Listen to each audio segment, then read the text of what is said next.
Good morning, welcome everybody. It is the Oakberry Tweed Coast Pro and it's day number 3 of competition, and we are at the incredible location of Cabarita Beach here.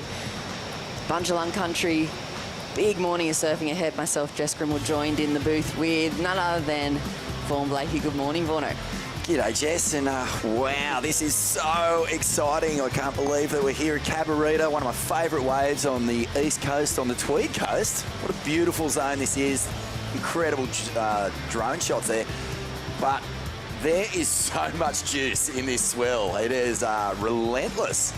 Coming slightly down the coast from Kingscliff, where we've had the opening days of competition, Jess, and far out when I walked over the hill here at the car park this morning, I just went, yes, we're on. There's like proper, good, solid 6-foot sets here, and maybe even a little bit bigger. And yeah, just really pumped for an exciting day. 5,000 QS points up for grabs to try and get that tally, get those points, get onto the Challenger Series. It's going to be an epic day, and yeah, still got some heats from this women's round that we didn't quite get through yesterday. Yeah, we've still got the leftover 4 heats for round of 64, and then we're going to go into the men's round, and then I think the ladies' heats are on standby later on this afternoon as well for the next round. But yeah, like you said, this swell and this headland, it's almost like prehistoric looking. It's absolutely incredible, the waves that are churning on through this morning, and it'd be nice for the maybe the arms of some of the competitors to have a break from that Kingscliff hustle. That just torrent, it was like a stormwater drain, the way it was just rushing down the bank, and lots and lots of hard work. Today's going to be hard work for a different reason. There's a few different sections on this point. You can surf right out the back there, as if you look at your screen. That right-hander that breaks off the tip of the point is kind of a big wedgie. It has a big cross wave that comes across it, so it can be quite difficult. If you can get the smaller ones that hug onto the inside sandbank, that's where it starts to stand up, especially as we move towards a high tide. But then, if you move further down the point, as you can see here as the drone pulls out, there's another section. And everyone's been eyeballing that. I even heard the head judge say earlier this morning, like, there's points down there as well. So a few different options for our competitors this morning, but you know, when there's a surf comp on and there's pumping waves, you can't help but get fizzed out, can you? You just get so pumped, and lots on the line for these young surfers, and a few older heads in there as well, Jess. Yeah. It's been great to watch. Yeah, some very notable surfers coming up in the draw as well with that top-seeded men's division. So let's cross down to Stacey Galbraith, who's on the sidelines with contest director, I think, Ty Sarati. Stace. Yeah, that's right, Jess. Good morning to you. Good morning, Vaughno. Sarat, how you doing, mate? I'm good, thanks, Stace. How you doing? Big night on the shovel last night. Yeah, it was a big move. Shout out to the SEN crew who did a fantastic job moving their broadcast equipment here. Waves are firing. What do we got on the cards for today? Yeah, they're absolutely cooking today. There's still some solid sets. We're going to finish off the women's round of 64, and then move into the men's round of 64. Big day on the cards. I heard Vaughno talking about the judges' call earlier, and you're right, they've got a lot on their plate today. It'll be a hard day to be a competitor, but what they are looking for is big turns in critical sections, not necessarily the biggest waves. So I'm looking forward to seeing how the surfers dissect that today, guys. Thanks very much, Stace and Ty. I mean, this is what you want to wake up to, isn't it? As a contest director, as well as a competitor, to be able to make the call. Everything was moved over in the dead and still of the night, like special forces units, these guys. And then this morning, we wake up to these conditions. Yeah, and you know, it's hard to leave a bank. There was a really nice bank at Kingscliff, but the thing is, Kingscliff almost faces north. Like, that's why we were able to surf there when the surf was just way too big for Cabba and other spots along the Tweed Coast. And so today it's kind of hardly breaking there. And so we've moved here, and we've got, you know, 6 foot plus, I would say, on some of the bigger sets. East Coast Australian measurement, of course. In Hawaii, you're lucky to get any wave nudging 6 foot unless it's absolutely terrifying. But here, you know, it'll be a huge emphasis on wave selection. The biggest wave, as Stace just mentioned, is not always the best here. It'll break wide, it'll go into deep water. You're looking for these ones that kind of hug the rocks right there and run along that inside bank. And it's going to be really tricky to pick it, because out the very back there, that side wash, it just creates so much indecision.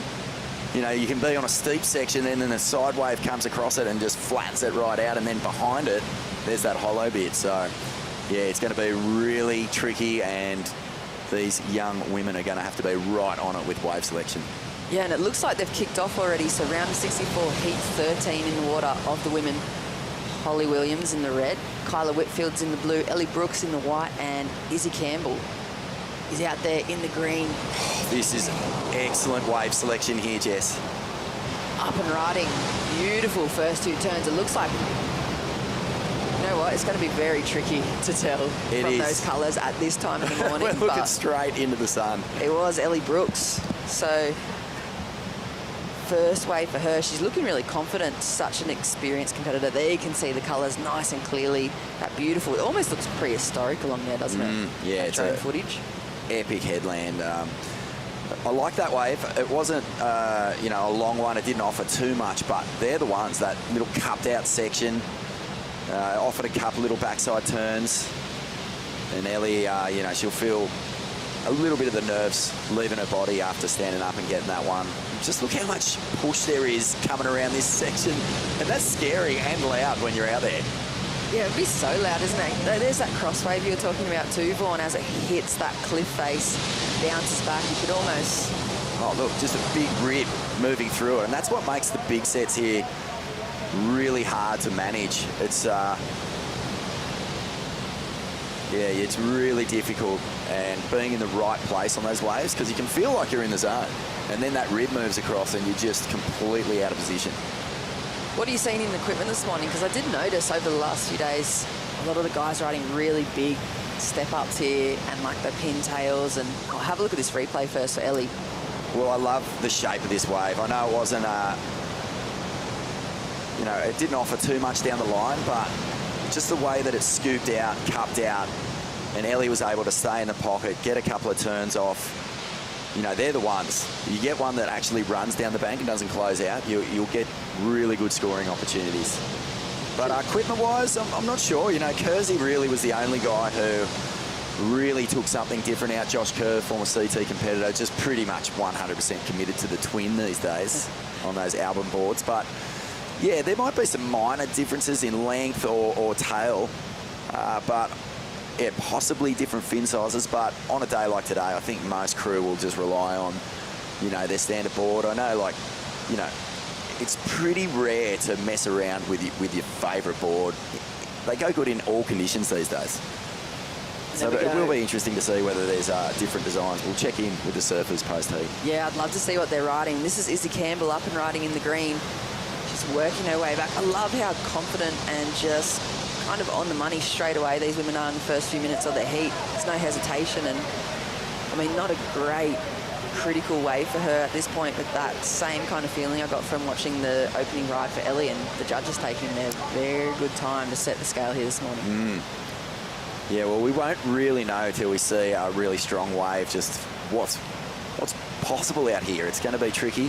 Tide's kind of a little bit in between as well, so, you know, we're I think at some point today we're going to see this entire headland light up because the conditions are just perfect. I think we've got southerly winds forecast.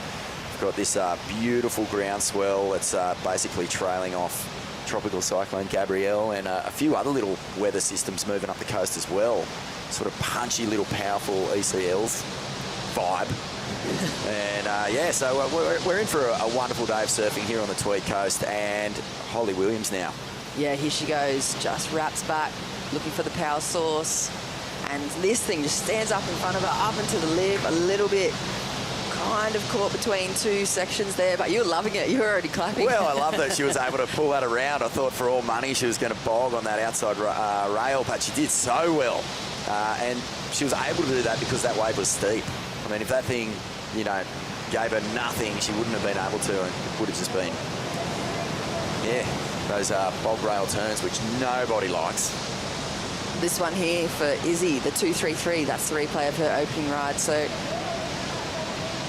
just comparison, early heat scores dropping in for Ellie Brooks, a 433, and this was Holly's good intention. Similar vibe as well, just so confident, dropped straight down to the bottom. And yeah, that one just held off. You know, it looked like it was going to pitch, and she threw the board up, and there was nothing to really bounce her back off that section, so she had to readjust her balance, and she did extremely well. But Ellie Brooks, like if we compare those rides, you could see that her wave was actually bowling out and vertical up the face, and that allowed her to rip off a couple of good turns. And the judges were just like, yeah, okay, it was a 2-turn wave, but nice, critical, smooth, confident surfing to basically establish a good foundation here for Ellie. You know what's going to be about today? You see those sets marching in. You've already spoken about how lucky we are with the amount of juice in the swell, but we're just going to see so much more surfing today. I feel like it's just been a lot of real physical challenges for these ladies and the guys over the last 2 days, but today I think we're going to see their real performance come into play. Yeah, that's true. The stamina aspect was such a big factor at Kingscliff. It was just non-stop work just to have the opportunity to catch a wave. You saw, I think it was Bormy yesterday afternoon, just absolutely pooped at the end of her heat, just was struggling to even walk back up to the car park. Yeah, and she's got to be one of the fittest. Oh my goodness, that's what I was saying. Yeah. She's so fit. So committed to that aspect of her athleticism. Oh, look at that. There's that cross rib you were speaking about first off this morning, and it just catches it. I think it was Kyla just behind that one. Oh, this is looking nice. Ooh, Holly Williams, nice big wrap back into the pocket. This stands up right in front of her. She connects with the lip and a little hung up again. Oh, it's just... all the It's groundwork was heartbreak. there. That beautiful swooping cutback to start that wave, and I thought she was just going to bash that little foamy section and just get the completion on the inside, but that's what's tricky with those ribs. They can just flatten little bits out when you go up to hit it, as Holly experienced on the first wave. There's just nothing there, so you've got to be right on it with your decision-making in the moment here. Got a question for you, Jess. Sunset Beach is running the WSL women in the water right now. Saw Steph Gilmore won her heat this morning, thank goodness. Yeah. After a shaky start of pipeline. But are you a two-screen viewer? Oh, yeah. You don't like just pick one or the other comp when they're running simultaneously? You're just like, yeah, get them both up. Yeah. I'll just marinate both. Yeah, exactly. Just kick back and just absorb. Even if there's multiple, if there's 1000s on, if there's anything on surfing, it's like 4 screens. Whatever I can get my hands on. What about you? Oh, it's so taxing being a surf fan.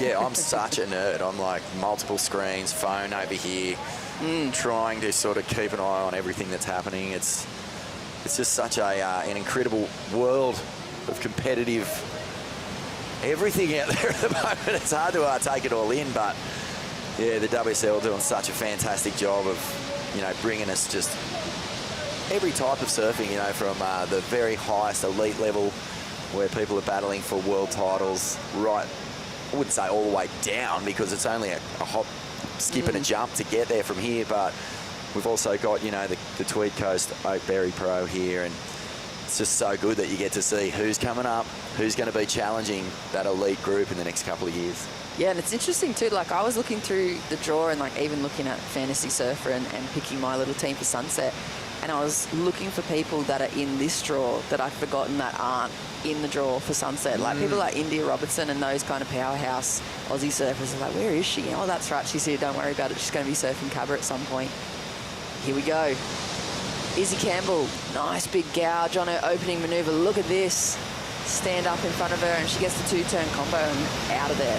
2-3-3 for her opening ride, so that's going to go well towards putting her into progression here, 15 and a half minutes for. I think that is best wave of the heat so far. Beautiful combination on rail. Found that nice cupped out section that is, you know, that's the wave that's going to give you the maximum potential for points.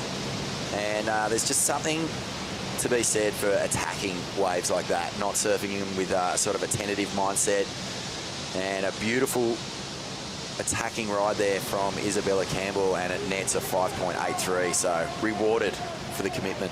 Yeah, and already you can just see the potential for performance on these waves. I feel like even when it's big though, for Cabba, it's really playful. It doesn't seem to be that gnarly and complete wash-throughs. It seems to really kind of, like you said, stand up and sit back for the attack. That's a really good point, actually. You can kind of have big sections out here on the right day where this back bank gets pretty heavy below sea level, and there are barrels on offer back there occasionally. But let's have a look at this replay off the bottom, slicing pocket carve off the bottom again, and backs it up with another Beautiful rail turn. And dealing with the bumps nicely. I mean, that was not just a clean face by any means. Couple of little ribs still moving through it. You can just see how washy it is. So much juice. Look at the energy here, Jess. Charging around that headland as well. There's that cross wave. Oh, that's again. like a 4-foot cross wave heading across there. Yeah, I like that you can kind of stick to that little rock bit at the start of the paddle out as well, and hopefully you can see they've just timed it nicely to shoot back out in between those sets, but it's been really consistent all morning. There it is right there. It is probably about 2 or 3 foot, isn't it, across there? The bummer with that cross wave at this tide is that it doesn't link up into a big TP. It's just pushing you into deep water. But maybe through the day we might see that link up onto this inside bank, because even though it is a playful wave, the further you go down the point, the more the sand sort of compacts in, and you can get heavy little barrel sections down there. So that'll be fun to watch as the day goes on as well. But here goes Holly, currently in second. Oh, look at this wave. She's hoping it's going to bend back, so she's cutting back and looking to set this thing up on the inside. She just looks really smooth and fluid on her forehand. Gets the rails going, big frothy section, but as you were saying, it looks as though she's really dialing it in and learning from those last few waves. That's exactly what that wave told us, wasn't it? The completion was 100% on her mind. She didn't hit it too hard. She didn't put the board in a place where she had to do the work to recover. And I just love those open-face calves. I mean, there's a real snowboarding aspect to Holly's style, isn't there? It just looks like pow turns. Yeah, she just really settled. I like the lack of movement in. Probably the same in Ellie Brooks. There's not much fidgeting or adjustment in between the turns. I like that real fluidness. Have a look at this replay here, Vaughan. Yeah, and I think that the way she accelerates through the turn is really cool too. Starts off a little slow, but you can see she gets it on rail, gets back to the power source, and this one in particular really put the foot down halfway through that turn. Comes off the bottom, and look at that. There's a lesson. Just gives it a good tap for completion. She knows the work was done. There wasn't a major critical turn there, but the way she linked it together, the flow, is something that the judge will be stoked on. Here goes Kyla Whitfield from North Narrabeen. I was wondering where she was in the lineup. She's found herself a little one. It's going to be hopefully one of those ones that stands up as it does on the inside, and she just connects the backhand dots and rides out clean that. So that's going to be the opening ride for Kyla, and now she's on the board. It's going to be on now for the last 10 minutes of this heat. They kind of dialed it in. This is an arm wrestle to kick off things here at Cabarita this morning. Holly, Isabella, Ellie, they've all shared the lead so far, and Kyla's almost done a bit of an Ellie here. Just that first wave, the settler, it was a 4.33 for Ellie. Kyla gets that backside turn for the 3.43. More action. Look at this. Ellie Brooks up and riding again, looking like she's chasing down a similar thing to Kyla. That inside section drops to the bottom. This thing nice and glassy, but backs off a little. So she goes to the backhand attack and big hook. Beautiful surfing from Ellie. It's cool, isn't it? You see a surfer commit to a wave. It might not stand up in the way they want, so they come onto this inside section and they know. It's like, okay, if this thing's going to count, if it's going to go into my top two, I've got to really send it.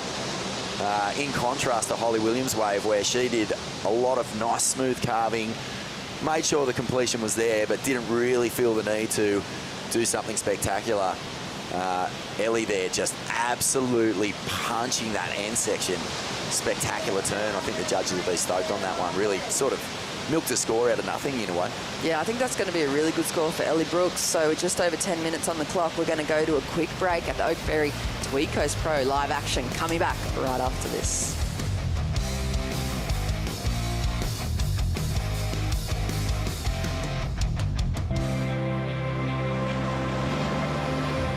Coming back to the Tweed Coast is so special. There's such a community vibe here. Everyone's happy, everyone's active. At a young age, my family moved into the Tweed Coast, just being blessed to grow up in such a beautiful part of Australia. We love going around the headland where you can be surfing 1 minute and driving into the hinterland the next. Good waves, the people are amazing. You can't really ask for anything more.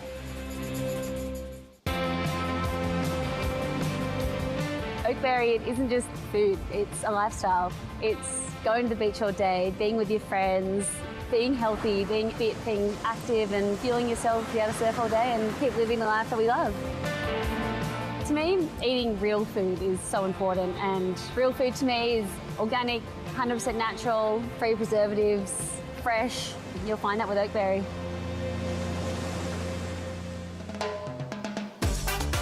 A very good morning. Welcome to the Oakberry Tweed Coast Pro QS 5000 event here at the beautiful Cabarita Headland. A little bit of a location change, Bunjalung country, and the weather and nature and all things have aligned this morning. Myself, Jess Grimwood, joined in the booth by none other than Vaughan Deadly Blakely. Good morning, Vaughan. Morning, Jess. Yeah, it's so cool, Cabarita. Ronnie and I grew up, if you're looking at your screens, not far down the coast, just at New Brighton, in fact, but New Brighton is just one long stretch of sand that goes for miles. It goes from Byron all the way to Hastings Point, actually. We're going to have a look at a replay here of Holly Williams. Slams the end section this time, and I think that score for Ellie Brooks has turned the dial a little bit on this heat. And it was a really big score, a 7.07. So what that tells me is that the judges are going to reward one big turn on a big critical section, because there is a lot of downtime on these waves at the moment. So if something stands up and you attack it, they're going to be dishing it out. Yeah, I mean, a 7.07 in the opening heat of the day, really. This is the follow-on from yesterday's round of 64. So these ladies have waited a long time to get these first waves underway. But have a look at the replay, Vaughan. Yeah, well, this first pocket snap was lovely. As you can see, the wave flattens out here. So Ellie just gets to work, stays with the power source, and then gets the bonus section on the inside. Another little hook. So, you know, there's probably not 7 points in that yet, but look at this, just a fully committed off the lip, hooks it around and really, you know, drives that turn through, and the judges say yes. Yeah, we're going to reward that, because, you know, you're probably only going to get, even if you get a really long wave here, you're probably only going to get maximum 3 of those sections. So to make them count is a big, big deal, and Ellie did that there. And chances are, I mean, at the 7-minute mark, Izzy and Kyla are going to be hearing this come across the beach comms for sure. And, oh, look, some of the local wildlife there. Huge big sea turtles. Wow! Yeah, the Tweed Coast. It's the most incredible part of New South Wales. Is as big as Ellie Brooks. Look, she's just in the corner of the screen there. Wow, that is just cosmic. That's a pretty cool way to start the morning, and probably a pretty good little omen for Ellie. I know, I mean, in the water, if you saw that, you'd be thinking you have a pretty good surf, and she's already so far in the lead, that 7.07. It's kind of really stood her apart from the rest of the pack. But what I was going to say is, I mean, Izzy's with priority. She needs a 5.15. The bar's been raised, and you know, swords have been drawn. I can't help but wonder if she's going to go to that full forehand hammer or bring out some of the progression she's so well known for. This is just such a great heat. What a way to start the morning. Ellie Brooks, Holly Williams, Isabella Campbell, all 3 women have had the lead in this heat, and it's been chopping and changing. Kyla Whitfield, I know she's only got a 3.43, but I thought she looked really good on her board too. So there is time, just under 6 minutes for Kyla to, you know, get back in control here. She could take stock as well. That 3.43 is pretty much based off that final manoeuvre on that wave. So if she gets 3 turns, she's looking well into that excellent range. And there's the next heat. Will be heat number 14. Getting out there. I think it's Jalan Slab, Local Fingal, Shaper, part of the Jurakai as well. True Starlings amongst the mix there. There's some really big names coming up in the end of this first round draw for the women, and especially when we move into that top-seeded draw for the men later on this morning. Yeah, it's amazing, isn't it? Just every single round that passes, the level just goes through the roof. You get through your heat, you're like, unreal, job done, and then you look at your next heat draw and you've got the seeded surfers coming in, and it's just, it just gets harder and harder. Oh, look at that one. But I mean, they're up for it. That's why they're here. They want to be the champions at the Oakberry Tweed Coast Pro, and far out. Like, one of the great things about, you know, competition in this environment is just how much, if you can just get into the moment.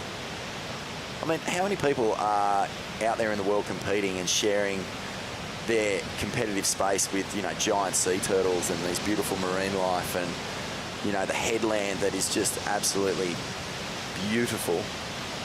And there's a lot to enjoy just in the moment, as well as your competitive heat strategies and all that sort of thing.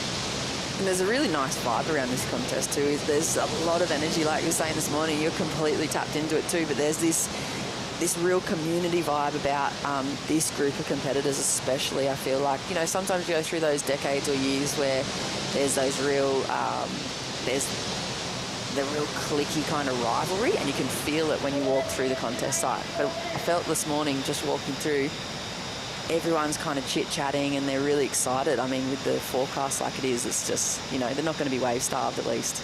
Yeah, you're absolutely right. I can feel that when I'm walking around the headlands. All the headlands on the Tweed coast, you know, they're gathering places. There's car parks that you can hang in. You chat with everyone from, you know, the old local to the froth and grom, and everyone's just so stoked and grateful to be able to share these lineups. Yeah, it's classic. It is really a beautiful place, a lot of fun. And right now, to be able to run an elite surfing competition here is just an absolute buzz and a thrill. Here we are. Kayla Whitfield, unfortunately, just wave selection letting her down there. That one peters out. Look at this one for Ellie Brooks. She's really close to the little boiler takeoff zone there, but she finds herself some work to do ahead, and just looking so solid on those backhand slashes, capitalises. Another big slash off the top. And again, jumps on the front foot for acceleration and looks to put a closing manoeuvre on this nice and early, and just classy experience surfing from Ellie Brooks. She's going to go well and truly into the lead. I mean, that could almost shut this heat down with 2.5 minutes remaining. How was that wave selection? I mean, she's only from just up the coast, so would have probably surfed and spent a bit of time here at Cabarita, and just knowing that those smaller inside ones are going to have a cleaner face, they're going to hug the bank a little bit better. And Ellie went to town on that thing, just rapid fire turns, beautiful searing rail turns. She's one of those stuff. One of those athletes, and the ladies that's been sitting, you know, right at the top of qualification for so long as well. Oh, here we go, Izzy Campbell. Look at this big section up ahead of her. She drops to the bottom, gets to work on a quick row whip.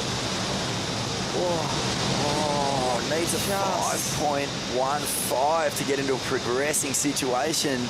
Beautiful opening turn. The wave just looked incredible when she took off. I was licking my lips going, here we go. She kind of just got a little bit in the wobble, stuck behind there. I think there probably was a section, but way down in that second bit that you've been speaking about, Vorno. Let's have a look at the replay here. This is Ellie Brooks' wave. This is just such a great read on this wave. You can see that it's just standing up beautifully on that bank. Carving turns, linking it together. That turn there, just so many buckets out the back. And again, backs it up. And then she already knows that getting the completion with a nice finishing turn. The judges have already rewarded her with a 7.07. She backs it up with a 7.03. So great surfing. And here comes Izzy Campbell. First turn was a beauty. Just kind of needed to float the boat or just something to get, you know, the judges thinking about that score that she needs. A 5.15. One turn. What do you think, Jess? It's a big ask for one turn. It was whippy. I think she cut it kind of short, and she looked like she snapped it back just to make sure she was going to be at least in the running for that end section. So I think she's going to need to find herself something else at 40 seconds. But, yeah. I mean, the lineup allows it. Holly Williams sitting right there on the takeoff spot, but there's, like you said, sections everywhere. Cutting turn that short, she really just needed to bank straight into a bottom turn and hit that last section. It just kind of threw her, I don't know if it was a wobble in the face, but it just kind of put a little bit of doubt in her mind, so she wasn't able to attack it. She might have had one eye on the other competitors as well, paddling out. I'm not sure. I know that's that little bit of the rip there they get sucked out in, and there's the last chance. I think that was Izzy, him dropping out of there, so 10 seconds on the clock. It looks like, I mean, Ellie Brooks, a pair of sevens. It's a well-served heat. First round for her as well, to wait that long. Venue change, bank a pair of sevens. It's just classy surfing. Good feeling. And great signs for Ellie Brooks, because did slip down to third after, it was a well-managed heat though, wasn't it? I mean, she got off to a nice start, got that sort of fall, and then just went to town. One huge backside turn, and then linked a beautiful wave with a series of turns. So really just worked these conditions over beautifully. Great strategy and really good local knowledge to get the best out of this bank. And while we wait for the official results, it looks like this young lady here, Ellie Brooks, moving on through, possibly with Holly Williams. But plenty more live action coming up. Round of 64, heat number 14 for the women, the Oakberry Tweed Coast Pro.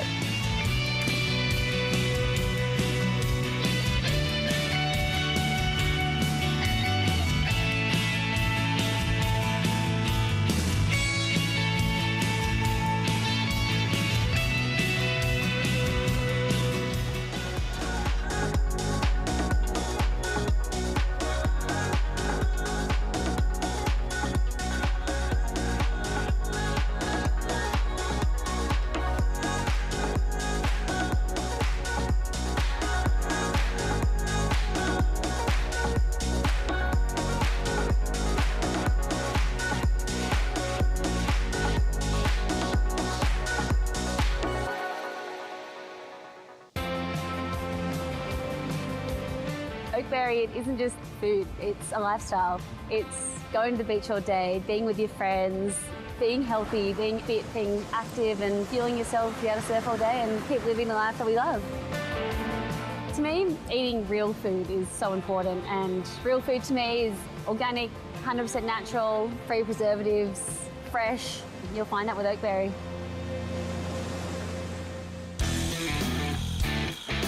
Very good morning, welcome back.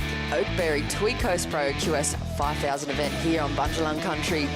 The Tweed, beautiful area, and we have relocated for day number 3 competition, Cabarita Headland, right on your screen there. And myself, Jess Grimwell, joined in the booth by Vaughan Blakey, or shall I say I'm joining you in the booth, Vaughan? No, it's wonderful to share this morning with you. Have you had your Oakberry yet? Have you smashed your acai bowl? Not yet, but I've been chasing it down and straight into it.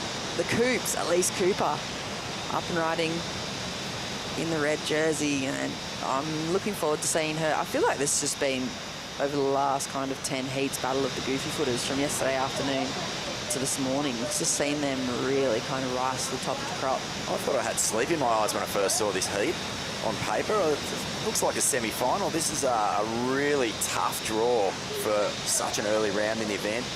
Elise Cooper, True Starling, Madison Parker, Jelan Slab, local of course, and shapes her own boards, I believe. And oh man, just such a legend. Has put in some really great performances here in the Tweed Coast Pro in the past too.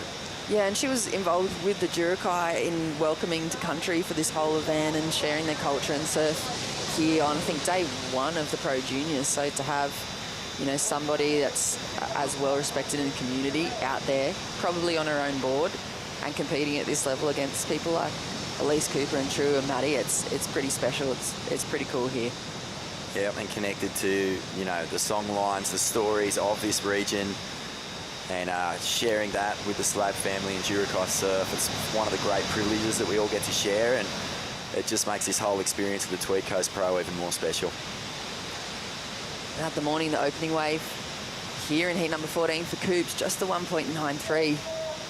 I mean, it is a really, this is a stacked heat, like you said. It could easily be up in that semi-finals combo. I mean, True Starling, North Narrabeen, she's been probably battling Coops, who's a fellow Northern Beaches surfer for maybe the last, I don't know, 8 years on the QS or so.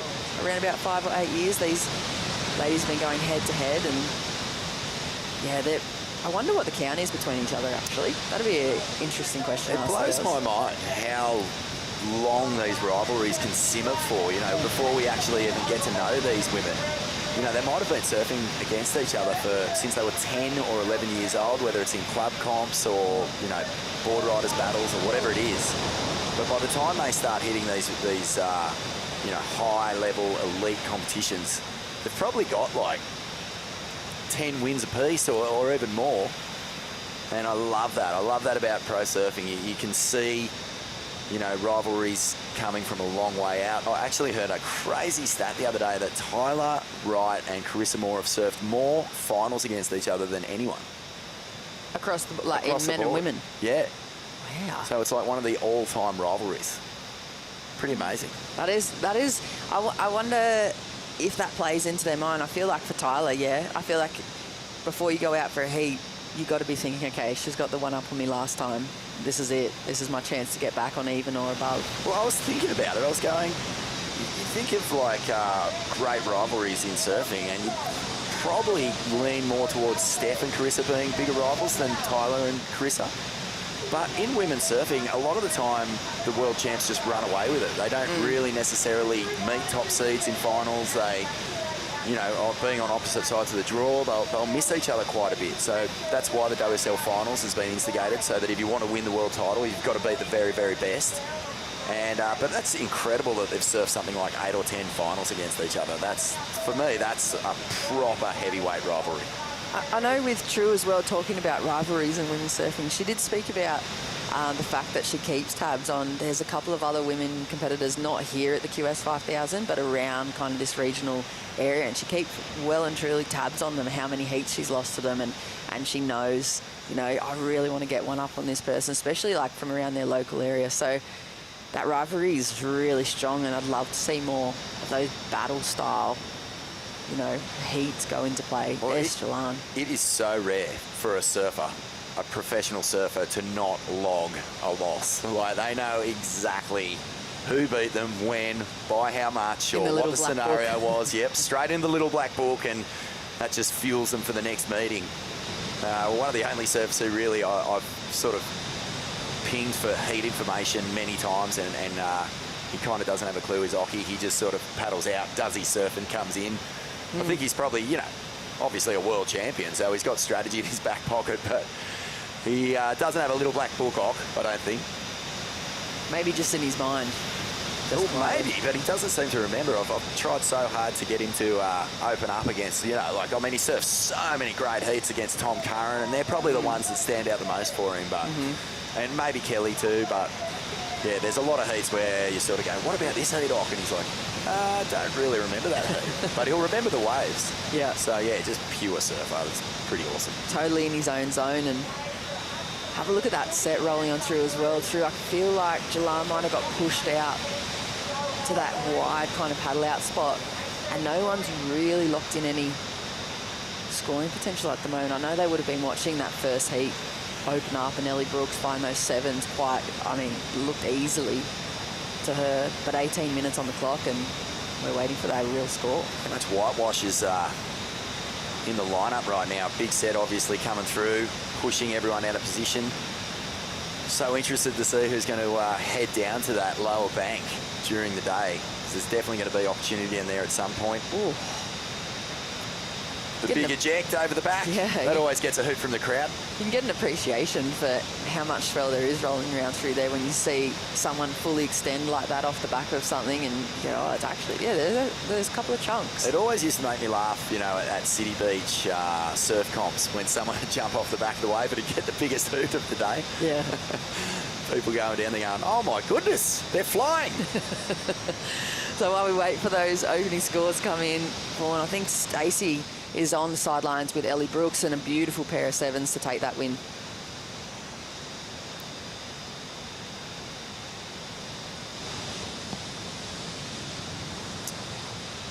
While we wait to lock in with Ellie, I'm sure we'll catch up with her really shortly. 17 minutes on the clock and charging through. It's just been non-stop. Maybe a bit of a, you know, they had the benefit of being in between a couple of those sets in that first heat and finding those inside ones where you're losing it, Vaughan. Look at the whitewash across the screen I've from left to right. Surfed here a lot, and just duck diving. I mean, we were talking yesterday about the paddling, but duck diving these really pushy ground swells is, it'll take it out of you, and it's also, you know, unfortunately, it just sort of creeps into your head too sometimes. You know, if you're not steely, like I'm not like these women, I'm not steely. I get out there and I get flustered if I have to duck dive too many waves. But that's 2 sets in a row now without really any waves being ridden between them. So you can imagine, you know, when you're getting tossed around, you're holding onto your board, you come up from duck diving and you're another sort of 50 metres down the point. All of it just basically has to figure into how you're going to adapt to surfing these heats. Do you start moving onto the inside and looking for ones that maybe aren't necessarily going to be set waves? It feels like forever too, isn't it? When you're duck diving multiple sets, they've been trying to reposition for maybe 10 minutes. or so, and they'll just be going 1, 1, 1, come on, and you feel like you can't get that little breakthrough and pop out, but then eventually, don't you just find that little bit of silence in the sets, and suddenly you're back into position and you're way back into the heat. Yeah. Well, when you come up from a big series of duck diving, big waves, and there's nothing there, you sort of like make that nice relieved groan. You're like, oh yes, oh thank God. A couple of seconds and then the regain composure perhaps, and 15 minutes on the clock. Let's see if these ladies can lock in to this little lump rolling around. A bit of a wide one though. Yeah, big TP moving right up the beach. But it's going to be on the inside here if there's any opportunity, but just so much wash.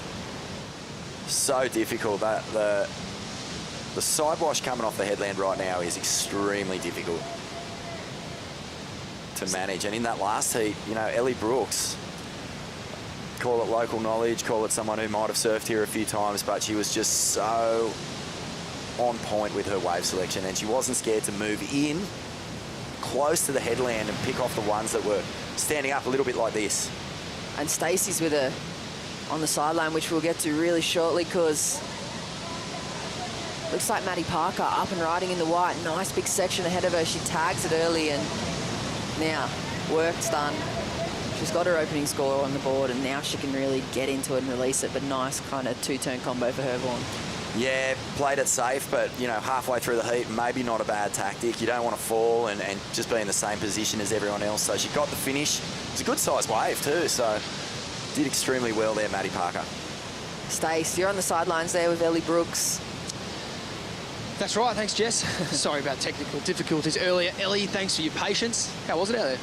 It was actually pretty fun. I mean, I copped a few sets on the head and all that, but when you got one, it was good. Bigger conditions today here at Cabarita, but sort of much less sweep. You managed to line up really well out there. I think, the bigger the better, and without a sweep is such a bonus. You still have to, obviously select your waves pretty carefully just because the paddle out's, such a mish, but it's nice to have swell for a change. I saw you checking the waves yesterday afternoon. What's your plan for the rest of this day? I think I'm off for the rest of the day, so I'm just going to relax. I'm pretty tired already. Great start of the day here, Ellie. Have a good afternoon. She's seemed very jovial this morning, Vaughan. Just taking a good old chill pill after getting the job done. Nice work from Ellie Brooks, and saying there, wave selection was everything. This is a good ride here. A lot of time has passed. There's been a fair bit of duck diving, just trying to manage position over the surfing. So Madison Parker straight into the lead with a 3.5 on that one. And then True Starling gets her campaign started. This one was super washy. Did manage a couple of nice little, pocket turns to stay with it. Was just hoping it was going to stand up. And really, we saw a couple of waves from Ellie that was similar to this. Needed the big finish, cracked it. We thought, yep, she's got the points, and just went over the handlebars. So disappointing for True. But a 3.07, so wow, the judges. That's interesting. Maddie Parker, 3.5 for two turns that were pretty solid. But I think maybe the judges just wanted to see a little more attack.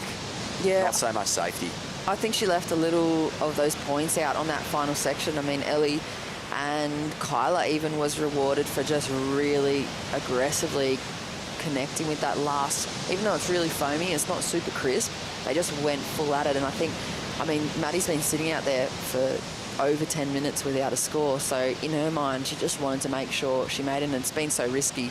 We saw Holly fall off the first two opening sections and have to readjust, and at this point for Maddie it was probably just that whole mentality of just want to ride out of this, bank it, and then you can start going on the attack mode. I'm just a little bit surprised though, because it was a solid wave.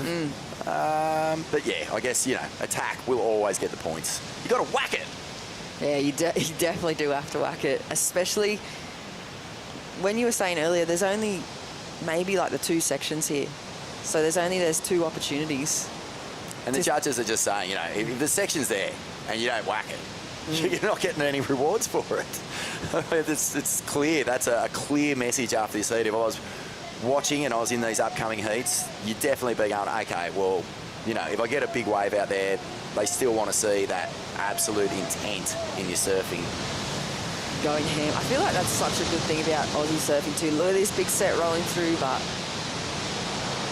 ladies just opting out of that. I think Elise is sitting right there with priority in the takeoff position. She's somebody who's going to go full hammer and tong if she gets the opportunity. Let's see. The goofy footer up and riding. Elise Cooper drops to the bottom, gets to work on the rail. You can see her even loosen up through that second turn just there. The hips looking a little more dialed in and just hits the end section. Nothing really critical, but still solid surfing from the goofy footer. How do you think that's going to score up against Maddie Parker's wave? Quite similar, but probably a little bit more spicy. Just, you know, a bit more drive through the turns. Again, pretty solid wave, so I'll be interested to see where this one lands. So with 9 minutes on the clock, we'll wait to see the scores lock in for last of Elise Cooper. It is round of 64, heat number 14. The Oakberry Tweed Coast Pro coming up, live action right after this break.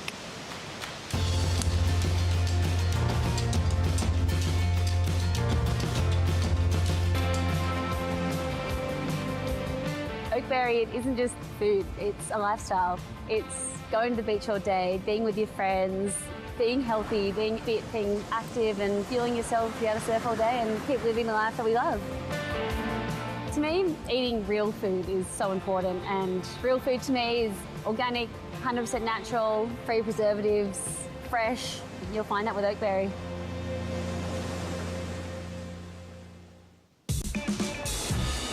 Bringing nature into my living space was so important. Harvey Norman helps to tie everything together. Those products have that understated elegance, yet super high performing. Harvey Norman, your #1 lifestyle destination.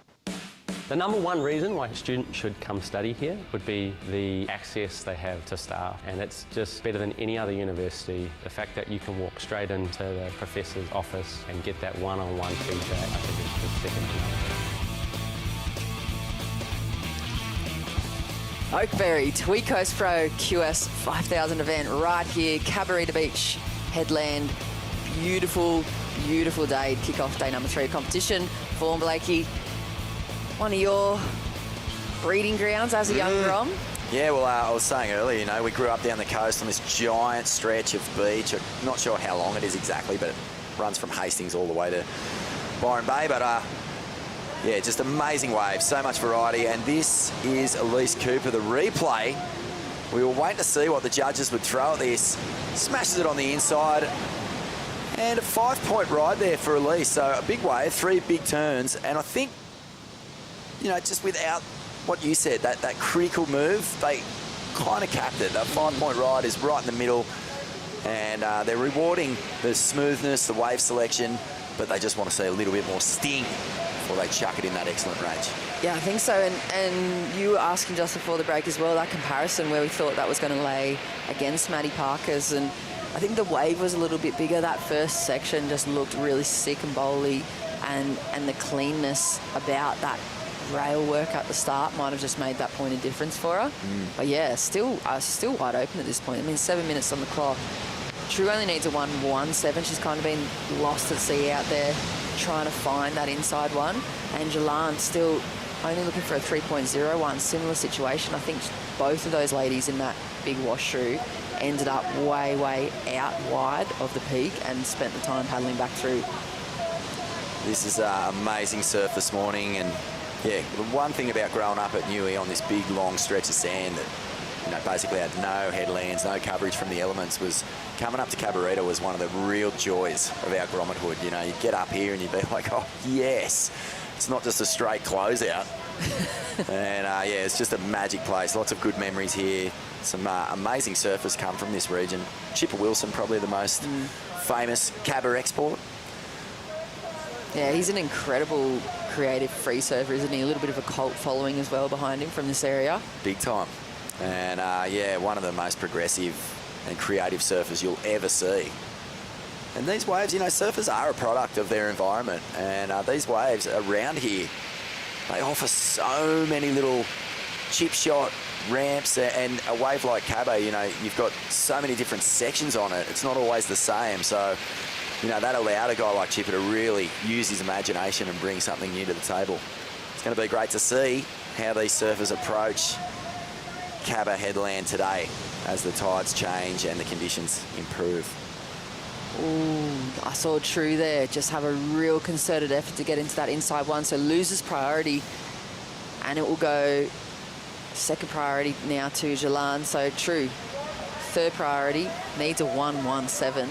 Sitting under the priority of Maddie Parker, who's holding on second position, 5.5 minutes on the clock, and Elise in the lead still needs to get rid of that 1.93. It's wide open gates here in this heat. It's classic too, because you can get in these bizarre rhythms. Like last round, True, I think, was in a similar situation, right? Needed scores in the tail end of the heat. And it's funny because you can just get into rhythm where that happens. Elise Cooper opens up the backhand. Nice opening slash for her, up and over the foam. You can see settled in to the Cabarita Beach conditions and just lining up as this wave stands up. Nasty. Jeez, that's a cringe moment when you see that board fall back under the surfer. I do not like seeing that, but at least Elise is really having a crack at these end sections. And here goes Maddie Parker, finishes there. Nice turn. But again, that section was demanding a little bit more from Maddie. Yeah, she's got to get rid of that. It's definitely going to get rid of that 0.73. It's going to make it harder for True. I kind of felt like True was pushing really far on the inside then. Almost you can feel the desperation trying to find that score. There she is right there with priority and taking off on this one. Vorno, nicer looking inside wave, and she gets to work. First little slash. She's got to hold on here because this thing is looking good. Again, connects with the lip. Rides on out. Looking for finishing manoeuvre and touches. Oh, steely resolve here from True Starling. I felt like I could feel the nerves and the anticipation then on that surfing for her. I mean, compared to what we normally see from her, she's quite just free and loose in her forehand. You could feel the pressure cooker. It wasn't the all-out attack, was it? But, you know, using a bit of local knowledge here, spends a lot of time in this region and knows this wave extremely well. Picked off one of the best waves we've seen, really, for just opportunity. Steep, bowly sections. Perhaps a touch on the safe side, but a couple of good turns nonetheless. Needing a 1.17 to get into an advancing situation. We're still waiting on a couple of scores to drop. I think that True will probably move into second after this exchange. Yeah, I wouldn't even be surprised if she moves into first. It's going to be the comparison, between Coops right there on the screen, her last ride, and True's ride, because True still had those two really critical manoeuvres at the start. She kind of dropped right to the bottom and cracked it into the lip, even though, I mean, it was probably 70% for her. No fin flares or anything, but just solid surfing. So last Elise Cooper there, 5-point ride, 5.23. She's looking really solid in first position, and she's way down that little way area. There. You can see there's kind of a double headland setup. There's the main point, Cabo, and then it goes through into that secondary. There's a bit more aggression from Maddie Parker as well. She's still waiting for that previous ride to lock in. She's sitting in second position, and you can see her just starting to loosen up, knowing she has to get to work if she wants to keep back.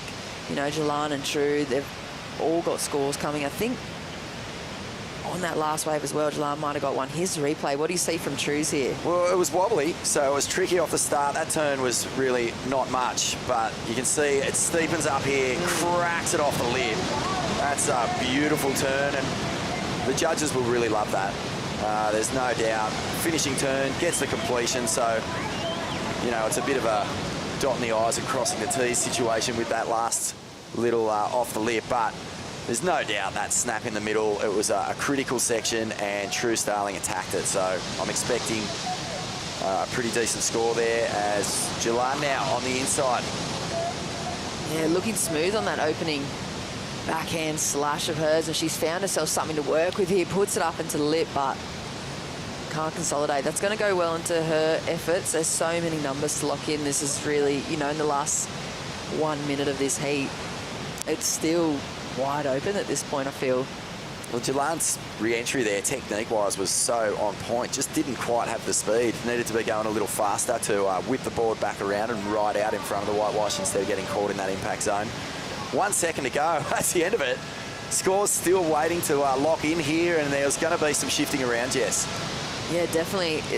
it still looks like Elise is holding on to the lead there at the end of the heat. True's found herself a 5.4, and I think she's just smiling in maybe absolute relief there, because it was scrappy towards the end, but plenty of waves ridden to make that progression into the next round. It's got to be a sigh of relief for True and for Elise. She probably got a 0.2 for the first turn, a 0.2 for the last turn, and 5 points for the that one big snap in the middle. Yeah, I think so. I think she's just kind of... Oh, yeah, that's relief. Pure relief. I'm feeling it for her too. A tough heat. It's basically a home break for True. She spends so much time surfing here, and you want to get through these heats, especially first heat of the morning, second heat of the morning, and some tricky conditions, but definitely a fair bit on offer. And heat number 15 coming up, round of 64 of the women in the water. It is the Oakberry Tweed Coast Pro. Back with you very shortly. The drop of the beat.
Oakberry, it isn't just food, it's a lifestyle. It's going to the beach all day, being with your friends, being healthy, being fit, being active and fueling yourself, be able to surf all day and keep living the life that we love.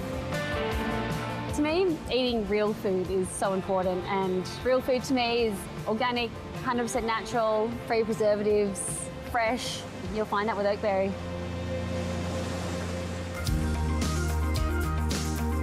Welcome back to the show. This is the Oakberry Tweed Coast Pro, a QS 5000, the first major qualifying series event on this regional leg for the Australasians. We've also got a couple of internationals in the field, which is fantastic. Here at Cabarita today, and we've got really nice conditions. A lot of potential out there for big numbers in this heat. We've got Arabella Wilson out there in the blue and DeSantos in the red. Geordie Halford is in the white. Jasmine McCorkadale is in the green. Ronnie Blakey here with Wayne Rabbit Bartholomew. Bugs, love this zone, mate. The Tweed Coast providing plenty of swell for us, and just a very picturesque morning here at Cabarita. Yeah, morning, Ronnie. Morning, viewers, and it is a great morning here at Cabba. We've got the swell basically lingering off the wave train supplied by Cyclone at Gabrielle. Even though Cyclone's gone, the wave train keeps coming. Oh, we love that. Here's a couple of replays for the surfer in blue, who's had a 2.5, but also banked a solid number as well, a 7.83. This must be it, Bugs. Yeah, this is it. This is a really great ride. Love the way, the deep bottom turn. Oh, yeah, that's great. Perfectly timed. Bit of strapping on that back knee too, so real positive signs there for Arabella. Just overcoming that strain to drop. One of the biggest numbers of the morning so far as Andy Santos gets going. This is a surfer that's put in some great performances in the qualifying series events over the past couple of years. Great surfer. Really good surfer, and that's a nice little opener there for Andy Santos.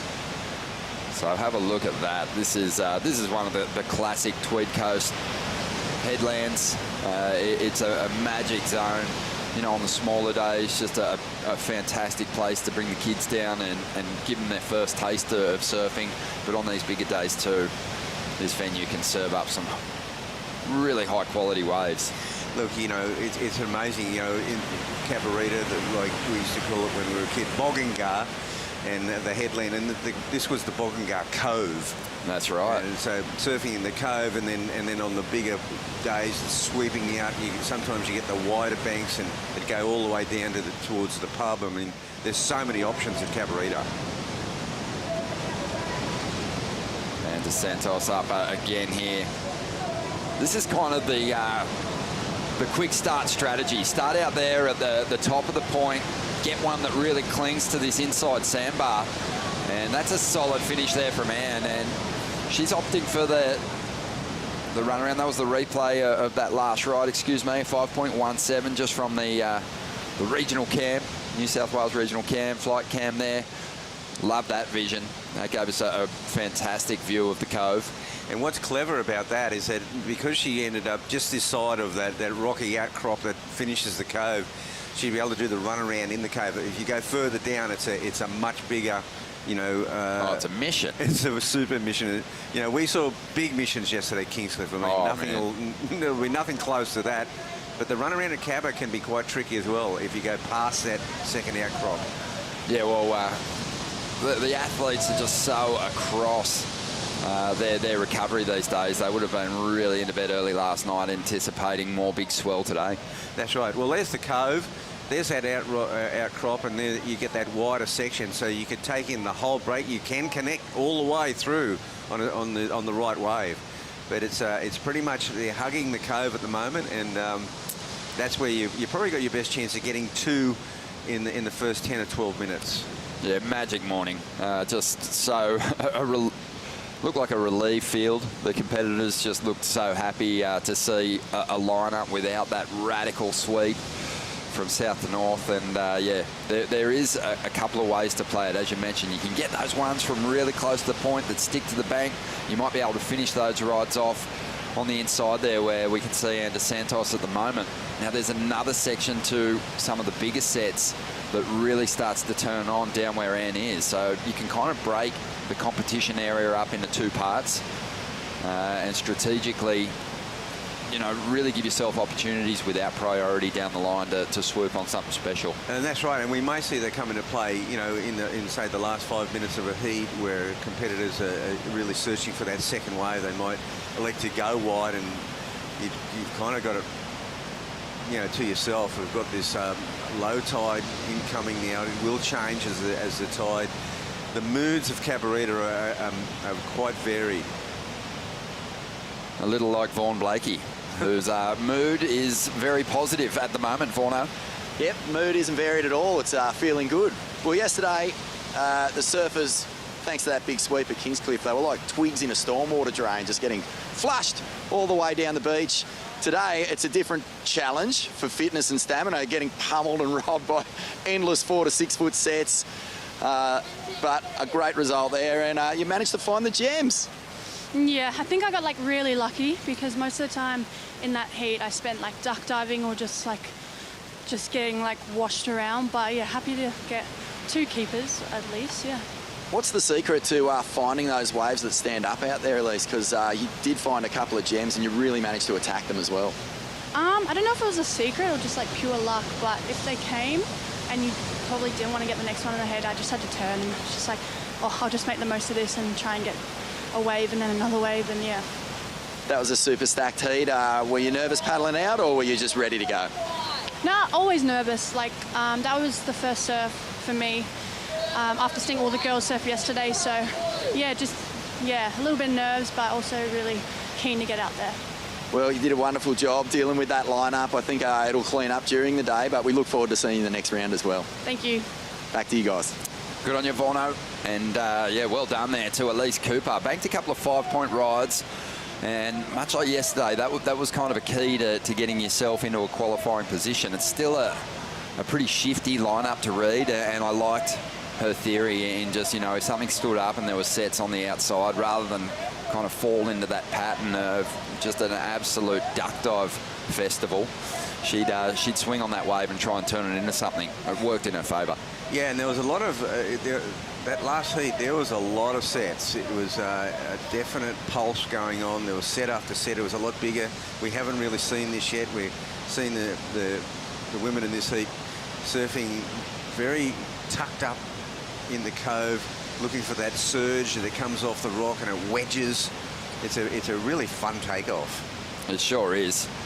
One of the things I always loved about this zone, especially in the East Coast summers, is once those kind of nor'easters really kicked up and tore the lineup apart, you'd always say to your mates, should we duck over to Back Beach? Oh, yeah. Get around the corner and then find some cover. Yeah, the Back Beach Cab is unreal. The one feature of it, the sand's a little browner, and it pays to wear thongs down the beach because you can burn the soles of your feet off in the middle of summer. Oh man, it's a quick dash to the shore break. As we see here, this is Arabella, who kicked things off with that 7.83, just dominating this heat at the moment. Again, finds herself in position. Just got a little lost in the floater there, but she's in a good spot, just trying to get rid of a 2.5. Yeah, it's still kind of tricky out there. One thing about here is that you'll see a real solid surge coming off the rock, but you've got to make sure that there's a bit of a wall to it. The surge can just, like we just saw the ride then, it just petered out. Still waiting for Geordie Halford. But some big event moments here in the Tweed Coast Pro, obviously.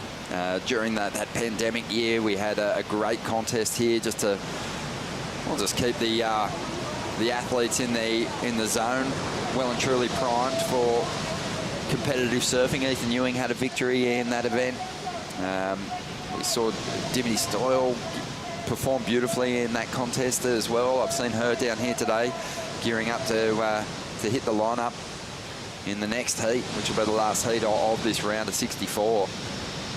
But yeah, there's been some magic moments here, Bugs, but thinking back, we've even seen a championship tour event unfold here. Yeah, well, that's right. That was actually, when I took on ASP, it was the last event I actually ran as the contest director for Billabong, and usually we had a pretty good run up there at Kira, then Burleigh, and I remember that morning we'd had the quarterfinals at a kind of a small day at Kira, and I was standing on top of Kira Hill with Gordon Merchant, and I said, I think I'm going to take it to Cabarita. And he looked at me and went, are you sure? And I went, yeah, it'll be pumping at Cabba. And we got down here and it was very much like today. Yeah. Was that 98? It was 99. 99, and okay. In the final, Bo Emerton and Nathan Webster. Yeah, Noodles. Classic. Yeah, I remember it. I remember it well. Remember it was Nerds' shot at a CT victory. And, well, Bo Emerton, once he reached #1 on the rankings, that was it. It was just a celebration from then on, the rest of his career, and I think he's still celebrating now. Good on you, bud. So classic. It was unreal. It was really good, and it just also showed goofy footers out here always have looked great. Well, here we go, making her way through to the inside, just keeping that board moving. This is Geordie Halford, 12 minutes to go, looking to just bank her first score. Got a good little section there. And she rides out of that final manoeuvre before the wave kind of doubles up and steps out on her. Let's see how she plays this tactically in the final moments here. Or moving into the back half of the heat, just on 12 minutes to go. It was a good time to make a move. Yeah, it was a good time. And, look, the luxury, even though it's quite a big lineup and you can see that wider one there, there's lots of different options out there. It's devoid of that incredible current that Kingscliff had. So you've seen the women electing to paddle back out. Yeah, it's funny just adjusting here in the booth, Bugs, to the extra time that the surfers are going to find out here to actually track down waves rather than just paddling and doing that run around. So there'll be the opportunity, I think, to really focus on your surfing performance. Rather than just, what kind of energy you've got to exert to basically hold position in the lineup out there. Oh, it was a radical day of surfing yesterday, and today the really smooth faces here. The wind came in, the southerly change came in at about 3 o'clock yesterday afternoon. We had a little bit of a storm, bit of rain, cooled it down, and looks like the great offshore southerly winds are going to be with us for a couple of days. Oh, here we go. This is Jasmine McCorkdale. She's looking to make a push here from 4th position. This wave's going to stand up nicely at the end. Hits the section. Nice little skid on the fins there over the foam. She was after a 4.78 to get herself up into that second position. Arabella's holding on to the lead, and she has a score on the way, which might help her just solidify that position. 10 minutes to go here. You're watching the Oakberry Tweed Coast Pro, the round of 64 for the women unfolding.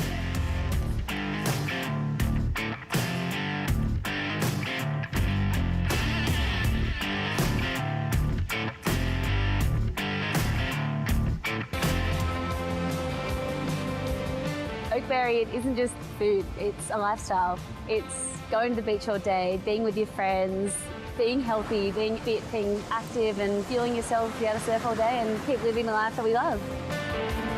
To me, eating real food is so important, and real food to me is organic, 100% natural, free preservatives, fresh. You'll find that with Oakberry.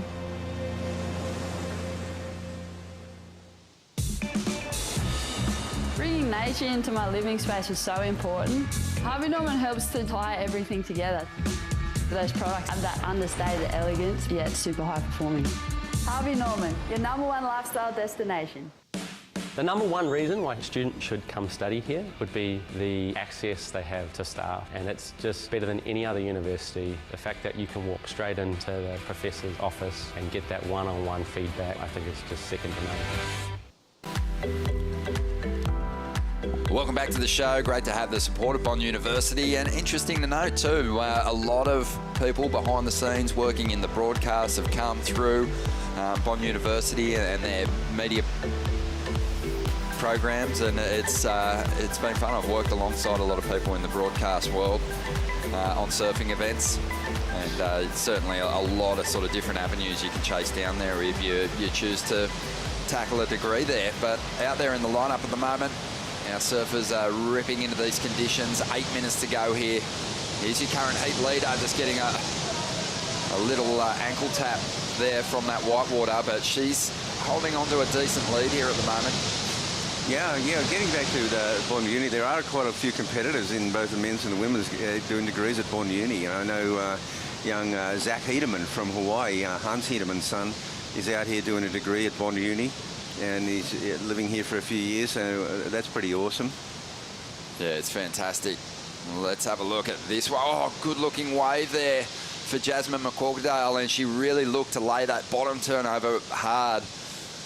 And obviously the shock absorbers there just failing her. Sort of, it's funny, it's like there's the bottom sheet has still got a few lumps in it, and the top sheet's been pulled tight over it, but you've got to really be paying attention to those lumps and bumps when you're driving that hard off the bottom. Yeah, you sure do, and sometimes, you know, it just shows the nerves. The nerves really, you know, personify those lumps and bumps, and they become like moguls. Exactly. Bugs, Vaughan was sort of touching on it yesterday.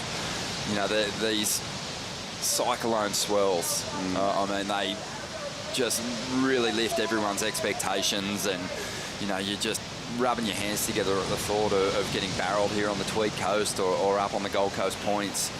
But you're always sort of dealing with a couple of days that are a little unruly as well.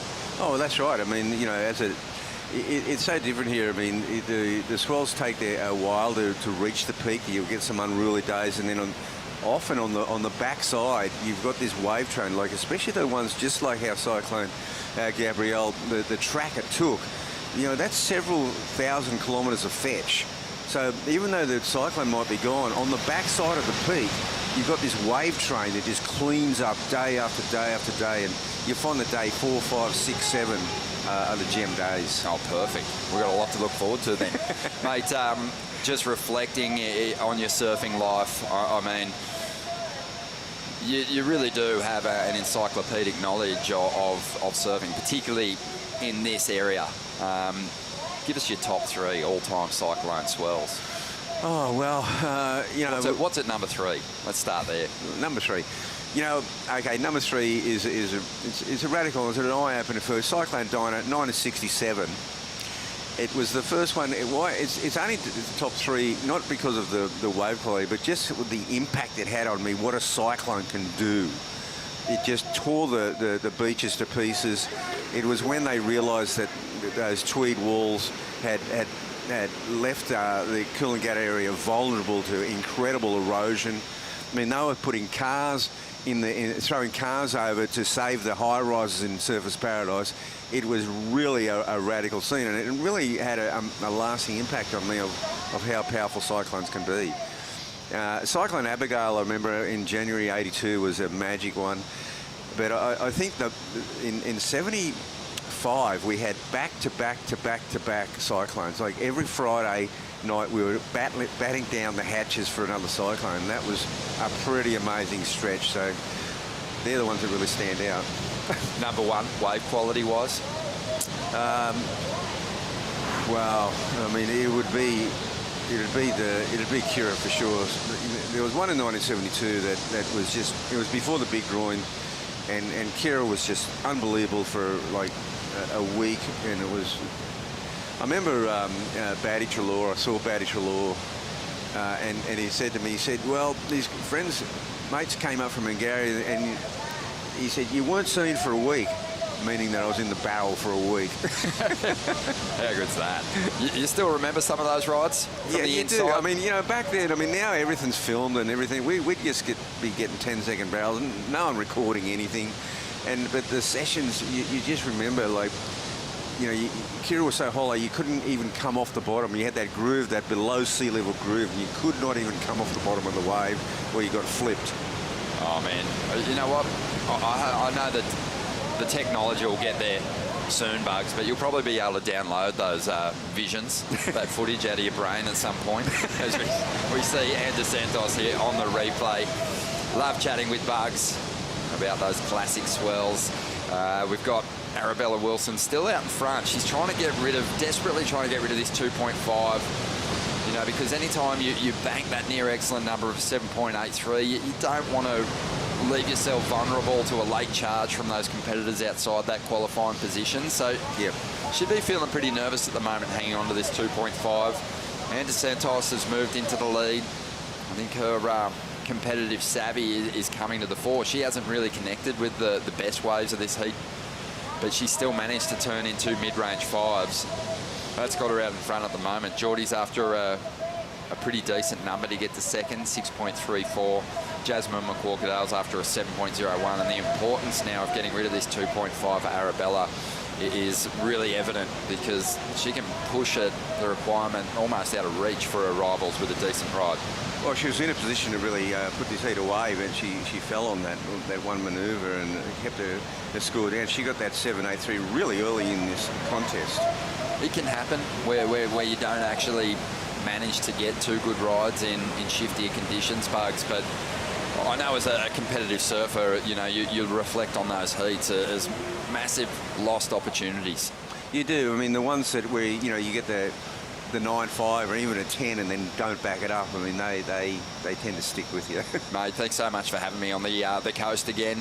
Always enjoy my time talking surfing with you, but it is awesome to be here and be looking over our shoulders and just seeing this lineup just looking a little more organised and a lot more manageable for our competitors today, because you know, it was a different kind of test the first 2 days of competition for the surfers. You know, it wasn't necessarily all about wave riding. No, it was the key component, but fitness, strategy on when you actually opted to take your rides and when you chose to do your runarounds was a huge factor. It was a massive factor. I mean, you know, just there was times at Kingscliff where you know, you'd look at the clock and you go, okay, there's 4.5 minutes remaining. Do I have time to do the runaround? I need to. I can't paddle back. I mean, there was these kind of nearly hopeless situations that competitors could find themselves in if they didn't score that, you know, on the way through, because Kingscliff, if you paddle for a wave and miss it, you are 30-40 metres down the line and you cannot get back to that takeoff zone. You know, there's a massive penalty zones at Kingscliff that, to the unaware, you know, the ones that really know the bank, that hug it. Well, we have a rider having a look at this one. This is Jasmine McQuarkadale using a priority here. Needs to stay with this one. Oh, she's fallen to the bottom of the priority order with 30 seconds to go. She actually really needed something special out of that ride too. She was after a 7.01. But she does find an opportunity here on the very next wave. Couple of decent hits there. Is it a 7 though? Smaller ride. You can see when things get desperate, surfers suddenly move to the inside position and start chasing scores. And you've got to be thinking, you know, you've had 25 minutes to attempt to do that, and maybe you've left that sort of strategy a little late to sort of build a couple of decent numbers and get in touch with your equipment. That heat didn't really have those big bombing sets that the previous heat had. They surfed all within the cove, and there was none of that wide action happening. Well, Arabella, she got the big number early on, the 7.83, and that sort of made it difficult for the rest of the field. And DeSantos, she adjusted well, got busy on some medium-sized rides and fetched a couple of 5-point rides. And it looks like it's going to be enough to get to the victory here, although if Arabella can get a 2.91 out of that last wave, yeah, she will. She'll move up into the lead. Yeah, it wasn't a bad ride. Right at the end of the heat, Arabella just bookended that heat with a 7.83. What I'm seeing out there, though, today compared to yesterday is a lot stronger oncoming sections for the competitors to lay into. I think we'll get to a point where it's less about flowing those multiple manoeuvres together and really about that big, high-quality finish. 3.03 for Arabella on the final ride. And that is going to be enough to push her up into first place. And DeSantos is going to hang on to second.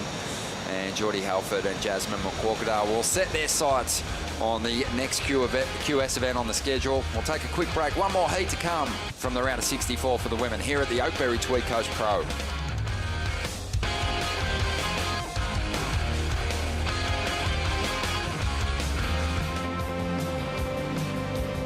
Oakberry, it isn't just food, it's a lifestyle. It's going to the beach all day, being with your friends, being healthy, being fit, being active and fueling yourself to be able to surf all day and keep living the life that we love.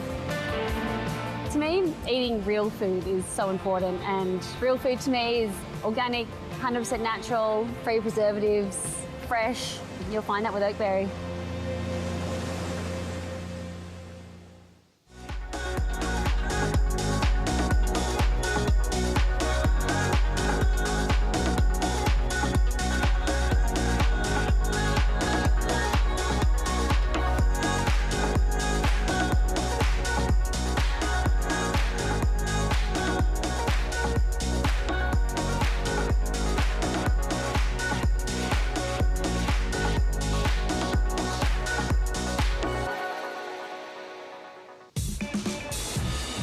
Bringing nature into my living space is so important. Harvey Norman helps to tie everything together. Those products have that understated elegance, yet super high performing. Harvey Norman, your #1 lifestyle destination.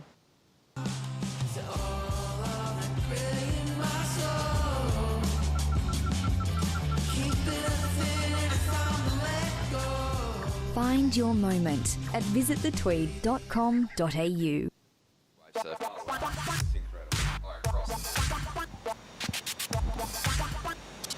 Good morning. We're coming to you from Cabarita, or Boggangar Cove, as Bugs likes to refer to it.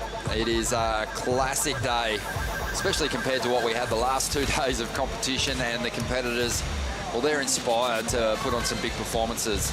Dimity Stoyle, who just seems to pop up all over the place. She was doing a great job on the commentary over there at the Billabong Pipe Pro, and also DJing at the WSL Awards, and now here in the draw chasing big results at home. And she's had some big ones in this event in the past. She's out there in the red as the top seed in this heat. Ellie Lampkin is out there in the blue and up at the moment on the replay. Courtney Dunlop is out there in the green. So this will be a good one. Interesting to see where our competitors are at. Surfer in white also finding one in the opening stages here. Yeah, Charlotte's, she's got a really great backhand.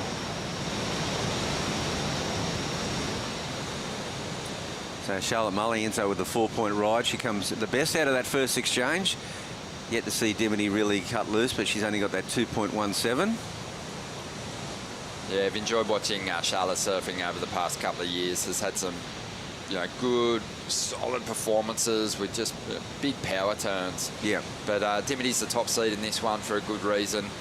Obviously living up there just behind Snapper Rocks and spending a lot of time in that lineup. It's just help her really refine that forehand approach, and she'll be the favourite in this one for sure. Had a big victory at the Usher Cup earlier in the year. Just looks so sharp in that event. Oh, she's in great form. I mean, and she's only just missed out, qualifying through the Challenger Series several times now. So we're looking for a big season for Dimity Stoyle. Unsuccessful hit there for Ellie, but so much time, and yeah, we're going to see a lot more waves ridden by the competitors today. I think they're just being a little more patient out there at the moment. I still think some of these insiders are worth, having a swing on and seeing if they'd stand up on the inside as we see Dimity up now. We'll swoop to get started. This one's going to shut down on her. Yeah, it's a bit of an indifferent sort of start for Dimity, so she's had two sort of up and downs with nothing to really show for it. Yesterday when we were watching Kingscliff Bugs, we're always mind surfing and looking for those sections ourselves. I had the worst mind surfs I've probably ever had over at Kingscliff. I couldn't find a wave, I couldn't find a section. But out here this morning, I'm seeing a lot of opportunity out there, as we see now. Courtney Dunlop looking to get things started. And this is what we're talking about. These waves, they're standing up a little more on the inside, which gives the surfers an opportunity to really attack, just like that. Oh, wow. Unfortunately, unsuccessful on the finish there for Courtney. Yeah, that could be a make or break one. She need to complete that ride to really get that score up in that 5-point range. And this is Dimity's wave again. She just did the cutback at the wrong time there, I felt. Took herself out of the picture. That wave didn't wait for her. A clean swoop there for Courtney to get this ride started. What we're going to see, though, is, flatter walls of water moving towards pretty chunky oncoming sections. So you've really got to manage that speed so you can get out in front of that exploding whitewater as Dimity lets go of a nice carve on the outside and just looking to find the open face again on this ride. She's going to get out of there, but that'll score reasonably well, that first turn. Yeah, it was a nice turn. So she looks like she wants to get busy. Pretty low scoring heat really so far. Charlotte Mulley with that 4. It'll flare up. 18.5 minutes to go. Let's check in with Jess Gribwood and the winner of the last heat, Jess. Thanks, Ronnie. Thanks, Bugs. Bella, that was a late charge to take the win in that heat. How are you feeling going into that? You said you couldn't quite hear what you needed by the end of that. Yeah, I thought I needed a 6 something, but I ended up only needing a 2, and luckily I got that last one in the last few seconds and got the win. And you've got a pretty good support crew here too as well. I mean, there's a lot of your little travel pack hanging on to every word you're saying in this. How does it feel to be travelling with such a tight-knit group of women and surfing against them in this division? It's so good. I love it. We've got such a good group going on. Yep. And I saw you sneaking around the set of a Netflix series being filmed down in your local area just a couple of weeks ago. Can you give us a little insight into what you were doing down there? So I'm being a surf extra for the Surviving Summer that's coming out next year or the year after. But yeah, there's a few of us doing it up here at the moment, which is really good. Yeah. And you got the rest of the day off. What's it looking like for you guys and your little pack? We're going to go get some food, sally bowl, cruise, and then watch the rest of the big boys. Beautiful. Well, congratulations. Do you want to say anything to the rest of your family and friends tuning in from back at home? No, we're good. Hi, everyone. Thank you. Thanks, Bella. Back to you guys. Thank you, Jess. Yeah, great job there from Bella. I mean, got the work done in the early stages of the heat, just relieved so much pressure on herself. And, there is a lot of just a pulsing swell here at the moment, so there's a lot of noise from that whitewater, and getting the updates from the on-site announcers has been difficult over the last few days, so you've really just got to back your talent. But have a look at this for Dimity. 1 turn, Bugs, 4.5. Yeah. The judges really paying attention to the high quality in Dimity surfing there. Yeah, that sure was a 4.5. That's pretty good for 1 turn, and if she gets a wave and connects it all the way, you know, she's going to be up there in that excellent range. But at the moment, it's she's keeping it tight because Courtney Dunlop, she's got a 3.5. They're all in this. So from the round of 64 from the women, we'll go straight into the round of 64 for the men. And Bugs, you've been looking at the heat draw this morning and commenting on just the depth in the ranks and just how strong this round's going to be to watch. It's the strongest round of 64 I have ever seen in a QS in Australia. I mean, it is unbelievable. The depth of talent, every single heat has got, you know, world-class caliber surfers in it. So this is going to be an amazing round of surfing. Well, have a look at this one for Dimity. This wave has a nice bowl to start off, goes to one of those strong frontside calves. Look how Dimity just rides the top part of this wall to maintain speed. Never really drops out to the bottom of the wave, which in steeper conditions, you're looking to put some distance between yourself and that wall so you can size up your approach and what turn you might want to attempt. But Dimity, I think her wave knowledge really coming in to play there. No, it sure does, and you know, it's not going to allow you to do that deep bottom turn on a lot of the waves. You've really got to be doing all your good work out of the lip, and so you know that sort of that turn 3/4 of the way down the face is probably the key. Yeah, and also some of the opening sections, as we see the replay here, you'll see they're a little flatter. They kind of back off on you. They promise a lot, but then they sort of lay down a little bit. Yeah. And Dimity, she almost is cutting that calf down rather than trying to drive up into it. And notice how she went up into the lip early, as opposed to sort of Courtney, who probably left it a little bit late to hit that lip on that. It was certainly it was a thicker section that Courtney was facing though. 5.83 for Dimity, starting to just push a little ahead of her less experienced rivals in this heat, but you know, there's just so much potential in the women's ranks as well. And a big opportunity to take down one of the big names in the draw here and give yourself just a massive head full of confidence heading into that next round. And notice that the paddle out's quite easy. It's, you know, there's a lot of wave action, but you know, devoid of that massive current. You can punch through.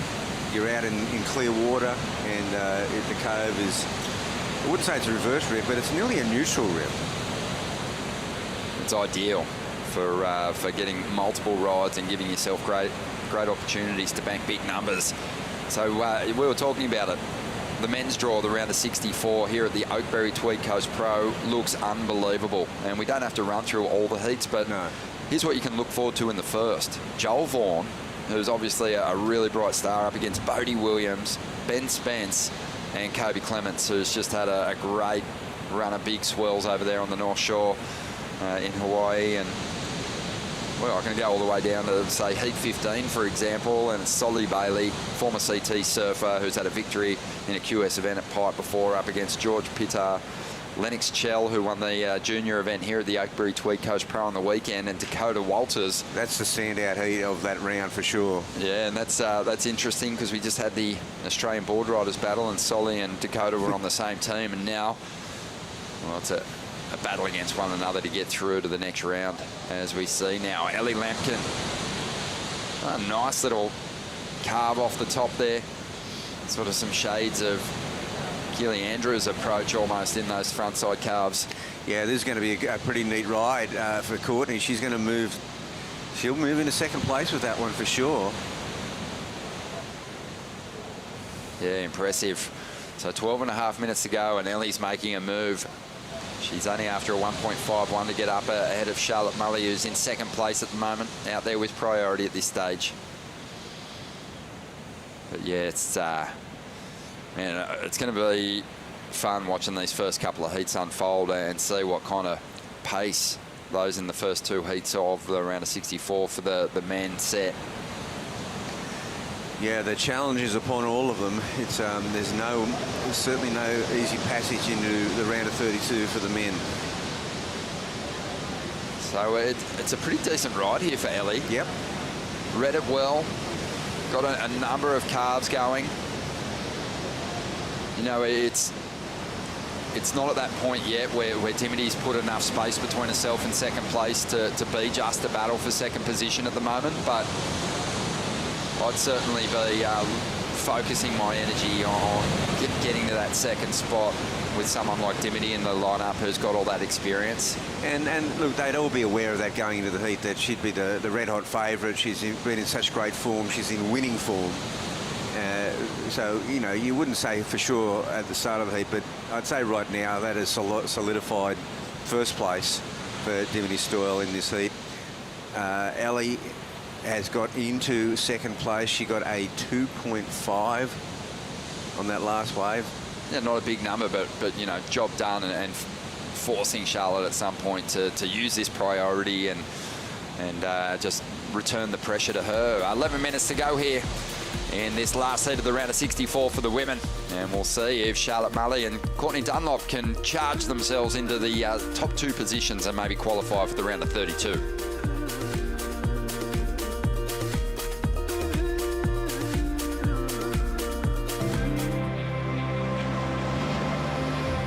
Coming back to the Tweed Coast is so special. There's such a community vibe here. Everyone's happy, everyone's active. At a young age, my family moved into the Tweed Coast, just being blessed to grow up in such a beautiful part of Australia. We love going around the headland where you can be surfing 1 minute and driving into the hinterland the next.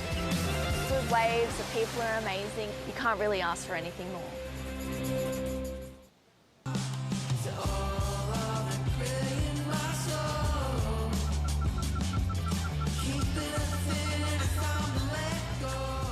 Find your moment at visitthetweed.com.au. Bringing nature into my living space is so important. Harvey Norman helps to tie everything together. Those products have that understated elegance, yet super high performing. Harvey Norman, the #1 lifestyle destination. Yeah, big shout out to our partners. Harvey Norman, of course, Oakberry. It is, it's the go-to, Bugs. We've just been smashing it the first few days of the event window, and so have our competitors. It's perfect, and they're going to be at every venue on this run of QS events and through the Australian leg of the CT. Great to have them backing professional surfing and getting behind this rising talent who are out there at the moment, fighting for their dream, which we just love to watch unfold. 9 minutes to go here. Dimity Stoyle just keeps building with each ride. 5.53 for that last one, and it has to be said, you know, Dimity hasn't even really had a quality wave that's allowed her to show her best. She's just been surfing so great these past few years, and as long as she's campaigning, she's going to have a fantastic shot of getting herself back on the CT at some point. But she's just so diverse. She's got so many different feathers in her cap. But at the moment, she's trying to hold off these rising stars. Charlotte Mulley on the backhand. Doesn't need a lot to get back to second spot. After a 2.33, she probably got it done on that ride. 8 minutes and 20 seconds to go. Yeah, I'd say Charlotte's going to leapfrog back into second place from Ellie on that one. It was, she waited a long time for this one, Ronnie. This angle here shows this wave's got a bit of solidness about it. She's got a really, really strong backhand. So it's, you know, when you're born and bred on these point breaks up here, you are going to have a good backhand. Yeah, you can tell. Just, you know, the top of the wave isn't that steep at the moment, so, you know, forced to kind of go to those backhand carving turns. But the bottom turns for me are fantastic. Yeah. Hangs on that rail for a long time, opens the wings up, gets us, you know, a fantastic view over the right shoulder of what she's dealing with off the top. Yeah, you put Charlotte on the right wave and she can reel them off, and she just got a 5-1. Here you go, our male competitors gearing up for the first heat. Oh, it's so on. It's going to be a good one. A stonker just to start out, because Joel just spent a year on the Challenger Series. There's no doubt surfing at that level, you know, coming back to this level. I mean, it certainly won't be easy, but it's kind of nearly like they expand their comfort zone after spending a year with the big boys. And Kobe Clements, you know, his surfing just seems to be getting stronger all the time. Certainly in bigger waves, he's evolved, but has always been extremely progressive. I think we can count on him for some big numbers out here. But yeah, he's looking to fulfill a professional surfing dream held by the Clements family. His dad, Steve, who is here as well, he was like a place off qualifying for the championship tour when he campaigned on the QS. He had a couple of big runs at the CT. He did, and what a great surfer. 6 minutes to go here in heat 16, the round of 64 for the women. And well, the score came through for Charlotte, and it wasn't enough to get her up into second position, 5.1. So Ellie's now back in third spot. She needs to drop her best number now, 5.27. And Courtney's after a 5.6. So Charlotte, she held that position out the back, waiting for her opportunity with her priority, and capitalised. Yes, that's right. I mean, look, Dimity hasn't really settled into this heat, but she's in a pretty good lead, but she's only in the 5-point ranges. Ellie is well capable if she can just get one and get that big finishing move in. She's capable of getting up in the 6-point plus range. So this heat's still got a bit of meat on it. It does. I guess the big bonus for Dimity is that her younger rivals, Ellie and Courtney in particular, they've actually been doing multiple turns on their rides and still kind of there in the 3-point range, whereas Dimity's only finding single turn rides, and she's getting 4 points credit for those single moves. So if she gets 2 done on one wave, I think we could see her drop a really high number here. Yeah, well, that's right. Well, she's settled into priority now. She knows she's got 2 waves in a ledger, and showing her experience as a professional, she'll just sit on that priority until the right opportunity presents itself. Until one of her rivals push her, she's in her head at the moment just thinking, well, I'll take something if it's got more than a 5.53 on it. Exactly. Anything else is not worth my time. Yeah, she got busy at the start with a bunch of little, one manoeuvre ways that she'll settle in now. Bugs, the Tweed Coast, it's produced some great surfers. We saw one of them compete yesterday in Josh Kerr. But we've got some young guns from this zone competing. But who are some of the greats from this particular region, the Tweed Coast? Well, yesterday I highlighted a bunch of Kingscliff guys. I mean, Ray Gleave, I think one of the best longboarders that ever lived. I mean, one of the greatest of all time, in my opinion. Is Trevor Gleave, Albie Ross, Shane Bevan, Dean Bevan. There was a girl that went to Kingscliff High called Stephanie Gilmore. There you go. Bang! Oh, my goodness. Well, Dimity Stoyle, she paddled her absolute guts out to get onto that ride. She had priority. And, being such a veteran, there's no way in the world she was going to let that wave pass her by. Only one section, Bugs, but have a look at this turn. Oh, that's awesome. And that's what she's got the potential to. This is the sort of surfing that Dimity is so well known that was for. sick. That was so sick. That was awesome. So Dimity Stoyle, big layback jam there. And this is going to be interesting because her first couple of rides, the 4.5, which she isn't counting on anymore, was just a really smooth frontside carve. That was a high impact section. She threw everything at it, 8.5, one turn. And, well, we had a feeling it was going to go there, just based on where the scale was at for this heat. Wow, 8.5 on one turn. That just goes to show, and that's a good one for the guys to see too. Most definitely, but you kind of, in a day where, or on a morning when no one's really had that big high-risk turn, but there's been, a couple of numbers get up there around the 7s. When someone does something like that, it just sort of sets the pace. I think if we see a big individual turn in the opening heat for the men's, then there might be a little more restraint in the scale, just based off the fact that we don't quite know what to expect from the guys just yet, but I don't mind them throwing that number. Oh, look, it's a great number to throw, and it really is. It throws down the gauntlet. This is what the judges are looking for, and I totally agree with you. I think they'll be a bit more restrained in this first heat of the men's. They'll set a scale, leave some wiggle room at the top, because we could see some of the big booming connectors right across the whole Cabarita landscape. Oh, Dimity. She could save her arms right now. She could save the paddle and return to the beach. She's left Charlotte Mulley chasing a 9.23. The battle for second spot is still well and truly alive here. Ellie Lampkin, she's after a 5.27. Courtney Dunlop is after a 5.6. Yeah, well, Ellie, she might rue that not making that one big turn at the end of that wave. That would have been up in that 5-point range for sure, but she still shows her potential as we see a bigger set here. See, when we're seeing the whitewaters, we know that's one of those big wider sets. Wow. Let's maybe try and get another replay of that big frontside jam there. And look at the jockeying going on. Oh, yeah, the guys are out there. They'll be taken right off on that surge. This will be so interesting.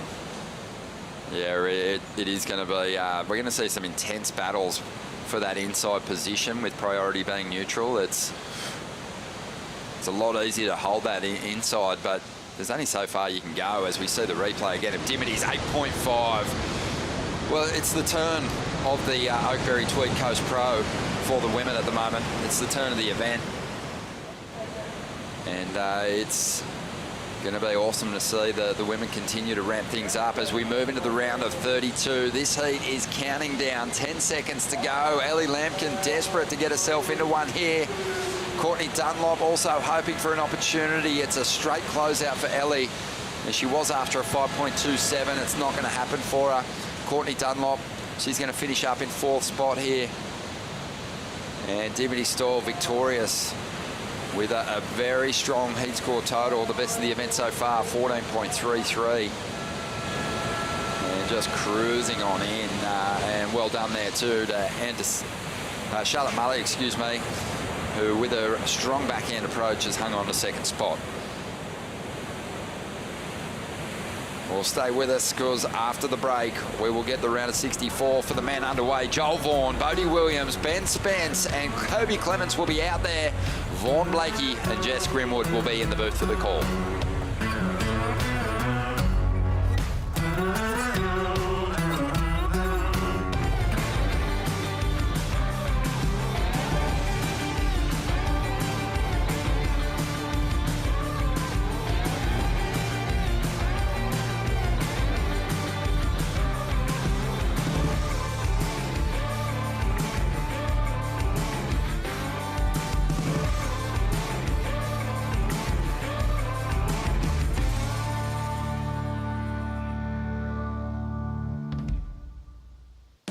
The number one reason why a student should come study here would be the access they have to staff, and it's just better than any other university. The fact that you can walk straight into the professor's office and get that one-on-one feedback, I think is just second to none.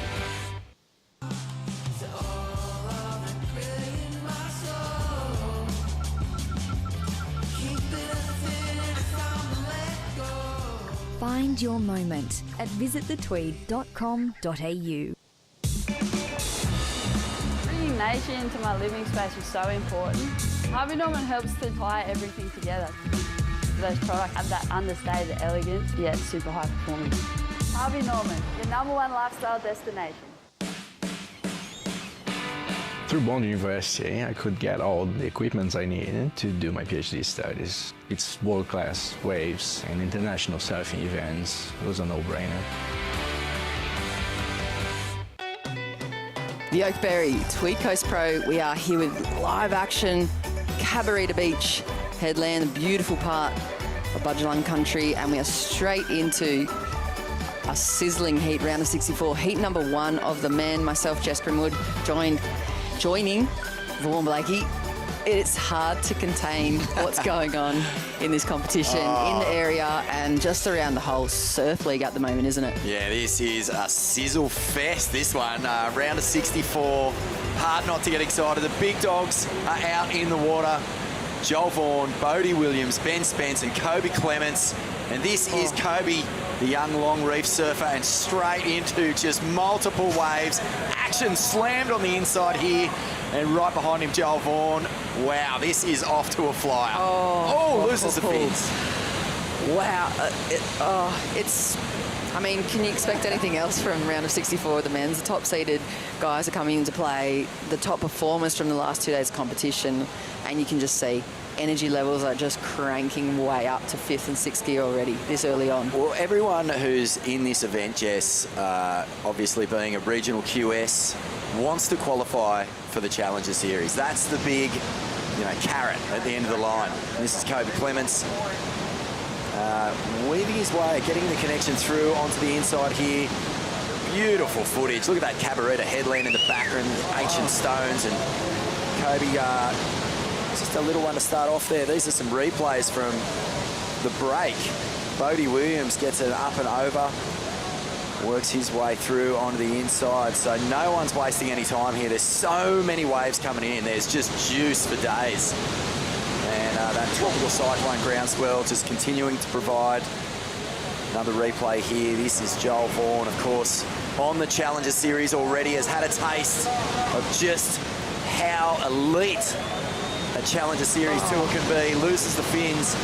But everybody knows that if you want to qualify for that Challenger Series, you've got to beat these top seeds who have been there, who have done that, who have actually got that experience and know just what it takes. Big scores locking in. Take us through them there, Jess. There he goes, Rocket Man Kobe Clements, 8.33 for that big, I think there was that last big kind of closeout manoeuvre that really sealed the deal, and he's already in the run around, 20 minutes on the clock.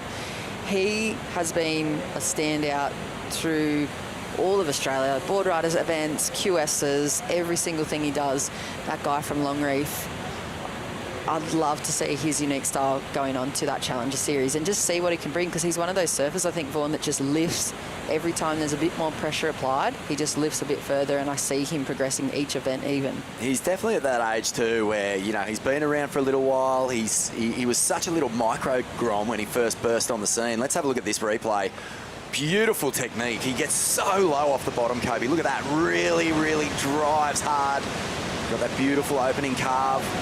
And slices back to the power, just deals with that bumpy off the lip. That is not easy to do, but that compression off the lip there was really lovely.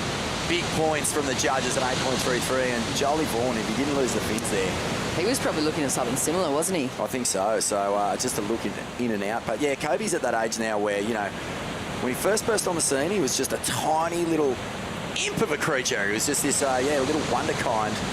And he's done his growing. He's really matured into a top-line athlete, a top-line competitor. And he's just got so much expertise to draw from. He spends a lot of time at the HPC. He's in the programs and the training there. But his dad, Steve Clements, a QS surfer back in the day, really talented surfer, cover of magazines. He occupied a lot of space in mags back in the mid-90s to late 90s there. And so Kobe has incredible pedigree, but this is the year, I think, where we're going to really start to see Kobe make a bit of a statement in the coming months. And hasn't he made one in the opening stages of this heat? An 8.33 just takes so much pressure off when you hear a big score like that drop early. Yeah, and it takes a lot to draw those type of numbers out of the judging panel in the first 5 minutes of a round of 64 heat. He's really, really clicking it where it needs to be. And I love he just looks so bendy. He's like one of those superhero, like elastic band kind of guys. He always seems to be able to tweak and torque his body into the weirdest little kind of spots and sections on the waves. He's just, his athleticism is pretty incredible to watch. Oh, it's very true. And I think one of the other awesome sort of advantages that Kobe has is he's a maniac. He loves big waves. He's had some pretty incredible sessions everywhere from, standout waves like Pipeline in Hawaii to big heavy sessions on the northern beaches of Sydney. Now we're with Benny Spence. So a good start to this one. Gets the completion. He'll look for the rebound. Throws it up and over. This is some nice surfing. Smooth. It's going to put him in good position. Sneak back out through that little rip as well. I was just having a chat with some of the locals at Berlin, one of the local women around the area, and she was saying as well there's heaps more rocks popping up through just that paddle out section and even the takeoff zone. She's just explaining all the sand movement that happens around this headland, which, I mean, you'd be well aware of, Vaughan, but extra rocks in the takeoff zone too to contend with today for a lot of these surfers as well. Yeah, that's interesting. That'll create, just further bumps and a few more challenges. But Cabarita definitely is one of those headlands that it doesn't quite just pack in consistently like, I don't know, Kira or, the Superbank. It's not this sort of definite line that's always there. It gets kind of sections that sometimes are really, really good, and sometimes it'll have a few holes in the bank. So interesting to hear that there's a few more rocks than usual. It's nice replay action here of Benny Spence to move up into second with a 5-point ride. Great angle as well. You can really get a feel for that extra little A-frame peak that's running back at him, and I guess the value in that wave as well, that last turn, 5-point ride. I think by the end of this 16 minutes, it's not even going to be into play here because these guys are just really starting to warm up. And while we wait for the next exchange, Stacey is either interviewing Dimity or Dimity might even be interviewing Stacey down there on the sideline. No. Dimity's doing the surfing today. Red hot surfing indeed. Straight from Lele's into an 817. Thanks for coming. Oh, thank you. Yeah, I know. A bit not as fit as I should be coming from the sidelines. But yeah, it's good to be on the other side of the microphone. We all want to know, what are you going to do this year? Yeah, I'm going to I'm going to get onto the Challenger Series. That's why I'm here. So that's why I couldn't commentate for Sunset. Got the call up there because Makua Kai Rothman, he injured his knee. So I'm the injury replacement on the bench for the WSL commentary team, which is pretty sick. And winning heats here, so you're going to juggle both? Yeah, so for now, I'm going to focus on myself a little bit and just do all these regional QS events. We've got, we have like the best little regional tour in the world, so we're lucky. So Cabarita and then Newcastle, Avoca, Boomerang Beach, I'm going to do that one. That's such a sick wave too. So yeah, getting into Snapper is my next, that's the plan. Yeah. We would all love to see you there. Great surfing, Dimity. Well done. Oh, Stace, thank you. Yeah, I love it. That's a scoop. That's a scoop. Stace has always got his finger on the pulse there. Isn't he? I think Dimity's surfing is so good at the moment. And like she said, she's not even feeling like she's in form. She's been on the sidelines, doing so much work with commentary, and she's such a great character. I know for me, I love watching her get behind the microphone, but I would love even more to see her take that surfing and her prowess. I mean, she's been competing for 15 years. She knows what it takes, and I can't help but imagine her on the championship tour. And she's getting better. I think over the past 2 years, I've said this a few times in different formats, but I think she's the most improved surfer in the world over the past couple of years. Just the level of where she was at when she came off tour compared to where she's at now is such a giant leap. And growing with confidence, never really is too far away from the action of the elite. All her best friends are your Steph Gilmores, your Tyler Wrights, your Macy Callahans and all that crew. And she belongs in that conversation. So to hear that she's going to knuckle down, hit the regional Q series, get in that Challenger series, she would easily be one of the favourites at Snapper if she manages. And that's one of the big benefits, is that if you can build momentum in this regional qualifying series that Dimity just took us through, your first comp on the Challenger Series is Snapper Rocks. And then you go down to Narrabeen. So it's all here, it's all at home, and momentum can play a huge role in just getting the absolute best possible start to a possible CT qualification. Oh, yeah, and I hope we're watching Dimity threading those barrels at Snapper some point in the near future. At 13 minutes on the clock, Kobe Clements is in the lead. We're going to take a quick break here at the Oakberry Tweed Coast Pro and back with live action.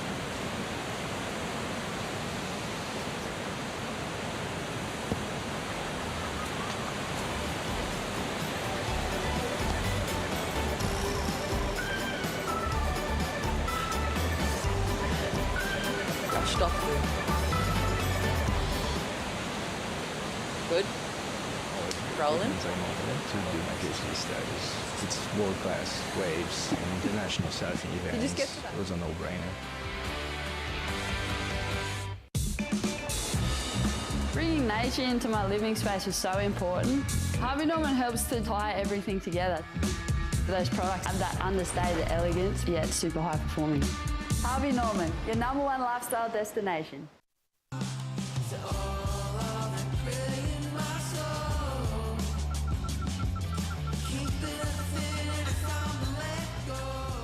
Find your moment at visitthetweed.com.au.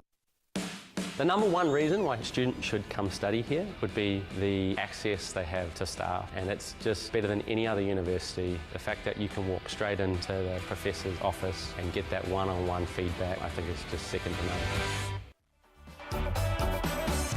Welcome back, Oakberry Tweed Coast Pro. Here's the replay. Plenty of action going down. In that quick break, there's the heat leader, Kobe Clements. Huge.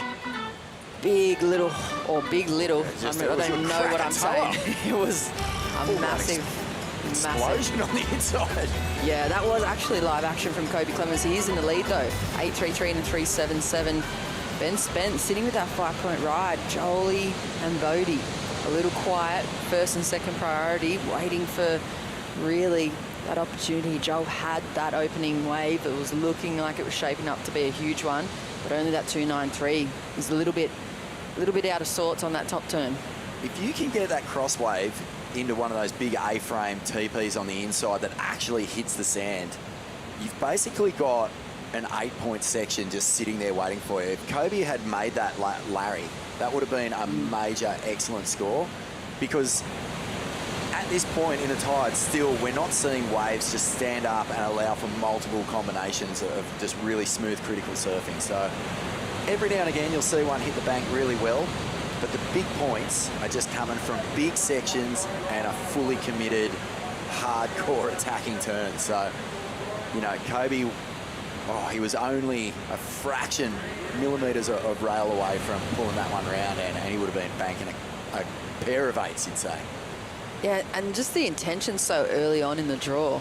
At 10 minutes to go, I mean, your opening heat for the day, this is really where we see these bigger names and all the expectation come flooding in. You probably see quite a few, you know, surf fans getting along the headland here at Cabarita as well to watch these guys surf. You know, names like Reef Hazelwood and Jackson Dorian on there on screen coming up later on in the next heat. But this is the opportunity as well for guys like Ben Spence and Bodie Williams. I mean, they're really, really solid Aussie surfers, really solid QS competitors, but this is their chance to take down some big names, you know, like the seeded Joels or Kobe's or Jacksons. Well, Joel Vaughan, you know, in the past 2 years, he's gone from up-and-coming junior talent to, like, definite world tour potential threat. You know, he's a big unit. He's got plenty of power. The lessons that he would have learned from competing on last year's Challenger Series, still very young, but he would have just learned so much.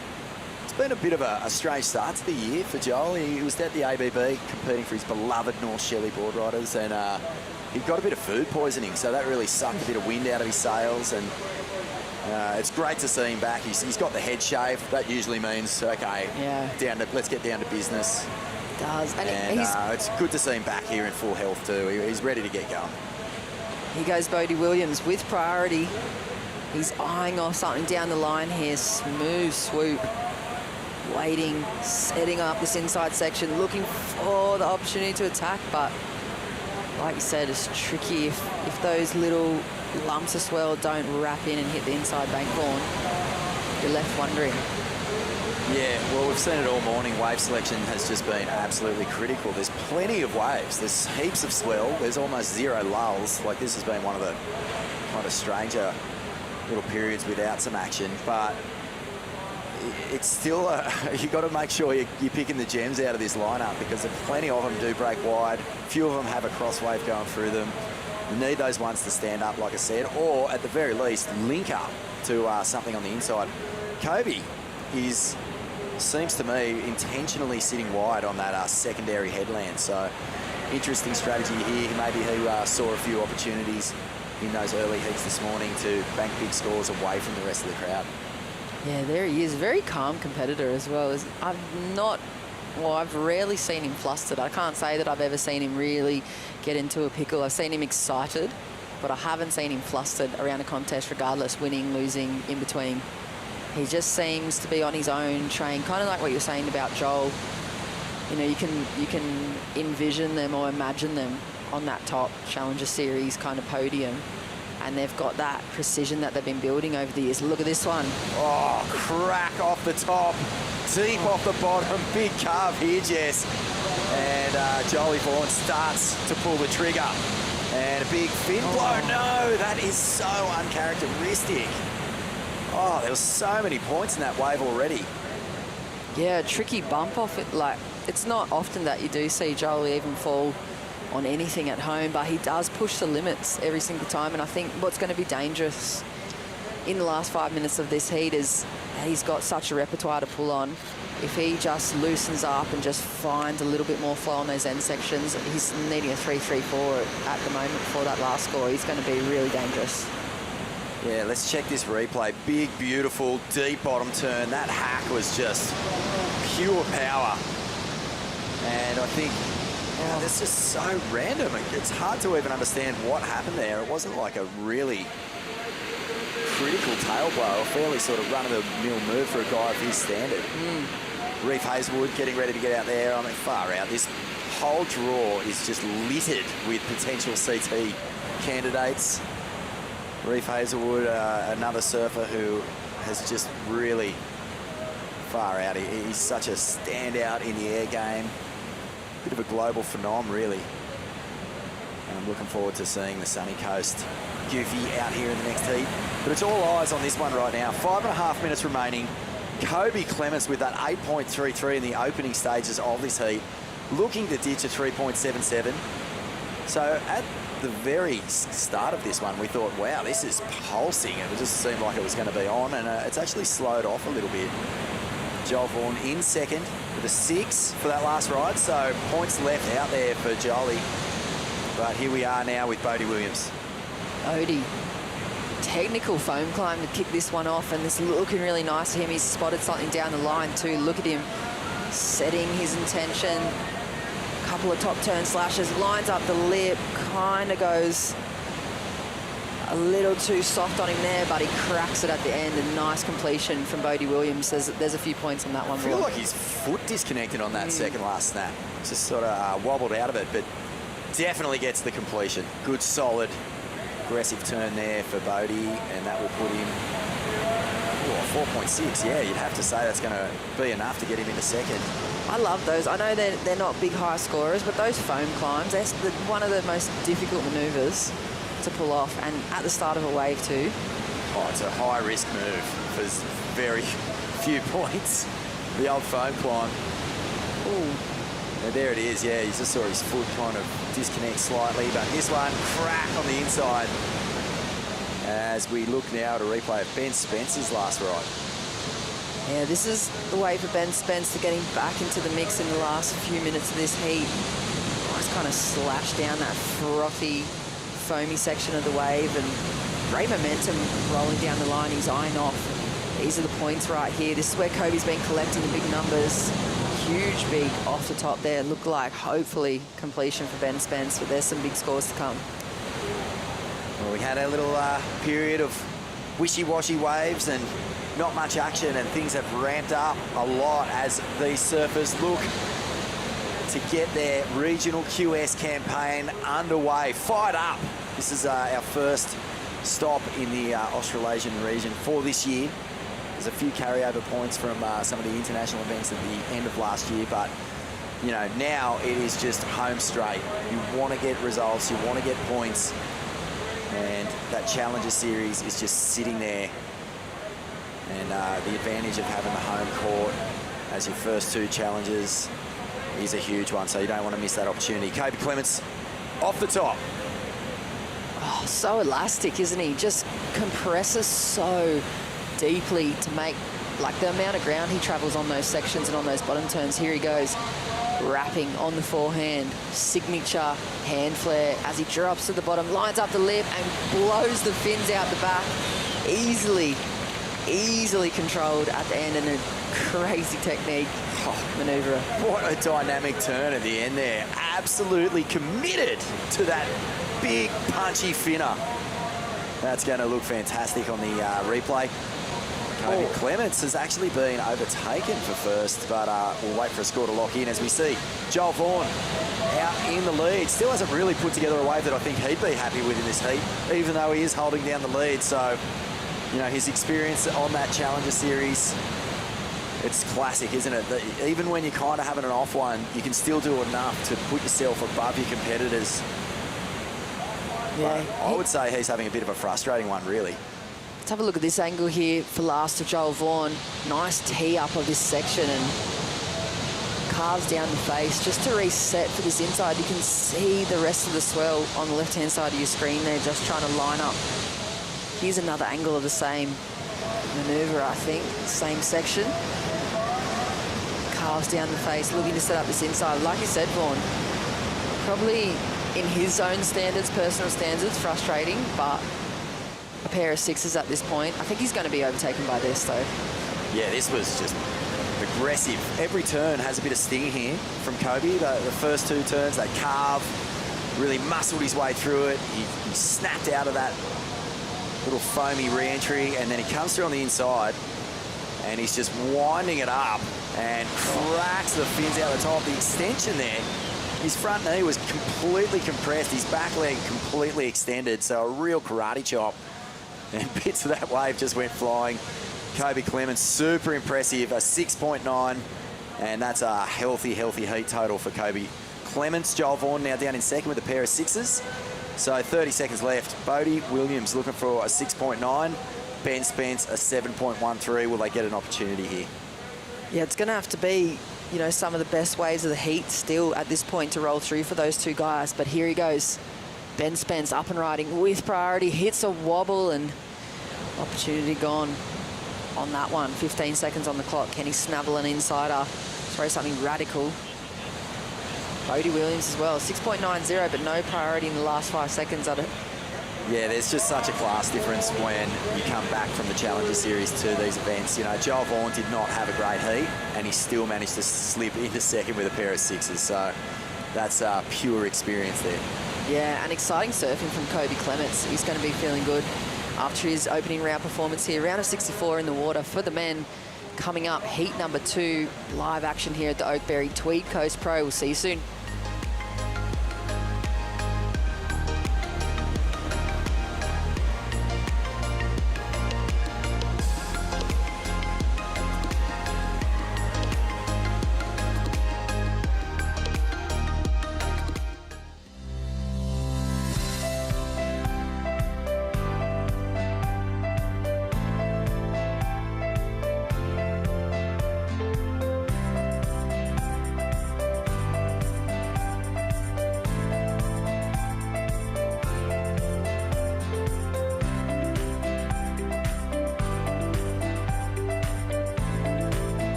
Oakberry, it isn't just food, it's a lifestyle. It's going to the beach all day, being with your friends, being healthy, being fit, being active and fueling yourself to be able to surf all day and keep living the life that we love.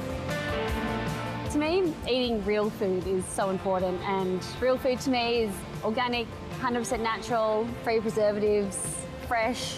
You'll find that with Oakberry.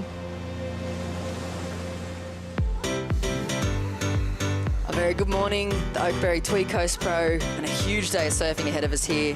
QS 5000, Cabarita Beach. Beautiful, beautiful morning, and myself, Jess Grimwood, joining Vaughan Blakey in the booth. Vaughan, so much surfing happening simultaneously at the moment. Some of the best Australia Oceanic regional surfers battling out for points here in unison. Sunset, WSL. It's on. It's on. Yeah, well, we've got some great action all over the world right now. Reef Hazelwood, Tully Wiley, Alex McGuffin and Jackson Dorian. So while You know, the global surf world is pretty absorbed with the goings-on over there. There's no doubt that there'd be a fair few Hawaiians checking in to see how Jackson Dorian goes here. A big hello, a big aloha here from Australia, and we're excited to see what Jackson can do in this regional QS. And here he goes. Up and riding, Jackson Dorian opens up the wings, just setting up this inside section, drops to the bottom, gets to the rail work, technique on point as well for the young Hawaiian. Nice bit of variation with the drop wallet. Really waiting for this thing to stand up for him. On the inside, huge big crack through the lip and easily dominating that section that's seen so many the women this morning. And then that last heat, those guys coming unstuck on, and Jackson's got it dialed in, Vaughan. That was incredible. I mean, this wave, it was a lot of work for Jackson. He had to really generate his own moves, his own power for a lot of this one. You can see as he's coming off the bottom, there's just not a whole lot standing up for him. Stays busy, keeps that rail-to-rail transition. There's just, look at that front arm, little shades of one of my favourite surfers growing up there, but we'll stick with this one. A nice little Larry, and comes right through onto the inside. So he knows at this stage, you know, it's been a lot of hard work, but this thing, crack on the inside, and Jackson, you know, one of the real far out, just mind-blowing performers of the past few years in terms of this one-of-a-kind next generation. There's a lot of people who have just watched this kid progress and basically had their heads blown off by some of the things he's capable of doing. But that little last end section hit, big points in that one, you'd say. Oh, there's definitely some big scores just waiting to lock in there. A few smaller exchanges happening at the start of that heat as well. There it is, 5-point ride for Jackson Dorian, pretty much based on that final manoeuvre. And 21 minutes on the clock here, round of 64, heat number 2, men in the water. And Stace, you're on the sidelines with Kobe Clements after a pretty dominating heat win. Searing. Thanks for the entertainment, Kobe. Oh, thanks for having me, Stace. Stoked to be here, back again.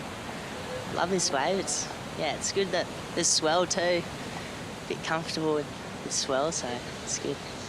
Yeah, you are comfortable. Where did that level of comfortability come from? Because for anyone that doesn't know out there, Kobe is a verified maniac. I'm not sure. I spent time in Hawaii, so probably surfing bigger waves helped a lot. Plenty of time in the Volcom House? Yeah, plenty of time learning and become a better person and a better surfer. Talk to me about the person that you are. From my angle, you're one of the most interesting people in Australian surfing. What is your cross-training and what does your overall regiment look like? I don't know. I train a lot with Surfers Gym and Scotty Anthers, and yeah, train pretty hard, and I've done Pilates for like almost 10 years or something, but yeah, it's pretty wild. But yeah, train and surf, that's pretty much what I do. What's going on with all this bling and hairstyle? Who's your inspo there? I don't know. I always rocked the 2 chains. One's my dad and one's mine, and he just gave up on his chain, so I just took it. And I dyed my hair in Hawaii. It's a bit bad now, but like a couple of weeks ago it was red hot. Yeah. I reckon we get another do going if anyone's watching, local hairdresser. Kobe needs a redo. Thanks for your time, mate. Well done. Yeah, thanks. Oh, thanks, Stace. I think Stace is Kobe's inspo because he used to rock a fair bit of bling when he was in high school. Yeah. Little grill. Yeah, did he? Oh, yeah. Hopefully we can pull up some of those photos. But Kobe had the full tiger stripe going on at the Board Riders last week too. He is really eccentric character, but like one of the most interesting, dominating at this point of competition. Yeah, he just tacked that last heat, and it was fantastic to see. All eyes right now on this heat. Jackson Dorian in the lead, a 5-point ride. Reef Hazelwood is, what have we got happening here? Jackson's doing a runaround? Yeah, possibly. He's just banked himself another 6-point ride. So within, you know, the first, we had that 5-point ride opening. He already made his way back out under priority. 6-point ride on the board, straight to the lead. And the pressure's on for Reef, Alex and Tully. It's a pretty good tactic to just get out there and just try and get a couple of scores straight off the bat. I heard Ronnie and Rabs talking about it. It can be one of those days where if you sit out there waiting for a good one, the good ones can be hard to find. So just get a couple straight off the bat and hopefully they link up and you might be able to get some scores. Tully, Wiley here from Victoria. And a couple of backside Rios. That one a little bit lumpy and difficult to deal with. He's won a QS before, Tully, so he'd be looking at that Challenger Series as a massive goal for him. And wouldn't it be awesome to see another Victorian on tour? India Robertson, the last. Yeah, she's one of those ones I was talking about. Oh, here goes Reef. Hazelwood, chunky looking section. Oh, the ease at which he puts that board up into the lip. There's that difference again, point of difference that you've been alluding to, Vaughan, of Challenger Series experience and the Championship Tour surfing. Yeah, Reef. He's tasted what it's like to pull on the jersey at CT level. Surfed at the Narrabeen event. Actually did one of my favourite turns the entire year. It was just this swooping roundhouse cutback, like a classic Narrabeen roundhouse. And like, it's the kind of turn that, you know, when it's done properly, you just sit back and just almost breathe it in, because it's not the flashiest turn, but if you're a real purist and you love a really clear, solid, deep line in surfing, that is the turn that really showcases where some people's surfing is at. Reef just absolutely went nuts. I think he got a 9th in that CT, so, you know, got through the elimination rounds, just a young man from the sunny coast, took advantage of it, and that just said to me, this guy belongs at CT level. See it, that beautiful little backside stab, just so much time.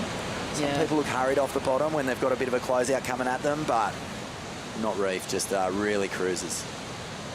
Just under 16 and a half on the clock. I feel like we're maybe going to start experiencing some cleaner conditions as we move through this morning as well, with the changing tide, and everything's kind of settling in here. It seems every time we've driven past cover over the last few days, it's got the potential to get better and better and better. And I feel like the contest director pulling the trigger on that move, the midnight mobility for the teams and the special ops guys just coming in and strike mission set up in the dark. It's a big ask. Yeah, there's some locals that live here that my mates with, and they were sending photos at like 10:30 last night going, hey, look at these guys are just in full work mode, just on the setup, just on the grind, as well as these surfers, you know. They're here earliest and leave the latest, and this is just to bring this beautiful vision to your screens. Here we go, Alex McGuffin up and riding with priority.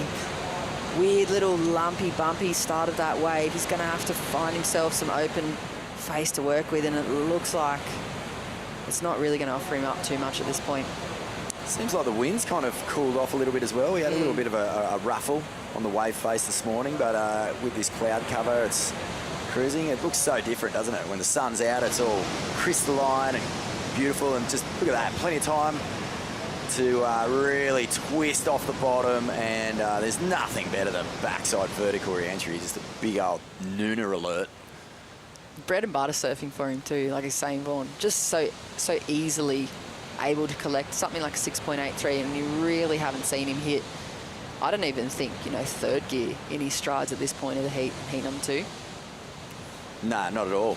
The best surfers in the world, they just look like they have so much time. It's usually because they're going so fast. You can't really even pick it up on your screens a lot of the time, just how fast these guys are going when you paddle out with them. Oh, it's like Speedy Gonzalez and the Roadrunner and all of them just mixed in together, just flaring. Sonic the Hedgehog. Whiplash. It's amazing. You really get a feel for the power and the speed.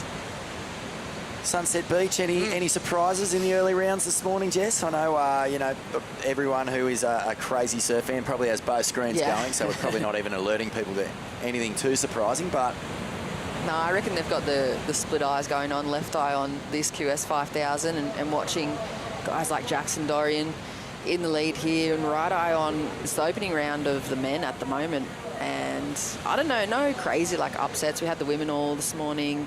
I think Barron Mamiya just won his heat against Kai O'Belly and Zeke Lau. So that was kind of a big heat for Barron, and it's a big heat for the Hawaiians out here right now, 13.5 minutes, and Jackson's in the lead over...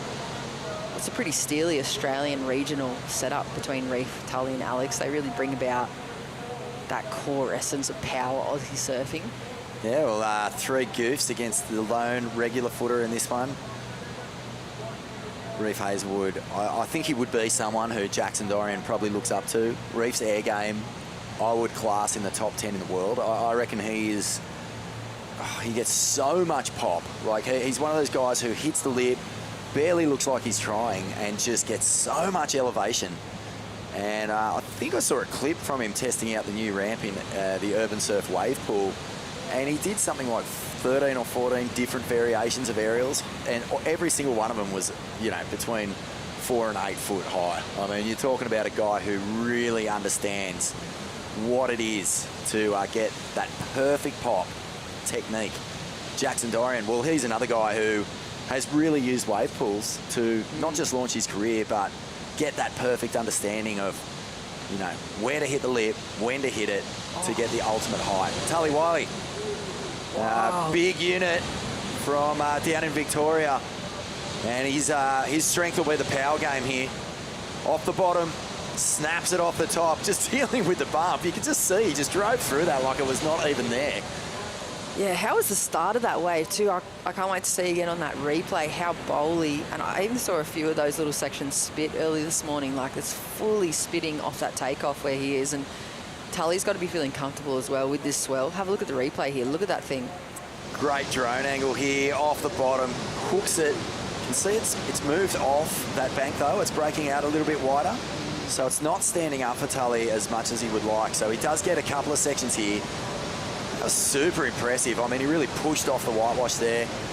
He's going to be hoping for a better wave than that. One of the tricky things about surfing these points, I mean, all over the east coast of Australia, but particularly in the Tweed, is once you get out towards the open ocean, you know, away from the protection of the headland itself, the rip increases again. So you've got much more water coming through, and it's really hard to get deep and get in position and to sort of take advantage of those pockets. That's why you see surfers creeping onto the inside and trying to get those ones that kind of bend back in a little bit. Oh, no. No.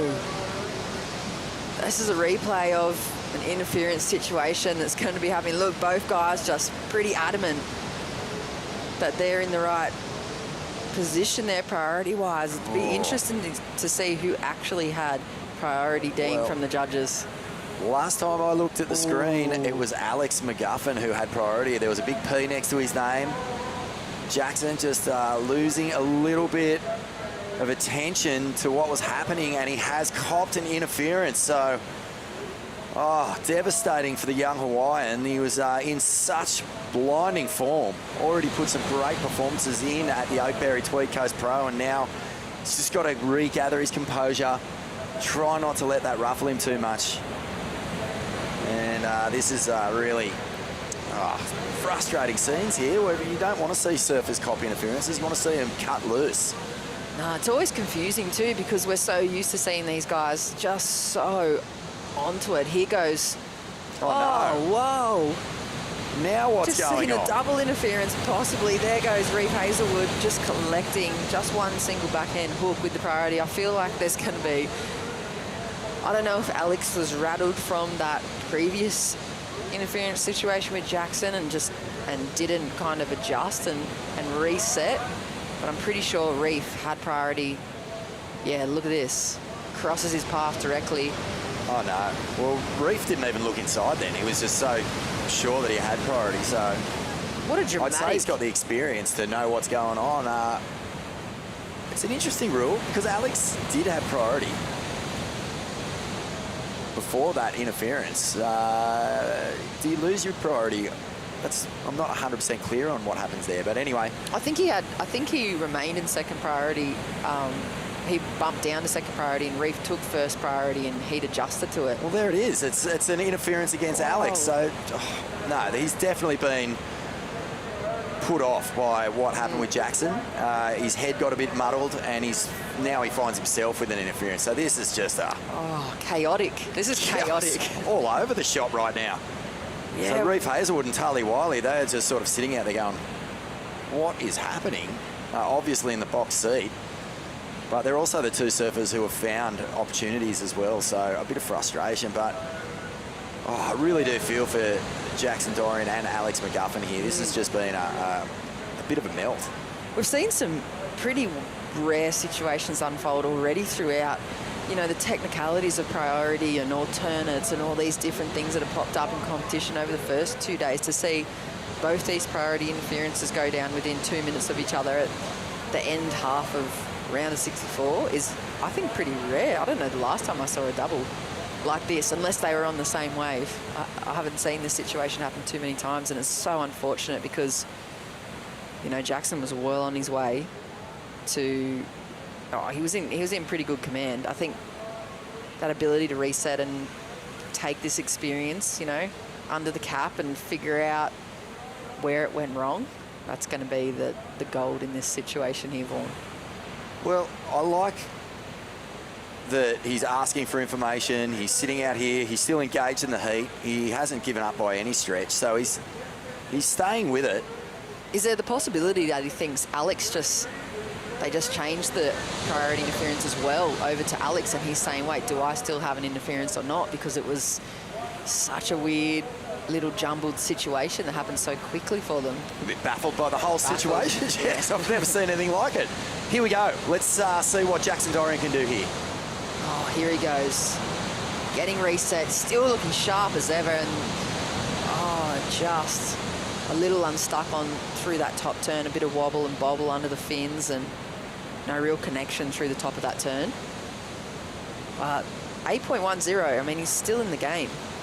And he's an electrifying surfer. Like, I mean, he can get the right section out here, and that is potentially a score that he can get with a single turn. So let's see how he rebuilds from what was a pretty confusing situation, a disappointing interference. Tully and Reef still have to get rid of those pair of threes as well. He's waving his arms around a lot. I think he might be right. I think he's heard that Alex has an interference, and he's going, hang on a minute, have they reversed it? What's happening here? But it's just purely a guess of observing what we're seeing on the screen. I just have a feeling that he thinks that they've reversed his interference and Alex has copped it instead of him. But, I mean, he could have easily missed. There's such a big space in the lineup between each other when the sets come that he couldn't. Maybe he missed watching Alex interfere with Reef. All right, so McGuffin now, big, beautiful roundhouse. Attacks that foam ball, cracks it off the top. So this is what happens too. You get into a situation where you've got an interference and you just start attacking. You've got no other option really. You're going to need a huge score. Yeah, nothing to lose. And that was pretty impressive, but let's stick now. Tully Wiley up and over. What about that turn, Jess Grimwood? Oh, up and almost upside down with that head movement too. Look at this thing wall up for him. Crumbly section, has to cut it off halfway and lobster dives out of there, but that's going to be a good, I think, a replacement score for one of Tully's waves. And 5 minutes, yeah. I just have a feeling that I'd love to hear from him once he comes up the beach and see how he's consumed the whole situation. How's that rebound? Yeah, kind of mistimed it a bit actually, but it was gearing up to be a really impressive turn. It just board got a little stuck, but this first turn here from Tully, very impressive. Up and over, glides over some lumpy, bumpy lip line. And he's picking off waves that are basically not giving him much, and he's just surfing them anyway. Pretty impressive stuff from Tully Wiley. Reef Hazelwood, what's he found? Nothing on the inside. Hasn't really been able to showcase his best efforts either. You know, his 6.83, one beautiful, crispy vertical snap. The 3.43, just a little backside sort of float there. So it's been a very odd heat, to say the least. Yeah, here's the replay, I believe, of Tully Wiley. But with 4 minutes on the clock, Reef Hazelwood with priority in the lead. There goes Jackson Dorian, regain composure, up and riding, looking at a section ahead, huge, big, projecting into the flats, front side rotor, but he can't ride out of it. And Reef looking a little bit out of sorts on the lump too. It's been a bit of a wild heat, this one. Yeah, that section that Jackson hit was super aggressive. Like, that was coming at him hard. So he threw it, got the tail high, but the landing was just asked a bit too much, I think. Big bounce there, a lot of power. What do you reckon in the scale so far today, if he can pull off one of those really big rotors in the flats, is he looking at that 8-point-plus range? Just thinking back to the last 8.33 we saw, it was for a big, punchy end section hit. So I would imagine that a big air on the same sort of section would score really well. Could nudge that score for sure. Yeah, the judges are definitely rewarding like a big commitment on a big section. Something we haven't seen yet this morning. Here's the replay of Jackson's last wave. He's going to have to find himself something like this and land it. How's the tail lift to get through the end of it as well? Reef found that section at the very start of that wave, but here's the replay for Tully. Yeah, Jackson got the shot, but not the score. Love that foam climb. Bit of an in-between linking turn there, off the bottom, draws out the bottom turn. It almost could have been a bit of a more of a pointed turn there if his line was a little different coming out of that first turn, maybe for Tully, and maybe the difference between those 4s and 5s and 8s. Just the trickiness, I guess, maybe the flatness of the wave coming at him in the face, but that exclamation mark, you know, it's like such a overused analogy in surfing, but it really, really collects the points at the end there. I think there's no doubt if Jackson had made that turn, he'd be looking right in the pocket of an excellent ride, because we really haven't seen too many, you know, excellent scoring heats, and the waves that we have seen have been just these big end section hits. So, yeah, that was a really impressive turn if he had ridden out of it. It's just such a bummer. You know, this heat on paper just looked like it was going to be fireworks. It was fireworks, but for completely different reasons. Just a few strategies going askew. As we see again, Alex McGuffin. Yeah, he's at that kind of nothing to lose point, isn't he? Just wave out the back, kind of almost looks like the one, but on the inside, McGuffin dealing with the whitewash. Reef Hazelwood just sort of just cruising in this one. 1 minute remaining. I wonder if Jackson has enough time to get back out there. Is he in the lineup? See 2 surfers in position. That is our surfers in first and second place. Reef Hazelwood, Tully Wiley. He's got the second priority next to his name, so possibly just shooting back out through the inside section. 40 seconds on the clock. I can't see him, so I can't see this really changing up. I mean, a Hail Mary and the biggest score we will see in the whole Oakberry Tweed Coast Pro would be a 9.5 at this point. We've only seen those really high 8s kind of hit their straps later yesterday, Arvo, and then early this morning in heat number 1. So it's a big ask with 20 seconds on the clock and the situations that have unfolded in this dramatic round of 64 heat. Dramatic. Dramatic. Oh, it's just, you know, it is tricky. It's lumpy, it's bumpy. There's not a whole lot of wind, but I mean, all things considered, just some disappointing interferences there for Jackson and Alex. But congratulations to Reef and Tully. Job done. And they'll be moving through into the next round. Yep, and a sigh of relief for those 2 guys as well. Round of 64, heat number 3 in the water. Coming back to you at the Oakberry Tweed Coast Pro with live action very shortly.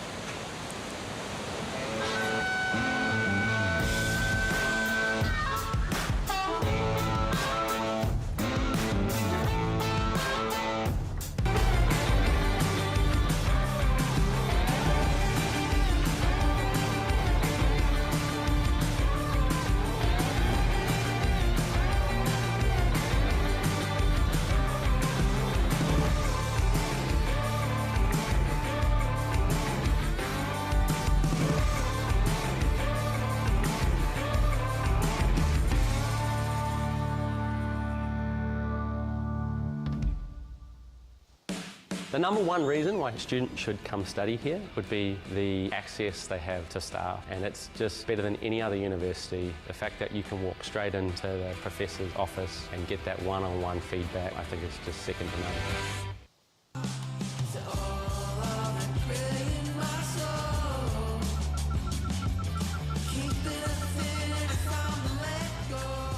Find your moment at visitthetweed.com.au. Bringing nature into my living space is so important.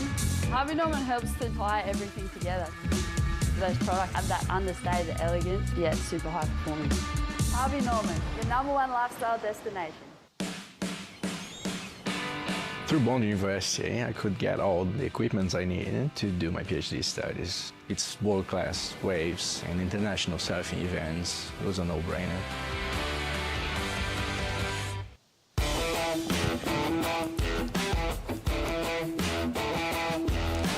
Welcome back to the show. It's all happening here at the Oakberry Tweed Coast Pro. Ronnie Blakey with Wayne Rabbit Bartholomew for the call.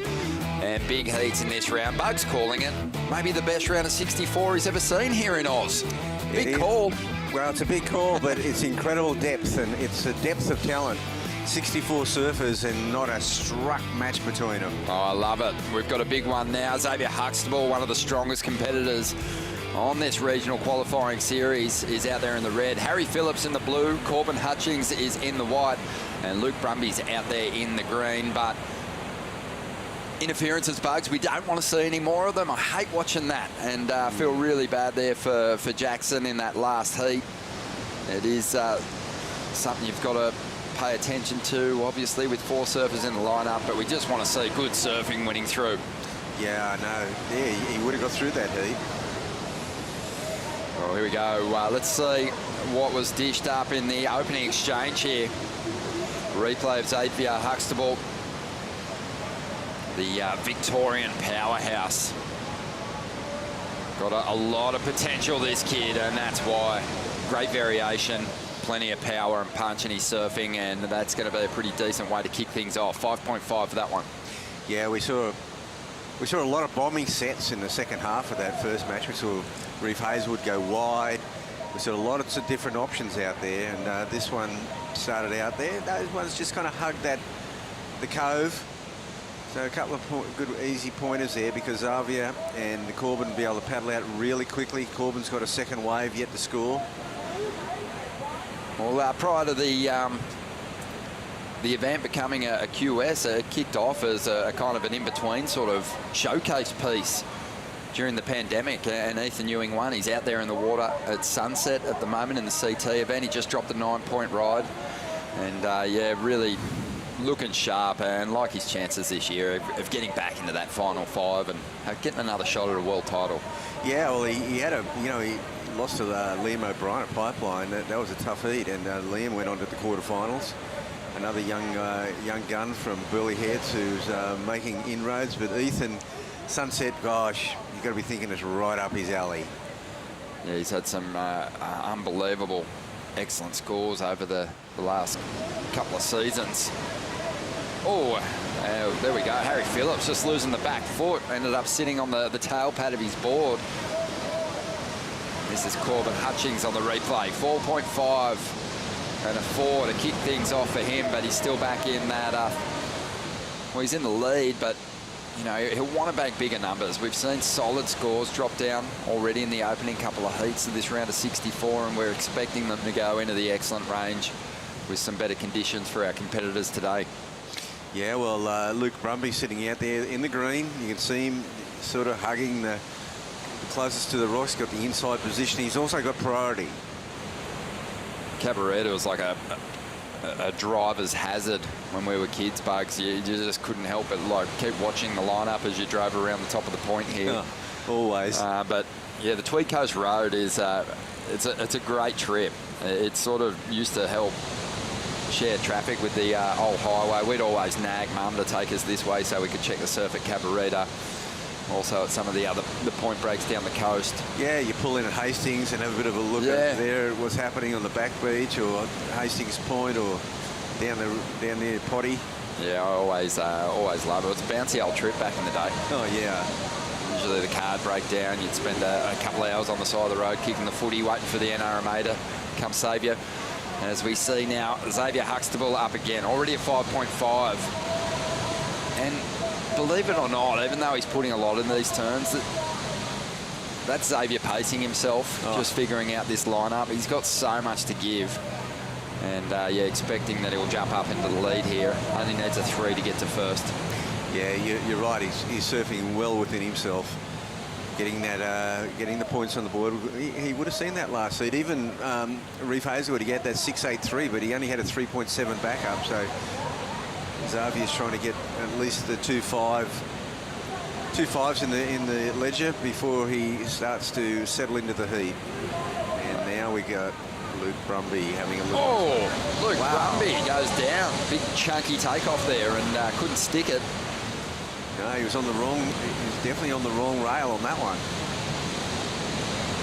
So 18 minutes to go here.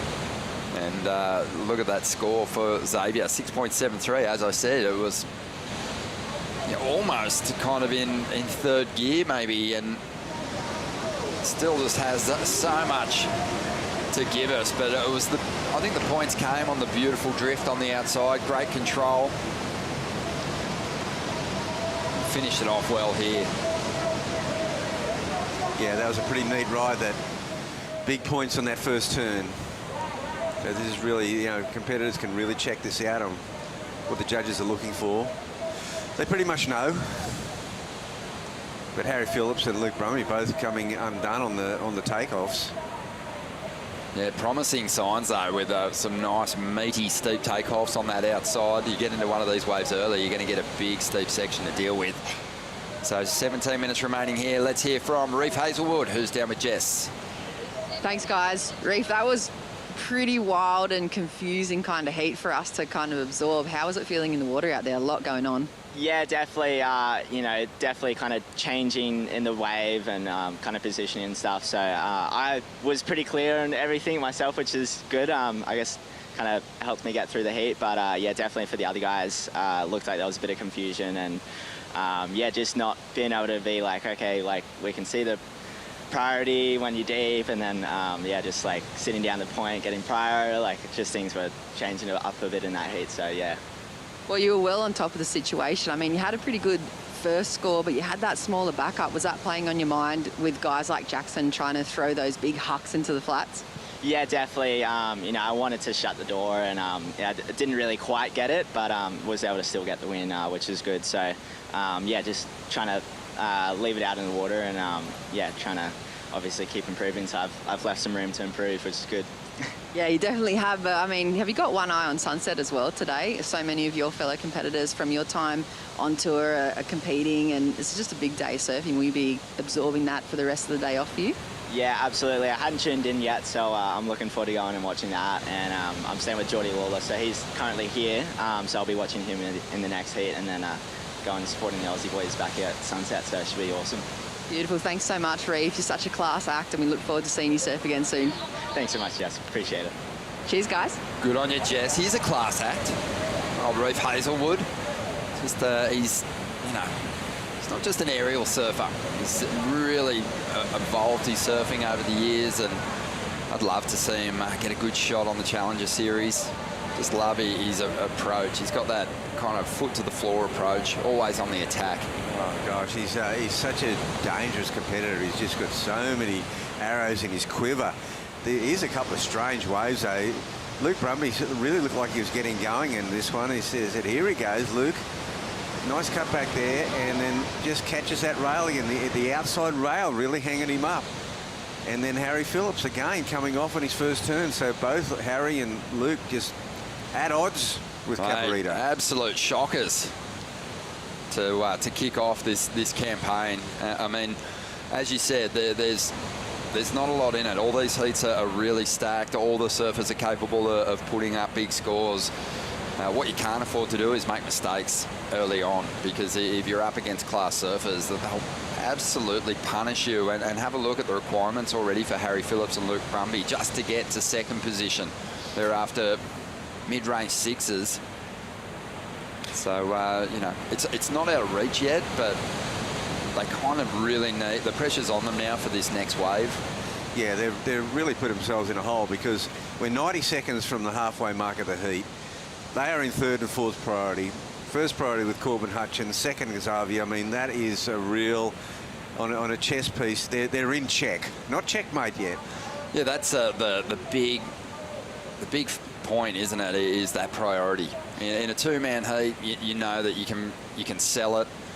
You can play it a different way. You can move to the inside. You can almost, without priority, start to move the surfer with priority around the lineup if you're really clever.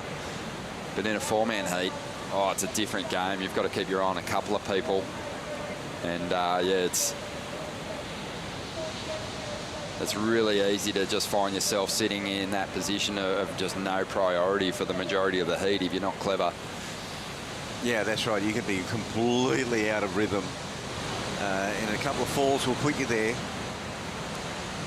It was really fun yesterday, Bugs, seeing someone out there on a different choice of equipment. And Josh Kerr's been so committed to his twin fins. I doubt we'll see him change things up. They'll work well on these kind of slopier walls, but that's just his go-to craft these days. But I love it. It's just such a big change-up. Well, he said when he came in, he said 20s. He said the 20s are good in everything, which is really amazing. He's just loving his surfing. Since he's retired from the Pro Tour, he's been doing the best surfing of his life. Yeah, he's going to be coming up later on this afternoon in heat 14. And yeah, he's already marked himself as one of the seriously dangerous competitors in this draw. And it's great to have some of those former CTers in the mix here. Nathan Hedge obviously has stated his intentions for a big run at the qualifying series this year again. I love it. I just think it brings so much to the narrative of these contests. It also is great for up-and-comers to just get obviously an in-the-water look at the competitive smarts of these veteran competitors. Yeah, then you got guys like Nick Squires, you know, a real journeyman, dangerous competitor to have in any heat in any division of professional surfing, national titles, anything. I know. Surfing Australia have done some great promotions with tradies that surf, but I think it'd be awesome to have a national tradie title, blue-collar surfer national title. That'd be awesome. Sure, you could get a power tool company to sponsor that event.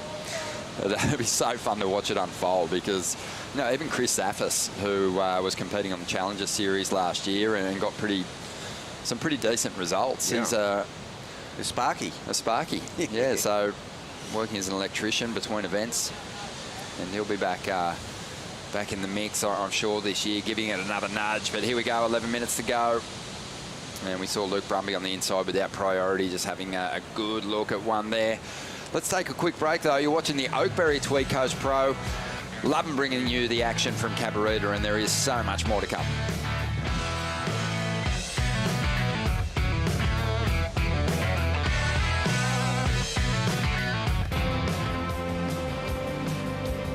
Oakberry, it isn't just food, it's a lifestyle. It's going to the beach all day, being with your friends, being healthy, being fit, being active and fueling yourself to be able to surf all day and keep living the life that we love. To me, eating real food is so important, and real food to me is organic, 100% natural, free preservatives, fresh. You'll find that with Oakberry.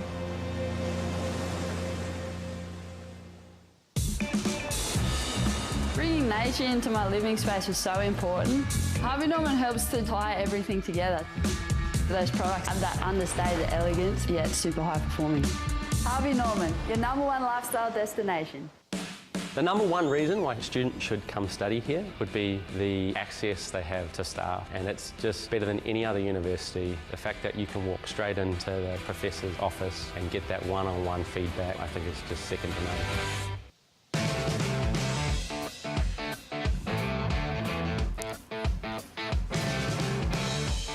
Welcome back to the show. 9.5 minutes remaining here in Heat 3, the round of 64, and it is an exceptional lineup of surfers that we're going to witness throughout today in clean conditions here at Cabarita. I saw a former CT surfer and absolute Sunny Coast icon, Sasha Stocker, just moments ago, and has spent a fair bit of time surfing here at Cabarita. He said, mate, this is good quality Cabba.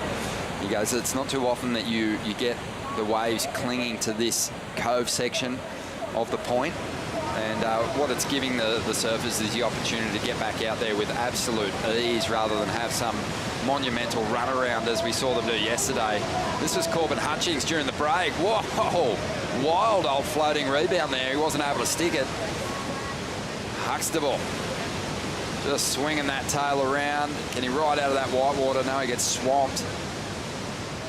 But he has a 6.73 and a 5.5, so Xavier's pretty comfortable out here at the moment. Corbin's after a 6.51. Real shame he couldn't ride out of that kind of creative line that he took over the whitewater. No, it was incredible. But Harry and Luke just, well, Luke got a wave to counter here, and he might get himself back in the heat. They've had a bit of a shocker, as you said. 8 minutes, not much happening. And this is an interesting one. I will say, like, this is the first big opportunity this year, other than some of those board riders events, but in an individual contest that the surfers have had to kind of really show us what kind of pre-season they've had before this regional QS leg. The equipment's just looking so sharp and fast. Corbin Hutchings just on the rebound there was just going a million miles an hour. Pretty flat water, really. He's up at the moment. Couple of nice hits there and drives off the bottom up into the section. Got there a little late, but did well to hang on to it. Yeah, he really looks like he's got a magic board under his feet, Ronnie.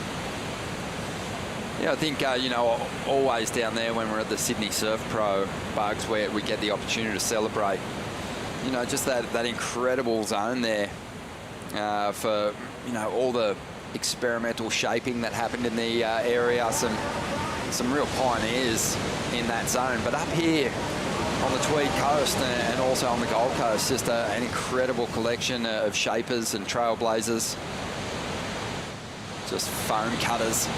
And it's fun to kind of celebrate some of those individuals as well. And you always sort of took inspiration from what you were seeing around the world, but there were some amazing shapers here right on the Tweed and Gold Coast, wasn't there? Well, look, when you think about, the Gold Coast and Brookvale, they've been the two hubs of the whole surfboard manufacturing industry. And it all started down there with, Shane Stedman and Jacko, and it was in Brookvale was the hub. And then the Gold Coast, it sort of did, Joe Lark and Dick Van Stralen, those factories, Honnessy, and now, of course, with DHD, JS, they're all there, And then there's, your more underground shapers too. As we see now, Luke Brumby looking good on his equipment here.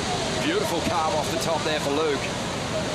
And he just really hadn't found any rhythm prior to this wave. He's making his move with maybe just enough time to get back out there and find another quality wave. But I like the finish on that one. Yeah, and Harry Phillips got going as well, so it took a while. So here's Luke, though. This wave here looking promising. He really needs to get a score on the board. This is what he can do. Just enough time, as you said, Ronnie. 5 minutes, 20 seconds. The paddle out's relatively easy. But yesterday, if he was making his charge at this point in the heat, you would say, oh, he's out, he's done. If you rode a wave down the point at Kingscliff yesterday, it was if you went a long way down, it was a good 4-minute return to the lineup, and then, you're obviously just begging a wave to sort of time its arrival with your positioning in the takeoff zone. But a 4.8 is really going to help Luke Brumby's chances here. He needs a 6.26, so he's still after a decent number to get in the second. But he's chipped away at the requirement, as has Harry Phillips, who's after a mid-range 6 as well. Corbin Hutchings, he'll be feeling nervous. He'll want to get rid of that 5.33.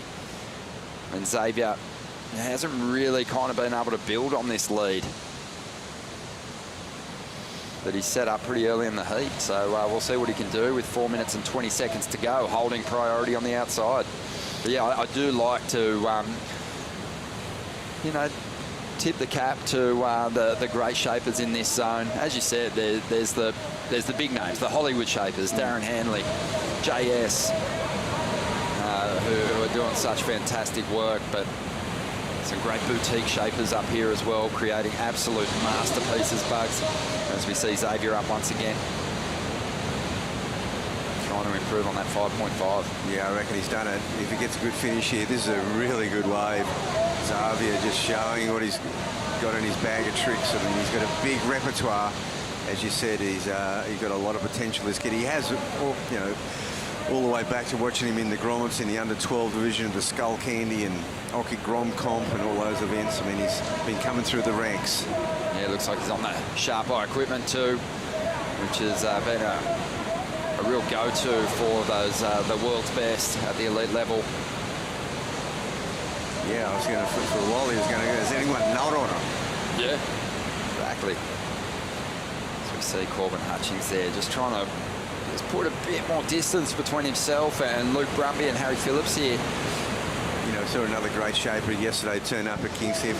Gunter Rohn. Oh, Gunter. It was great to see Gunter there checking out the surfing. Champion. First 2 guns I ever ordered were from Gunter. I've still got one of them, 710. Oh, yeah. It's always good to have a Gunter gun in the quiver. It looks like, you know, compared to the modern day surfboard, it looks like an old school water ski or elf slipper. It's got that much rocker in it. Unreal. And it's super narrow, not even 18 inches wide, I don't think. Wow. But that's how they made it back then. And as we see the replays here of that last exchange. And Corbin, a couple of nice hits there. Just wasn't able to finish this one off the way he would have liked. Otherwise, he could have replaced the 5.33. We'll see where the judges go with it. Well, I think those early missteps, Luke Brumby, Harry Phillips, 2 waves in a row, they went down very early. I really do think they're going to bite them as we come into those last 2 minutes of the heat. Yeah, you made the fantastic point too. That was just a 3.93, so still chasing sixes, Luke and Harry. You made the point too, Bugs, which is so important. You know, it's not hard to get 2 waves in a lineup if there's, you know, almost 20 minutes on the clock, even if you've made a couple of mistakes in the early stages. Yeah. The issue is you've got 2 people ahead of you in the priority order who are going to limit your opportunities while adding to their scoreline. So that's the thing. It's an uphill battle at that point. So you just put yourself so far behind it. You put yourself right behind a couple of speeding cars on the freeway. And it's different if you know, there is that wide option, which there is at Cabaretta. We saw it in that last heat. There was the Reef Hazelwood went wide. He nailed it. Jackson Dorian went wide and got a really nice one down the beach. But this heat seems to be, there hasn't been those big bombing sets. Everyone's stuck to the cove and hugging the rock. Well, that there is an insight that, you know, upcoming competitors who maybe don't have the experience of Xavier and Corbin in this heat, you know, if you don't have right of way in that lineup, some of those bigger sets are still providing steep sections. It's a longer paddle back out, but at least when you're not in priority, you're not just sort of sitting out there waiting for your turn or trying to get it done on an average wave. There is some steeper walls down the point. Yeah, I mean, you know, if you needed an 8-point ride, I mean, and you're sitting in 4th priority, I don't know. I don't like chances out sitting with guys with higher priority with this kind of caliber of competitive nous. So Corbin's still looking to get rid of the 5.33. Wasn't able to finish his previous ride off, but this one is finished with a beautiful turn. Luke Brumby's chasing him down. No time left on the clock here. It feels like Corbin's going to strengthen that 2nd place spot. But Xavier Huxtable, he's on fire. He had an 8-point ride in the later stages of the heat, coupled with a 6.73. A very healthy heat score total there of 14.73, and it's an easy win. And he is absolutely powering into the next round here, Bugs. He sure is, and a great heat by Corbin. Corbin got a lot of waves in that heat and looked really sparkly. He did. He warmed to it as well. Yeah. I mean, he made some mistakes earlier on, but he cleaned it up here. They really did make sure that he finished this heat on his feet. And, yeah, the numbers still rolling through. It didn't quite go into his top 2. Ended up being a 5.23, but, you know, he's, I think, done enough. We are waiting on score for Luke Brumby, but he's after something pretty decent, a 6.26. Yeah, he's going to move into 3rd place with a 3. Strong stuff there from the Victorian, who is moving on through to the round of 32. We're going to take a quick break here. More action coming your way with Geordie Lawler, Samson Coulter, Spencer Kay, and Daniel Farr in just a moment.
Oakberry, it isn't just food, it's a lifestyle.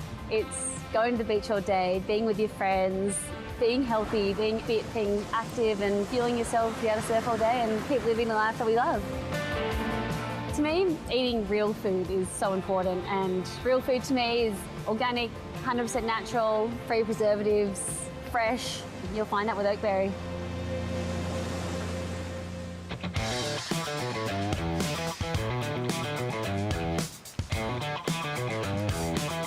Welcome back to the Oakberry Tweed Coast Pro. Ronnie Blakey here. Honoured to be sitting alongside the great Wayne Rabbit Bartholomew, world champion, Masters world champion. Got the Order of Australia. Actually, your Wikipedia profile, Bugs, is unbelievable. So many incredible achievements. But no ping pong. Oh, no ping pong world title. No, but it's just an absolute honour to be able to pick your brain during these heats. And we've got another standout heat here. Geordie Lawler out there in the red, the surfer from Narrabeen. Samson Coulter is in the blue.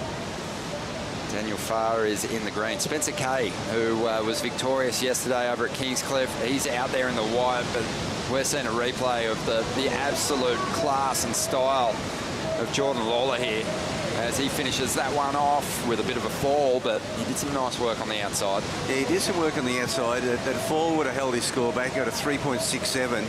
He was definitely looking at a 5+ there, so by his standards, he wouldn't be happy with that one.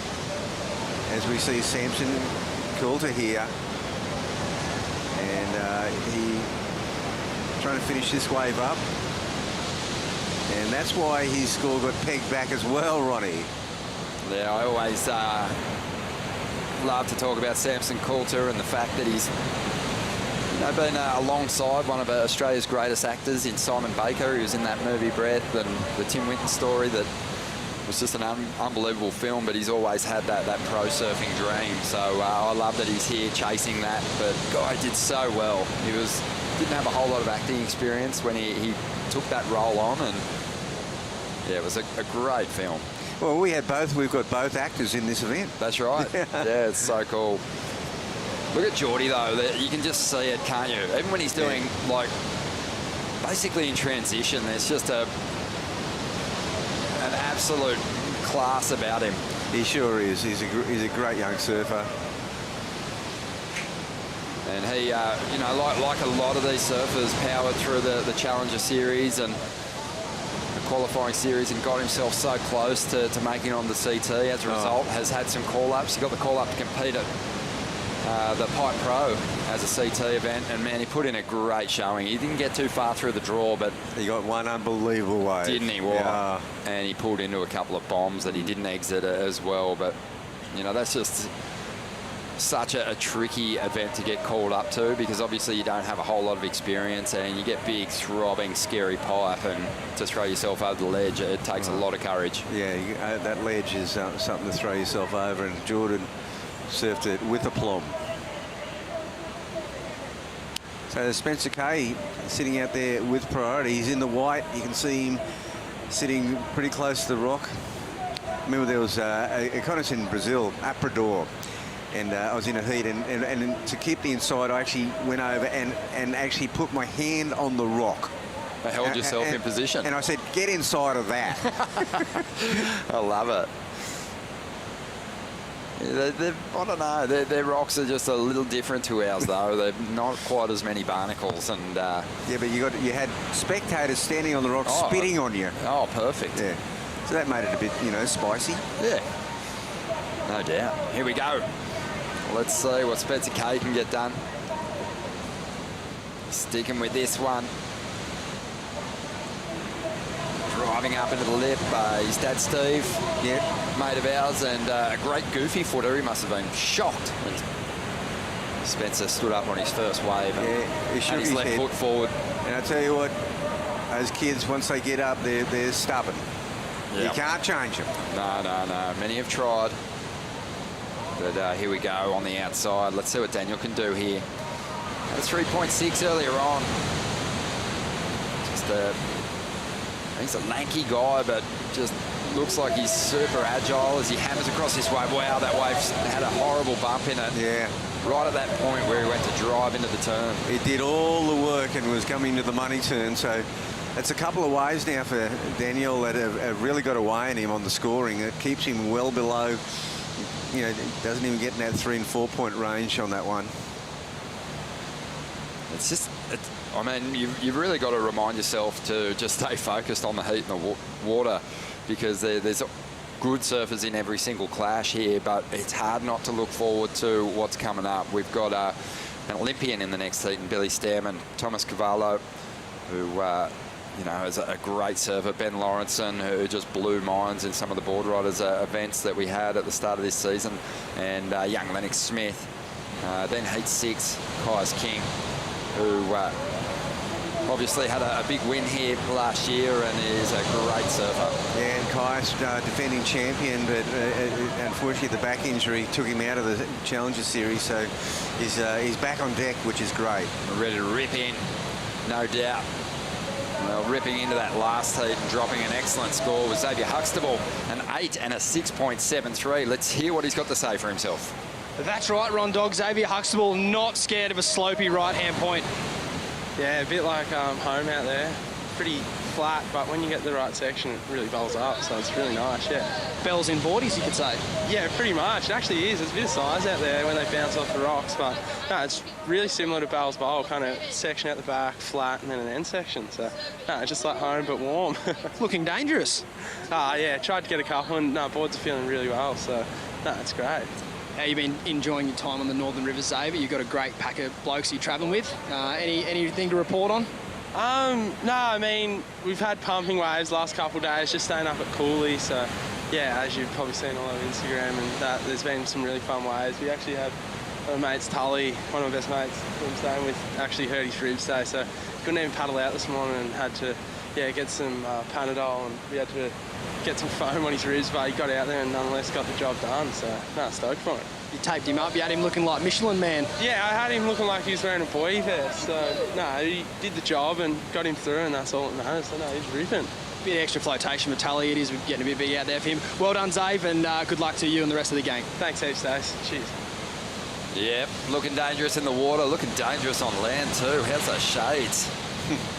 Xavier Huxtable getting the job done. On the outside at the moment though, great looking wall here for Daniel Farr as he throws it up once again. Just hasn't been able to finish his waves off, and it's cost him a bit, but it'll work on that outside section. Only needed a 2.71 to get into second position, as we see Jordan now. Geordie Lawler just trying to whip it through the pocket there. That wave really did lay down.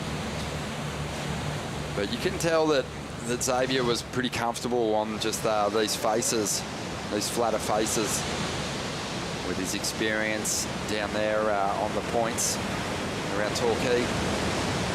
Yeah, this wave was setting up really good for Daniel Farr, but he just left it a bit too late. I was talking to Sasha Stocker earlier, and he said that it's still tricky out here. It's, you know, knowing what wave's going to take you right through, and some of them flatten out, some of them just shut down. It's there's still a fair bit in this break that can trick you up. Just really am enjoying the style of Geordie Lawler. It's just so easy on the eye. Oh, he's a beautiful surfer. And here we go. Spencer Kay is moved up in the second spot already. Nice swoop off the top there. This wave's starting to really flatten out. I wonder if it'll double up for him again on the inside here. He's giving it every chance, but it's looking a little how you're going. It's getting pretty ugly. Yeah, that one's going to just fizzle out. Never really offered too much on that inside section. I'm not sure if there was much scoring potential on that one at all. Well, it was just inevitable that Spencer was going to become a keen surfer, because his old boy is an eternal Grom. He's first guy out. He's never misses a good swell. He's the same with basically all action sports. He's huge into his snowboarding, so yeah, Spencer had no choice but to get amongst it. Good to see him out there with the jersey on. That last wave was ugly towards the end there, just so broken up and hard to read. He was looking for a 3.57 to get himself up in the second place here. I feel like this is one of those heats. It's going to be pretty similar to the last heat we saw in the round of 64 for the women, with one of the surfers out there just holding such an edge performance-wise over his rivals that it might end up being a really intense battle for second spot here. I just feel like Geordie's going to put that big number up at some point. Here he goes now. Looks like he's gone a little bit wider on this one, Ronnie. And it's got a beautiful face. He's going to go to town on this one, summer stage. Wow, man. That was just so well constructed. Yeah. Just doesn't seem to be moving across these waves with the same sort of desperation or like he's even in a jersey. It just seems like he's flowing, and when he hits the lip, there's quite a bit of authority and commitment to each of those turns, expecting that this score is going to, blow the rest of them out of the water, and it's going to put Geordie in a fantastic position here with 12.5 minutes to go. Yeah, they'll be scrapping for second after that one. We're only halfway through the heat though, but this was definitely a wider wave. It's got a nice face, big wall, beautiful turn there, as you said, with authority, and just looking casual.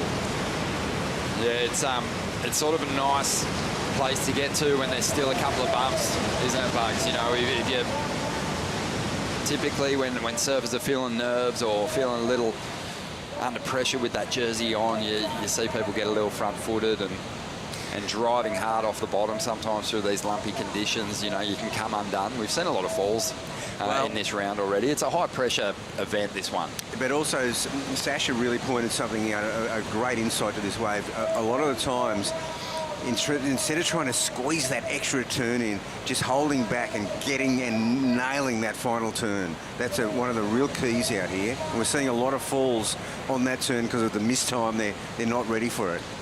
Yeah, and I also do feel that when you're compressing multiple manoeuvres into a short amount of space, you're going to wash off some speed, especially through that flatter section. And you need, with a more intense oncoming section, you need speed and power to match it. And if you don't have the speed, it just swats you. It just swats you, especially if you get there late. 11 minutes to go here. And, well, it's a great position for Jordan Lawler to be in. He's just dropped a 7-point ride. And the rest of the field now chasing big numbers to get ahead of him. But it is more likely with just under 11 minutes to go that these surfers will now, Daniel Farr, Spencer Kay, Samson Coulter, they'll look to battle each other for second position now. Yeah, if one of them can break out and get like a 5-5, they'll put themselves in a good spot. So smaller wave here by Samson, but he might be able to get some good work done. He made sure of it this time at the end. Yeah, and that was that. There was a decision to be made there to go for those sort of medium-sized turns or generate some speed and try and clout the oncoming section, which he did nicely. It was a smaller wave, so I think it might pull him back on the scale just a little bit. Let's see how Green responds. Daniel up with a couple of nice slices already. Steep section to work with here. Goes to the laid-back jam. And now starting to load up some speed. And he just doesn't quite ride out of it. It had a wicked bump in it that he had to deal with. Yeah, I thought for sure he's going to finish that one off. So 9.5 minutes to go here. Heat 4, a round of 64. Jordan Lawler has a healthy lead over the field.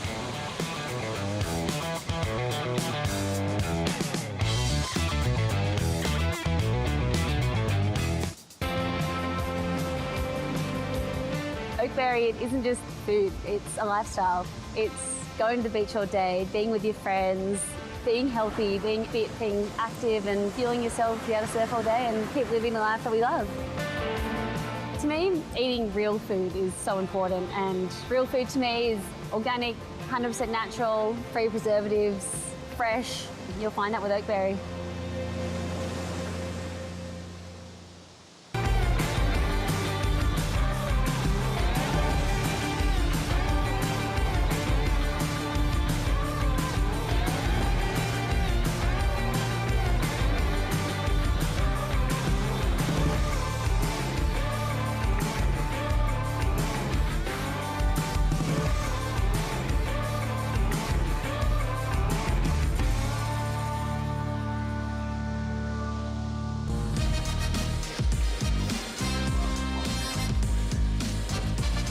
Welcome back.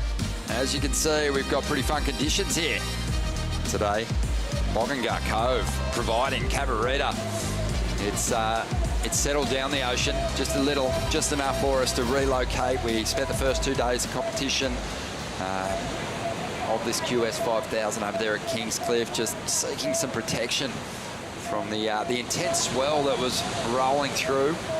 But it's backed off nicely, and we've seen some great rides already this morning, expecting that will continue through this afternoon as we see Samson Coulter there just punishing that final turn. And he didn't need a whole lot to jump up into second spot, just a 3.88. Jordan Lawler's out there with the lead at the moment. We're looking to get rid of 5.17. He's just looks so sharp, so confident, and really does look like he's, you know, in a good place and ready to make a good charge at the title here. Yeah, Geordie's in good form. Here's a replay of Samson.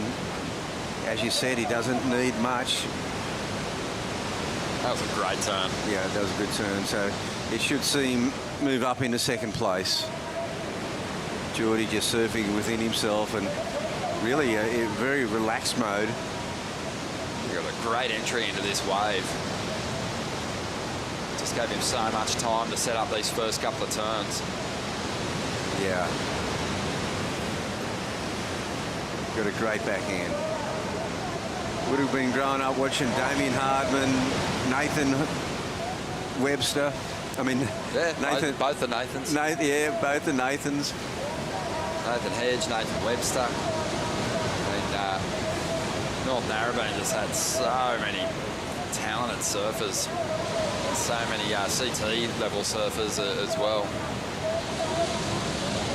And yeah, that was a pretty nice one for Spencer Kay there too. Let's tighten up second place here. So the race for seconds on. Daniel Farr has been in the box seat, I feel. He's been on the best waves, but he hasn't finished his rides, and he's getting punished on the judging card.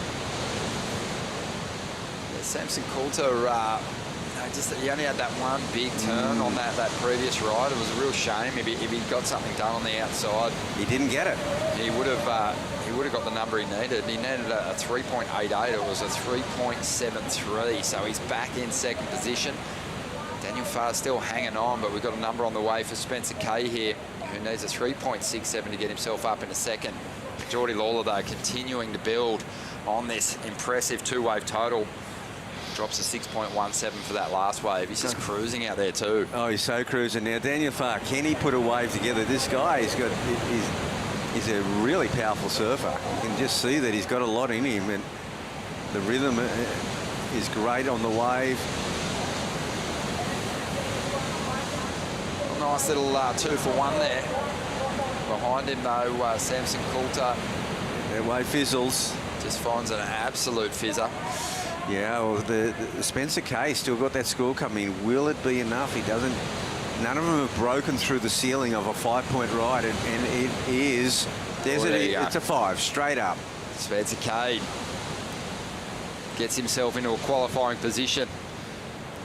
Daniel's got a wave on the way though, but he does need a 5.03. Gearing up for the next heat as well. It's a good one. Billy Stairman, Thomas Cavallo, Ben Lawrence and Lennox Smith. Bring it on. Yeah, that'll be a great heat. Lennox Smith has won the Pro Junior a couple of years here. This year, another Lennox one. Lennox Chell. Yeah, some of those, classy junior competitors are starting to make that move into the qualifying series. They've been at it for a couple of years, but I feel like with every year, that the size of their surfing grows, their chances of getting big results, that also grows. And yeah, we'll see how Lennox fares in this next clash, because he's up against some of the round of 64's heavyweights. Wow, the scores are all in. Daniel Farr has not moved. No, he hasn't, so falling short of the requirement. And he's still after a 5.03. Spencer Kay putting himself in a good spot here. I just feel Daniel's had the waves. He's had the waves to do it on, and he really should have a couple of 5s in his scorecard right now. Yeah, that's You know, that's a heat that you can look back on as a lost opportunity if you fail to progress when you've had the waves and made falls. Sometimes in a shifty lineup, you might just be out of rhythm and not connect with a decent wave. But he can't put it down to that on this occasion. Just a little, lacking a little attention to detail with the finishes. Yeah. And when you think about Spencer Kay and Jordan Lawler, you know, that's where they've really excelled. I mean, Geordie's been great start to finish, but Spencer Kay's made sure that he's finished his rides on his feet. That's right, and it's you know, it's paid dividends. You know, they don't need that much, but they do. The other guys, Daniel and Sampson, need to break through that ceiling, the 5-point ceiling, to get into the advancing number 2 position. Number 1's gone. Jordan Lawler, a 7 and a 6.17, a commanding performance. Yeah, just comfortable. You know, I think we've seen it from the higher seeds so far today. You know, there's just been a real relaxed approach to their surfing. I think they're pacing themselves through this opening round beautifully, still putting up reasonable scores, but saving a bit for that next round, which is only going to intensify. Here we go. Spencer Kay. Well, he really wants to push hard if he's going to replace that 4.3. Just under a minute remaining. Quite often, I think you'll see, you know, top surfers, they're not complacent. They're aware that everyone in this heat is capable of decent numbers, but they will wait to be pushed. And if no one's really throwing down the gauntlet to them, you'll see them kind of go, hang on, I don't need to risk it all with one super wild, explosive, high-risk turn. I can really afford to just link it together beautifully and find my rhythm out here. And in the last couple of heats, that's what we've seen. That is what we've seen. And we just saw Spencer Kay didn't add to his score. Daniel Farr, again, that finish wasn't clean. And I don't believe he's going to get the score on that one. Less than a minute to go, so he's running out of time.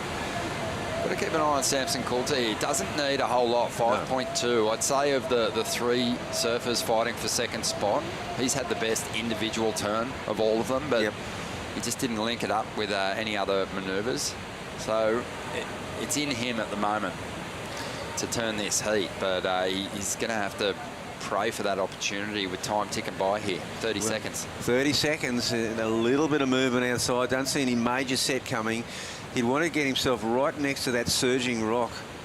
And this wave may offer something for him.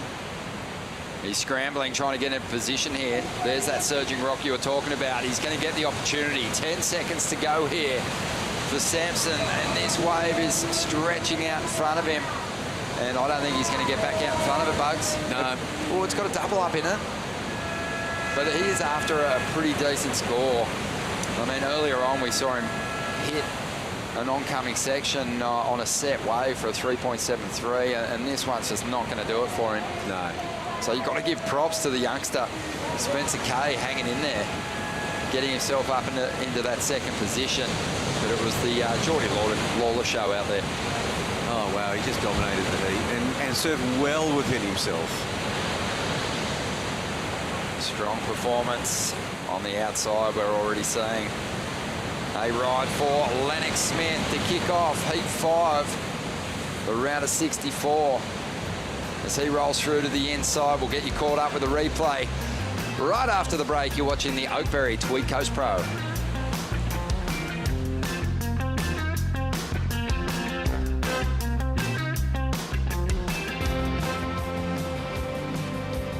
Oakberry, it isn't just food, it's a lifestyle.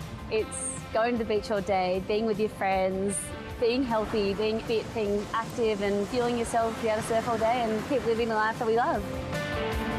To me, eating real food is so important, and real food to me is organic, 100% natural, free preservatives, fresh. You'll find that with Oakberry.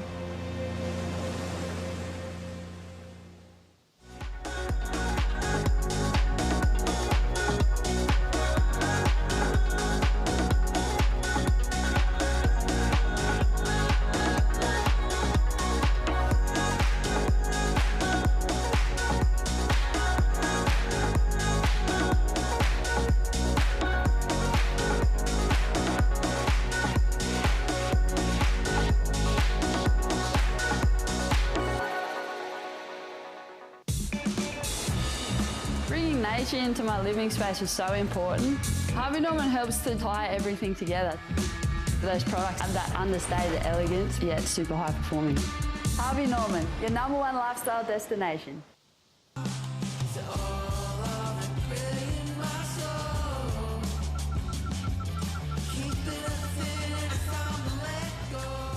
Find your moment at visitthetweed.com.au.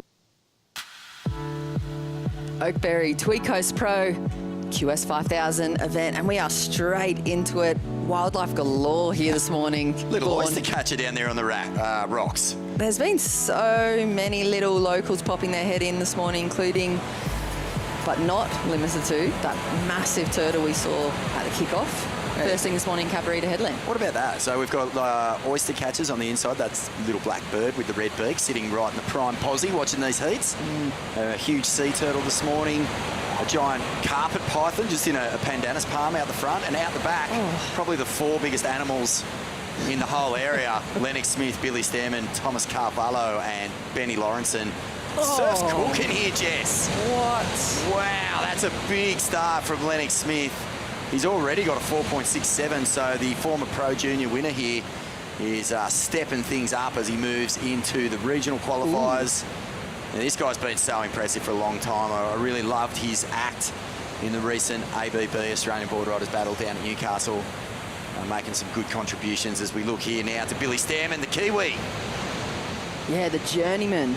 He's just experience on tap, this guy. Look how solid he looks on his feet. A few bits of rail work, nice and light off the top section there. Sets up the inside, nice down the face, gouging, carve, and yeah. Makes that. Yeah, real qualified journeyman in this setup. There's just something about watching the experienced heads, crew who have been doing it for a while, really finish their turns. But look at this. This is Lennox Smith, you know, youthful, a real good relationship with this wave here at Cabarita, and just links it together so nicely. I think that was his opening ride, that 4.67, and this will be the replay of wave 2. This has got a 4+ points in that one turn alone. How's that little tweak? A big section, cracks the lip, then also has the talent to sort of free the fins a bit and get that board up and over. This is a good looking one for Billy. He's really identified those nice little growers and big swoop to kick off. Sets up this inside section. Here's where he gets a bit light and loose over the top. Gouging. That was a nice turn, wasn't it? That wave was so bumpy. It was like he's on a dirt road with no suspension, just dealing with the corrugations, but beautifully handled from Billy Stearman.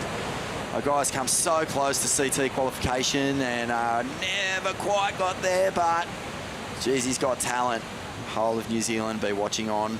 Hopefully tropical cyclone Gabrielle not causing too much havoc over there. I know they're watching it really closely. Yeah, sort of tracked off across the Pacific over to New Zealand. Heard Paige send her well wishes yesterday, so some concerns there. But here we are with Thomas Carvalho, another great surfer from this region. A guy who has sort of operated in the underground sphere for a long time. Whoa. He is such a good surfer, isn't he? They were like smaller wave, 2 turns consecutively, super sharp. So, what, another score to lock in for Thomas, but last of Lenny, that one turn alone, that 4.83. So a pair of 4s, high 4s out in the lead. Here goes Benny Lawrenson. Ooh, too deep. Touch too deep. Some pretty impressive looking waves here. Tide's definitely starting to change a little bit. We're seeing a much steeper opportunity for these surfers out on this back bank. This morning, a lot of the big sets were just wash-throughs and breaking out wide into the channel. Lots of duck diving, different type of stamina needed. Yesterday, it was just get on that treadmill and just start working it against the sweep. Today, it was just getting pummeled underneath tons of Pacific power. So, yeah, they've had a lot thrown at them, these competitors. Yeah, they have. You can really tell who's well-rounded too and who's feeling confident. I think you called it really early. There's been no switch up really with equipment for these guys between Kingscliff and Cabba. They're all on the same kind of sleds, but particularly I think Thomas might be on a sharp eye and it's just looking, so I've noticed that the sharp eyes over the last 3 days have just been looking really sharp. Really crispy. There's the snowboarding going down here from Billy Stammen. Crack off the top. Huge opening turn and a big old slice back to the whitewash.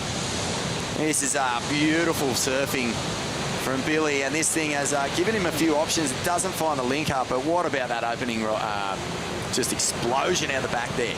You could feel how buttery it felt, couldn't you, through the bottom of your feet, watching it on screen. Here goes Thomas Cavallo, drawn out, kind of slows down, ready to set this thing up on the inside. Big looking section ahead of him.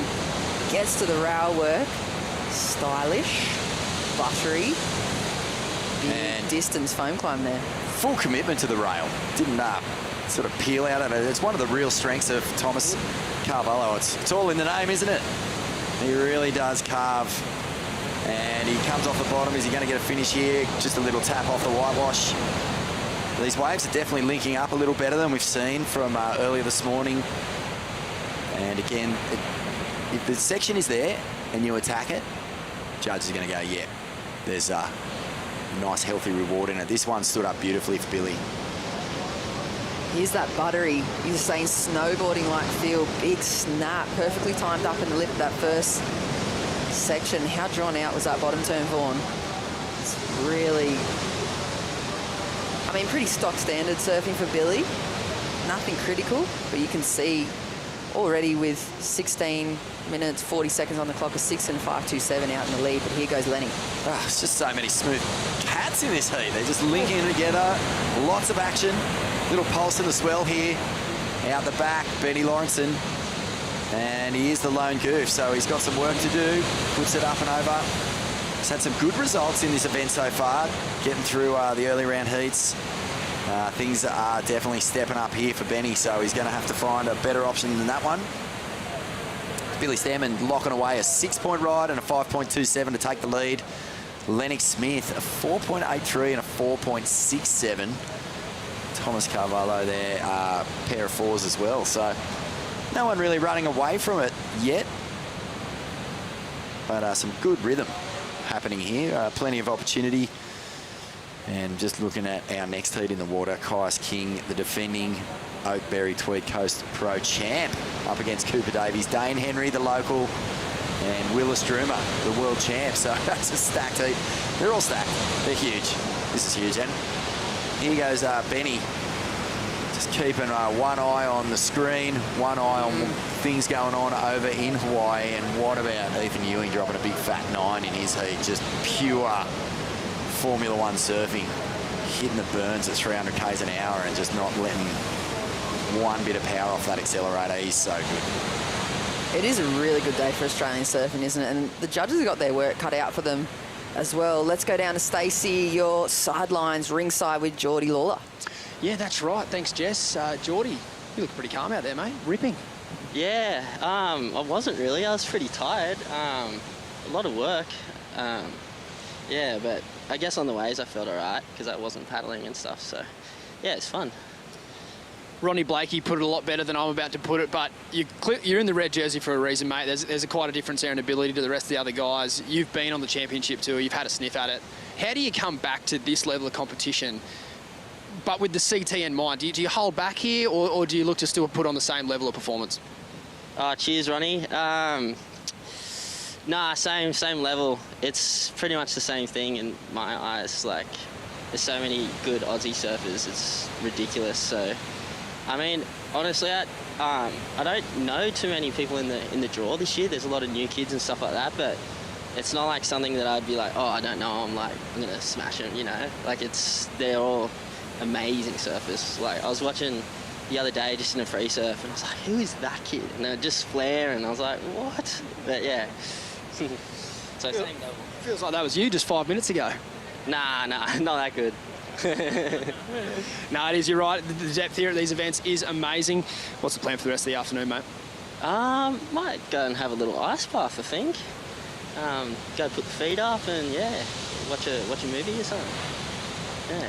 Well done, mate. A relaxed Geordie Lawler. Back to you guys. Thanks, Dave. Super relaxed, and he's put his finger on the pulse there too, hasn't he, Geordie?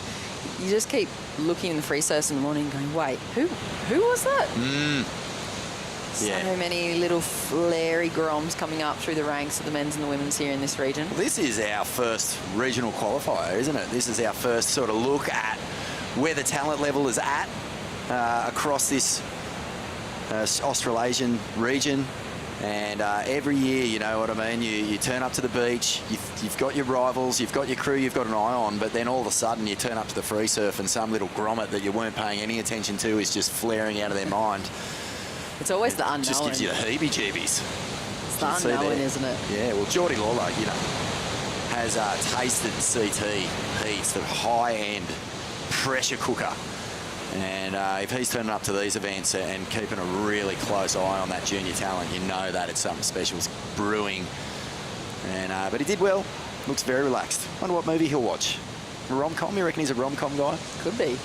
How to Lose a Guy in 10 days, I think. Oh, How to Lose a Guy in 10 days? Yeah, I think so. Yeah, I reckon. No, we'll have to check back in. Maybe you could do a bit of roving. I'd love to see what these guys get up to on their late afternoons, you know, just the recovery that goes in behind this, because some of them are super serious about it.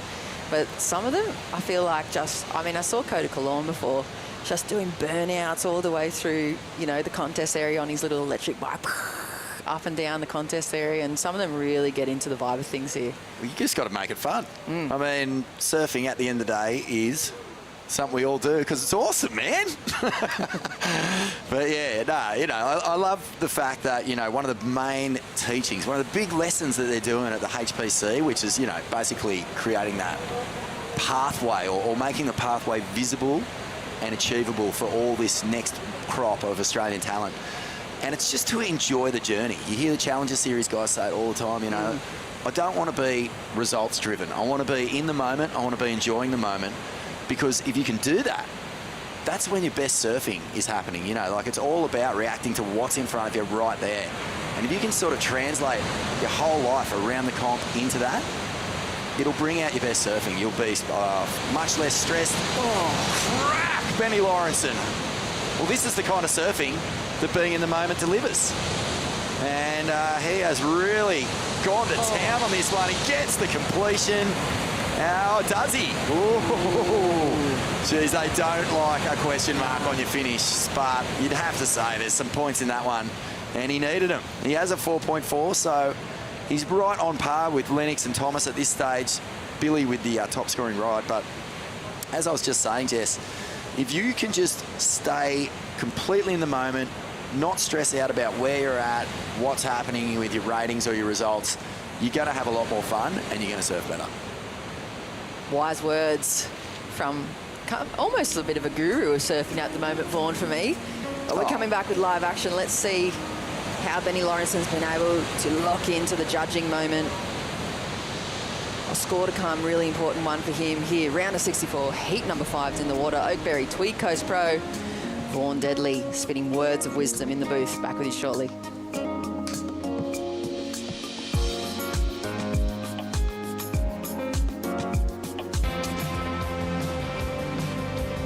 Oakberry, it isn't just food, it's a lifestyle. It's going to the beach all day, being with your friends, being healthy, being fit, being active and fueling yourself to be able to surf all day and keep living the life that we love. To me, eating real food is so important, and real food to me is organic, 100% natural, free preservatives, fresh. You'll find that with Oakberry.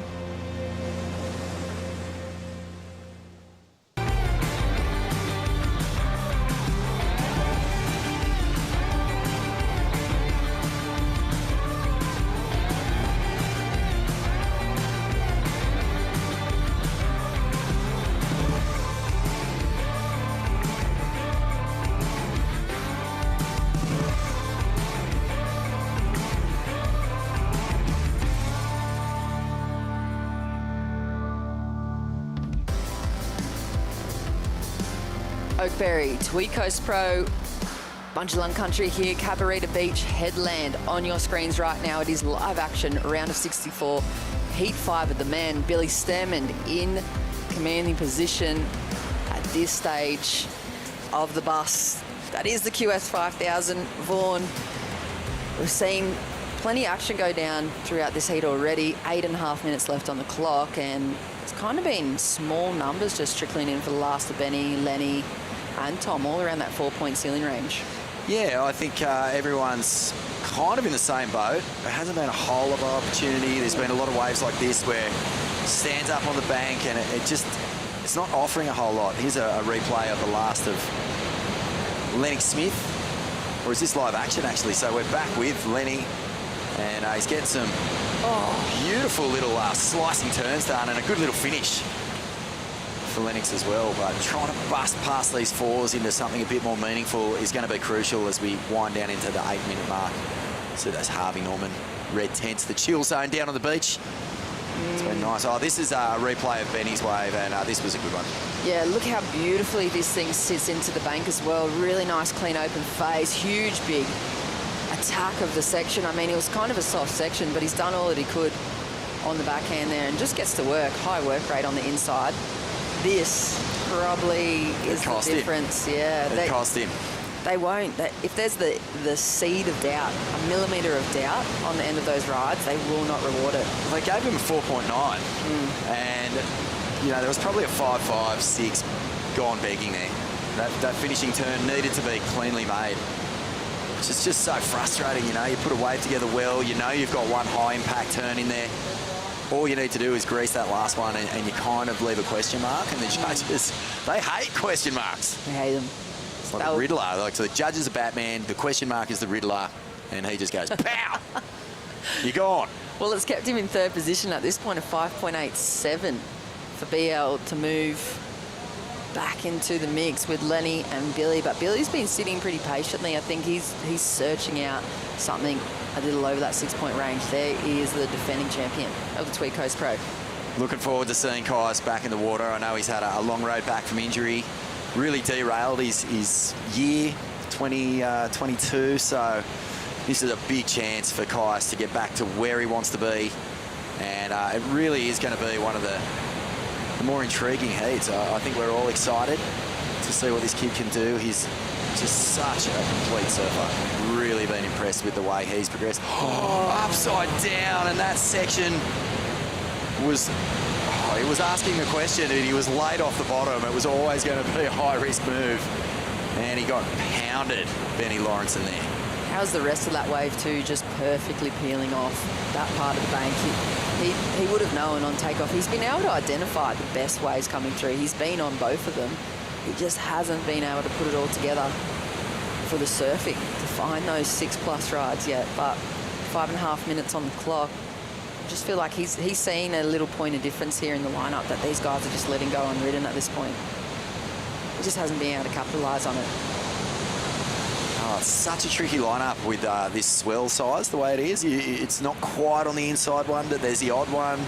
The outside ones can break deep and be a bit mushy, but then occasionally they link up with a really solid section and you can put away an excellent score with just one turn. So it's really difficult. The crew who have been locking away big heat totals are the crew who have identified basically those waves that are either doing the good little run through the inside or linking with that big section on the outside.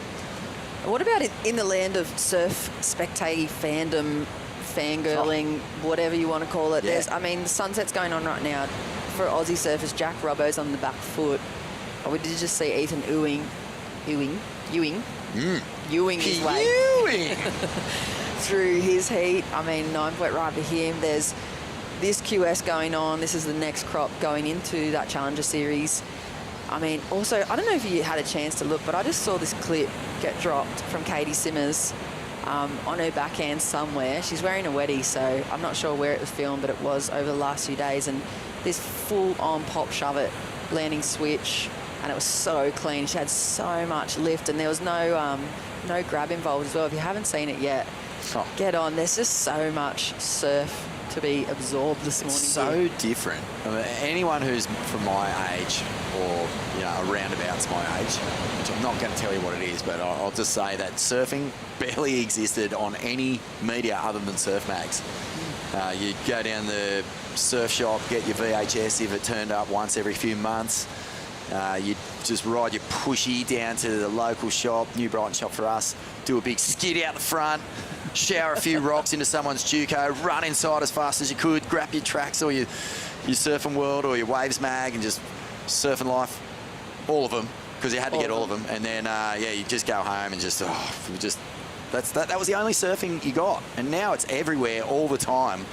And every day presents something new. So it's just the ultimate for surf fans. And yeah, surf fandom, it's just peak levels of froth at the moment. It is, hey. And we saw that whole group of students come through from Bond University before, and just watching them soak up a contest for the first time, a lot of them international students, was pretty cool. And they're just like, is this how it actually comes about? Is this what goes on behind the scenes? Like, yeah, everyone's just frothing. Oh, Benny upside down. Oh, that is committed off the bottom, deep bottom turn, and gets the combo.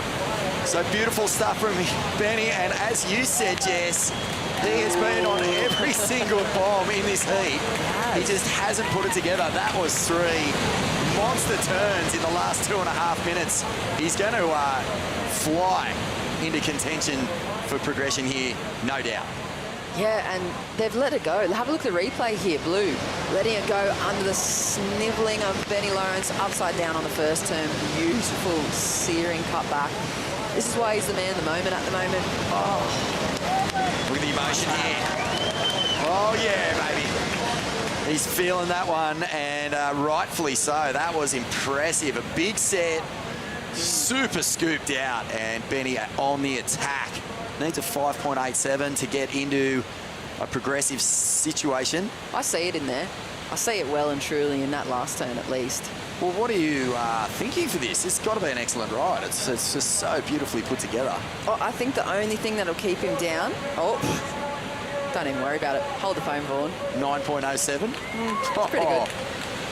Well, that's one of the best surf waves we've seen today, without doubt. He attacked it hard. It was a big bowly one. That first turn, super critical, upside down.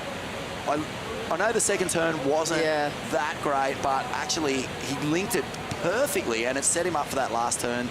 3 huge manoeuvres there for Benny Lawrence, and you've got to say, this is a bit of an upset. I mean, he's a super talented surfer, but he's got some heavyweight contenders in this one. Billy Stearman, Lennox Smith, Thomas Carvalho, and here he is on top. And great scenes here for Benny. What about over the last position? The last few weeks? He was kind of like the hype man at the Usher Cup as well. He was kind of like that guy. Everybody was talking about the new BL of surfing, and that his sister's been in QS for so long, so to be able to come out here and perform, like you said, against these other 3 guys in the water, it's not over 35 seconds. Tom's holding priority, but Benny's just seeing the diamonds amongst what's been really tricky for the other guys to point anything out. Have a look at this. This is a big ride in the context of this heat. Lennox Smith has been surfing very well.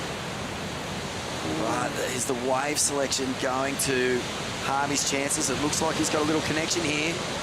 He needs a 5.35. He's going to have to look for something huge here. Throws up a last-ditch vertical climb, and it might not be enough. There's the hoot up at Ben Lawrenson. What a story. A 9.07 to just come from nowhere in this one. It was a frustrating heat. He had waves, had opportunities, just could not quite get the timing right, but he did not make any mistakes in that last one. Yeah, it was kind of like he was just dialing in the whole time, wasn't he? Just adjusting the radio frequency a bit off both sides of things. That last wave of Thomas Cavallo, I think it's too late after the hooter. You can see he's taken a tough loss there, holding on priority right at the end of that heat, but there's the man at the moment right now. The highest wave score of the event today, 9.07. He is in the moment, Vaughan. Totally in the moment there. So cool. What a cool story. And Benny Lawrenson also has the best moustache in the draw, I've got to say. Very impressed. Here's that 9.07 right there, deep. Under the lip hook, bottom turn, searing backhand surfing from Benny Lawrenson. And a beautiful way to take out heat number 5 of round of 64 of the men. Smash that last bit, and we're going to come back with live action. The passion here live at the Oakberry Tweed Coast Pro.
Oakberry, it isn't just food, it's a lifestyle. It's going to the beach all day, being with your friends, being healthy, being fit, being active and fueling yourself, be able to surf all day and keep living the life that we love.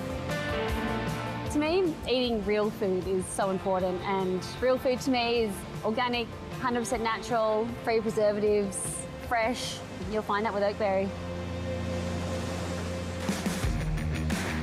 The passion is alive here. The Oakberry Tweed Coast Pro Cabarita Headland is the location for competition of Day 3.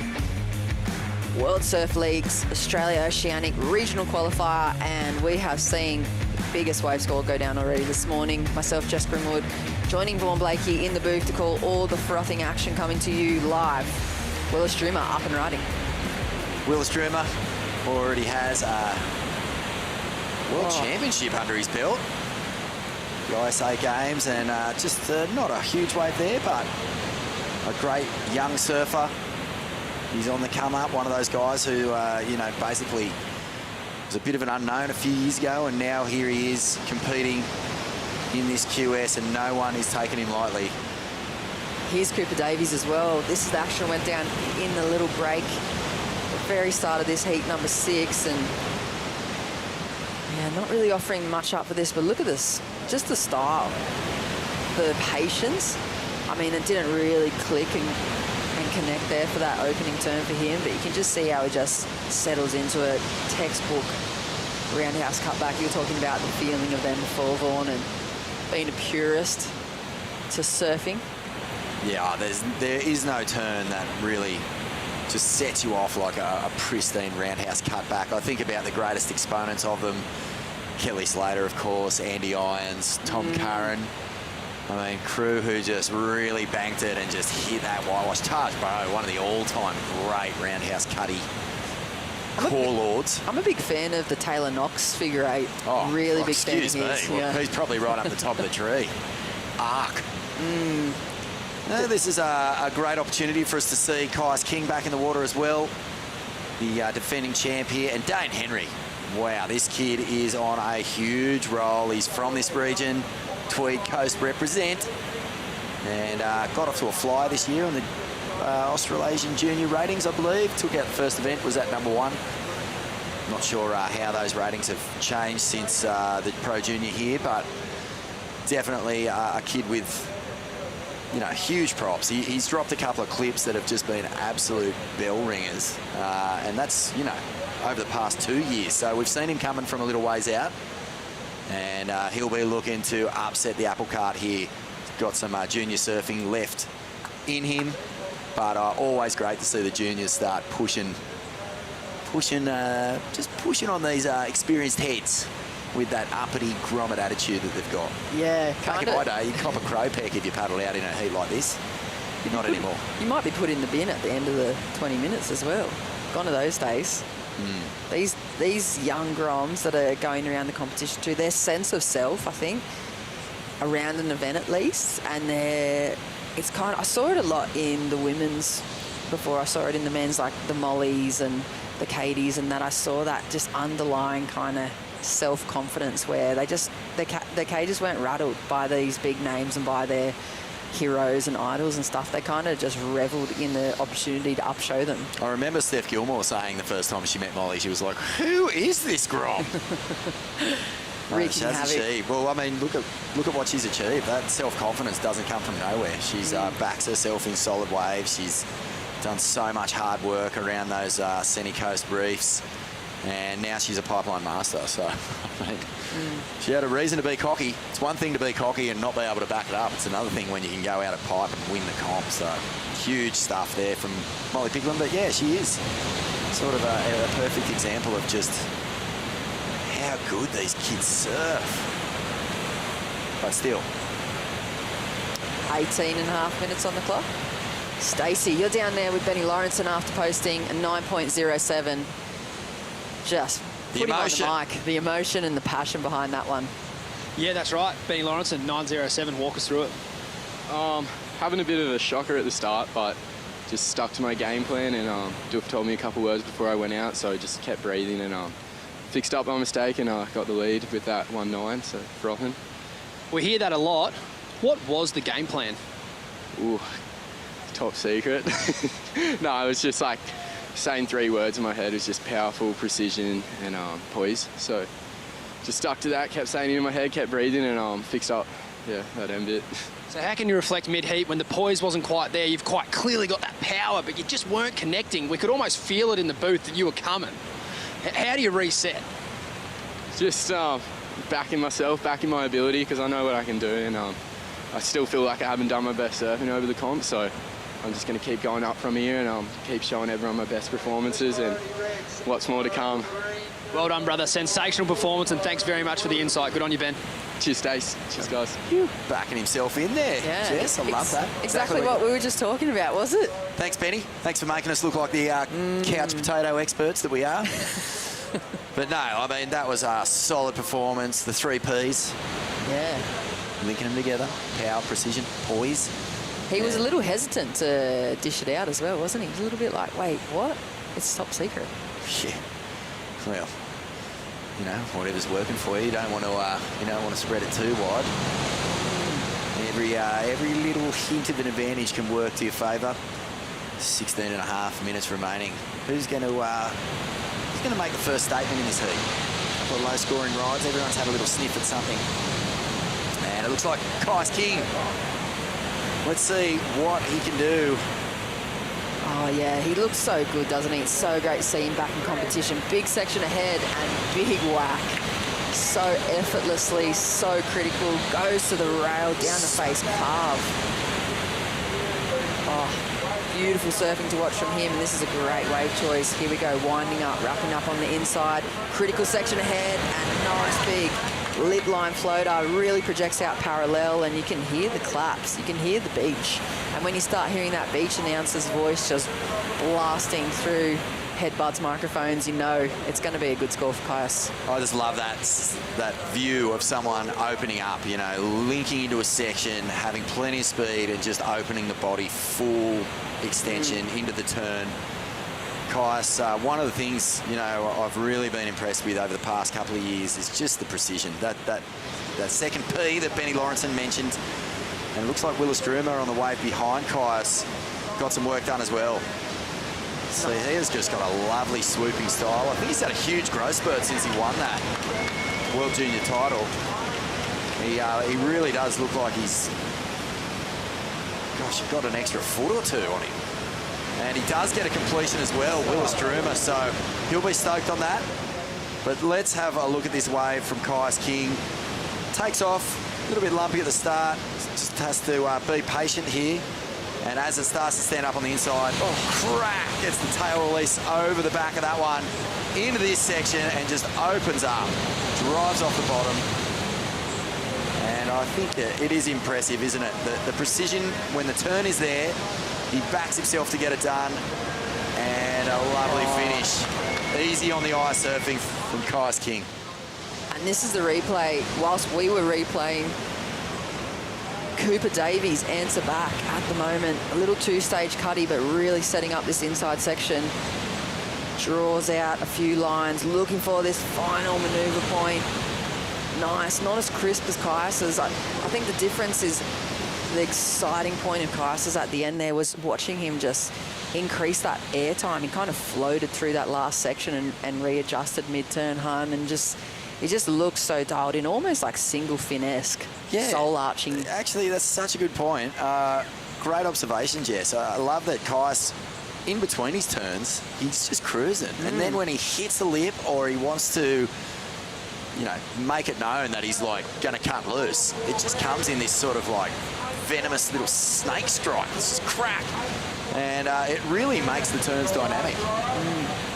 8.87, you can hear the beach announcers blasting that score across the lineup. 13.5 minutes and near perfect. Beautiful surfing. Caius is barely breaking a sweat at this point.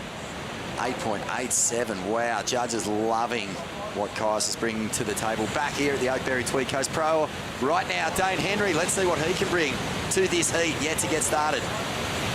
Oh, he did so well there. How easily. Oh! Big floater. You were going down the elevator shaft with him there, weren't you too? Just holding your ankles, tweaking at that weird. I mean, a bit of work on the outside. Going to be a keeper for Dane, definitely, but not quite what he was looking for, but he's ready to strike. Have a look at the replay. I'm curious to see this replay. It's a very lumpy wave. You can see it's got all that whitewash from a big set that might have just come through before it. So lots of just setting up here. Gets that turn done, which was super tricky. And then puts the big float up. Just, you could hear the crowd there just riding that one into the trench with him.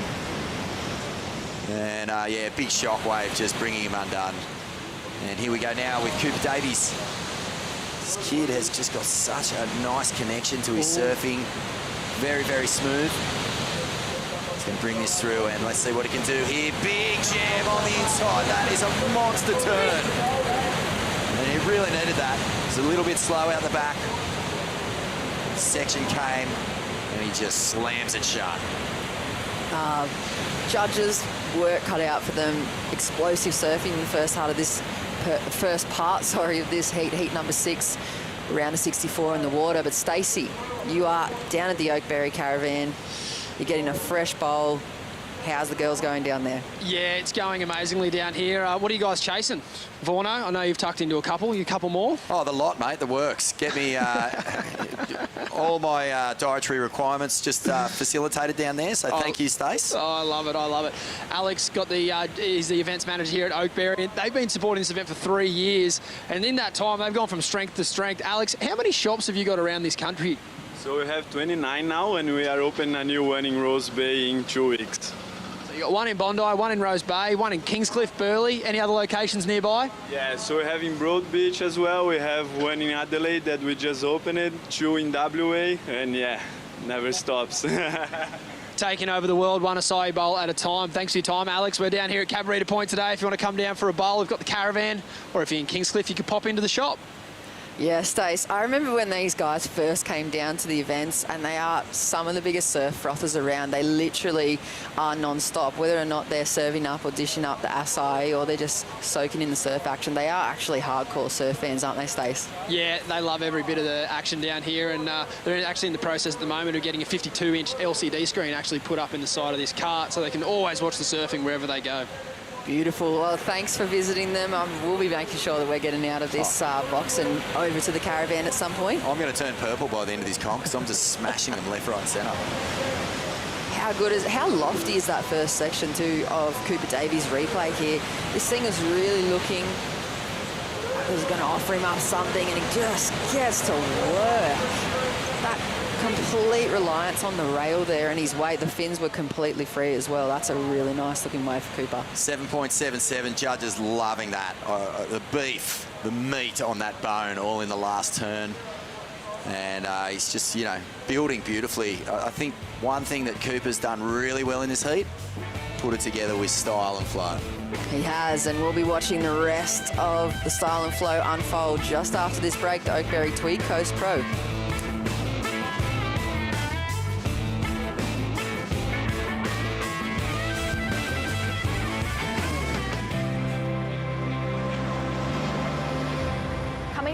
Tweed Coast is so special. There's such a community vibe here. Everyone's happy, everyone's active. At a young age, my family moved into the Tweed Coast. Just been blessed to grow up in such a beautiful part of Australia.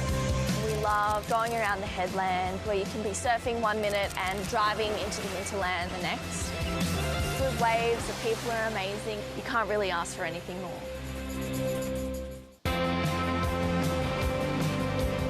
Oakberry, it isn't just food, it's a lifestyle. It's going to the beach all day, being with your friends, being healthy, being fit, being active and fueling yourself to be able to surf all day and keep living the life that we love. To me, eating real food is so important, and real food to me is organic, 100% natural, free preservatives, fresh. You'll find that with Oakberry. It is Oakberry Tweed Coast Pro Day, number 3, World Surf League. We are here at Cabarita Beach, Bunjalung Country, 8 minutes remaining here, round of 64 in the water of the men. Heat number 6, and it is Cooper Davies. out into the lead. It's been non-stop action for this heat number 6. I'm joining Vaughan for a beautiful Valentine's Day morning. Happy Valentine's to you, Jess. Yeah, happy Valentine's. I Nice. feel like surfing's my Valentine's. Oh, it makes my heart sing a little bit. It's always been the love of my life. Here goes Willis Droomer, and could be a good one here. Off the bottom, jams it up and over. A really difficult, lumpy section. And he's got a little bit of clean face here. Let's see if this thing stands up. And there has been a lot of snowboarding-esque sort of surfing going on as these waves come through that little fat section. But a good, strong finish. And out the back, look at this split screen, getting all the live action direct into your eyeballs. As Kais King now, off the bottom, crack! Gets it up and over, and just and the 3 Ps on show again. Power, poise, positioning. Precision? Precision. That's 4 Ps. Wow, that, like, it is a lot of surfing to consume, isn't it? Watching so many waves going ridden, and you can maybe get an appreciation for the job that the judges have cut out for them. They're like, I mean, they're CT level judging up there and world title level, but they've got to get their eyes split like chameleons at the moment in this heat. They're so experienced, as you say, career judges. And here goes Cooper Davies. He's currently impressing them a lot in this heat, holding down the lead with a 7.77 and a 4.6. So don't see that troubling his top 2. Let's have a look at this replay here from Kais, Jess. This is so sick. The air time, it just almost, you can feel the float that he gains midway through the turns, the wraps, the rebounds, everything. Looking so sharp. The claps as well from the crowd. He's outstanding in this heat so far. It's amazing what a win does for your surfing. You know, he's been injured, but he's coming back to this event with a lot of confidence. And once you do have that breakthrough and you experience the thrill of lifting a trophy and knowing that you can compete and beat everyone in the field. Wow, good strong finish there from Willis Droomer as well. Looking at scores, but I'm really impressed with the way that Kais is handling this comeback, and I think that there's a lot of maturity there, based purely on the fact that he backs himself. You know, it's not looking rushed, it's not looking stressed. It doesn't look like the time out of the water has really, you know, gotten into his mental space, and he's just really cruising at the moment. Although we are waiting on a score. Thankfully, I thought, wow, he slipped down into 3rd. When did that happen? But we are still waiting on a score for Kais. Yeah, and live action, Cooper Davies up and riding again. There's just been so many sections on offer. He gets into a nice big gouging. Larry. Big frontside rail work for this guy. And just clicks into the sections. He hasn't been on the best waves. I think Kais has been able to pick the eyes out of the conditions-wise, but he's really been matching it with his timing and his surfing. Oh, his momentum is what is just looking beautiful. He's in such a flow state. Again, another surfer who hasn't looked under pressure in this heat. I mean, he's got a tough draw here. Willis Droomer has really been finding little opportunities here too, but this guy, we haven't seen what he can do by any stretch, and he has started to unload on this one. Can he get a finishing turn here? He's going to need one. Big section looming, and he does get a good little finish. Slightly off timing if you're going to be hypercritical, but a bit of an answer back here with 4 minutes. It's going to put him in a better position. Yeah, he's going to chip away, isn't he? That 8.67 is going to just diminish, or actually just see it increase with the last score drops. Kais at 8.87 in the bank, 8.23, 17-point heat total. He's looking really strong at this point. But I mean, Cooper, 7.77, lucky sevens, and a 5.57.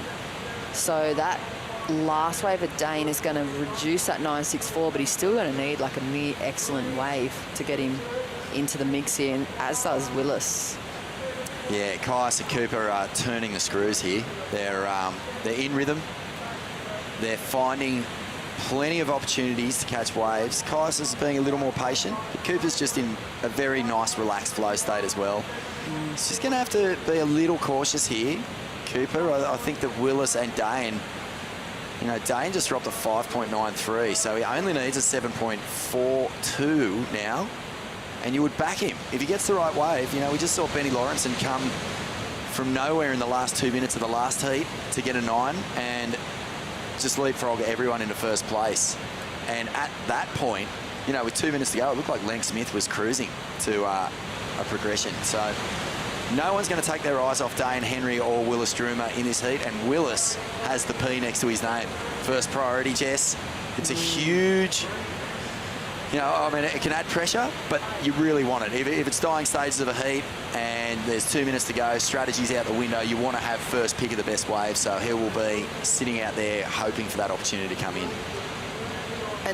And looking at the scoreline too, I mean, the only difference that I'm seeing at the moment, all their surfing seems like they're right on the money, but Cooper and Kais have found the waves that offer up that extra possibility of an excellent score, whereas Willis and Dane have just found themselves almost generating those high sixes, you know, on the two-tone combos. I think that's the only difference here at the 2 minute mark. If Willis can pick something like what BL found in that previous heat, or something like what Kais seems to be in flow with, then he's going to find himself on an 8+ ride, and his surfing's been there throughout the whole 25 minutes, as has Dane's. You can see Dane just really trying to cock his head and soak up what the beach announcers yelling out to him, because it's pretty critical for him. Third priorities, he's probably going to have to shuffle a little bit away from that pack. They're all pretty tight in the takeoff position. He's going to have to find himself some space to really let loose, and everything kind of has to go his way in the last minute and a half. It's a bit like, you know, Kais and Cooper in this heat have just been big lions, making the kill, getting the number one piece of prey and just taking it down, and then, you know, Willis and Dane have just been scavenging on the sides trying to get a little bit of meat, but the big dogs have just been all over everything. So hard position here, but there's still an opportunity. 1 minute remaining. I'm just reflecting too, just in my own little mind, about Kais's bottom turns. He kind of reminds me of like Donovan Frankenreader. That's the vibe that I get in between his snake bite surfing. Here goes Dane. Ooh, he's going to want this thing to stand up. What's he looking for here? A 7.42. Oh, this wave is fizzling a bit. He needs it to go green. He throws a little air rev. It's just not on a critical section, and this is the wave we're going to be watching carefully. Crack off the top. Big opening turn here from Willis. This thing might be a little bit better than Dane's wave, and he gets a huge fin release. So a big turn here from Willis Stroomer. He's asking questions. Kais King on the split screen on the wave behind. Well, he's already pocketed a pair of 8, so you'd think he's safe. Gets a pretty nice reverse re-entry on the outside. Willis's wave, a 7.68. Do you see it there, Jess? Oh, it's right there. I think the wave might be the only thing that's let him down again, but that's surfing. I mean, that second turn, I couldn't help but gasp. That it was right there at that question. Two big jams, angry jams, but yeah, it was the wave, was the platform there. Yeah, I mean, Kais's, the wave just offered it up, that 887, and big chunky section. It's like crazy dramatic end to the waves and surfing, and made you kind of sit up. But Willis's smaller wave, but have a look at the replay. He's clicked when it needed to happen, lofty, but not a big kind of critical section there. This turn is the money, but that's a spectacular turn. Both those lips didn't really offer a whole lot. He had to really get creative when he came off the top. So he was able to do that, get the tail flare. Wow, 7.68. I don't see it. Look at the cruise control of Kais King here, defending champion of the Tweed Coast Pro, commanding this heat from start to finish, and just easy peasy, Rev, for him. Yeah, he was very calm and experience, confidence. The defending champ just putting on a clinic. And big scores. Excellent scores for Kais King. What a great heat. Yeah, beautiful heat total, 17.10, taking the win here in heat number 6. Plenty more action in the men's round of 64, heat number 7 in the water at the Oakberry Tweed Coast Pro. Rabbit and Ronnie here to call the live action right after this.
Oakberry, it isn't just food, it's a lifestyle. It's going to the beach all day, being with your friends, being healthy, being fit, being active and fueling yourself to be able to surf all day and keep living the life that we love.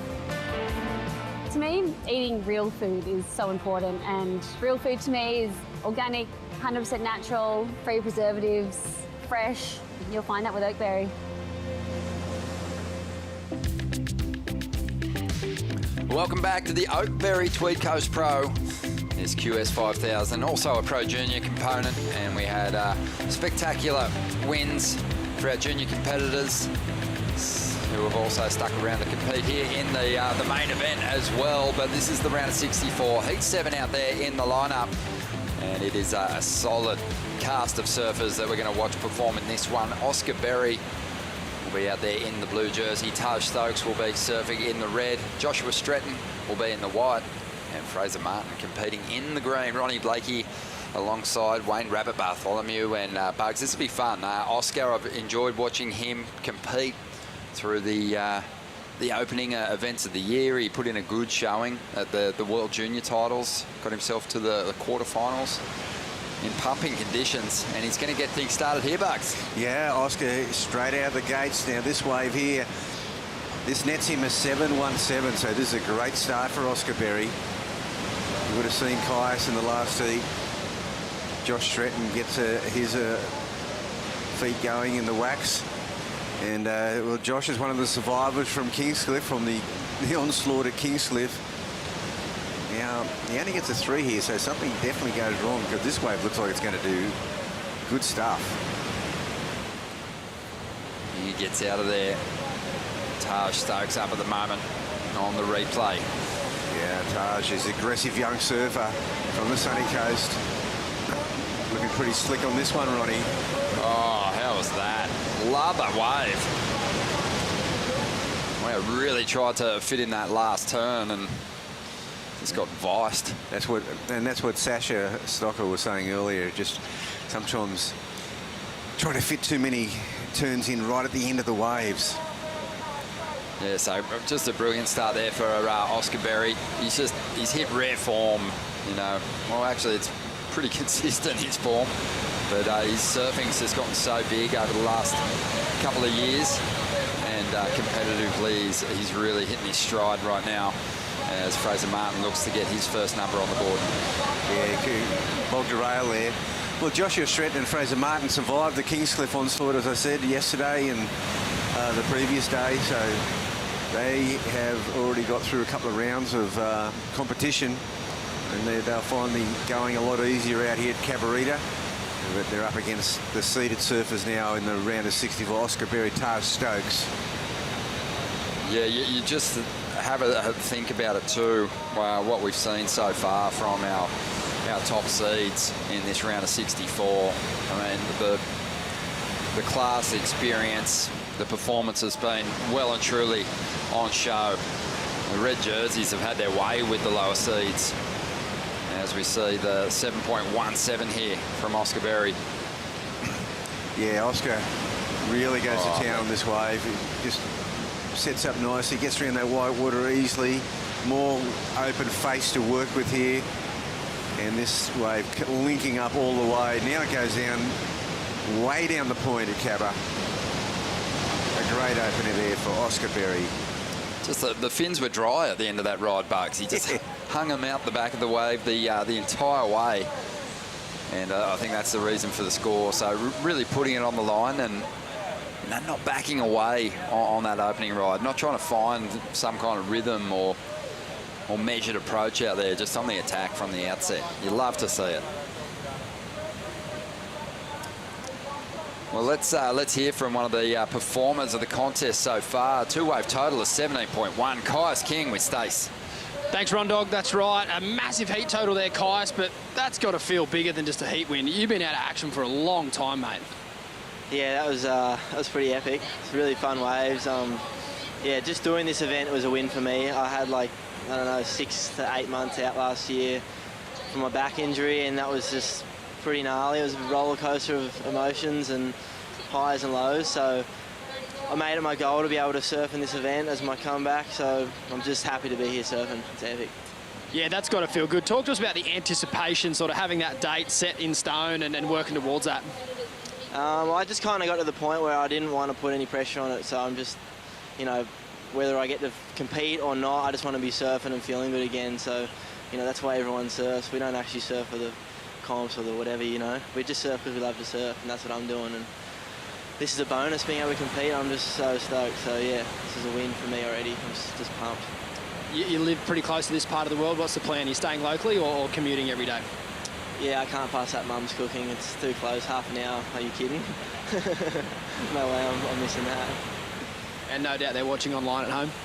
Yeah, I hope so. Hopefully you guys got your fingernails. Yeah, that was a pretty nice heat. I just had fun. I was just having a good time. Oh, mate, I reckon they've got beauty fingernails. That was stress-free, that one. They would have been relaxed. Well done, mate. We'll see you tomorrow. Sweet. Thanks, guys. Cheers. Yeah, thank you, Stace. Congrats, guys. What a great return, Bugs. It's been a long road. As he said, a roller coaster of emotions. And, you know, when you're on the cusp of realising your dream and you get hindered by an injury, it's a really good test of your resolve, of your mettle, and he's just come back so strong. He sure has. As we see Oscar now on his second wave here, so making short work of this heat so far. Oscar Berry, smaller wave, but you can see he's eyeing down the line. He knows what he wants, a good finish here. So just good solid surfing by Oscar. Bang. And you know, back to Kai. So what happened was he went to Snapper. I mean, he qualified. He won this event last year, made it through the regional qualifiers. Snapper, the first Challenger Series, won his first heat. And then after that, he basically disappeared. I'm not sure exactly when the back injury happened, but yeah, 6 to 8 months, he was just gone for the whole year. And it was obviously, you know, he's a good friend of my son and Kingy and the whole family, a great family, and it was just hard to see him go through that. Yeah, really hard. On the outside at the moment, good looking wall here for Joshua Stratton. Nice hit to get started. Big, powerful kid. And he has just found a jam here. Oh, man, just there was not quite enough meat in that wall when he attacked it. Now, I saw Kai's just before New Year's or around then down the coast. And, you know, you could tell that it had taken its toll on him physically as well. He lost a bit of that muscle, but he's worked so hard. He started surfing again on a single fin just over the summer. I really feel like sometimes just to get you back in a beautiful flow, stepping onto a single fin is the best thing you can do. Just gives you stop forcing it, and it just looked like he was flowing so beautifully through his turns on that in that last heat. Yeah, he looked on song in that last heat. His flow was certainly there. Love the story about the single fin. I mean, it's so good for your surfing. Yeah, you just you need to guide that board through the perfect line. Otherwise, you can't oversurf those things, and it just sort of seems to give you a classic read, a real smooth read. But Oscar Berry's kind of on fire here already. I mean, his second wave only a 3.43. I don't think they gave him credit for the final move, but you know, there was such positive signs there. I think he's going to blow that 3.43 out of his scoreline in the not too distant future. Yeah, I couldn't agree more. I was surprised. I thought he'd actually net a few more decimals than that. Bugs, just watching, you know, every year you see it. Surfers who, you know, obviously are still maturing, get to this first major qualifying series event. You know, that will kind of seem like kids against some of the top dogs last year, have now stepped up into a whole new area physically, and their surfing's gotten much bigger as a result. Oscar's one of those individuals. That's right. You know, I mean, they're assuming their manhood. You know, they're growing into their manhood, and they've gone from grommets to young men to men. Yeah, and you certainly see it in the maturity in their surfing. Sure do. And you hear it in the post-heat interviews. Dropping an octave. Yeah. But here we go. We just saw a quick wave there for Taj Stokes. And he is in second spot at the moment, but have a look at the numbers. He's well positioned with that 5.83. Just needs to dump the .93 throwaway score. Fraser Martin's been a little quiet at the moment. We'll see if he can get in it as Josh Stretton connects with a tall wall. This one a little flat, but it will steepen up on the inside here. That's what he's banking on as he commits to taking this one way down the line. And here we go. This is where there's some scoring opportunity. Nice carve there, drawing it around, and again goes to the rail to finish this one off. Holding that line nicely from top to bottom. But he's left himself now with that longer run around into the cove and back out to the takeoff zone. Yeah, he really did look down the line on that one and just held his ground and surfed laterally down the line and then got into that next section. It'll be interesting to see how that scores. Kind of surfed kind of conservatively, but he got a couple of good licks in.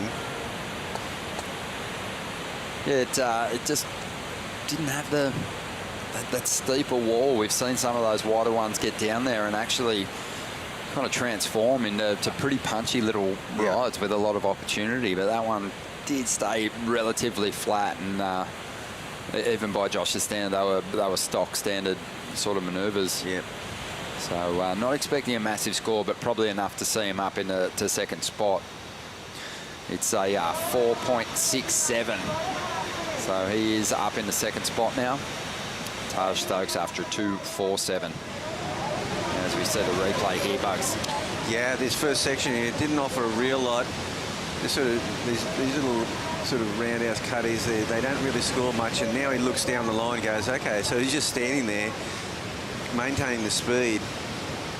And you're right, this wave just didn't really stand up. You thought at this point he could do two major turns. He did two nice turns, but this one here, I thought he could have put a bit more into this one. And now he's got the big paddle. There's a bit of a gutter down there. He's got to paddle over the gutter, then run over the headland. It's a bit of an effort, but he's got plenty of time.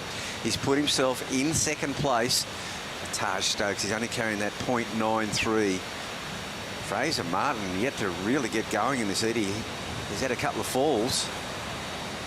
And having a look at this one is Fraser Martin. Yeah, let's see how Fraser goes here. Hasn't had too much luck so far in this lineup, and this wave's not going to help him either. No, he's really having a bit of a shocker out there. That first wave, sometimes that first wave of the set too, just carries those lumps and bumps, and they are there. 11 minutes to go here. Bugs, big week of professional surfing. We've got Sunset underway at the moment. We've got some strong performances going down from the Australians in the Championship Tour field. Stephanie Gilmore, she looks sharp. Molly Picklum got a victory in the opening round. Ethan Ewing looked good. Jack Robertson's going to have to fight out the elimination round on the men's side. But here in Australia, we're celebrating the big moments for Australian surfers later this week. Yes, it's going to be a big night on Thursday night. The Surfing Awards, the Surfing Australia Hall of Fame. Hall of Fame awards, and it's always exciting to see who's going to get inducted, and look forward to learning who's up for the honour this year. Yeah, well, there's always a great list. I mean, being an inductee, you get to have a vote, and the list is just always just so illustrious. We'll talk more about that after the break as Joshua Stetton makes his way back to the takeoff zone. 10 minutes remaining here in Heat 7.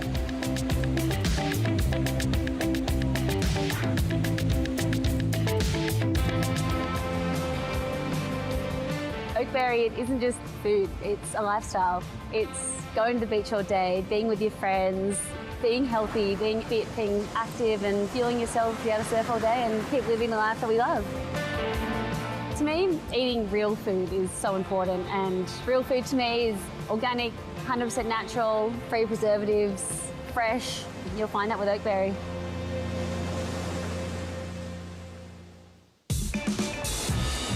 Bringing nature into my living space was so important. Harvey Norman helps to tie everything together. Those products have that understated elegance, yet super high performing. Harvey Norman, your #1 lifestyle destination.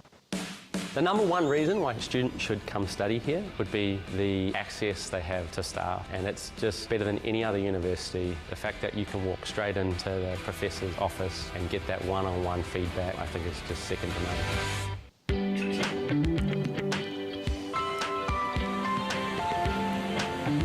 We're loving watching the round of 64 unfold here at the Oakberry Tweed Coast Pro because we have such great matchups right throughout the draw here. At the moment out there, we've got Oscar Berry leading this heat.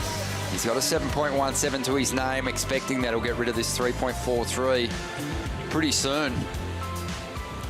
And Joshua Stretton's got himself up in the second spot, and really not a lot happened while he did the big run around. He made a commitment to take a wave way down the line. And got him in the second spot. Taj Stokes, Fraser Martin with work to do.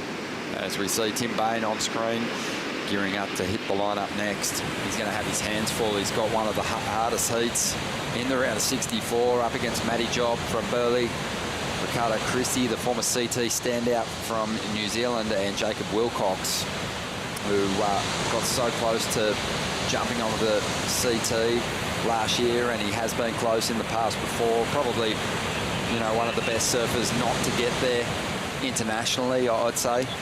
Yeah, definitely. And of course, Jacob is in the Challenger Series. That's right. Yeah, he's had an amazing performance last year and got himself right up there near the top 10, within the top 20, so automatically qualifying for the Challengers already this year, which is fantastic because he is such an exceptional surfer. We've had the opportunity to see Jacob so many times in CT heats. He's, you know, when you think about wildcard opportunities, he's probably had more than just about anyone. Which means, you know, if he can, you know, break through the Challenger Series, his rookie year would be more like, gosh, a seasoned vet. He's had so many CT starts.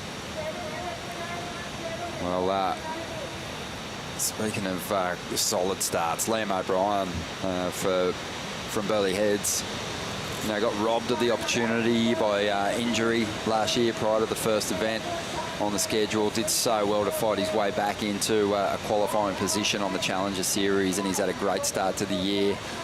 He's through to the quarterfinals at the Pipe Pro, and yep, I think he just finished off his first heat at Sunset and did pretty well. So it's fantastic to see. Really, it's his rookie year, you'd have to say. Yeah, well, that's right. I mean, you know, I don't know how they'll count that. I mean, last year was just a write-off. You know, the first event of the year, he injured himself at Pipeline. It's on the morning before his debut. But this time, he's got a fifth at Pipe, which is awesome. And he's going pretty good at Sunset. Yeah, he got second in his first heat, so he'll avoid that elimination round. And, yeah, great to see. So just under 6 minutes to go here. And, yeah, we're just expecting, just from the form that Oscar Berry showed on his first couple of rides, that he'll really add to this heat score total soon. I've been willing him to do it. Yeah, he just looks so strong. Yes. Powerful. It's a bit of a battle now between Josh Stretton and Taj Stokes. Fraser hasn't got himself into the heat yet, but this might be a change for him, Ronnie. Yeah, this is the wave that he's been begging for. Had a 1.5 as his highest score prior to that one, but that's going to get him right in this heat as Oscar gets up behind him. Big section standing up here, has that great projection and gets out of that white water nicely. Is it going to be better than a 3.43 though? We'll have to wait and see what he got done on the outside. This is definitely Fraser's best wave, Ronnie. This is going to get him in the frame, so to speak. This last turn here, he finally nails one. Bang! Got to feel good. And yeah, he's going to have enough time to maybe turn things around here. Yeah, beautiful surfing by Oscar Berry. Didn't see the takeoff, but I think that this is going to improve his position. Definitely got to improve on that 3.43 with that. Numbers starting to roll through, and the next heat hitting the lineup now. Yeah, we'll talk about Ricardo Christie as the heat unfolds, but had a bit of a chat to him before. He's got a pretty amazing insight as to why he's here. Yeah, I'm looking forward to hearing that. 4 minutes to go. Numbers starting to roll through now from the panel, but Oscar's not wasting any time and getting another score on the board. Nice carve to get started. Drawing up into this steeper section, just transitions down the line. Has eyes for this final hit, and he plugs it nicely. So a busy finish for Oscar. And a decent score too on that previous ride, 4.83, extending his lead. Now, Fraser Martin's going to get himself in the frame, and he's up again. So this is 2 waves for Fraser in a short period of time. Don't forget the Josh and Taj carrying low scores. Oh, hang on to it. Wow, that's going to feel good. That was huge.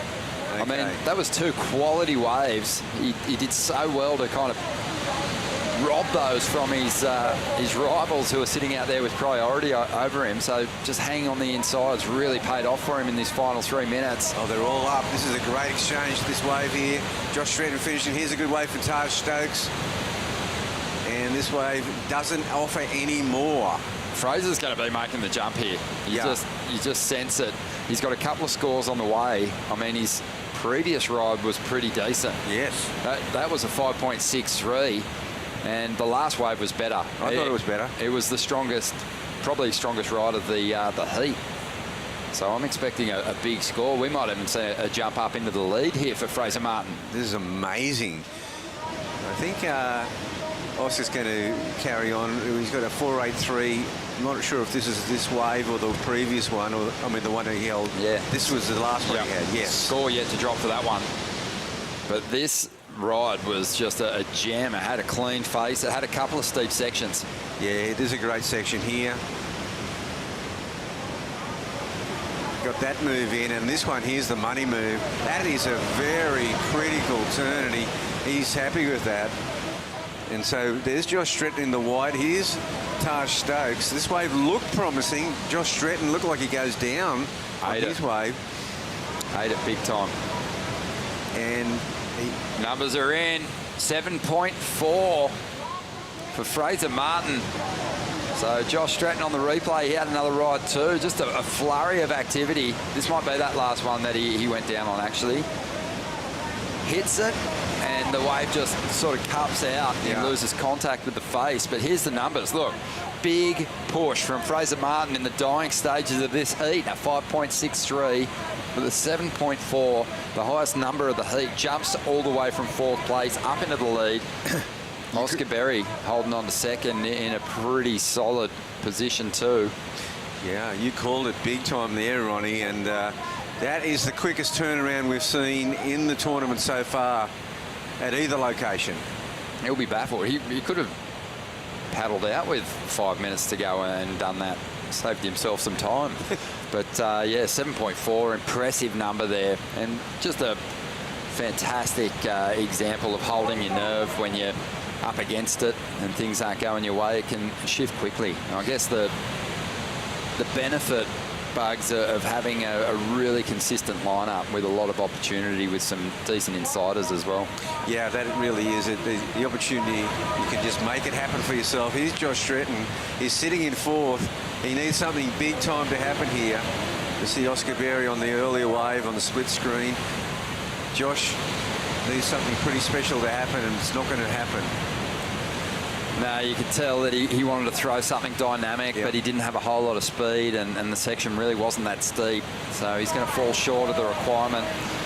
And on the outside, I think Taj Stokes gets into this one before the hooter. Nice carve to get started. He's after a 6.85. Nervous times here for Oscar Berry. He'll be watching this wave unfold. Taj needs to finish this thing off with something big.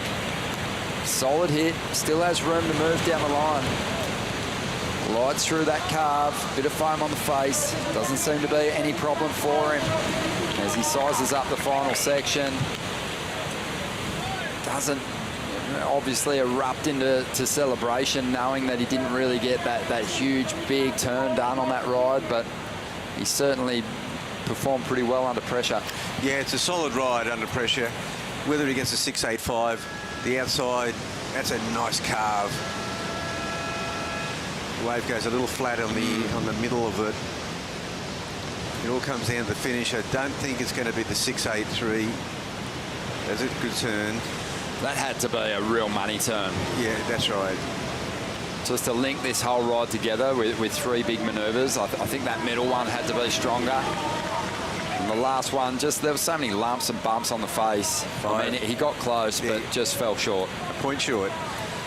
So bad luck there to Taj Stokes and also Joshua Stretton, but you got to give props in that instance to Fraser Martin, who fought back in, you know, a matter of minutes to get himself the victory over Oscar Berry, who also will be progressing through to the round of 32. We'll take a quick break here and be back with another big clash in just a moment.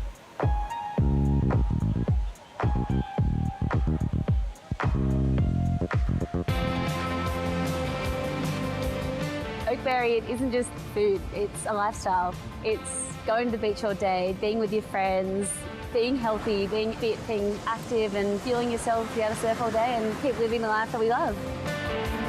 To me, eating real food is so important, and real food to me is organic, 100% natural, free preservatives, fresh. You'll find that with Oakberry.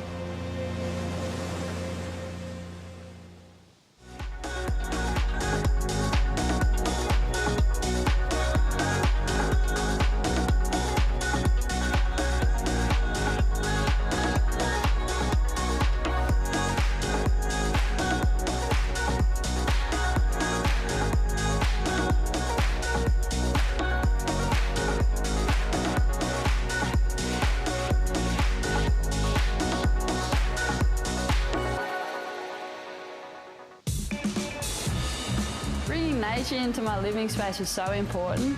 Harvey Norman helps to tie everything together. Those products have that understated elegance, yet super high performing. Harvey Norman, your #1 lifestyle destination.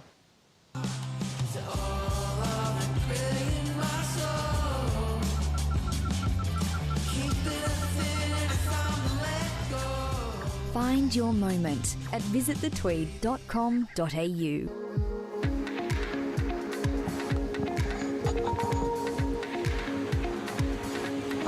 Definitely take the tourist drive, get off the freeway and come along Tweed Coast Road. You'll pass through some beautiful coastal villages. If you can time it on the high tide, you get a swim in the river entrances. Sensational, so clear, so beautiful and blue. And also, if you can time it with a good swell, you can find yourself some great waves. And that's what we've got on offer today for the round of 64 here at the Oakberry Tweed Coast Pro. Ronnie Blakey alongside the 78 world champ Wayne Rabbit Bartholomew. Bugs, this is the start of the journey for these aspiring youngsters.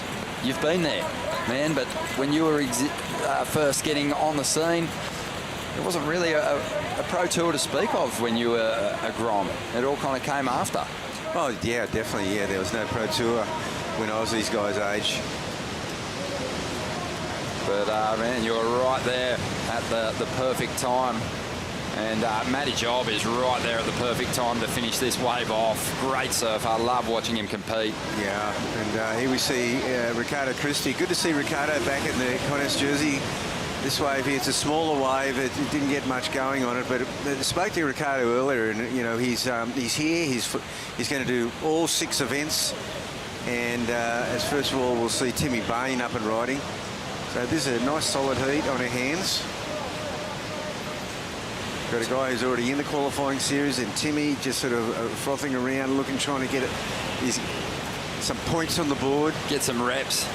Yeah, he's doing well. He got through his heat yesterday over there at Kingscliff, and we'll see how he fares against these top seeds. But the Ricardo Christie story, what's the reason for this return to competition? You know, he said he was sitting at his desk, and you know, he watched it last year, and he just went, "This is great." He said, "You can do this. You can. You don't have to travel to these one-off events overseas anymore." He's big props to WCL. He said for creating this regional tour, this regional qualifying series. You can you kind of do it from home, even though you know he's a Kiwi, but this is like his second home. As we see Jacob Wilcox showing his class on this one. Oh, that's a replay. That's his 4.6, but he showed how dangerous he could be once he gets one connected. Mate. And so Ricardo said, you know what, I got 6 weeks off work. I'm going to come here and I'm going to do all events. and see where it goes. Good on him. I know, and I just thought that's exactly right. He's, because the old system used to be, it would be absolutely impossible for him to qualify in the old system. Yeah, Ricardo Christie had some real highlight moments as a CT surfer. I remember him putting in a good performance at Jeffreys Bay. But let's see how he goes on these long-running right-handers. Not much on his first wave, just a 2.17. Jacob Wilcox, 4.6, was incomplete in his final turn, but you can just see how good a surfer Jacob is. And expecting that he'll put some solid numbers up. Tim Bain, he had a great start, 5, 6, 7. The best of it, though, went to Matty Job, who got the big finishing turn. Yeah, I'd say, I really think Matty Job's one of the most improved surfers over the last 12 months. He's, he's a formidable competitor. Yeah, he's always going to be a threat, too, when you're a long-running right-hander. That's right. Just knows how to put it together. Let's hear from the winner of the last heat. What a comeback that was, Jess Grimwood. It was. Thanks, Bugs. Thanks, Ronnie. Fraser, you pretty much just said to me you had a 4-minute heat. What happened right at the end of that? It was an absolute comeback from behind to first.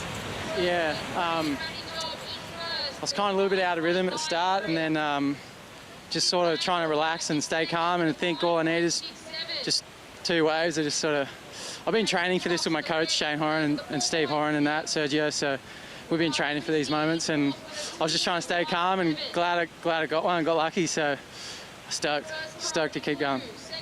It must be a good feeling to be moving on, especially with a stacked draw like this. What does it look like going into the next round, and are you looking at those names and, some of those guys at the camera and the lights are always around?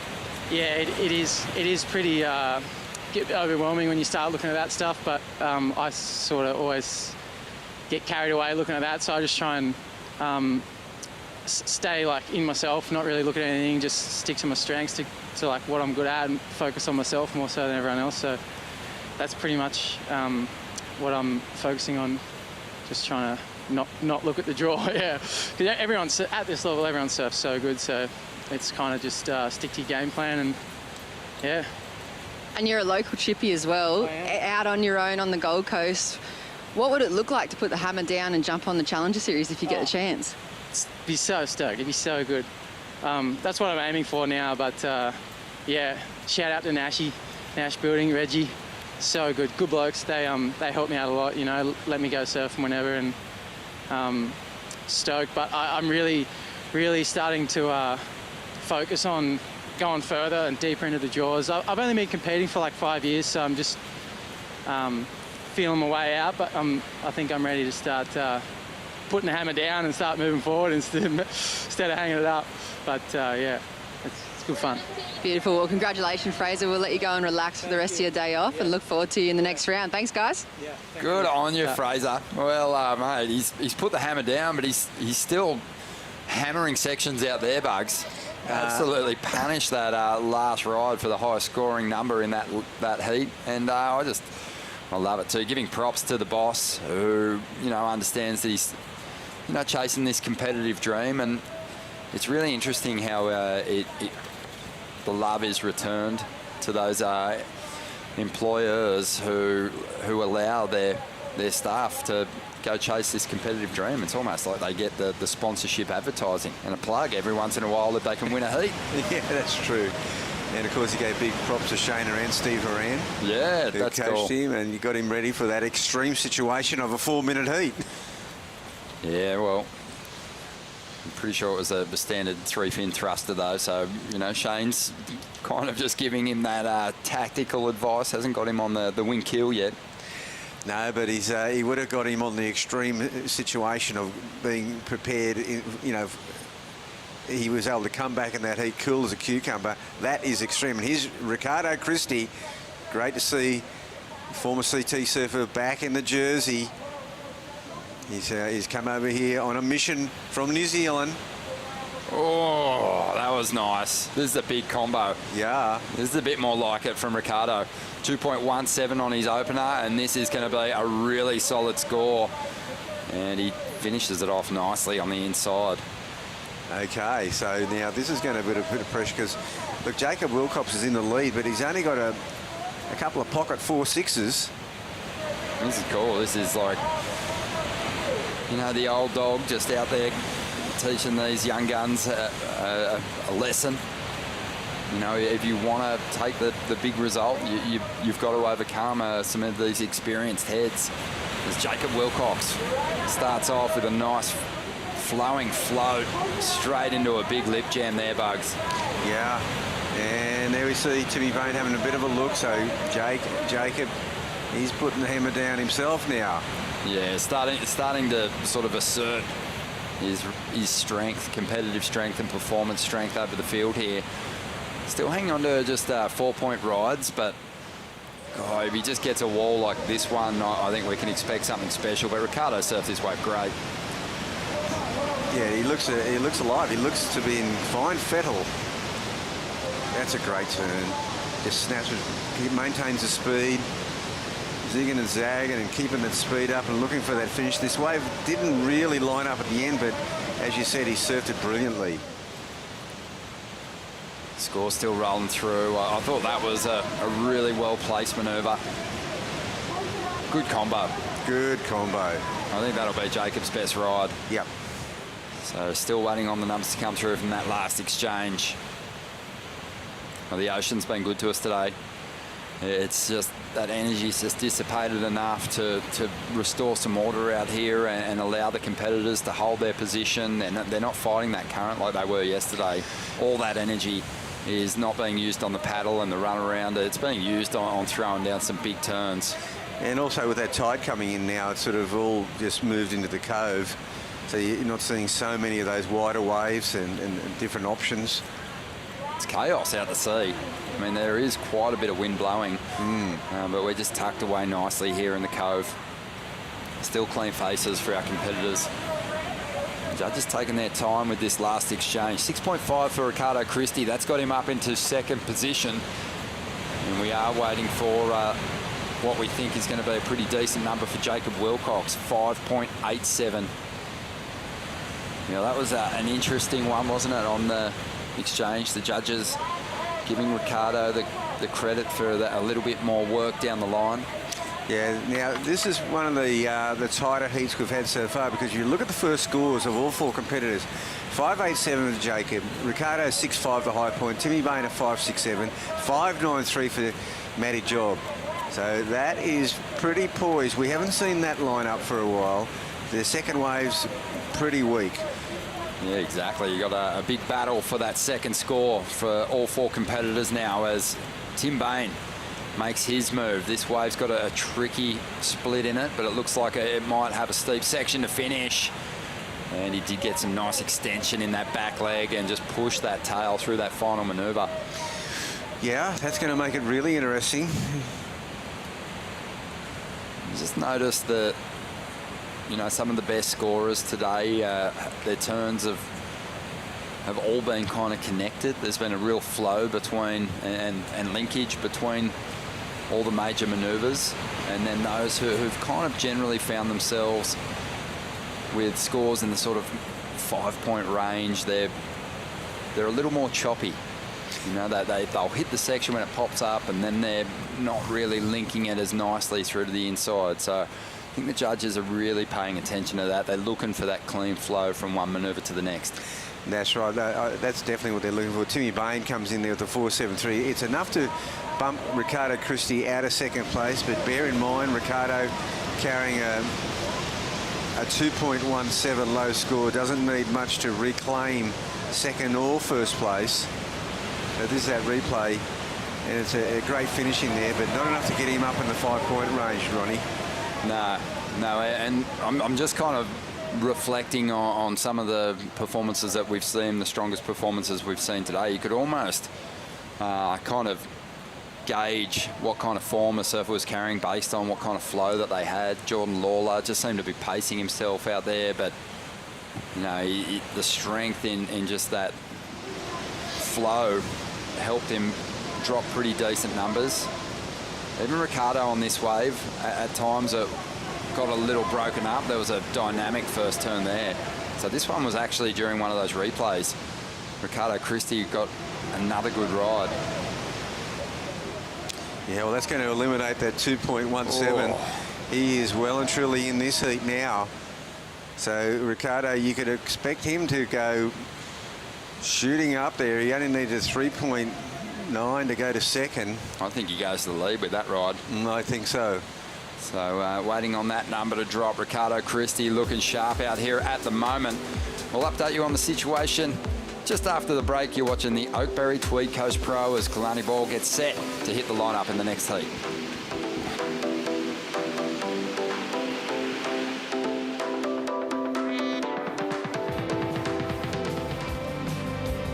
Oakberry, it isn't just food, it's a lifestyle. It's going to the beach all day, being with your friends, being healthy, being fit, being active and fueling yourself, be able to surf all day and keep living the life that we love. To me, eating real food is so important, and real food to me is organic, 100% natural, free preservatives, fresh. You'll find that with Oakberry.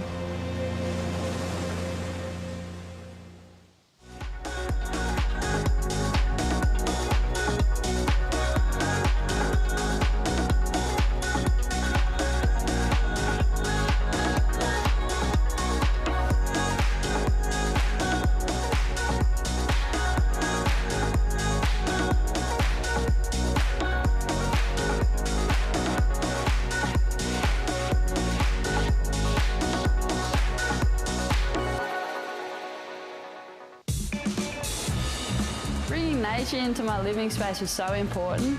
Harvey Norman helps to tie everything together. Those products have that understated elegance, yet super high performing. Harvey Norman, your #1 lifestyle destination.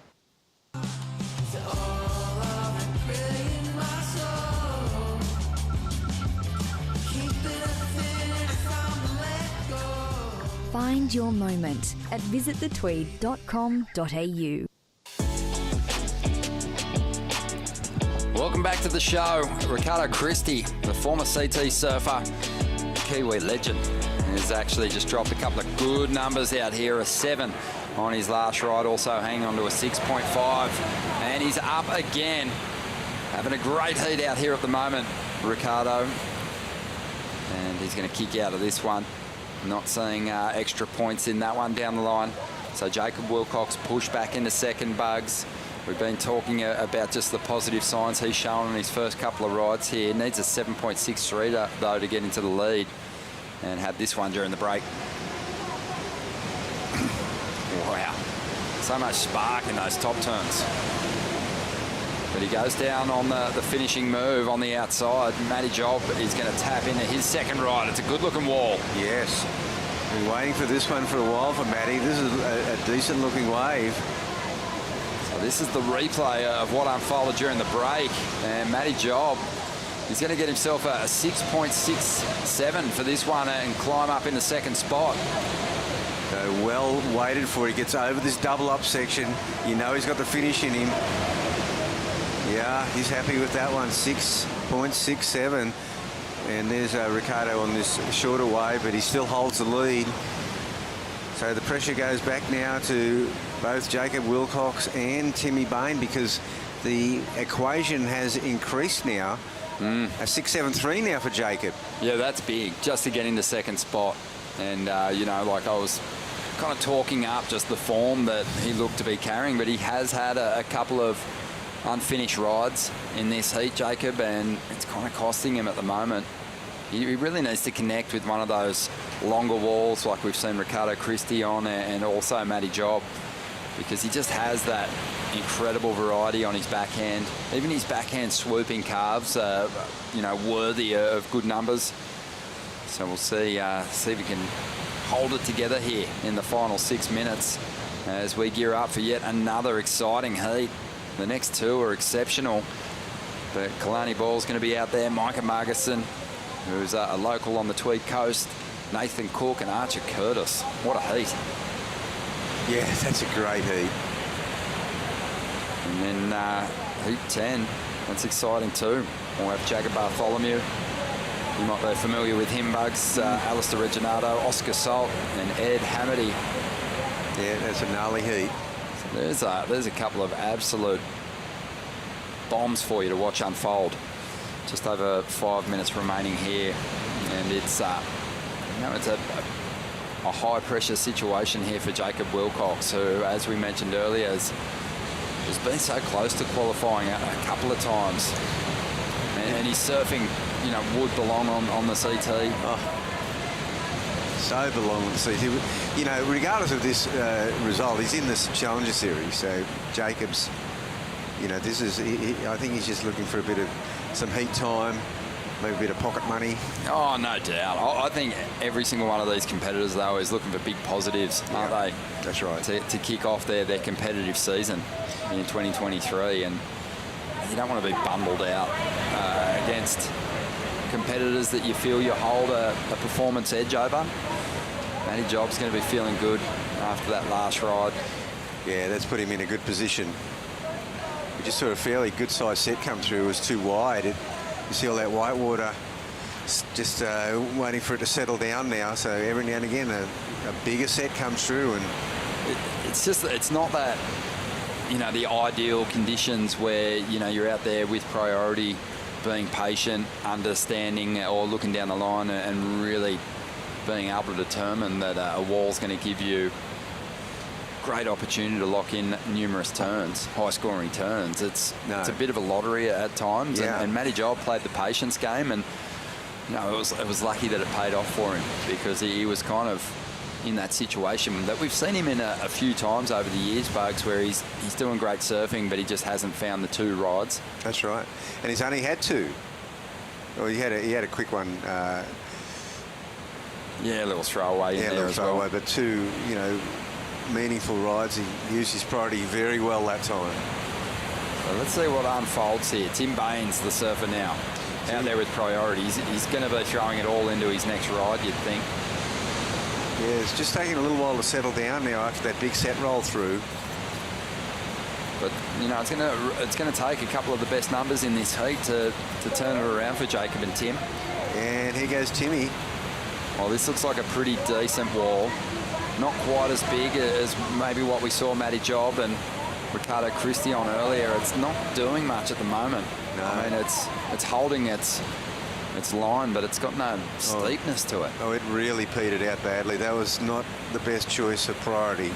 I think Jacob Wilcox was having a bit of a sniff at that one. Timmy didn't let him have it. And this wave here just not really happening at all.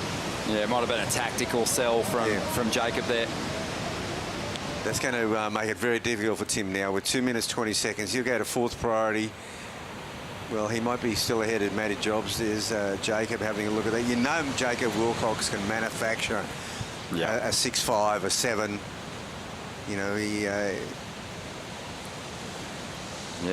He'll want to... He needs a 7, really. He'll want to pick his wave carefully. Here he goes. This one's got a long line on it. It might shut down, but at the moment it looks pretty good as Jacob winds through that first turn and now starting to build some speed for a big finish here.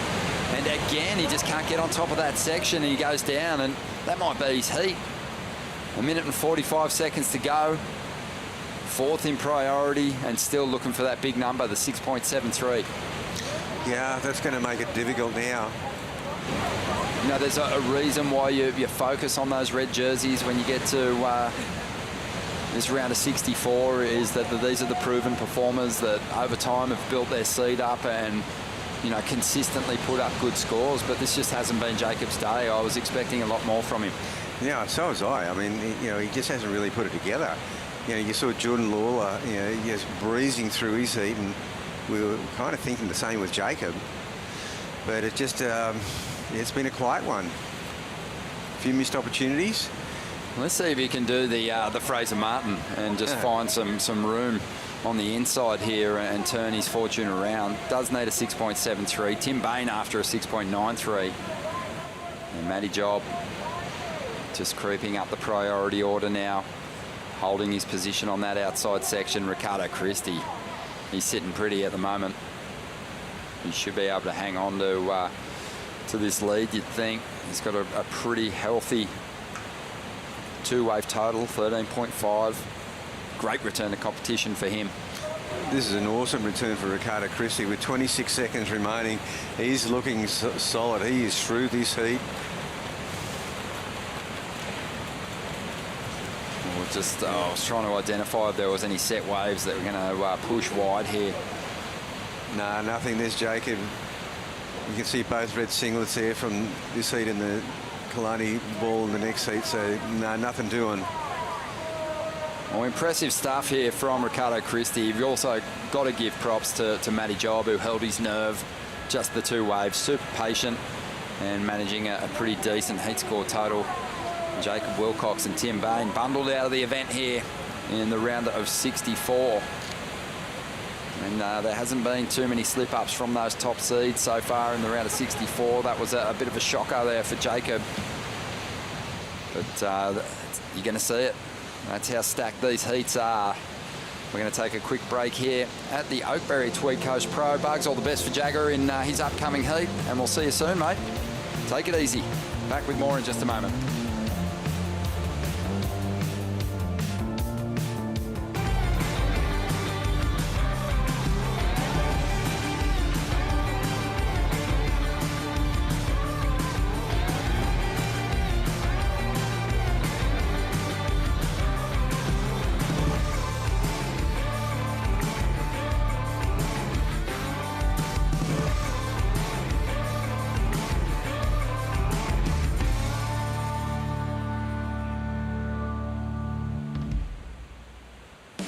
The number one reason why a student should come study here would be the access they have to staff, and it's just better than any other university. The fact that you can walk straight into the professor's office and get that one-on-one feedback, I think it's just second to none.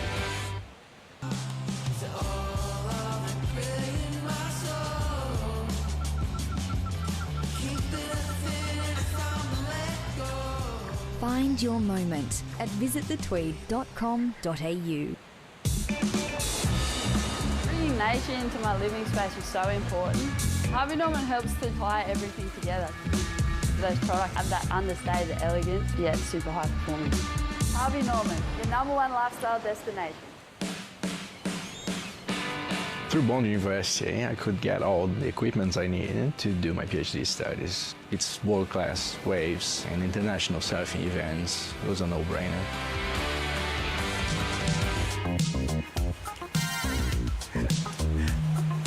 Welcome back to the show. This is the Oakberry Tweed Coast Pro, the round of 64 underway. Heat 9 is out there in the lineup.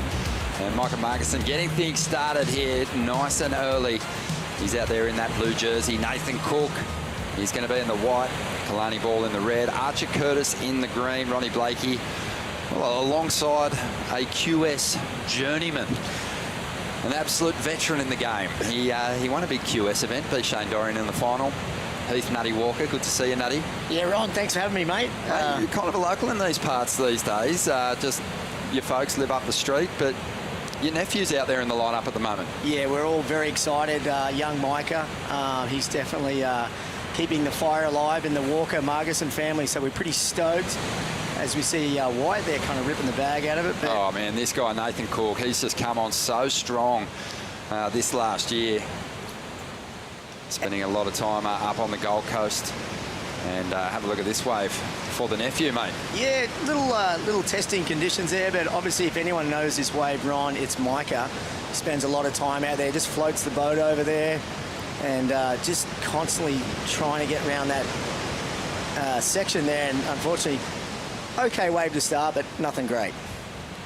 Nutty, you're part of, mate, one of the great Australian sporting families. You had a great QS career yourself, and your uncle, he's like an uncle to you, but he just towers above you. But your cousin is Tony Lockett. It's funny, Ron. I've lived in America now nearly 20 years, and all my family have relocated from the Gold Coast down here to Cabarita, and big plugger, former Saint, and Swan is just across the street here, and it's really good to come home and see all the family here and just get amongst it. And, I'm not from Cabba, but when I'm home, I'm here. Yeah, home is where the heart is, mate, and your folks are here now. Great to see you. Thanks, Ron, and thanks for having us. Looking forward to watching this one unfold. It was a low-scoring start to this heat, 3.7 for Micah, but he gets the edge over his rivals. This is Archer Curtis, though, on his first wave. Really deep on this section, but he will find the open face. Winds through a nice little backhand carve to get started. Love that little touch on the rail off the bottom. And let's see if he can finish this one off. A flat, tricky wave to ride. He did pretty well. Yeah, he did well, didn't he? I mean, you definitely want a bit of that green face out there. You know, if you can get 3 good hits in, Ron, I think, you're off to a really good start. Still got a little bit of leftovers, as you would say, from that cyclone swell. And, there's plenty of waves out there. It's just going to be making sure you choose the right one. Definitely. Here's the replay. I mean, there has been some tricky waves to ride. I mean, the best term was probably that first one. Yeah, he's looking sharp, isn't he, on his back end, and just kind of comes around the end there and just finishes off with, you'll be pretty happy with that one for sure. Just occasionally, I think all the surfers are going out there really just with their hands together, kind of praying that an end section's going to stand up. That's when we've seen the biggest numbers drop. When the surfer gets that big oncoming section. We saw Dimity Stoyle earlier today, 8.5, awesome. One big layback jam. We've seen some strong finishes throughout the round of 64 for the men, but no big numbers just yet. This heat's still anyone's. Strategy-wise, what did you and Micah talk about before he took the lineup? Look, at the end of the day, I can't tell Micah to surf any better. He's surfing great. He's maturing. He's done a lot of training now with Johnny Gannon up there on the Gold Coast, and you can really see it in his surfing. It's just a matter of putting all that together in today. We've got that storm surfer on, kind of wash-throughs. It's really just going to be making sure that he uses his priority well and takes the best waves. And it's not always going to be the biggest one. It could be that in-between double up, or that one where he just can visually see the section going to come up and he can get 3 hits in, like the other competitors are all vying for that spot as well.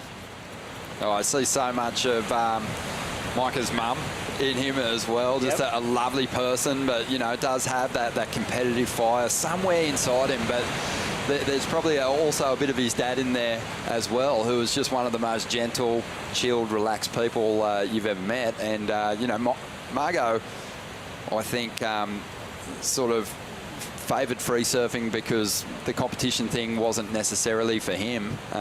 Micah, I think, he could tap into that, and I know Johnny Gannon's trying to bring some of that mongrel out of him. Yeah, and absolutely, like Johnny Gannon trains a bunch of great blokes up there on the Gold Coast, and, our whole objective is just get Micah in there, and Johnny was great in the fact that he just said, hey, Nutty, Micah's got to want to do it, And I think was at the Board Riders tournament last weekend in Newcastle, and I could just see he'd slimmed down a bit. He just looked a little refined, and it was really good to see. Yeah, no, he looked like he was surfing incredibly well, and it's happening at the right time. This QS schedule is pretty stacked for these campaigners through the start of the year, and they're going to have to be on it. They're going to have to be really fit and able to wash off losses as well, because they're going to come. They are, and losses more so than wins. There's very few that outweighs one and the other, but you've definitely got to take your licks trying to be a professional surfer. I think I was saying to someone the other day, it's probably the hardest sport in the world to be successful at. If you think of football and golf and all the teams and what makes up the teams, I mean, surfing is an international sport. There's only 36 spots on the tour, and obviously fewer for the women.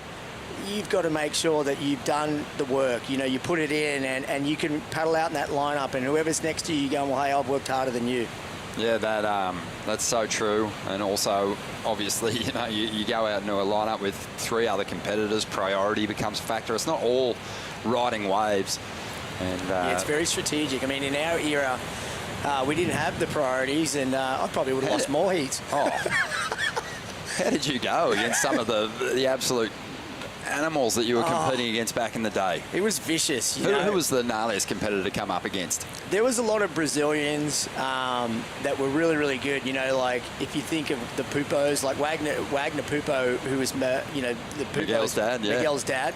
He was gnarly. The Rosa brothers, Pedersen Rosa. He was an animal. And then even the Patarats That was boys. His nickname, right? The Animal. Yeah, he was vicious. He'd do a floater on a 15-foot double up slab. He'd love the rock and roll floater. He was, and you just have heats there where there's 5 minutes to go and someone needs, a mid-score. They just sit on you. And I'm really glad to see the surfing today, how they prioritise that, and they kind of eliminated that out of the game, because if you're surfing great and you're waiting there for the wave, and really the best surfer should get through. Yeah, you know, there's still a lot of different tactics you can play. I mean, there was still some pranksters that you travelled on the QS with. Yeah, Matty Bemrose was a good one. He used to like yell at competitors as they tried to do a top turn. Yeah, don't blow it. Bemmy was a really, he is still today. But Matt Bemrose was a really good surfer. Diane Neve and Kai Otten, they were kind of little rat pack, 3-pack there from Sydney. And you know, I was always from the Gold Coast, and I'd always, you know, back in the day, it was like when you go to Sydney, there was the Sydney boys and then the Gold Coast boys. But you know, as you know, Ron, we were all good mates, and but yeah, funny crews, and then they'd travel differently together, and you know, now I think you see international people travelling with one another, but we were definitely very siloed, as you would say, you know. And you know, I was from the northern end of the Gold Coast, so I wasn't really from the southern end, so it's obviously all changed today. Yeah, mate, it's good, but you do meet some great people on the road. It's a fantastic lifestyle as well as a great career path if you can make it work. It is. And look, you know, of all the young surfers today, and now with all the family support, they're investing into their career. Every cent goes back into it. You know, travelling the world is not a cheap ticket, and you know, but you really got to give yourself that chance. And a lot of surfers blossom later than others, and I think you know, it just comes down to who you surround yourself with, and really identifying where you want to be at. And if you really, like I've always said, sometimes dedication outweighs talent. You know, like as you see Red up and riding here on a really nice little wave run. Great surfer, Kalani Ball, and he's going to attack the first section. It gets a little lumpy on him, but he does hang on for it. Let's see if he can get a cleaner finish here. Oh, big blowtail there from Kalani, the surfer from Stanwell Park. Unbelievable finish, and you know, he had to ignite this heat, or his run in this heat, and he's done it with a good score, expecting that one's going to fetch the highest number of the heat so far. Well, he had to do that, didn't he? If you really look back at that run, he kind of, due to the storm surf, he kind of bobbled that first turn there, and you know, obviously you want to make sure that you make the most out of the wave. So we got to that end section, he goes, all right, we're going to throw caution to the wind here, and well done, you know, big turn there, laid back, and you know, I think that's what the judges want to see.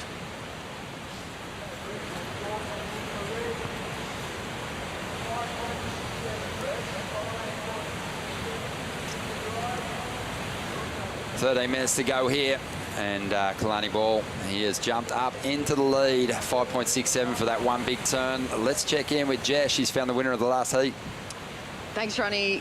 Ricardo Christie, it's been an absolute pleasure to see you back in the jersey. Big talk going on in the booth as well. Looking for a comeback?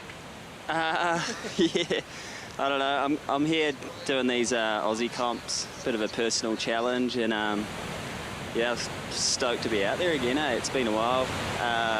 Watching from the office last year, and yeah, just stoked to be here on the Goldie, and it's like another home to me. Cool catching up with everyone, and yeah, I guess I've missed everyone. Haven't left Gizzy in 3 years, back at home, so yeah, loving the warmth, and yeah, stoked to be here. And you're looking like you haven't really missed a beat with surfing-wise, competition-wise as well. Do you get a lot of time in the water at home over the last 3 years?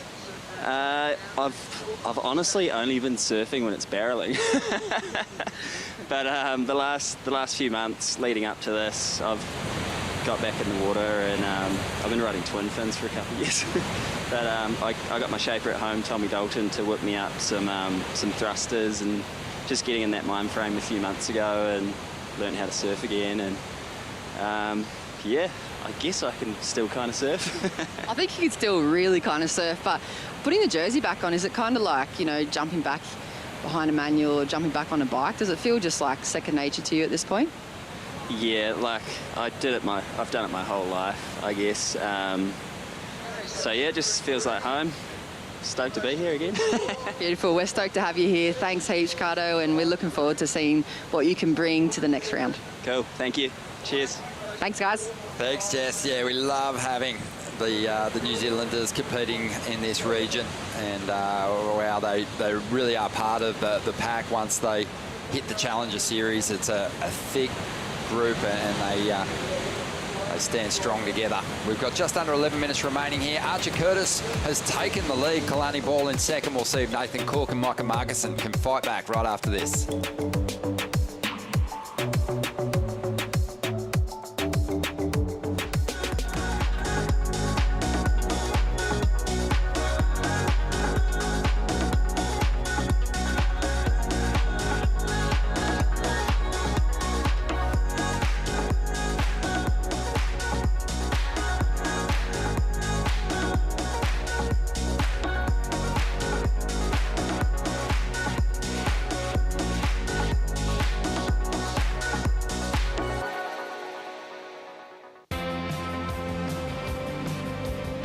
Oakberry, it isn't just food, it's a lifestyle. It's going to the beach all day, being with your friends, being healthy, being fit, being active and fueling yourself to be able to surf all day and keep living the life that we love. To me, eating real food is so important, and real food to me is organic, 100% natural, free preservatives, fresh. You'll find that with Oakberry.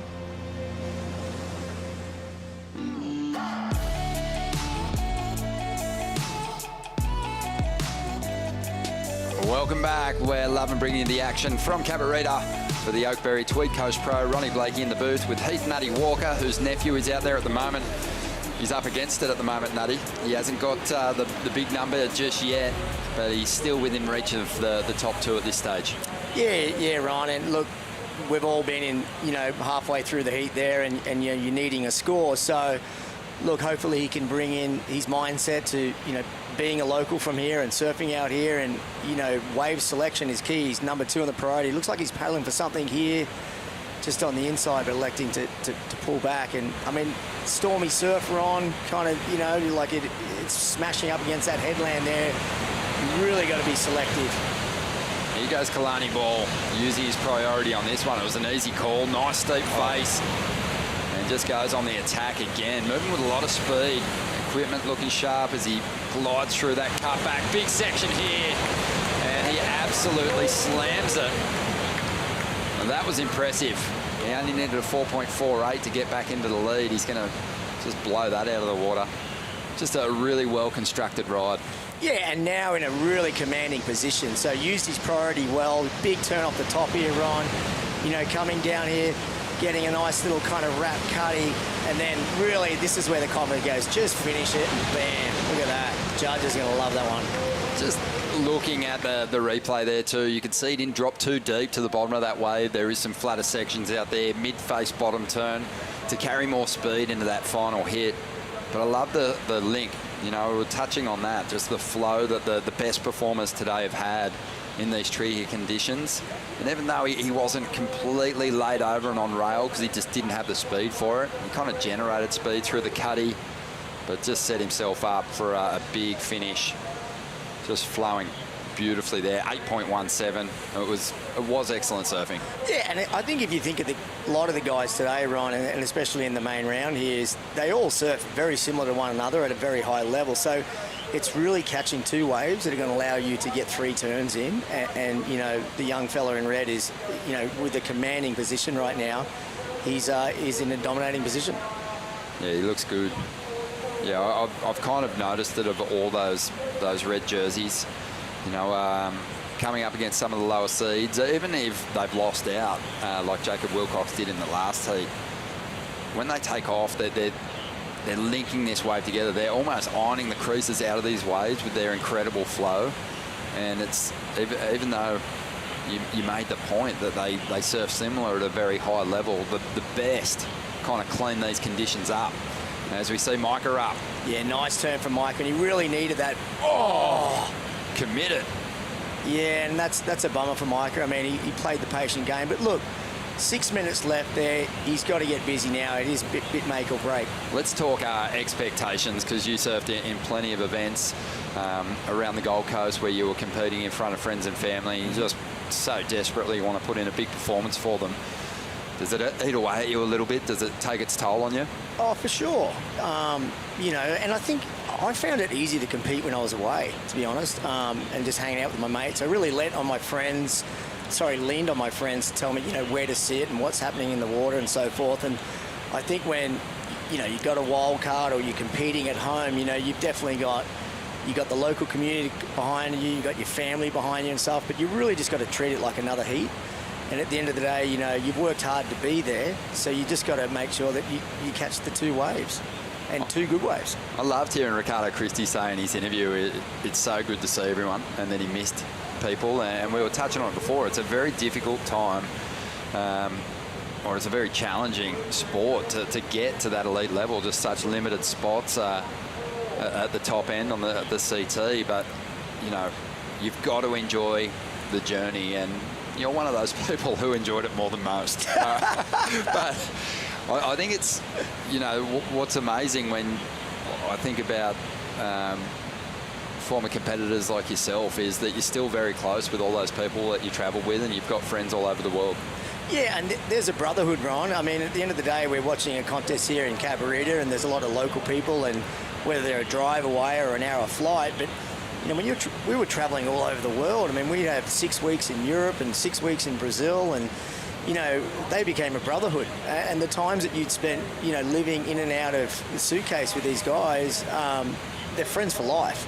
And you might not see someone for 3 or 4 or 10 years, but you never forget when you spark up that conversation again and you just have a good old giggle about, you know, a lot of the times you don't even talk about the heat that you competed with. It was more like what happened and where you ate dinner or where you stayed and kind of all the shenanigans used to get up to.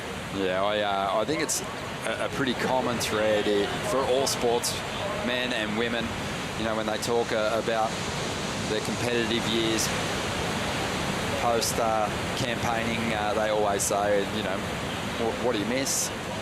It's the people. It is the people, and it's the moment. You know, the moment is really key too. And you know, back in our day, and I don't always revert back because it's very similar today, but we you know, we didn't have cell phones. I think we had fax machines, and you'd rock up to an airport in France at 10 o'clock at night, and you'd say to your mate, "Did you get the rent-a-car? No, did you get it?" And it was just, as we see White here on a lovely wave, nice off the top there, just trying to get that third one in, but maybe try to fit a little bit too much. Yeah, it's fun to reflect, but all these up-and-comers are right there. They're right in it, as we see Kalani Ball, who's got a healthy lead in this heat.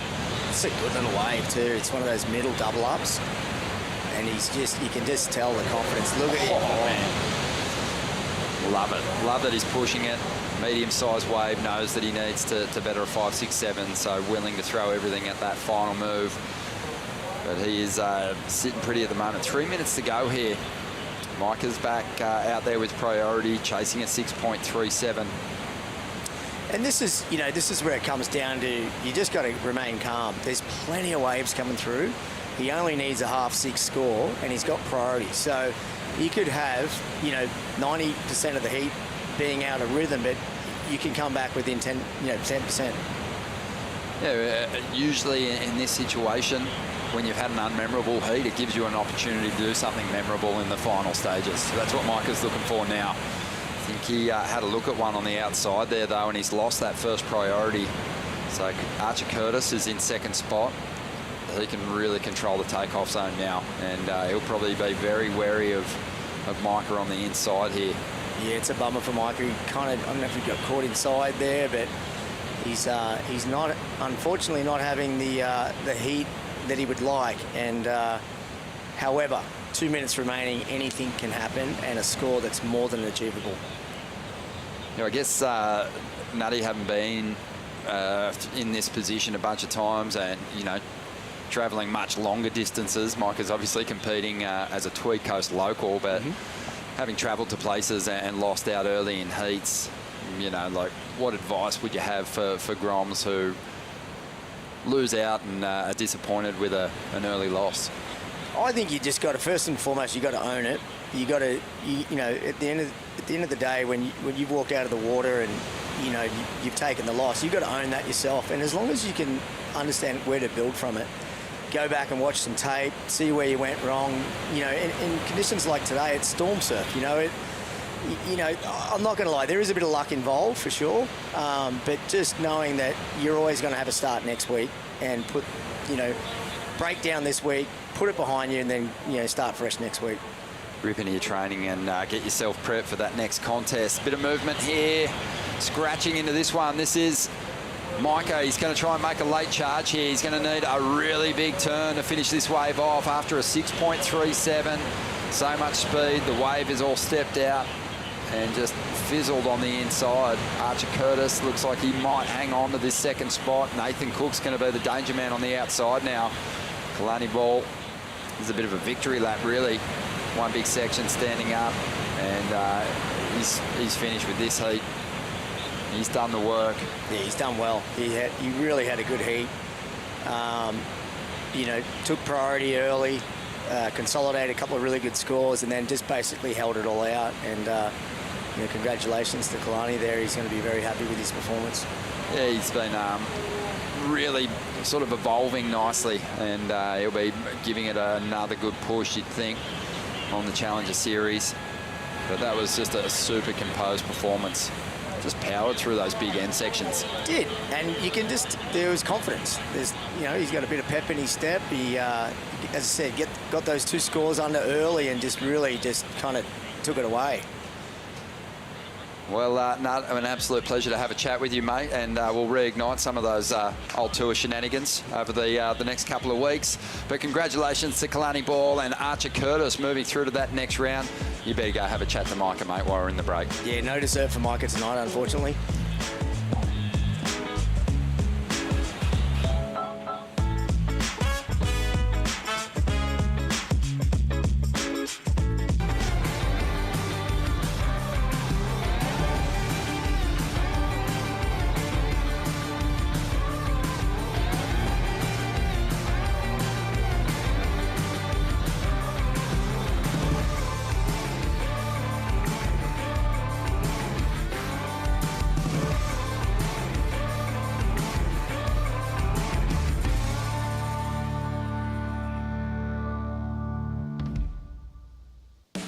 The number one reason why a student should come study here would be the access they have to staff, and it's just better than any other university. The fact that you can walk straight into the professor's office and get that one-on-one feedback, I think is just second to none.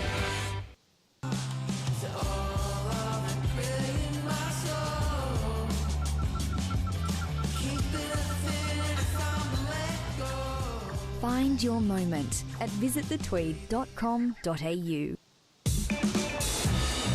Bringing nature into my living space is so important. Harvey Norman helps to tie everything together. Those products have that understated elegance, yet super high performing. Harvey Norman, your #1 lifestyle destination. Through Bond University, I could get all the equipment I needed to do my PhD studies. It's world-class waves and international surfing events. It was a no-brainer. Welcome back, folks. The Oakberry Tweed Coast Pro QS 5000 is underway. The men's round of 64, and it is an absolute bell ringer. Jagger Bartholomew, Alistair Reginato, Oscar Salt, and Eddie Hamady will do battle in this one. Vaughan Blakey in the commentary booth. My dear pal, and a bit of a pro surfing Rain Man, really. It's Stace Galbraith. All the facts, all the figures, every little nugget of juicy info that can possibly exist in the surf world. You're across it, Stace, so... Yeah, found a way in there somehow, Vorno. Love to share this. Let's have a look at this first wave from Jagger, mate. Yeah, this Jagger would have caught this wave coming in off our little break there. It looks like it's got a nice double up on the inside. Jagger knows how to find these types of waves, obviously growing up on the point at Snapper Rocks, you know, a couple of Ks up the road. And he's looking good on his feet here. He's stoked just to get to the end of that one, and that's a really, really nice start for today's standards. Jagger Bartholomew, I remember his surfing as a junior. It was 2s or 10s. He used to just go out there and just basically bust his hump to get the big score every single time. And what that did was result in a lot of, you know, basically shockers, because it was 110% all the time, but he's really reined it in, become such a mature competitor, mate. Definitely, yeah, you can see that there in that first wave, really composed, and like, you know, if we're fair, but he really didn't even get out of second gear, then he's still got a 6.33, which is you know, that was just that classic inside double up, which I think a lot of competitors today, they've been trapped a little bit further out looking for the bigger waves, but some of those bigger waves, they just have a bit of a slope on them, whereas that one had a lovely double up. We see Eddie here, Vorno. Eddie Hamady, he's a nice little surprise package, this kid. Smashes it off the top here, and really a late bloomer in many ways. And I just love what he brings to this competition, you know. You can see that there's a little bit of a raw edge to his surfing. He doesn't look like a guy who's really come through the system all that much, just relying on a bit of natural talent and love for the game. Yeah, definitely. Eddie didn't start surfing until he was sort of later into his teenage years. What? Which is just mind-blowing to me, because he's got such a natural-looking style on a surfboard. And he didn't quite get a hold of this wave as well as he would have wanted. But nevertheless, he's on the board here now, and he'll look to get back out there and have another crack at it. Only a 3.33 there for Eddie. He looks slippery on the surface of the wave, doesn't he? Silky, slippery. He's, you know what? He's the dead spit of a young Dave Rastovich. Yeah. Dead spit. Yeah, right. Couple of handsome blokes. Yeah, well, definitely I wouldn't be knocking that back. I look more like, I don't know, people have compared me from the dude from Breaking Bad over the years. I'd rather be compared to Rasta any day of the week. Yeah, Rasta obviously, plenty of talent as a youngster and hair everywhere and not much clothing on most of the time for young Rasta.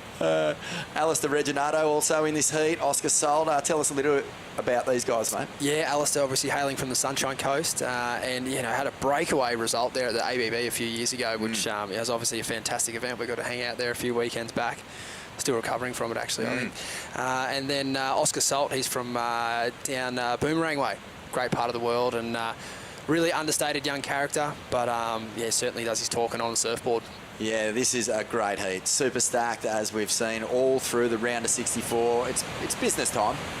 You get your top seeds entering the draw. We've had our fighters, our little warriors, our juniors, our experienced old kids sort of, get through the early rounds, and now it's really, you've got to step it up. And this guy, Oscar Sol, Boomerang Beach, there'd be a lot of crew watching down there. It's a beautiful part of the world. I mean, aside from the Tweed Coast, it also offers that, variety of different waves and just that beautiful water. So we'd be feeling right at home up here. Yeah, definitely. I have to agree with you there. Pretty much, obviously, I grew up on the Gold Coast and I'm very fortunate to have done so. But I must say, once you jump over the border and head south from the Tweed Coast all the way to pretty much Newcastle and even past there down the Sunny Coast, it's just absolutely gorgeous. And then you get to Sydney and the shit hits the fan. Well, it's all about the Tweed Coast, mate. I was lucky enough to grow up just down the road, and it's just, I can't explain what it was like to finally leave that long stretch of sand, very few banks, maybe break 2 or 3 times a year where you would go, that was one of the great surfs of my life. And you just drive like 20 minutes up the coast and get so many different little options. I mean, this is a really... You can find little banks all to yourself on the Tweed Coast, mate. Like, you don't have to share the lineups. It's quite remarkable. It is, yeah, even still today. To see Oscar Salt here on a bigger wave. This is a replay from his earlier wave. He really teed off on that section. Beautiful jam in the lip there. He couldn't time that any better. And then just some nice rail work to finish this one off. It's going to be interesting to see where the judges go with this wave. He had the one big manoeuvre on the outside and then just did well to kind of keep his feet and get to the end. So...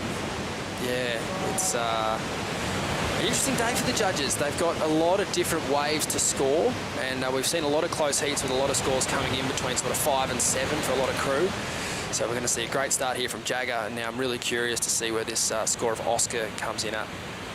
Well, while we're waiting for scores to drop, let's throw it down to, I believe it's Jess, who may have Kalani Ball down there. It is. Hi, Jess. Hey, guys. I do believe it's me as well with Kalani Ball. We were just talking about the difference between Challenger Series and the QS 5000. I mean, you've been in both and been around it for quite a long time. Just explain to me what you were just saying again for everyone watching.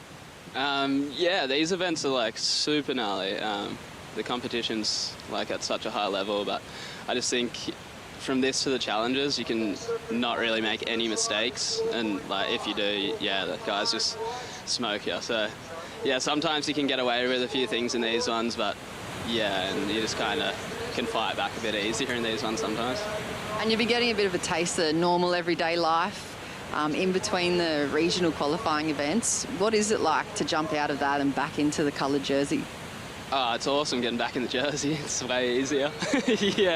I've kind of been like working on and off for like the last few years, just trying to save money to keep doing these comps and do the challenges, and my goal is to get onto the tour, so whatever I can do to get there. Are you just saying the trickiness that you're finding in Cabot today is what we've heard throughout the whole morning, that kind of ability to look like it's going to be a really big crunchy section and then it kind of just shoots you off? You were saying, how did you tackle that out there? I had a pretty good idea. Like, I've had a bunch of free surfs, and it still surprises you. I thought a couple of times I was going up and kind of like whacked the lip and just kind of got shot out into the flats a bit, but managed to stay on my feet and get a few end turns. That kind of helped me out. Congratulations. We're looking forward to seeing you surf throughout the rest of the event, and any words for all your family and friends tuning in back home? Just shout out to everyone watching. Hopefully you can keep this going to the finals day. He's looking pretty cool, calm and collected, guys. Kalani Bolt. Yeah, they'll be frothing down on the south coast with that performance. A lot of good mates Kalani has. He's part of a huge team down there. Yeah. And it's a full mix across the whole board, you know. He's got bodyboarding mates, musician mates, and coal mining mates, and they just all run in this big pack, and they really support each other. They're a really tight-knit group of mates, and a big shout-out to all the crew who were watching that last one. Jeez, he's been impressive.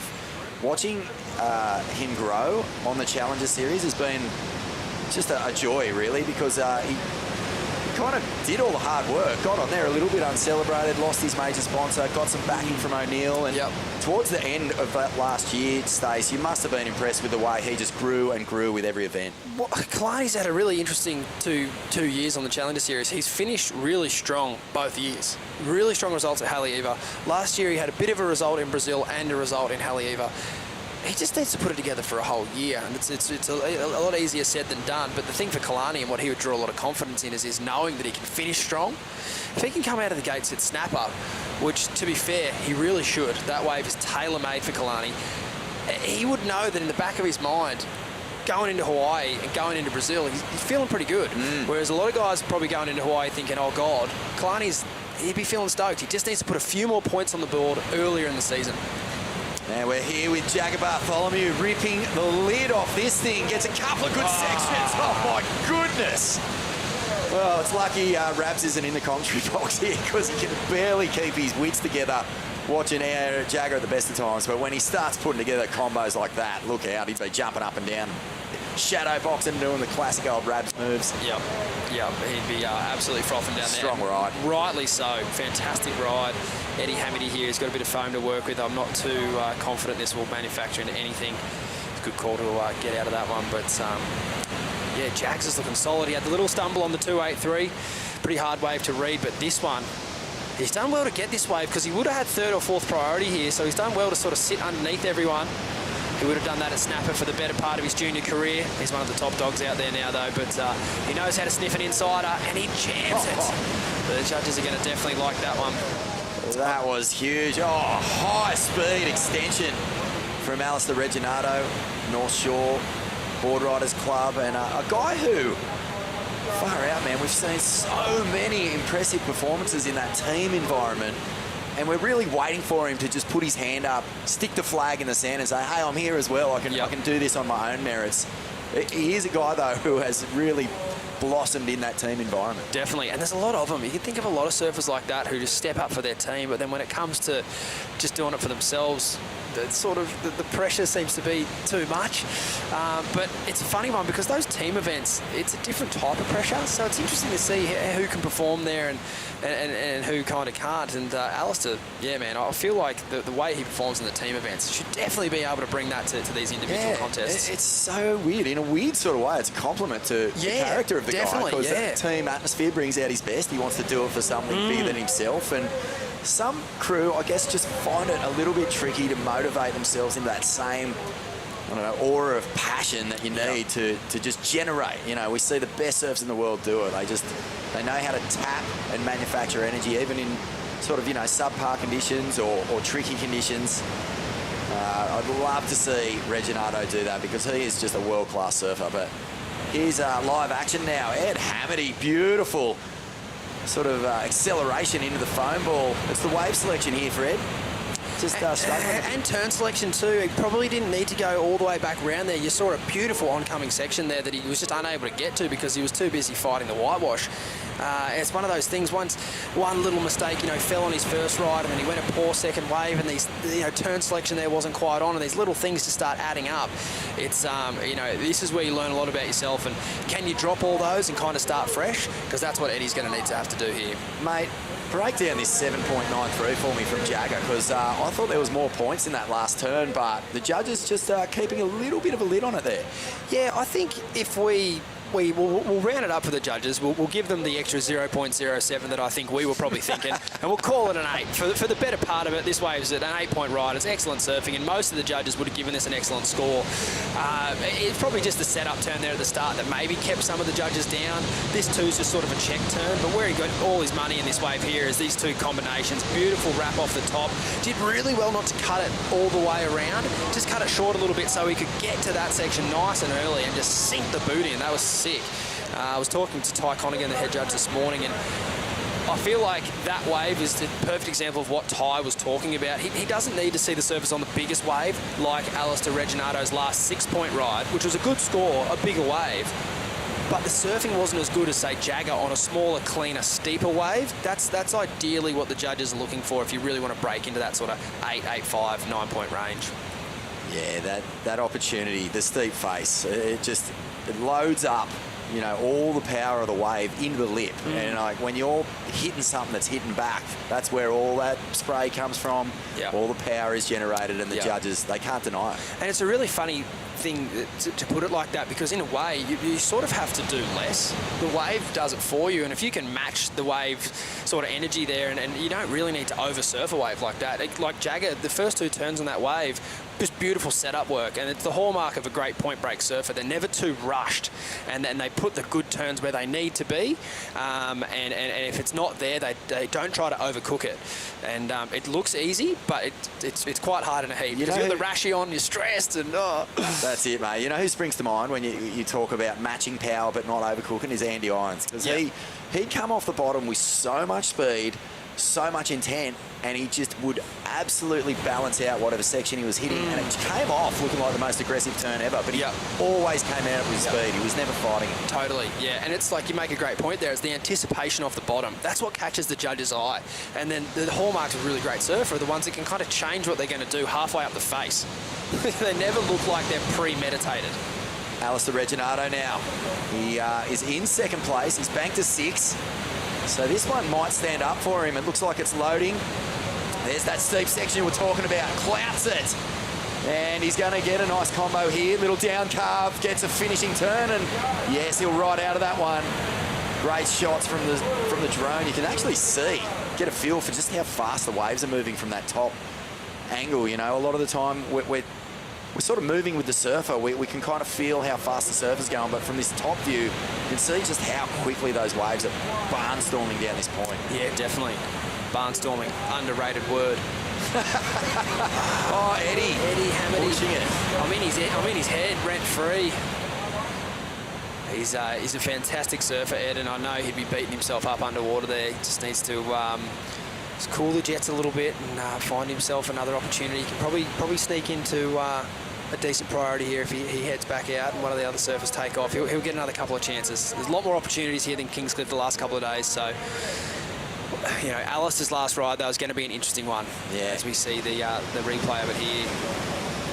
This is great energy. Just a little bit of foam to work with, so he's done well to sort of set this up. We didn't get to see that turn from front on. You get to see the how dynamic it was. Wow. Gee, he's done well to pull that off. That was 3 rapid-fire turns in some pretty steep face. How fun does it look? It's looking a bit like Haleiwa out there, mate. It's got the full cupped-out bowl section. It's not really like down the line. It's all in that focused little square footery of pocket that's the action is happening. Definitely. Yeah, how's that for just cottage cheese mouth? Anything with a Y on the end is fine by me. Careery, footery, Jagger Bartholomew. It's sick. Yeah, it's big score there for Alistair's last wave at 8.5, and I'd say the most enjoyable part about that ride was just the flow. He had an amazing flow in the wave, and then when he got the major moment there, he absolutely jammed it, and then it offered him a few more turns after that as well. Big finish. So yes, some great scores on the board, and now Oscar and Eddie are in a real pickle here because the other boys have pretty much run away with this one. Oscar needs a 9.76, and young Eddie Hamady is unfortunately requiring a 2-wave total here if he wants to sneak through this one. Jagger Bartholomew, he started quickly. He got these 2 rides, the 7.93 and the 6.33 pretty early. And Alistair Reginato has built momentum throughout this heat. That last ride, 3 big turns. it's classic, isn't it? You know, you take off on these waves and you've got to do a little bit of work to get to those inside sections. So patience is critical, because sometimes, you know, even the best surfers can be standing there going, oh, come on, give me something. I need something. Then by the time it comes, you're rushing it or you're forcing it. So nice surfing there from Regginato. And, you know, we've asked the question, when's he going to put his flag in the sand? This could be it. He's doing it right now. This is a great heat. Alistair and Jagger really looking super strong. It's been unfortunate that Eddie hasn't been able to find his feet in this one so far, and Oscar's just been a little out of sorts with his wave selection. I would say he would have had to have had a priority blunder here to be in second priority with only one wave. He must have paddled at one and not been able to catch it, because everyone else has got about 15 rides. Here he goes. Okay, well, he's not wasting any more time, that's for sure. Here he, big swooping cutty. This one is, it's going to be one of those rides where he's got to wait for the section and it's just not coming. Eddie Hammond, he made Penrith's second most famous surfing export. I don't know exactly where he's from. Is he exactly from? I don't know. He's somewhere from the west. Someone say that out in the car park I before. threw it out there the other day. He's from Penrith or somewhere out in the west part of Sydney, and then he lives on the south coast now. But if he is from Penrith, definitely second most famous. We all know who the first most famous is. Jerome Luai. Yeah. Mick Fanning actually on the cover of the Sunday paper in Australia. Yeah, Rondog was telling me that earlier. Yeah, geez, Cornetto ads, Sunday paper. Yeah, he's a hero in this country. I don't know if people actually realise the scale of his notoriety. It's incredible. Such a legend, you know. 3 world surfing titles, but I think you ask people about what they love about Mick. A lot of people would just say he just seems like a good bloke. It's a strange one, isn't it? He's as famous in this country for being a good bloke as he is for winning world titles. Yeah, definitely. Yeah, it's hard to go past Mick for potential PM candidates in years to come. I wonder if he's got his eye on the lodge. He likes staying busy. He's very busy. He's a busy man. Yeah. But he has also taken up golf, so that can consume quite a lot of your time if you're not surfing. Yeah. 3 minutes and 17 seconds to go. Alistair Regginato in the box seat. Jagger Bartholomew holding down second and priority. And it's not getting any easier here, Stacey, for Oscar and Eddie. Tell us, you've done some high-level coaching. What's the strategy, what's your advice for your chargers when they find themselves in this situation? 3 minutes, it is enough time. But, you've got to make sure that they're not letting the situation get the better of them. Yeah, absolutely. I'd say, particularly in Oscar's case, he has the ability to score really highly on just a single manoeuvre. You've got to encourage that. It might not come off, but your back's against the wall, and even just for a perso effort, go out there and have a swing. And if it comes off, it comes off, and if it doesn't, it doesn't. At least you had a crack. I love that strategy, mate. I'm all about the persos, the perso files. That's just getting a shot, in other words. That's right, yeah. Whenever I go on team trips or whatever, I always make sure that I buy the cameraman a coffee, because you've got to have your own persos. 100%, mate. Yeah. How is your perso file going? I think it's going all right, because you did the stat board test, so I know you've got plenty of good footage. Fortunate enough to actually, be able to surf a little bit sometimes with the camera in my direction. It's actually, it does wonders for your development. I'll say it that way. I film every session that I coach. I barely need to say anything. You just, here's the camera, And most good surfers, Noah Dean talks about it, you figure it out yourself, It is nice to have that extra support there, and there's plenty of great support in this part of the world and around the whole country. But at the end of the day, if you and your mates can do film swaps, the evidence is there. Jagger Bartholomew, he's looking for a perso right now. He'd love to finish this heat in first, if for nothing more than a few bragging rights. It's a little flex to win your heat. Yeah, definitely. It's a good feeling to get through, but you definitely want to let people know right throughout the draw that you're here to throw it down, that you mean business. Yeah. And to your point that you made earlier, though, with Jagger and his career and having a bit of a, bull at a gate attitude and having that kind of excellent score or nothing approach, this is a great indication of how far Jagger's come in sort of structuring an event and structuring a heat. And you can't win the event in your first heat, but you can lose it. Exactly. And so just to be getting through, he's done more than just get through here. He's put a fantastic heat together. He has ended up in second. but it is it's a building block, and you go from there. You talk about Mick Fanning, he did that beautifully, you know. What about that turn from Alistair Reginato? That was just high speed and really attacked it, you know. There's nothing better than when you come to a comp, tentative surfing, it's not going to do you any favours. But on the flip side of that, when you really go at it and you're feeling it, oh man, it's the funny thing about tentative surfing, which we see a lot of in competition, is that as a surfer, it just doesn't even feel good. But you're ripping yourself off, mate. Yeah, exactly. Like, all these guys are so talented. Oh, sick. You can see that. That was super critical, super dumpy. Yeah. I mean, there's no real risk here for Reginato, but I just love that he's still throwing himself at it. Definitely. 1 second remaining, and well, it was a tale of two heats here. We had two guys really in some good rhythm, putting together some nice aggressive surfing, and two guys who were a little bit out of sorts. And Ed Hamity, well, you know what? He's had a good run. I think he'll learn a lot from this performance. And Oscar Salt, he'll go in, check the tapes, as you say, Stace, and probably learn a lot as well. But pretty commanding stuff there from Alistair Reginato and Jagger Bartholomew. We're going to take a break from the Oakberry Tweed Coast Pro and be back with Ronnie Blakey and the great Wayne Rabbit Bartholomew.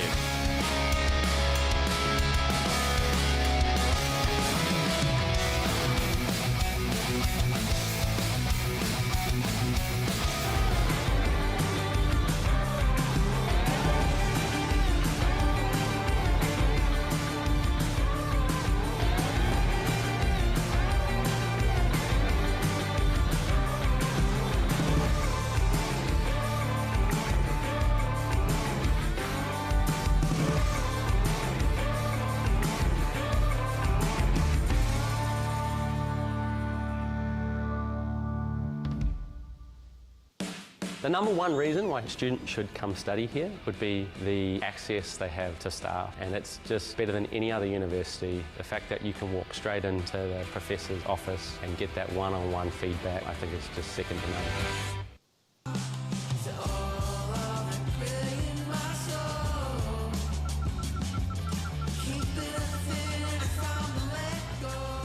Find your moment at visitthetweed.com.au. Bringing nature into my living space is so important.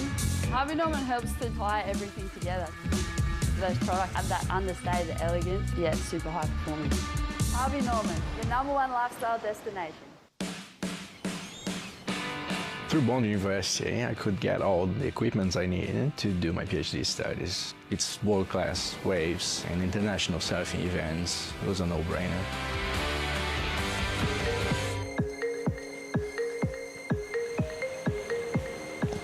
This is the Oakberry Tweed Coast Pro, and we have another fantastic heat here. Heat 11, the round of 64.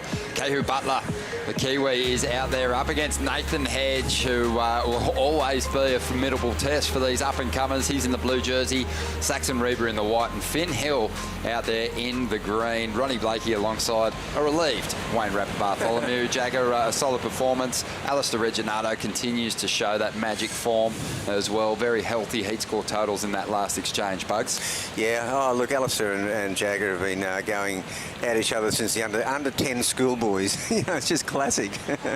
Yeah, it's awesome to see, but definitely both putting together some of the better numbers that we've seen today.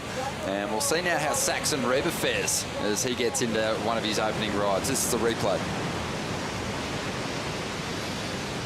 Decent stuff there on the outside, and a nice whipping turn there. Just chipping away at this one. It's got that great sort of transition whip up into the pocket. Yeah, I thought Saxon was one of the guys who handled Kingscliff the best yesterday. Nathan Hedge. Oh, wow. He's just looking so alive and fit and fired up, and ready for another serious run at the QS. This is a really positive start. Yeah. And of course, Kehu Butler, he just,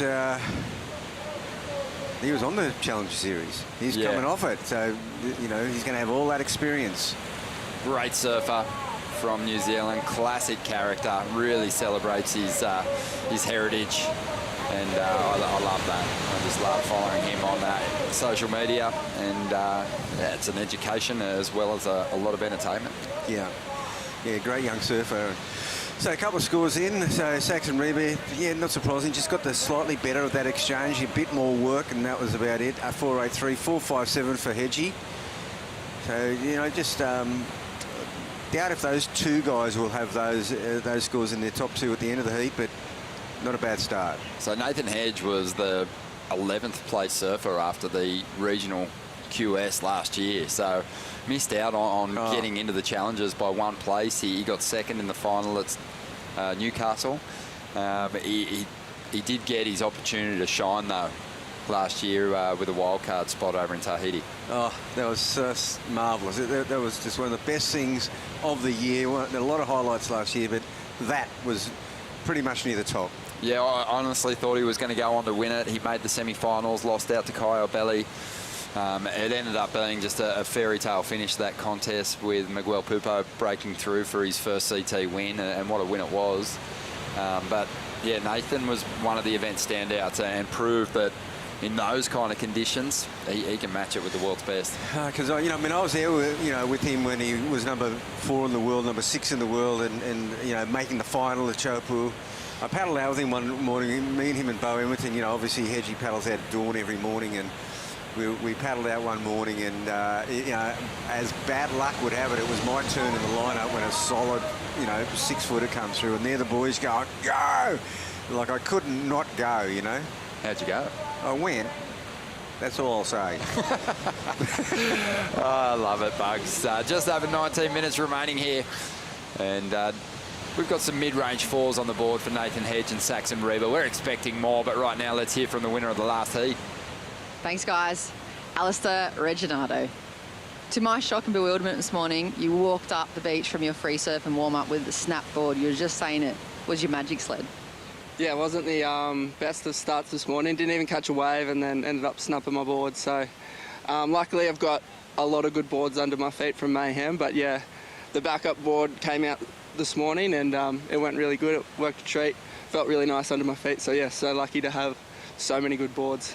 And you looked so dominant through what's been kind of bucking a lot of the other guys off, right up in the lip. So much lump and bump out there. How do you manage that going into a heat like that and a battle against Jagger?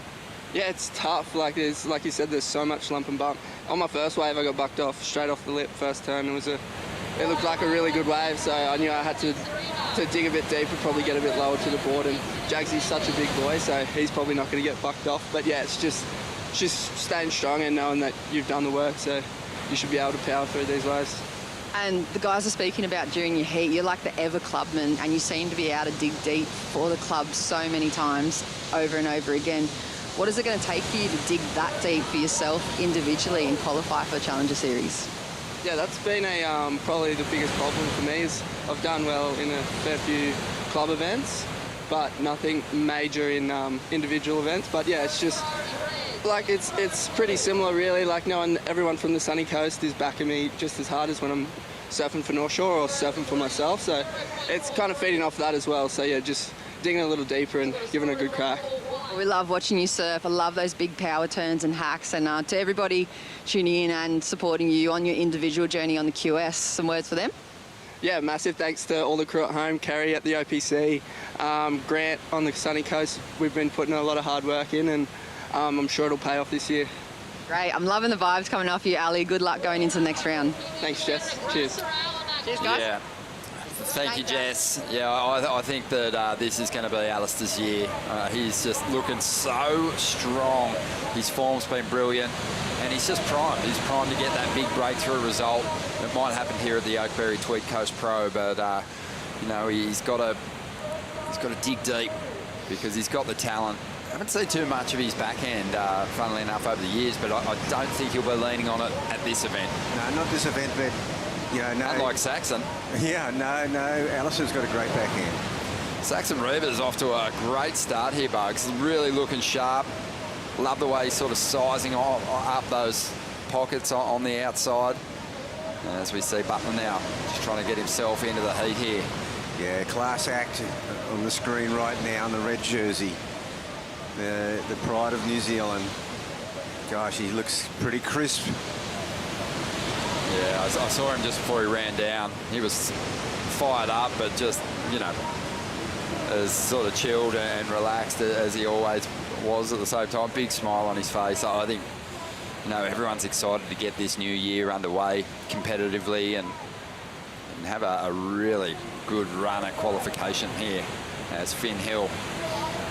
He's got to get over the lumps and bumps and hope this wave lines up on the inside. He must see something in it, Ronnie. Nice float there. He's working this one over. You can see he's just kind of struggling to find real momentum and speed out of this face, but still linking it together nicely, start to finish. Yeah, that's that could be a keeper. Here's Hedgie. So this heat's really active. Nathan Hedge just stomping on the tail, waiting for this wave to stand up. Here comes the section that he wants to really make something of. And again, just gliding from one turn into the next. Whipping his way through this one. Decent finish on the inside, hanging on. He's got that really low centre of gravity, but even in that low stance, he can't get clear of that whitewater. So just under 15 minutes to go here. Numbers coming through for Kihu, 6.67, and Finn now on the replay. I like the way he linked this ride together, start to finish, but you can see there that wave just sort of backed off for a moment. This was a nice combo on the inside to finish it off. Yeah.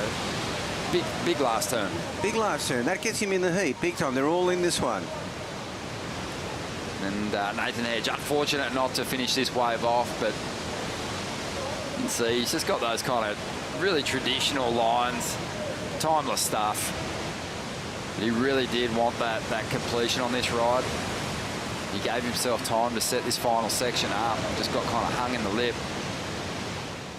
So, yeah, just waiting on that score to come through, but didn't need a whole lot, so likely Nathan Hedge will be making a jump up the leaderboard.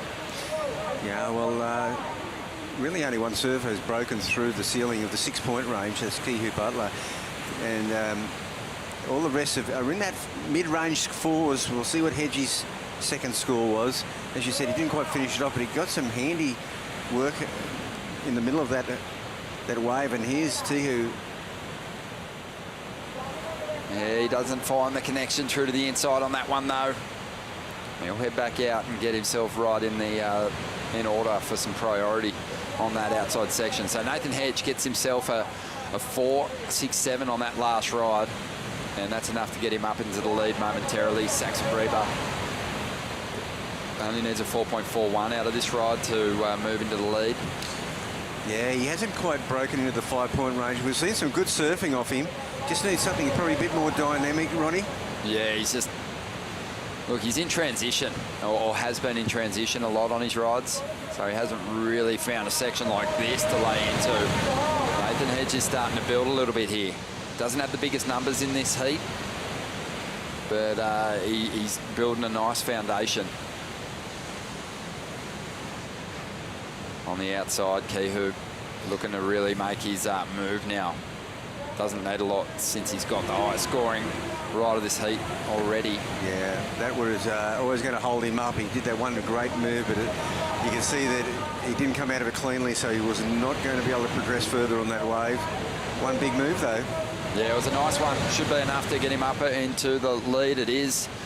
And, yeah, he might even increase it with that last ride. We're going to take a quick break. More to come from the Oakberry Tweed Coast Pro in just a moment.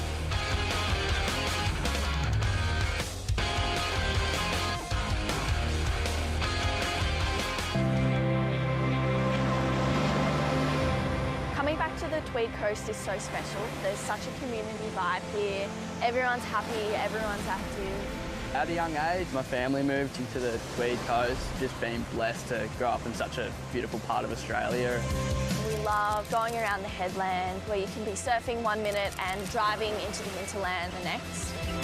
Good waves, the people are amazing. You can't really ask for anything more.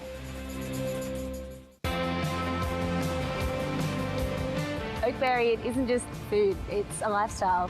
It's going to the beach all day, being with your friends, being healthy, being fit, being active and fueling yourself to be able to surf all day and keep living the life that we love. To me, eating real food is so important, and real food to me is organic, 100% natural, free preservatives, fresh. You'll find that with Oakberry.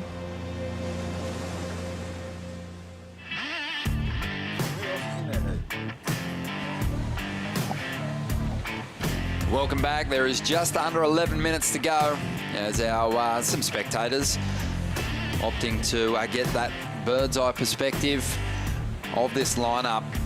It's a beautiful headland to get up there and enjoy the view, stretching right up to the north.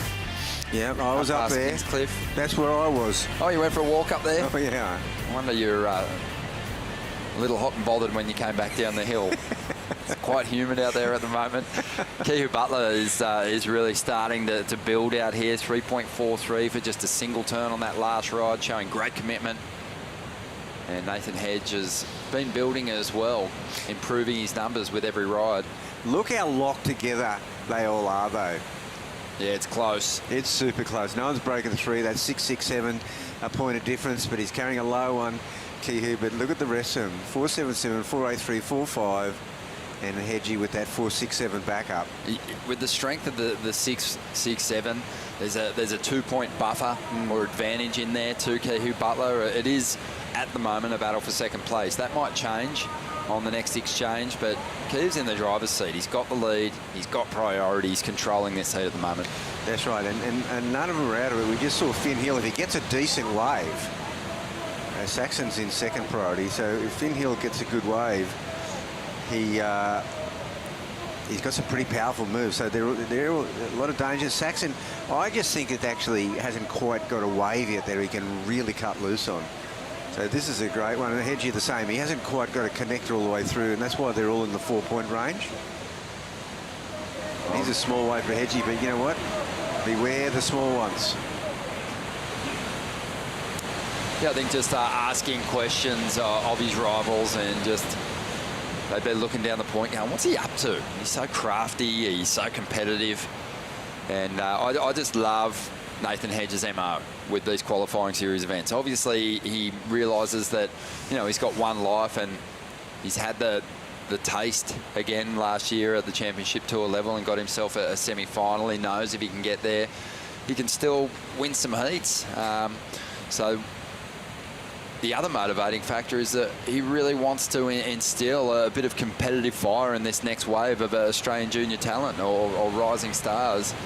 And he's been instrumental in some great success for these youngsters over the last year or two, helping Kaius King along the way, helping your boy Jagger just ignite that Aussie spirit, that fighting spirit. What a sparring partner to have in your corner to train with, to push you, and like he himself.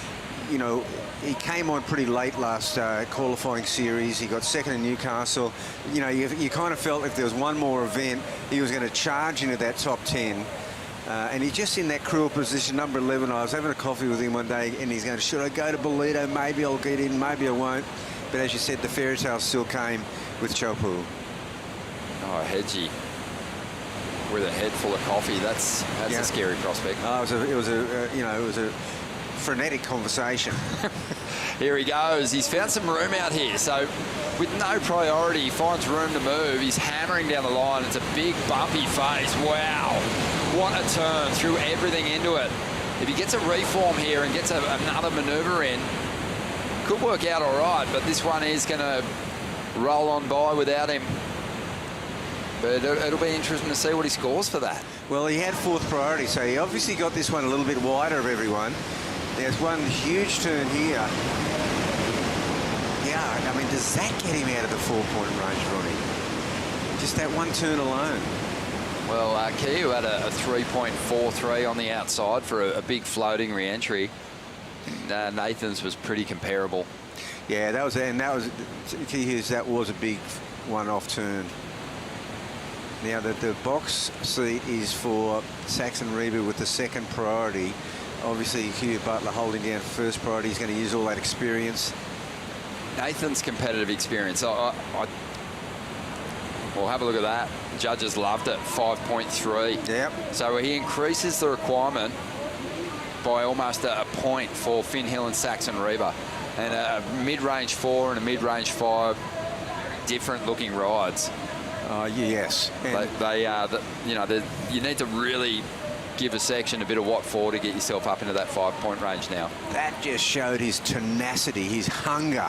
And he's, I think, just his competitive smarts. Oh, You and I have called a few heats now where surfers in 3rd and 4th priority have not separated themselves from that inside position and actually just waited in order and hoped that the clock, there's still time on the clock when they get to the end of their heat. And a lot of them have suffered because of it. Nathan Hedge found room and up the ante. I call that the jellyfish syndrome. Kehu Butler here. Well, he's got a good-looking wall standing up. There's a quality turn and has the speed to find the open face once again, but he's going to nosedive that section. That was well on the way to the 7+ range right there. That was he was just going to put the heat away. Still banked a few points to get better than that 3.63. Yeah, definitely. Definitely. But he set it up nicely, as you said. You know, there was a real flow to the opening stages of this ride, and this turn in particular. This is a transition turn with some real power unloaded in it. That's so good. Yeah, it just plows through the lip there. It still projects down the line, but yeah, the last section was a missed opportunity to take that score into the very good to excellent range. One other feature at Cabarita is when you go, we know what we've seen many times though, when you go too late, you try to squeeze too many turns in and you go for that last one too late, you can also go too early. You've really got to just pick your time when you hit that lip. Well, the judges did love the timing though, and he's just added another 2 points to his heat score total, 5.33 there for Kehu Butler, who's out in front now. Nathan Hedge is after a 6.7. He's finding waves out here, under priority. And this one's standing up pretty nicely. Just swoops through the first turn, but it is going to hit the inside here, but not quite steep enough for the hog. He wants more. But also him just fishing around on the inside unnerves the other guys. I mean, he's just...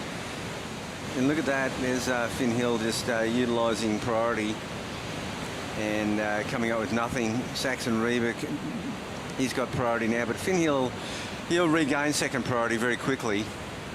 Well, there's no conserving of energy happening for Nathan Hedge. He's ridden a number of waves out here. He's been the busiest surfer in the lineup, 6 rides, and he's just been all over this lineup too. He's so busy. It's got to be playing into the mindset of these youngsters. Saxon Reba up at the moment. This wave's had a sleepy start, flattening out a little bit. Nice float. Drives up into the pocket. Now he might find some room to move. I like how he did that turn. Wow. How he got around that section so well. Well, that was well done. I mean, that wave didn't look like anything in the beginning. In fact, after his first couple of moves, you were thinking, get out of this one. Gosh, I'll tell you what, the judges will have a second look at that one. Yeah, he did some work towards the end of that ride. Nice combination at the end there. So Saxon Reba waiting on a number. Will it be enough to see him up into the top 2? There's Finn Hill. He hasn't got going yet, but this wave could still do something special for him. There's a wave in front of it from our angle. No, it was too much in front of it. So another bit of a wasted effort there by Finn, not able to capitalise on that one great turn he did midway through that with 2 minutes remaining. He's a long way in. So this is another one of those heats. You know, Nathan Hedge, he's within reach of the lead, but Kehu Butler has the 2 strongest rides of this heat, and that's got him out in front at the moment. Hedgie's after a 6.7 to jump up in a second. We're waiting on numbers to come through for Saxon Reba and Finn Hill here. And we'll see what they're going to be after heading into the final minute and a half here. I mean, even on the waves that haven't eventuated into much for Kehu Butler, he's looked so strong. So strong. He's found the connection through to the inside here, whips that tail. Again. Trips up on the end of the wave, but it had... You know, it might feel like a mistake from him there, but there wasn't much left on that ride. It was white waters. He's doing some dynamic surfing. And so you can look down the line here, and there's nothing. There was just a bit of a foam climb. You don't get much for that in this day and age. No, garbage. No, he's. I think it's unlikely that he'll improve on the 5.33 with that last ride. I reckon he might just. That's my call. It's right there. It's a similar kind of ride. Yeah, very 5.53. Let's go to 5.53. There we go. So 45 seconds to go here, and it's still a bit of a waiting game. We need the panel to lock these scores in. It's been a bit of a shift up. Saxon Reba got just enough work done on his last ride to jump up into second. He got a 5.4. And Kia Butler got us. No, he didn't. He didn't improve. He was just under 5.2. But where's Hedgie? Now there's 20 seconds remaining. Here's one guy you would never, ever, ever count out with 20 seconds remaining. Saxon Reba has snuck into second place. There's no other ways to count. As we see 5 seconds to go, where is Hedgie? This is a really... Oh, he's on the inside. He's going left. Little swoop there. I knew he'd get one. He threw everything at the final section. It needed to be something big and dynamic. Wow, that was a gnarly end to that heat. Oh, he's going to be disappointed for sure. He'll be reviewing the tapes. It was such a close heat. Not a lot separating second and third. Less than half a point. And those ones sting. There was just that one moment on that Saxon Reba where he nearly could have lost it, but he not only did he maintain, but he just did that little swivel that got him down the line, and then he went to work again. There was a real moment there where the heat turned. Q Butler, though, a very convincing performance and a couple of really strong numbers from him. He's moving on through to the round of 32. We'll take a quick break. Back with more in just a moment.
Oakberry, it isn't just food, it's a lifestyle. It's going to the beach all day, being with your friends, being healthy, being fit, being active and fueling yourself to be able to surf all day and keep living the life that we love. To me, eating real food is so important, and real food to me is organic, 100% natural, free preservatives, fresh. You'll find that with Oakberry. We have a world champion in the commentary booth, Wayne Rabbit Bartholomew. We've also got a world junior champion out there in the lineup, Jarvis Earl. What a fantastic showing he had against a really stacked pro junior field over there in California earlier this year to earn himself a world junior title and also get himself a spot on the Challenger Series. It's a massive result for him. In meaningful waves, in one of the biggest storm swells Southern California's had for many winters. That was solid surf in San Diego. And some unbelievable performances right across the board. It was, you know, a really good indication of what we can expect in the future of the sport. Just really solid stuff. But Jarvis, the pressure's off him, and we'll see how that works for him. If it works in his favour, he's up against Jamie Thompson, who's up at the moment. Can he hang on to the finish there? Max Carney. Yeah, Carnage. Maxie got through yesterday. He's gonna love these kind of waves out here. He thrives in these conditions. Oh, I like this guy. Yeah, Max is a classic. Good post-heat interview yesterday. came straight up to Vaughan and said, it's Carney, not Kearney. You can call me Carnage. And then we've got Nick Vasicek, who, you know, just one of the best surfers I think the Gold Coast has ever produced. A pretty underground kind of character, but capable of dropping 9-point rides out here for sure. And he'll revel in this bit of juice out here. He loves a backhand attack with a bit of juice. Well, Jamie just doing well to hang on for the finish there. It is Carney again. Yeah, this wave here, replay. And the thing about it, he goes to work here. I think he would have liked to have finished this wave a little stronger. He gets his turn in here and then brings it round, not with enough gusto at the end, I feel, to get some more points. Mate, I like it, Carnage. Oh, yeah. I mean, surfing's had some fantastic nicknames, Bugs. You were blessed with a beauty, christened with a beauty, thanks to Goober back in the day. Yeah, I got 56 nicknames. Let's go through them. Oh, wow. No, but, you know, there's some great ones around. I think Jarvis is a world champ now. We're going to have to get him one. Jarvis, kind of cute, but he needs something with a little bit more flair.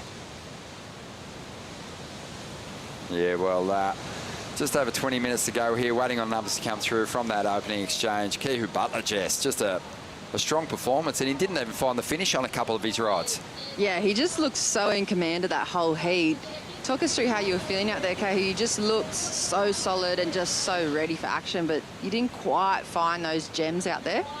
Yeah, no, it's hard to find them out there, but I felt like as soon as I heard scores I was getting kind of scored for, I was like, all right, they just obviously love my power, and I just have to catch mediocre waves and finish it. So that was like my aim, but then I didn't at the end. So luckily I still got through. I mean, you just had a little chat with me then off camera, and you're talking about doing the whole QS and going hard at it, but you're like one of the funniest dudes around. Would you ever consider a career in commentary? Oh, maybe, eh? The bro Mackenzie's always keen to do skits, but I'm always away. But maybe one day, eh? Down the track, who knows? And a big season coming up for the end of your qualifying. What's it look like between now and then, and just getting prepped and ready for each event as it comes, pretty much week by week? Yeah, no, just take every day as it comes, eh? Not look too far ahead, and you know, as long as my preparation and hard work's there, that equals luck. So try and get a bit of luck my way. And for all the Kehu Butler fans, I'm sure there's plenty of family and friends tuning in at home, and all the guys that follow your career. Yeah, no, big shout out to all the fam, all the cousins, aunties, uncles, nans, grandfathers, but everyone, eh? Shout out to everyone. Thanks so much. We look forward to seeing you surf again real soon. Well done. Cheers. Thank you. Thank you, guys. Yeah, what a champion. Great performance. And you know what? He's got so much more to give. He's capable of ramping things up as he moves through to the round of 32. Kehu Butler there. Yeah. And yeah, he's all time. He's got a good vibe about him. Great vibe. And of course, he's talking about Mackenzie Bowden. Oh, yeah. The skits. I love his work. Well, we've got 18 minutes to go here. Jamie Thompson dropping a 4.83 to kick things off. I think just demonstrating the importance of the finish here. You know, there is always in these rides, typically there's been sort of like a flatter section of the wave that you're really just transitioning through, trying to maintain some flow. But, you know, there is points on offer when you get to the end of these rides. Generally a pretty tall, high-impact finish. And Jamie had a tricky one, but he hung on, and he's got himself a reasonable score for it. Here's the World Junior Champion. This is a replay of his first ride, Bugs. I mean, quality stuff, 6.33 for this one. Oh, you know, it was a good wave, and he was able to really go to town on it. You know, probably still surf within himself, but a 6.33, a great start. Jarvis Earl, Jewel. Yeah, he's looking good. I just think that it's a good sign too. You know, it's been a while since we've had a world champion on the male side. The women have been really keeping us up there. But, you know, this Australasian region hasn't had a male world junior champ in some time. Only Ethan Ewing won the world junior title. That's one other world title in the last 10 years. And that year he won the world junior title. He cut through the whole thing, you know, cut through the QS like butter and qualified. And he won an event right here at Cabarita. Straight after winning that World Junior. So let's see. Let's see how Jarvis Earls fares this year on the Challenger Series. And it's a big step up, isn't it? You know, I was talking to someone from Cronulla and they said, oh, you know, about midway through this year, Jarvis, you know, he hadn't won anything for a while. He went to Taiwan, won the QS 3000 in Taiwan. That really was where the roll, and then he just went on this winning streak. Yeah, he puts a lot of work in. Really dedicated, and yeah, I love his form. You know, what's great though is that there's actually 4 Australians that would normally, which could be in this event for keeps, who have qualified for the Challenger Series. Here's one of them. Morgan Siblick's another one. Jacob Wilcox another one. And there is another one, Ronnie. Yeah, Dylan Moffat. Yep, Dylan. So yeah, let's have a look at this one. Looking to back up the 6.33. Has a look. Just showing that he's, you know, he's got a good surfing brain on his shoulders. Just looking for a backup already. No, look at him just sort of moving around that inside position with his 3 rivals just waiting for their chance with priority on the outside. I think it's a really smart move. Yeah, well, he saw Hedgie moving around the inside, and it pretty much did work for Hedgie. I mean, he just came up a bit short in the end, but it did work for him as far as fishing around, taking opportunity of a couple of medium-sized waves. I guess the difference for Nathan Hedges, he had 4-point rides on the board, and he was looking around, and he just kept finding more 4s, whereas Jarvis has already kind of got the big keeper number.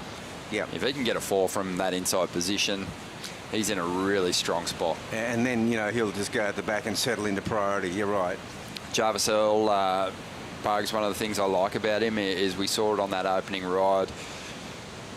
Incredible smooth flow to his surfing, but he's also really progressive. At Newcastle last year, we saw him bust out a huge alley-oop.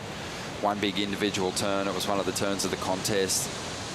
He's got those airs pretty well locked up as well. So, you know, just the weapons that you need as a modern day pro to find success in all kinds of conditions. You need that clean rail approach. You need the power. We saw that at the World Junior titles for him. Some big committed end section turns, but the airs as well. I mean, you think about on the men's side who our world champions have been over the last 150 years. Basically since after Mick Fanning won his last world title. Right. And, you know, all aerialists, all very capable above the lip. John Florence, Gabriel Medina, Italo, Felipe now.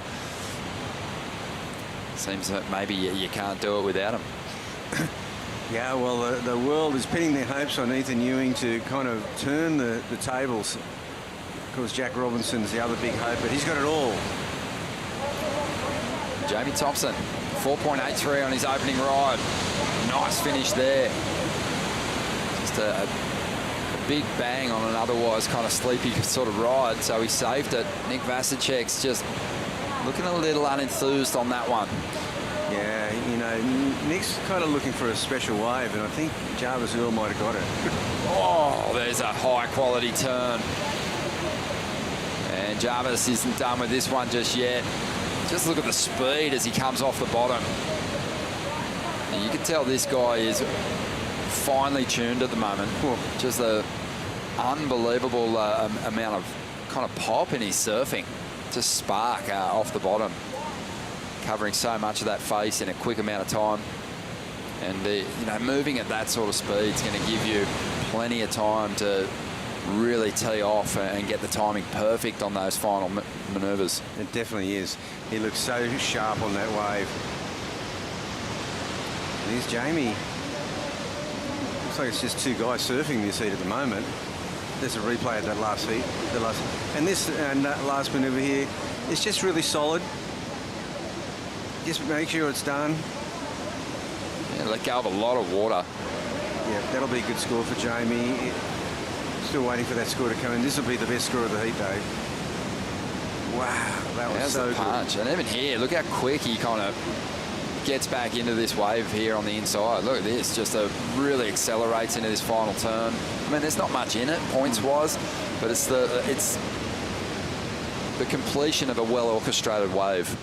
It really is. So Jamie Thompson gets a 5 for that second effort, and that's pretty solid for him right now. He's in the lead, but of course Jarvis will retake the lead. But they've made a bit of distance between them and Max Carney, Nick Vasicek, a couple of the local surfers from just over the border.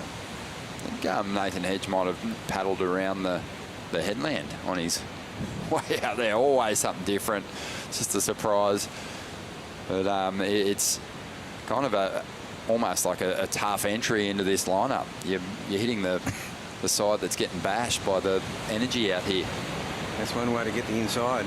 Jarvis, another mid-range 6 for him. Bugsy's best number, 6.53, extends that lead. Jamie Thompson now in second spot after a 7.86. Max Carney, Nick Vasicek, work to do to get themselves into second place. Bit of movement here at the takeoff zone. And it is Max who's going to make his move. This wave just slowing down for a moment, but it might run again here. There's a nice whip off the top. And driving through to the inside, and it's a tricky section. He does well to hang on to it, but it's not quite as explosive as he would have liked on that final manoeuvre. Just over 10 minutes to go. It seems, it really does seem that last manoeuvre is the big one. Yeah, especially if you miss it on the outside, if you don't get that big first move in. That was pretty nice there. Yeah, this is a good ride by Max. This will get him back in the heat. He needs it. It's going to be his best. This one came through at a 3.9, but it could have been a bit crisper. Yeah, it was a little sloppy on the end of this one. He'll know it. But still, it's just narrowing the requirement just a little. Yeah, probably. I think he had to go a touch earlier. No, it's solid, and he makes it, and it's a bigger wave. But he still needs more. 5.93. Nick Vasicek's after a 7.16. Bugs, I think it's Thursday night, the Australian Surfing Hall of Fame Awards. Yep. Surfing Australia Hall of Fame Awards, I should say. Is it a secret? Do we know who's being inducted? Is it being unveiled? Obviously, you know. Well, your brother knows, I know. You won't get anything out of us. Oh, come on. No, I don't think I'm allowed to say who it is. No. But I'll tell you, we can go through some of the people on the list. How's that? Okay, we'll do that after the break. 9 minutes to go here. Jarvis Earl out in front. Jamie Thompson in second spot.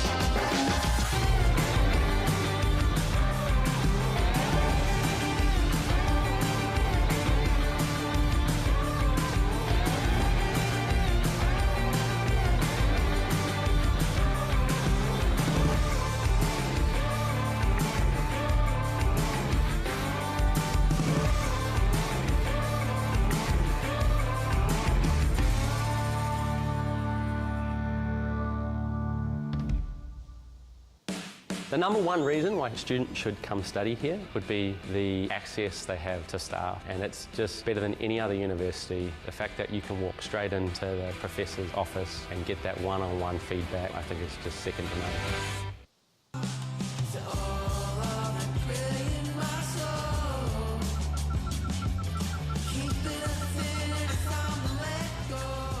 Find your moment at visitthetweed.com.au. Bringing nature into my living space is so important. Harvey Norman helps to tie everything together. Those products have that understated elegance, yet super high performing. Harvey Norman, your #1 lifestyle destination. Through Bond University, I could get all the equipment I needed to do my PhD studies. It's world-class waves and international surfing events. It was a no-brainer.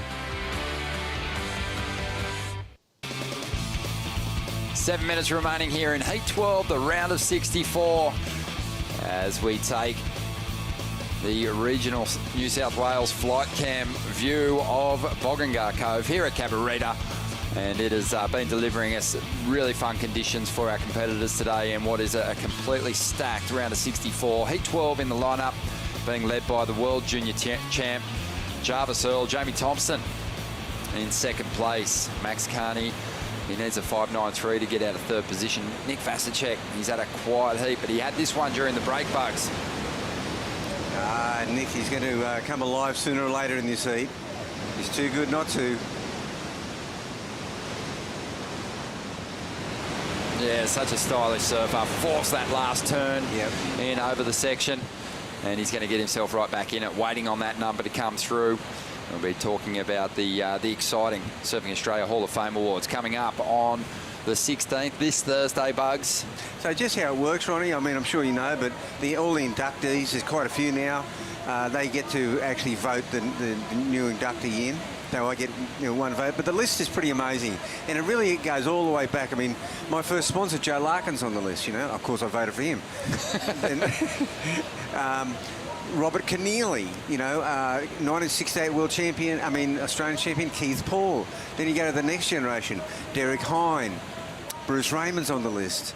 Great surfers, Then you go to Matt Hoy, Luke Egan, Tom Carroll, Damien Hardman. No, they're already in. They're in. No, I'm talking the ones about the inductee list for this year. The inductee list, of course, for this year. Well, you know what? We're going to make it a secret, but it's already public. It's out there. It's on Surfing Australia's website. Taj Burrow is set to be inducted, and that's so fitting. One of Australia's best ever. Pipe Masters champ, world title runner-up a couple of times, and WA's finest. Oh gosh, Taj, he's going to be inducted on the Gold Coast. He dominated the Gold Coast. He won Snapper so many times. The Quicksilver Pro and all, incredible. The guy is such a brilliant surfer. Unbelievable surfer, and still one of the most just buzzing surf fans of all time. Doesn't miss an event. Runs his own grommet contest over there in WA every year, which is it's one of the biggest national grommet contests there is. But yeah, that's going to be a special night. I'm sure he and his wife, his two daughters, will travel over for that one. It's going to be awesome. The pride of Yallingup. Yep, good on your TB. But this one is, getting interesting now. Just on 4 minutes to go, Nick Vasicek's just dropped a decent score, 5.67, but needs more, a 4.16 to get into second. Feels like Jarvis Earl's kind of done enough work here, Bugs. He's put the car in cruise control, and he'll probably just coast his way into the round of 32. Oh yeah, just in full autopilot mode. Yeah, well, Nick Vasicek's challenged now because Jamie Thompson's only got that 5 as a high point, so Nick only needs a 4.16, so second place well and truly open. Absolutely. I mean, this is a relatively low-scoring heat compared to some of the ones we've seen.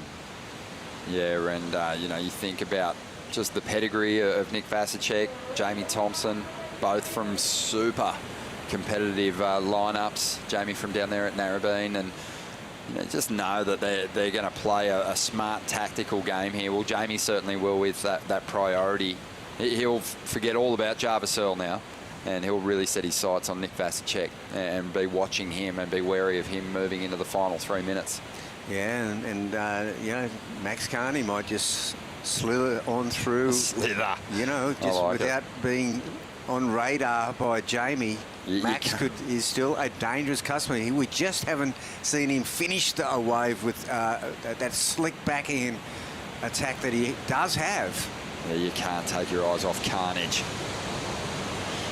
Let's see how he goes. 2 minutes and 40 seconds remaining. God, there's a lot of chop on that wave. That first wave of the set, tide's pretty high now, but they're never going to see a full-blown set here. Yeah, in conditions like this, if you're in a free surf and someone's hustling on your inside and that first wave of the set comes in, generally you're sort of saying, yeah, you go, mate. I'll get the clean one after it. Yeah, that's right. It's snappy. You go, like, you 40 guys, you go, and the next 60 wait for the next one. Yeah. Or just move down the line and drop in on me. Here we go, Jamie Thompson up, trying to extend this edge that he has over Nick Vasicek. Wants to get rid of a 4.83, covering a lot of face through these carves, these transition turns to set up this inside section. Swung the tail and lost control, and that's going to open the door here for Nick Vasicek and Max Carney. I do think that Jamie knew that he had to do something really special because it was probably around that same 4.8 mark that he was heading towards. Now, is there a bit of a bump outside? There's 90 seconds remaining. The guys have moved up the totem pole on priority. Jarvis Earl sitting out there. He doesn't really need a wave, but he'll probably slam the door shut just in case. He's not out there playing, besties and, I'll gift you a wave so you'll have an opportunity. He's looking to control this heat and, really minimise the opportunities for his rivals. Everyone wants the heat win. You're happy to progress if you end up in second spot, but you want to power your way through an event, draw bugs. And you do, and it looked, from one angle, it looked like there was a set coming. It was just a whole bunch of chop, but there we do see Jarvis having a paddle at this one. So he will get another wave, but, well, he'll lose priority. But there's only 45 seconds remaining. Nick Vasicek has left his run really late. Max left I feel left a bit on the table because he only needs a 5.93. There's Max having a bit of a look at that one. Will that be deemed a paddle with priority? Probably. Yeah, it is. Nick Vasicek, he's got 25 seconds. There could be a couple of lines moving in. Look at him hugging the point here. Super high tide, and Nick's paddling out now with 18 seconds remaining. He's going to, he'd want to turn around on this one. Yep. He's looking to make his move here. He's going to go meet this lineup, paddling hard, can't get into it. Priority's going to go back now to Jarvis Earl by the looks of things. And this one's actually going to come to a close with Jarvis Earl taking the victory. And JB Thompson hanging on to that second position here, Bugs. Yep. Well, it was a well-constructed heat by Jamie. He just he kept busy, kept in the game. Didn't get anything really spectacular wave-wise, but just surfed it solid. Very solid indeed. And that heat is in the bag. So, one of the real event favourites, I think, just based on his performances through some of those board riders events. Nick Vasicek, he's out of the contest, along with Max Carney. So we'll see. We'll see if they can rebound in those next QS events on the schedule. We'll take a quick break here and return with another all-class battle. And Stace and Vaughan are going to step in for the call.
Oakberry, it isn't just food, it's a lifestyle. It's going to the beach all day, being with your friends, being healthy, being fit, being active and fueling yourself to be able to surf all day and keep living the life that we love. To me, eating real food is so important, and real food to me is organic, 100% natural, free preservatives, fresh. You'll find that with Oakberry.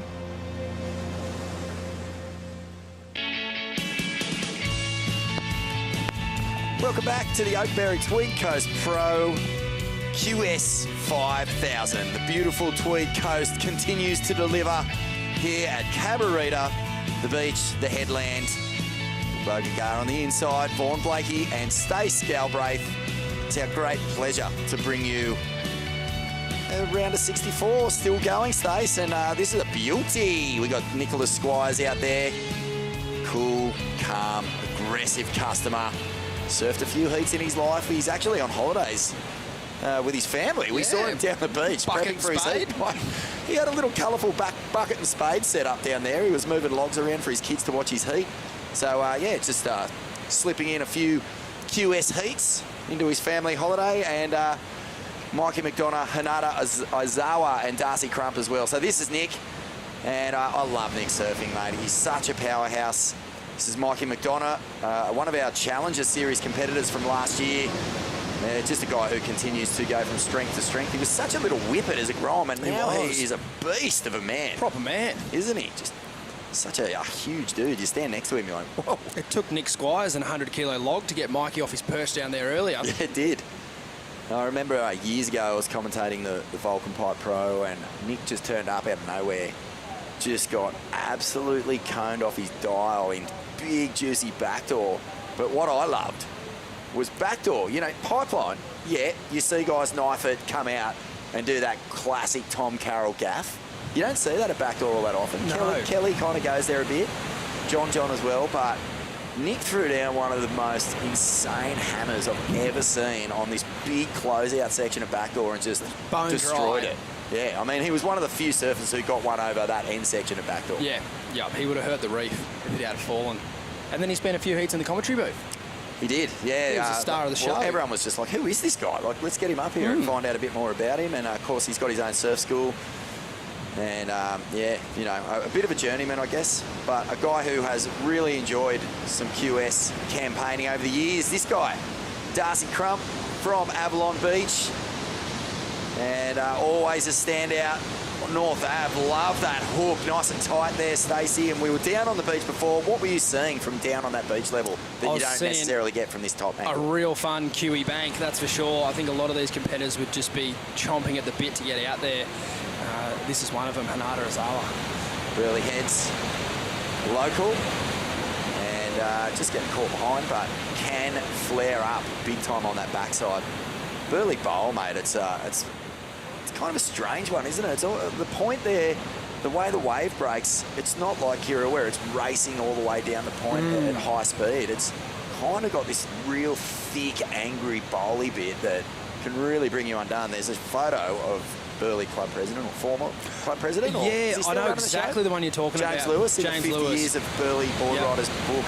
Yep. It is like, it's almost kind of makes you feel a little bit sick when it makes you feel ill, yeah. But it's also one of the most beautiful waves you've ever seen. But you just cannot believe there's someone inside it. It's wider than it is tall, and I think he's on an original AB hand-shaped channel bottom, and you're just hoping in which it did come out of that wave in one piece. If you didn't make that one, yeah, mate, yep, punish Ed. I think he did get annihilated, but everything was all good. That's good. But hey, we won't let the truth get in the way of a good story. No. He made it spat out into the channel. But yeah, the thing about Burley, I think, that is it's shaped such good surface that it's not like Kira has that one tempo of speed too. It's got so many different moods. And yeah, you've got to be a real wizard to surf Burley well. This guy's from another far north New South Wales point, Lennox Head. Big shout out to all the crew watching. I know you and I are big fans of the Ball and All podcast. The boys do a great job there with a community sports show, but got a global tilt, so well worth a listen if you get the chance. But Mikey McDonough, he was a standout junior surfer. As I was saying, you know, he's just a little imp. He was such a tiny little Grom, all teeth and hair. And he was always you know, a guy who was going to do good things. It's been so good to see him sort of grow into his body and just bring that power game to the Challenger Series. He would have gained a lot of experience last year, and this year he'll be looking to take things a lot further. Yeah, definitely. Darcy Crump. North Ave is another really strong beach. Delivers a lot of talent. And far out, Crump is... well, he's been up and down the coast, hasn't he? He's done a few stints up around Snapper. Yeah, I've seen him up this way a fair bit over the years. I don't know if he's ever lived up here or just done a few long holiday stints. Can understand why. Beautiful part of the world. But, yeah, Darcy, he had a close heat the other day, so it's going to be interesting to see...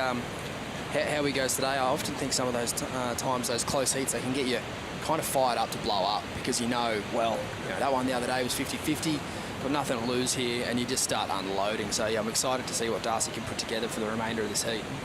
Funny, just thinking back to the Australian Board Riders battle, which you and I both had. And, mate, Byron Bay, the team that eventually won, they just were on a knife edge the entire comp. Oh, my God, yeah. Pretty much... I mean, you were just chewing your fingernails every time they went down the beach. Like, how do you break out of that? Like, if you have a close heat, how do you sort of reconfigure your brain so that you're not in that scenario again? Because it takes so much energy to rely on like a last-second clutch victory. Yeah, it's quite a funny one. Like, I don't think you can. You just have to get really good at reading the play. And luckily enough for them, there was a few moments there, and it was a lot of things went into that. Obviously, it's a team event, but Wilsey being really clever, getting up the beach quick, just making the right decisions in the moment. And then Dakota paddling out on a peak that wasn't really there to get scores on 2 occasions on the buzzer, and then obviously he went ham-sangers in the final. So, yeah, I don't really think you can get out of that rhythm if you're in it. It's just one of those things. But as long as you're making the right decision at every turn, then, you know, if you do that enough in a heat, you just got to hope and pray that it goes your way. Darcy, here he goes. He's fishing. He's definitely hungry. He's not leaving anything to the last second here. He's taken a lot of these sort of in-between waves. And he'll get a little finish. No, he sort of threw that one away. Maybe his leggy got caught around his front foot. But anyway, while we're waiting for scores to lock in, let's throw it down to Jess Grimwood, who was with the junior WSL World Champion Jarvis Earl, winner of that last heat. Thanks, guys. Jarvi, I feel like you've just been bombarded with media over the last couple of weeks. I mean, it must be a massive thing to absorb and then be able to step it back into the jersey and a performance like that. Yeah, I was just so stoked, obviously, after my win over in America, and yeah, I've kind of just have to bring it back and focus on this is like a different event. So yeah, just staying in the moment, and was stoked to get through that first heat. And a bit of coming of age for you as well. I mean, QS 5000, the Challenger Series is not that far off in the conversation for yourself. Is that just where the eyes are set on? Yeah, it's definitely set on the Challenger, so hopefully I can get a good result in this one. But yeah, it's been good getting experience against the older boys in these comps. Like, the Aussie talent is amazing, so yeah, it's good practice. And what does the afternoon look like for Jarvis Hill? I know there'd be so many fans watching on of your surfing, but a nice little afternoon off for you before you have to get set up for the next round. Yeah, I'm just off here with my girlfriend, so we're just going to cruise for the harbour. I'm so tired from surfing snapper all day yesterday. But yeah, hopefully make a few more heats tomorrow. Beautiful, thanks, mate. We'll let you go and relax and get recovered and refreshed, and we look forward to seeing you in the next round. Thanks, guys. Cheers, Jarvi. Thanks, guys. Thanks, Jess. How's the permagrin on that kid? More teeth and hair. Yeah, he would be smiling. Coming home from a world title win, he joins an illustrious list of champions there. Joel Parkinson, Andy Irons, Ethan Ewing. Another crack on the backside. That's a nice replay from the Burley surfer. Of course, one of the great ever exponents of backside vertical surfing, Guy Ormerod from Burley Heads as well. A real inspiration for the Goofs. And here goes Nick Squires. Oh, the squeeze over. Just losing that one. Stace, what happened there, do you reckon? Oh, it's probably the easiest thing to say, but I reckon he might have been looking at the next section. It was a pretty fun-looking wave, and he might have just had eyes for down the line and thinking about that next big meat hook that he was about to unload. Not to be. Mikey Madonna, he's actually hasn't done a whole lot this heat, Mikey, but I will say he's looking flash. He's looking flashy. Yeah, there's a big performance leap you make once you hit that Challenger Series. If you don't step it up, you are going to get completely rinsed every single comp you go in. Yep. So Mikey's had to make that transition. He's had to find another level of performance in his act, and he's done it. He's done it. He's going to come back here and he's going to feel really confident. But let's have a look here. I think you're right. Geez, this is classic East Coast afternoon surf, isn't it? It's gone a bit glassy on the face, and oh no, eyes for the next section? Maybe guilty as charged. A forgivable mistake when the waves are reeling off like this. This actually looks like Barra, the way CT Mexico wave. It kind of does. It does get a rib that moves across it like that, and these little double-ups are looking that fun. This is the kind of dreamy afternoon scenario I would just pray for when I was in school. Yeah. Mullum High, I'd be staring at the trees, just going, are they moving? Are they moving?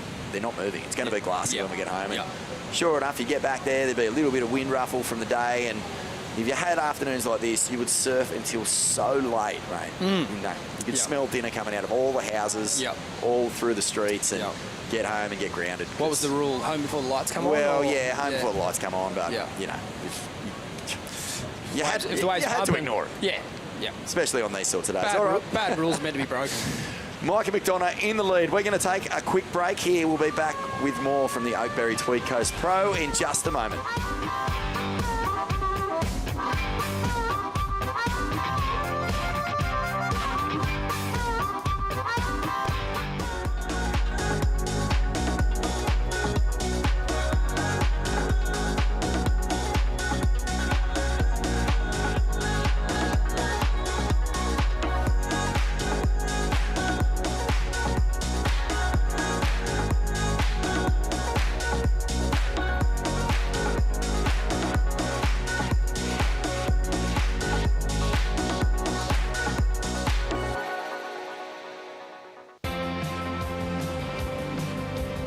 Oakberry, it isn't just food, it's a lifestyle. It's going to the beach all day, being with your friends, being healthy, being fit, being active and fueling yourself to be able to surf all day and keep living the life that we love.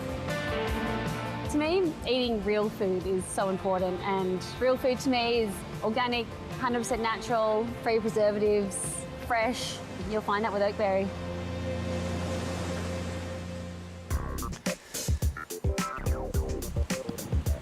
Oakberry, it's not just food, Stace, it's a lifestyle. Institution. Something we've been shoveling into our faces over the last 3 days and been enjoying it, but huge supporters of grassroots Australian surfing, creating a pathway, a leg up for our future champions to get onto that Challenge Series, to qualify for the CT. They'll have Oakberry to thank at the end of it, mate. You can bet your life on that. Absolutely. If it wasn't for the support of them, whether this event would not be possible for the last 3 years. And yeah, it's good. Going to be good to have them on board for all the CTs and that as well, because yeah, it's good gear. So an interesting heat, this one. It's been a little bit slow. You and I were sitting down on the beach just prior to this, and it was pulsing. There was so much swell, so much opportunity. There was actually two completely separate waves breaking, really. There was the inside ones that were pretty steep, where we saw Kehu Butler and Nathan Hedge sort of going at it. And then there were these big, fat, white burgers that were kind of just catching everyone by surprise. Here's Nick Squires. And a beautiful start to this. Gets back to the power source. Third prio, no one wanted it. Interesting. So he spotted something on this wave that he likes. It's been a bit tricky, a bit boggy, and unfortunately it just didn't stand up. So what's happening here? The tide may be filling in a bit, and it's just causing the waves to not really hit this bank as beautifully as they were earlier in the day. And maybe the swell is finally starting to peter off a little bit. Hard to say, though. We could just be in a bit of a sleepy heat, because I think only 20 or so minutes ago there were some of the biggest sets of the day. So this swell is due to taper off at some point, though, in the next sort of 24 hours, which I think will be perfect for this bank. There's a bank in front of the judges that has been really fun, where we ran the Pro Junior, and yeah, oh, the lads have got the wobbly boot on. Oh, yeah. Very, very uncharacteristic from both Nick Squires and Mikey McDonough. And Mikey has support down here on the beach. I saw James Wood, the former two-time World Junior champ. How do you like that? Yeah, that's super impressive. He's a shaper, a coach, and also a competitive surfer who spent how many years on the queue, do you reckon Woody did? Oh, I don't think as many as what he would have liked. I think maybe 5 or 6. I could be wrong. I do remember him applying for a wild card there with a beverage sponsor there that was handing out. Whoa! Hang on, action in the water.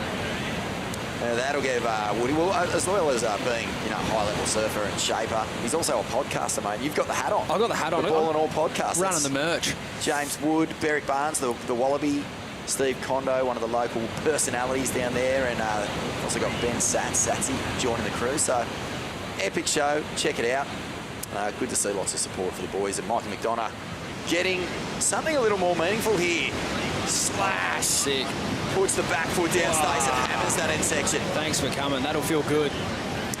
I know Mikey spends a lot of time watching Ethan Ewing surfing and hanging out with Ethan whenever he comes down to the Lennox Head, and shades of Ethan there in that second bottom turn. He looked really, really connected to his equipment there coming off the bottom. So that one will feel really good for young Mikey. It's definitely the most meaningful wave we've seen in this heat. Darcy Crump has been hunting around on the inside, and he's been chipping away. I mean, a 4.17 and a 3.2. You don't expect those to be in a progressing position, as we see Hanada now Gets that first turn, and it's an up and over. He'll wheel right out of it. No complete. No complete. And I must say, for young Hanarts, it's definitely an area of his surfing that is still eludes him from time to time. Is like, I wouldn't even say finishing the manoeuvre, because he actually does that most of the time. He made the turn. He just didn't ride out of it completely enough for the judges. And, you know, a wave like that is nowhere near Hanarta's full potential, but in the context of this heat, it could have been enough to see him up into second there had he have been able to ride out of it. So a pretty important ride there, and a big mistake for Hanarta. Yeah, I mean, it wasn't the cleanest surfing, but rapid-fire critical turns is going to get a little bit of attention. Hanarta, 3.78 is all he needs to jump up into that second position. Can't really see it happening there. No, not with that last wave, but he's definitely got the talent. He just needs to find some wave with a bit more clean, open face. I think a lot of the waves he's had have just had, you know, there's a lot of bump out there, but his ones have just had a little bit extra, which is just makes things a little more difficult to surf, and the judges don't necessarily score that any differently. They don't care if there's bump on the face. That's your fault for going. Yeah,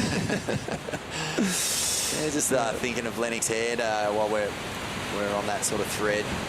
I stoked to see Adam Melling, another guy who, you know, while Sunset's on, it's worth saying. Yeah. Former Sunset champ. I think he won that event to qualify one year. He needed to pretty much win it. I think he could get a second or a first, and then as the event went on and other people went up the ratings, he pretty much needed to win, and he did, which is just absolutely, you know, we saw that recently with Sophie McCulloch at Heliogo. Like, that was, Mello was in a similar situation, and man, if there's one event that you really don't want to be relying on, particularly to win it, it's Sunset. It's just got so many moods, and yeah, Mello managed to tame them all that day. Shout out to Mello if you're watching, mate. He probably is supporting Mikey in this one, but right now we're going to stick with Nicholas Squires, the big man, and he's looking for a finish here. He's just had such a frustrating heat at this stage. Out the back, Micah McDonough has posted a 7 for just basically 2 turns. Put the foot down, drop wallet, one of a high speed, carve into a closeout smash, and judges really enjoying that one. I reckon Squizzer put his back out lifting that log up. Oh, it was the oddest heat preparation I've ever seen, Stace. He first of all, he was down there with the Groms, making sure that they'd had their Oakberries and they were all set up to watch his heat. The little coloured buckets and spades were down there, a couple of sandcastles, and then out of nowhere, he picks up this log, a bit of driftwood that was dead set. I don't even know how to describe it. It was huge.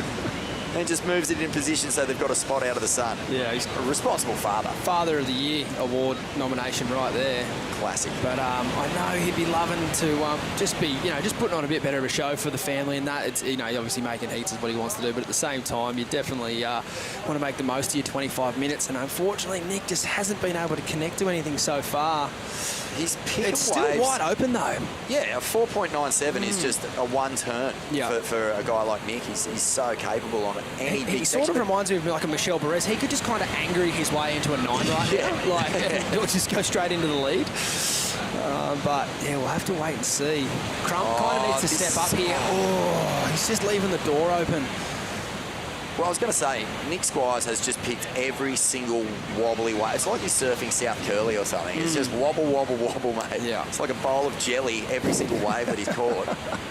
He needs to just find something with some smooth face. It's all there, and it's the same with Hanarta and Darcy. Darcy's waves so far have just been, you know, scraps, really. Yeah, definitely. Any one of these guys can make it work. Okay.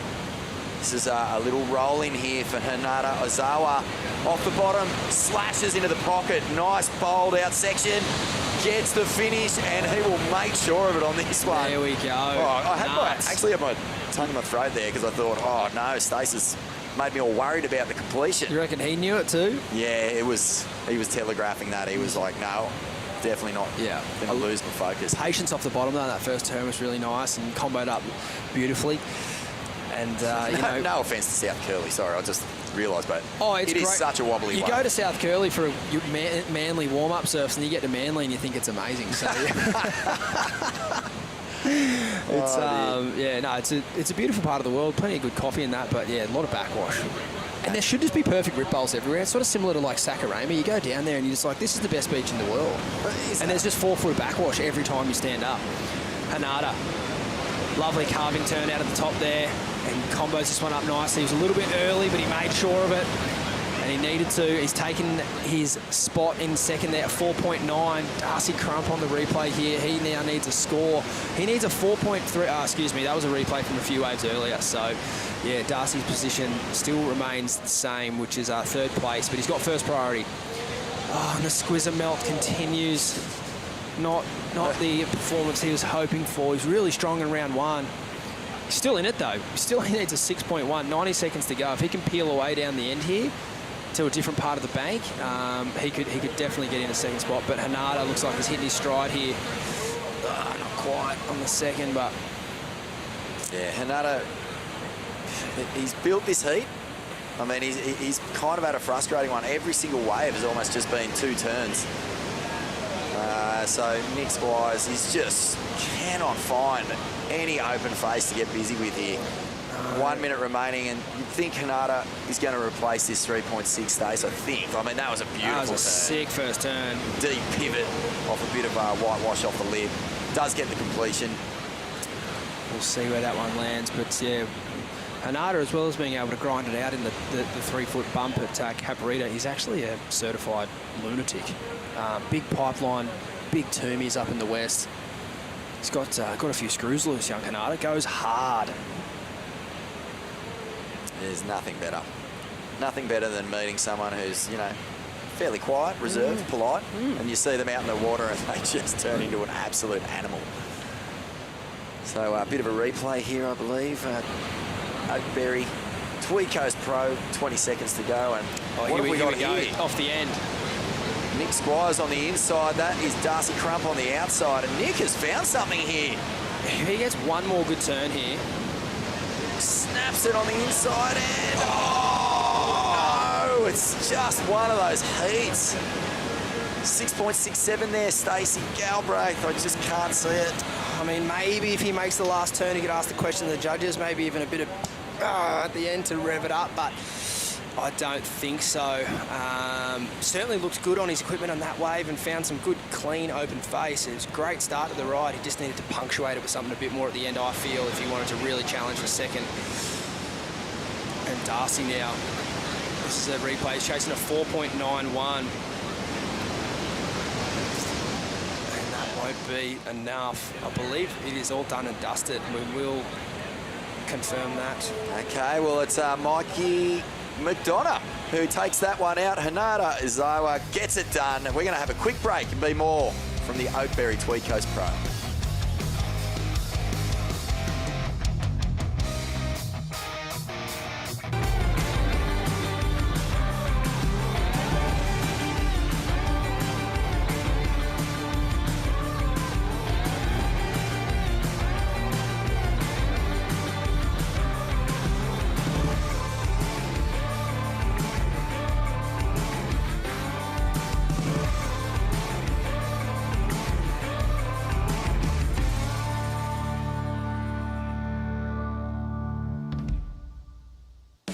The number one reason why students should come study here would be the access they have to staff, and it's just better than any other university. The fact that you can walk straight into the professor's office and get that one-on-one feedback, I think is just second to none.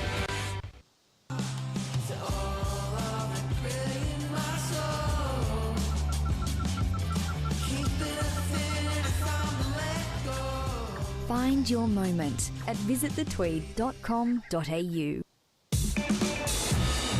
Bringing nature into my living space is so important. Harvey Norman helps to tie everything together. Those products have that understated elegance, yet super high performance. Harvey Norman, the #1 lifestyle destination. Through Bond University, I could get all the equipment I needed to do my PhD studies. It's world-class waves and international surfing events. It was a no-brainer.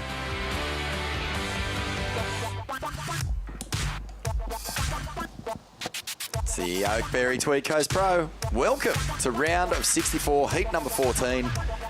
And exciting stuff. Josh Kerr, yes, the former CT legend.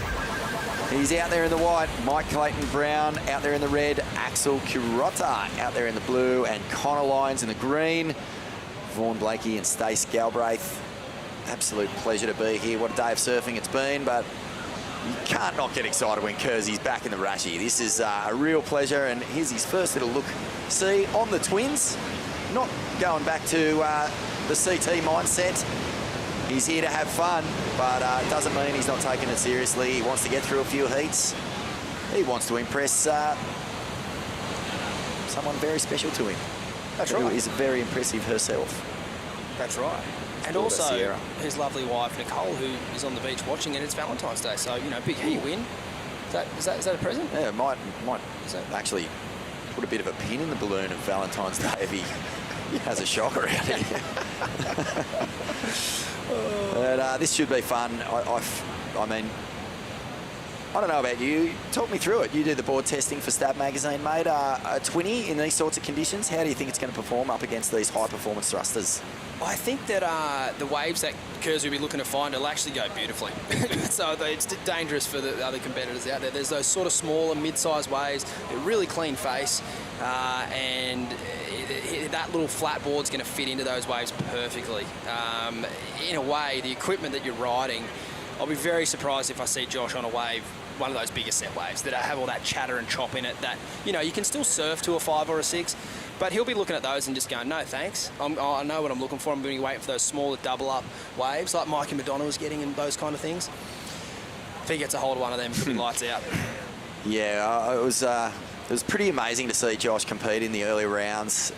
It's just so much class. Like, I mean, another step up, you know. It's not even that it's a performance level thing. It's just the wisdom and the feel, the aura, the vibe, man. The vibe. It is a full vibe. And if you chuck Kersey out there now with Mikey Clayton Brown, Axel Rose Kurotta and Connor Lyons, they are going to be as stiff as one of your guitar strings because they want this so bad. They all do. They all worked in the off-season. Every single one of these kids, I know they did. I know them all really well. They've been saving up. They all get a little bit of support here and there, but to do this takes a lot of cash, a lot of coin, and they've been going hard. And, man, they want it bad. They want it so bad you can feel it. Whereas Kersey's out there, he's straight cruising. He's just here with the family. If he makes it through, stoked. If he doesn't, it's not going to bother him in the slightest. And that's often proves to be pretty dangerous. He'll probably win the thing. Yeah, he easily could. And it's funny because, you know, having a big name in your heat, sometimes it brings out the best in crew, and sometimes it just completely delaminates others. And Kersey would have been a guy that every single one of these other competitors had on their wall 100%. Back when there was, you know, magazines to rip up and stick on your wall. They would have watched his movies. They would have been into his parts. He was on the cutting edge of aerial surfing for so long. One of the most influential air guys of all time. Has a couple of airs that he invented. The corrupt flip is actually, you know, his namesake. So, yeah, I think you would be a little bit nervy just looking over and going, oh my God, I've got a heat with Josh Kerr. This is crazy. Do you ever have a heat against a big name in a board riders event or something like that, Stace? I know that you had a junior career, so you must have had some pretty special ones. We'll come back to that. Here we are. This is Kersey. So he's picked off something here. Look at him just gliding over dead water without even moving. Amazing. Gets a couple of snaps in. We've got this top angle. It's hard to get a read on really what he's doing, but it's beautiful nonetheless. Plenty of speed. That's the one thing you do see from that top angle, mate. You can see just how much distance he was covering. It was remarkable. The twin.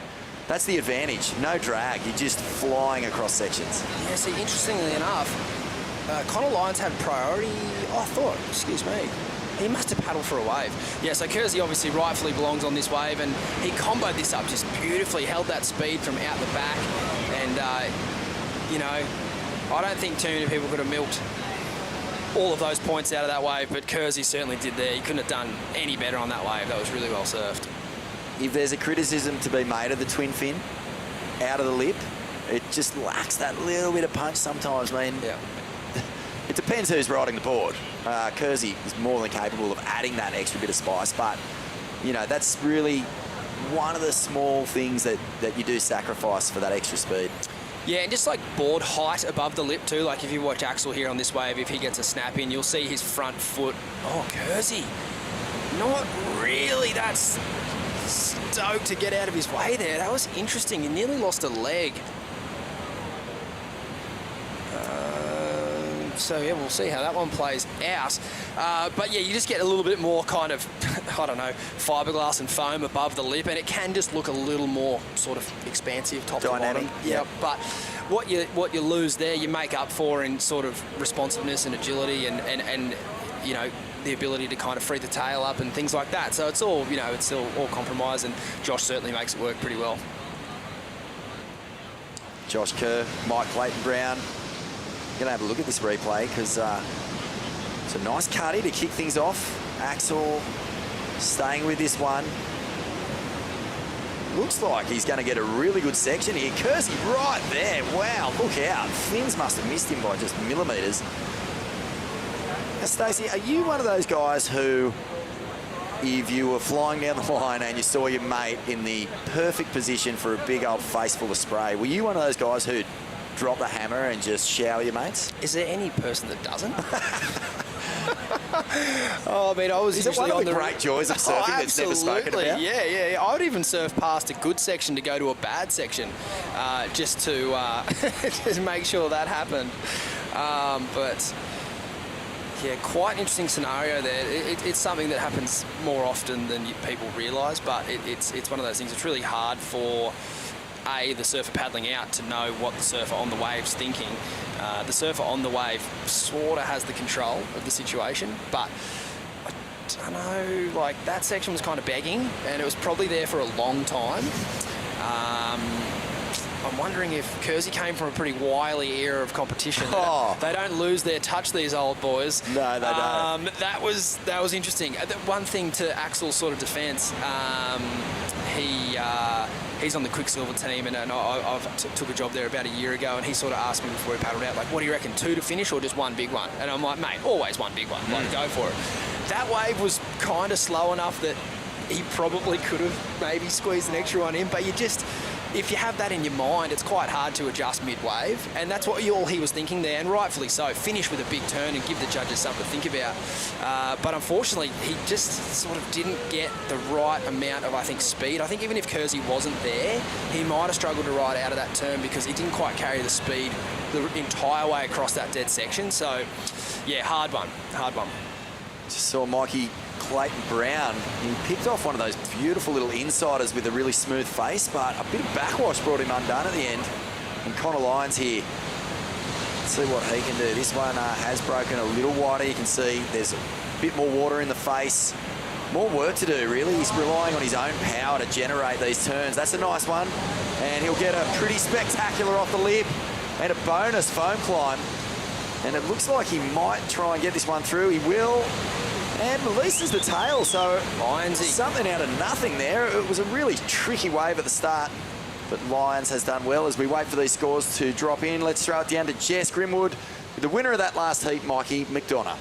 Thanks, guys. Yeah, Mikey, every other guy that's come in has said to me as they're walking up the beach, it's so hard to find rhythm out there, but you just said it's pretty easy to get a good one. There's actually quite a few good waves. Yeah, I mean, there's a lot of really bad waves too, like there's a lot of wash through sets, but in amongst the rough there's a bit of gold. Coming from a right-hand point break, you know, I find it easy to get into a bit of rhythm out there, and yeah, I just wanted to ride waves and take some risk and take some chances because, you know, a good wave or a bad wave can turn into a really good wave out there. So, like I said, I just wanted to ride some waves and find some rhythm. Well, you did that 7-point ride and a really high 5-point ride as well. It looked really good going into your combo. You're working with Woody on the sidelines, and we were just having a little chat about the kind of brotherly combination that you've teamed up with him. Tell us a little bit about that. Yeah, you know, working with Woody since I was a little grom, and yeah, I think we've developed a really good relationship where it's, you know, he keeps it fun with me, and then also knows when to keep it real, and yeah, you know, it's good to have. It was good to have him here today, and yeah, I don't really get a chance to you know, being on last year, I was overseas and on the road, and he doesn't ever really get a chance to come with me, so it was good to have him here today for sure. Well, a nice afternoon of relaxing ahead of you. I'm sure you got plenty to recover from, and it's been pumping waves for days and days. What does it look like for you in between rounds? I got a few boards there to try, so I might go for a little wave this afternoon. But yeah, just chilling out and get ready for tomorrow. Beautiful. Thanks very much, Mikey. Great performance from you, and we look forward to seeing you later on. Thanks, Jess. Cheers. Thanks, guys. Thanks, Jess. It sounded like Mikey might have a little nap halfway through that interview. He started yawning halfway through it. He got the job done. It has been a big few days. I mean, he's only just come into the competition. He didn't even have a paddle against that rip the other day. No. Let's stick with Connor Lyons here, Stace. What did you like about this wave? Yeah, just really sort of setting this one up so it gets through the inside. You can kind of see he knows what's coming down the line, so he didn't overcook any of those turns at the start there. But then nice snap out of the lip there. Then a better one here. Again, just keeping that flow down the line.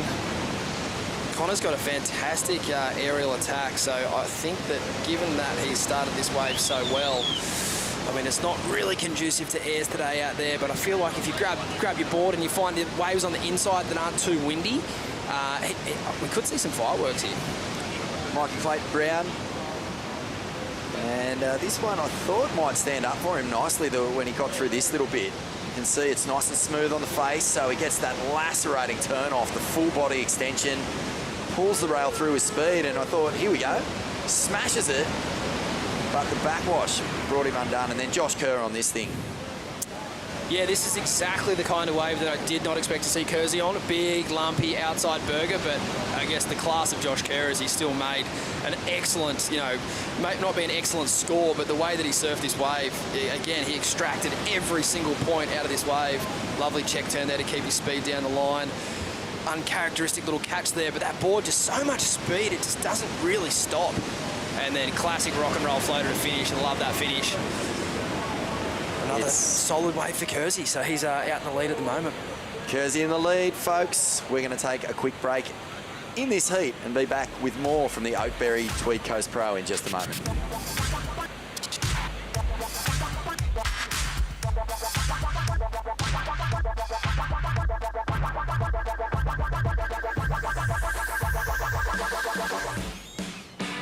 Through Bond University, I could get all the equipment I needed to do my PhD studies. It's world-class waves and international surfing events. It was a no-brainer. Bringing nature into my living space was so important. Harvey Norman helps to tie everything together. Those products have that understated elegance, yet super high performing. Harvey Norman, your #1 lifestyle destination.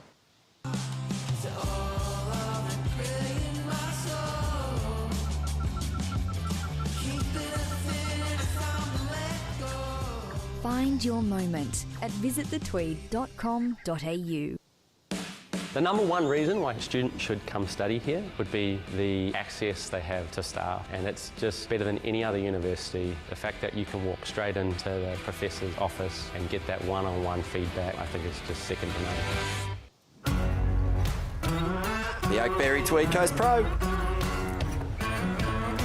We are here for the round of 64. The top seeds have entered the competition, and there's no surprise, Stace, we've seen some big performances from our top seeds so far, and this guy, Mikey Clayton Brown, has put together a beautiful wave here. Some big linked floaters on a bigger set. Mikey has been another one of those guys who's really been a standout in teams challenges. Definitely, yeah. He's from the Anna Bay, sort of Port Stephens area. But the last couple of years, he actually joined the Merriweather Board Riders, and they've lent on him a fair bit in those ABBs, and he's absolutely stood up. Well, speaking of the ABB, this next heat coming up, don't go anywhere, because there's an interesting storyline. Solly Bailey and Dakota Walters will be surfing against each other after winning the ABB for Byron Bay, so keep an eye on that. And this is Axel, a replay that went down during the break, and he gets the finish that you were hoping for there, Stace. That's the one he was looking for, where Josh Kerr was in the way. And now he's finally got the one, and this is Mikey Clayton Brown again. So a couple of ways from Mikey during the break. Oh, this is the replay. Might be blessed with this double floater, triple floater wave twice. Yeah, he's done well there, but it's just a really tricky wave to get a handle on. That wave, as Mikey comes through onto the inside. Reminds me a lot of Kelly Slater at Trestles. He sort of early 2000s. He just linked floater after floater after floater so far down the reef that the judges were sort of almost bamboozled into these high scores. Yeah. But it's just floaters, guys. Always against Taj Burrow. Always against Taj. Yeah. But yeah, it can work for you. Those rapid fire floats, they can look sensational. The amount of ground you cover, to the naked eye especially, is pretty impressive. Connor's the danger man in this heat. He's got a 6.67 sitting in his scoreline there, but he hasn't been able to find anything else at this stage. He only needs a 1.13, but that'll likely change. Oh, that was a sick turn. Josh Kerr flying back towards the whitewash. And this is a lot of foam on the face, but he finds some green wall and hammers that section. Eat your heart out, Thor. That was a classic belt. That was huge. From drone angle, massive. Yeah, let's see what this replay is going to give us, because it looked big from the sky. What's it going to look like up close? Josh Kerr is, you'd say he's put a pretty good heat together, but still no major scores yet. It's going to be fun. Look at the 20 here.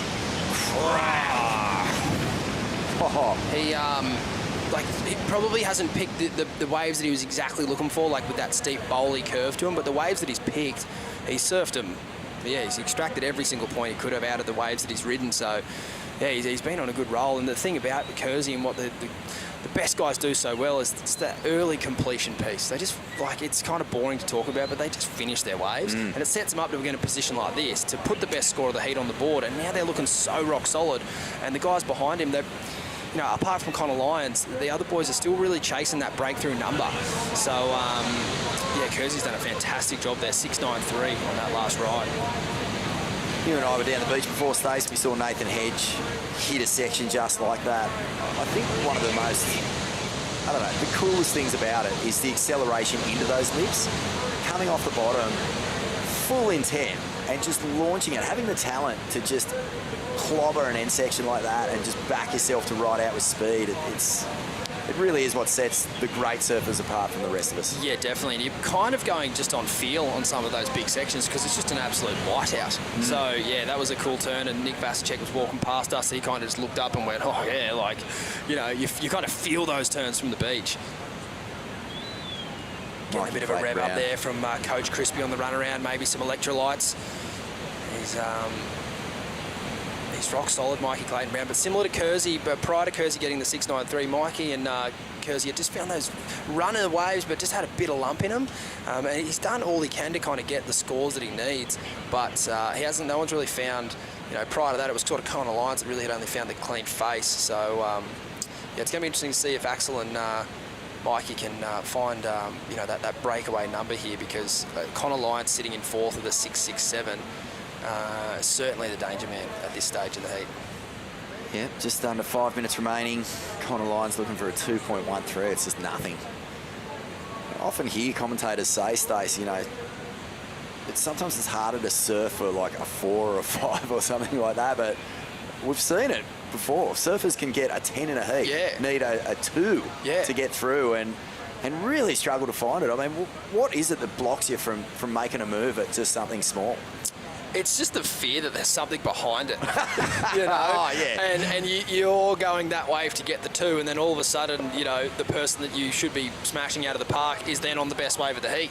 And just that feeling alone, or the thought of even the feeling, is just, it's a real hard one. So, and I think too, you kind of also back yourself. Like if there's time on the clock, you know, I think it's an amazing thing to practice, and you get it in these events. Like if Connor Lyons wants to win these big events, he's going to be in these situations in finals, because in finals you're not rarely are you winning an event with 2.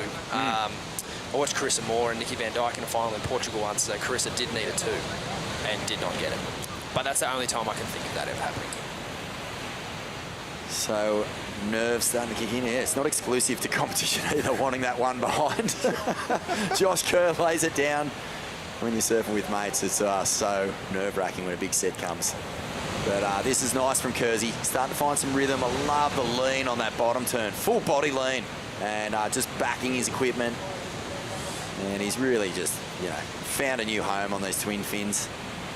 Keeps it together right through onto the inside, snaking his way through this dead water and gets a big finish up and over. Again, just unruffled, isn't he? Just, cruising in this heat. So Connor Lyons, the more this time ticks away, the more that 2.13 is going to start becoming. Really interesting strategical option here for Axel in third with first priority over Connor.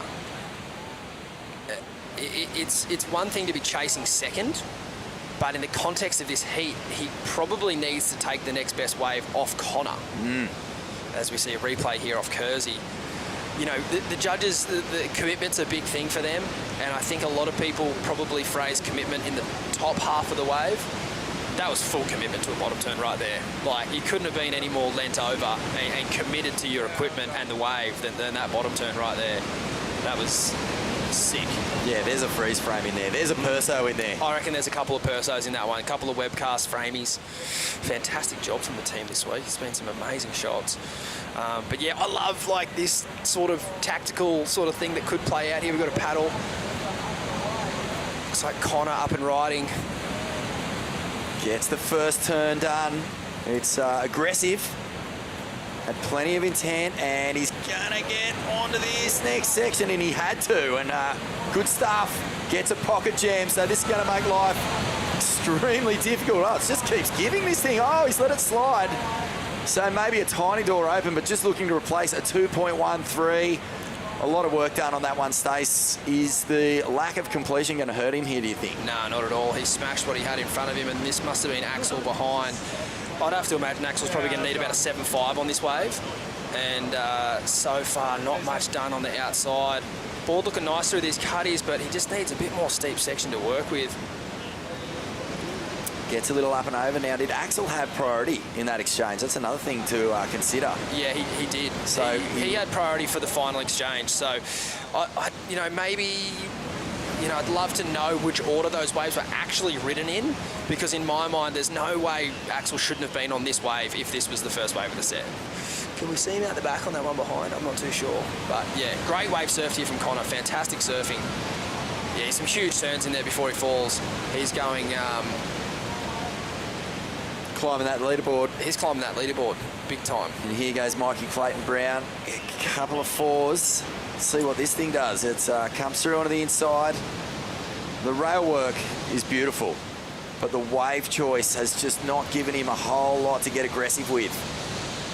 And he's just putting it together beautifully. Here's a section. Big Larry. Now, is this going to put him into contention here? We're still waiting on scores to drop. Love a little drop while they're down to the top like that. It's going to be really hard for Mikey and Axel to claw their way back into this heat when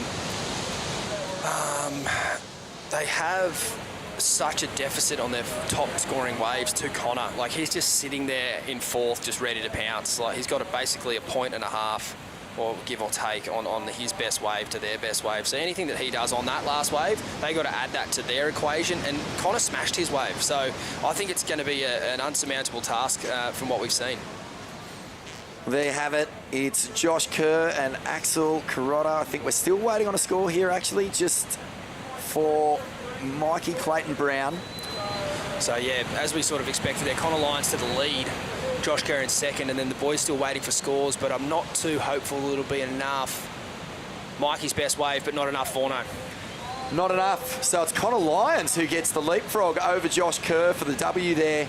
Kersey, another solid performance from the master. And we're going to take a quick break from the Oakberry Tweed Coast Pro and be back with Ronnie Blakey and Wayne Rabbit Bartholomew. Away.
Oakberry, it isn't just food, it's a lifestyle. It's going to the beach all day, being with your friends, being healthy, being fit, being active and fueling yourself to be able to surf all day and keep living the life that we love.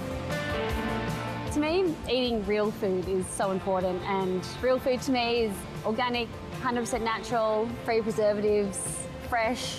You'll find that with Oakberry.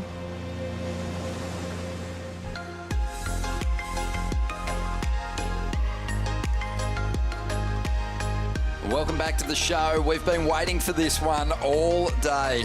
Ronnie Blakey with Wayne Rabbit, Bartholomew Bugs. This is, I think, the heat on paper that we were so excited to watch unfold. Solly Bailey and Dakota Walters, who are just that dynamic duo in the Australian Board Riders Battle final, helping Byron Bay get their first big national win up against George Pittar and Lennox Chell. It's all about the big individual performances out here. Lennox Chell, who had a great performance in the junior event, getting a victory over the weekend. We'll see how he fares in this QS 5000, but this is going to be a lot of fun to watch. Oh, this seat is unbelievable. Here's Dakota on his first wave. He's got a feeling, he's got such a good feel for, man, for contest surfing, this kid. Yeah, grew up in the Angari area and has relocated, been living in Byron for a while now. But the family's made the move to the Gold Coast too. Evie Walters, their daughter, she's going to high school up here now, so you know, somewhat pretty familiar with these lineups now. Dakota Walters and just such a consistent performer. We'll see how he fares in this one. George Pittar from down there on Sydney's northern beaches, getting himself in the mix early on here too. Oh, deep bottom turn there, and a nice, just critical approach on the pocket of these walls, and he swings a couple of times to finish this one off. Looking very alive in his equipment. Good ride to kick things off there for George. Yeah, solid ride there for George. He looks very alive with this board, Ronnie, and he's getting his board above that lip line. A little bit of tail waft the first turn, and again vertical. That's a really clean manoeuvre, and he gets a third one in, and then a little bonus chip on the left. Even that's nice. Yeah, you think that well, Dakota got that 5.33. Lennox just a 2.6. He really wanted to maintain his priority, I think. Yeah, it's so rare coming off the back of the Australian Board Riders Battle, where you've got that sort of team element to it, and it takes that kind of individual sort of selfish approach out of it, if you will, and you're really kind of doing it for your team, for your hometown. And it was a great campaign that Byron Bay put together. Dakota Walters, you know, what a fantastic addition to the Board Riders Club there at Byron Bay it was. He really did save them throughout the event, and then in the final he threw down the turn of the contest. You know, it was all hugs and celebrations after that contest, but right now these guys are pitted against each other, and they're both two of the strongest surfers in the field, so this will be a lot of fun to watch. They really are. And I mean, you know, Lennox Chell, he just won the Pro Junior. He's an incredibly talented surfer in his own right. And George Pittar, gosh, he's just been hovering right on the brink of qualifying. Yeah, and he's given himself a great shot at getting through this heat, dropping a great number to kick things off here, 6.27. So really getting the edge on his more hyped and celebrated rivals in this one at the moment. We'll see what Solly can do, though. Yeah, well, Solly's sitting out there with priority. You kind of know he's going to be just cool cat and wait for a good one. Dakota, you know, he's capable of manufacturing a score on a pretty, you know, medium, ordinary-looking wave. He's just got so much game, so much in his repertoire. Just under 20 minutes to go. So much to talk about in this heat, but we're still celebrating the victory Connor Lyons had in Heat 14. He's with Stace. That's right, Ron. The ribbons are flying everywhere down here. Well done, Connor. Crazy fight back. Thanks, Stacey. Yeah, stoked to make it through that heat. Couple of mistakes made, but then surfed the heat well, surfed the waves well that I got, and yeah. How important is it to break down your heats like that? The waves you picked, you surfed them well. I mean, everyone's making mistakes out there. Yeah, I was just, like, leading up to this comp, I was just having a lot of free surfs where that was my main focus, was just finishing my waves, because sometimes I just go out there and free surf mindlessly and like, not really having an intention every session, but leading up to this event and to this whole QS series, that's what I've been working on, is having an intention for every surf that I go out for. Yeah. And what's the self-talk like there with about 5 minutes on the clock, needing bugger all of a score? How do you sort of compose yourself to attack that last one? Oh, I just, like, tell myself if the wave comes, I know I can get the score on it. I've been doing this for a fair few years now, so I've got the experience, and yeah, that's all I tell myself. Yeah. It certainly showed in that last wave, mate. Well done. We'll see you tomorrow. Cheers, Stacey. Good on you, Stace, and well done there to Connor Lyons. A win over the most experienced competitor left in the draw here, Josh Kerr, and a big opportunity to clean up some of those mistakes as he moves through to the round of 32. George Pittar getting a second score on the board here, Bugs. Nice hit there, just flowing across this dead water, so smooth and free. Yeah, well, Solly Bailey had a look at this wave and he didn't like the look of it, but gee, there's some slick surfing going on here. That board looks very nice under his feet. Wow, he's going to do well to hang on for the finish here too. Great work there. Wow, that was a dynamic finish. Really impressive stuff. So George Pittar will he do the run around? Yes, he will. Weighing up his options here. It's almost worth just swinging and just paddling back out. Honestly, there's not really that much current. I guess if you get too far down the line, it starts to pick up a little bit, but let's have a look at the replay here. Look at that, just completely flat, bumpy, dead water. And George just maintains great flow, great speed through that, and lets go of a fantastic turn. And every turn's a bit better than the last one, and this one is just dynamic. And he lands, and then that's it, he bails, but he definitely landed that turn. So 6.27 to open things up here. I'm thinking that's a 7.5. It's better. It's a 6.83. But you're right there on the money, Bugs, and you know, I didn't see this coming. I really felt like this was going to be a difficult task for George. I know he's a fantastic surfer, as we see Sheldon Sipkus there gearing up for that last heat of the day. Mick Kane. Mick Kane, former QS journeyman. Great coach. Great coach.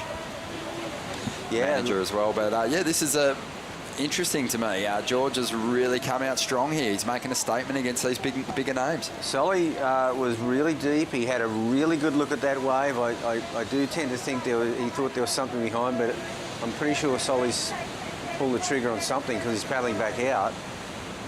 I'm not sure. He's just moving around that lineup, maybe. Yep. Yeah, because he doesn't have a score pending. Oh, Solly. I loved seeing Solly graduate to the championship tour ranks and, you know, represent his Indigenous heritage so beautifully. He's a Yagle man, part of the Bundjalung Nation.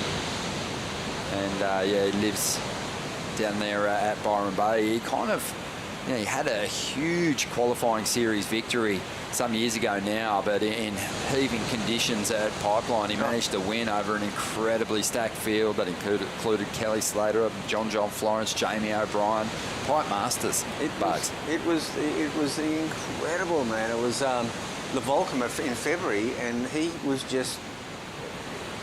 It was like Solly Bailey. That kid has just won at Pipeline. That really blew everyone out.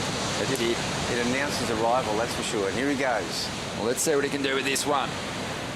Well, Solly, he did kind of have a bit of a competitive slump there for a while. He took some time out, but I think this big victory for the Byron Bay Club at the Australian Board Riders Battle Final has reinvigorated him, and he's got some of that competitive fire back, and here he is on the qualifying series. Whoa. In this QS 5000, getting his campaign started in a big way now with just on 14 minutes to go. Wow, that was a dynamic effort. He read that wave so well.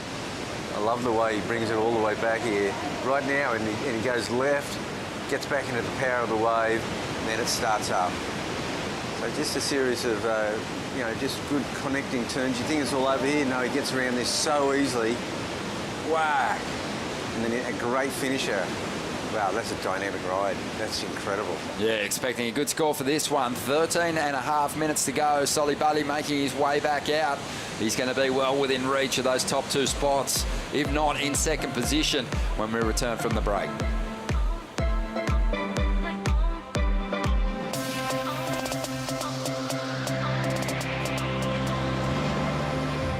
Coming back to the Tweed Coast is so special. There's such a community vibe here.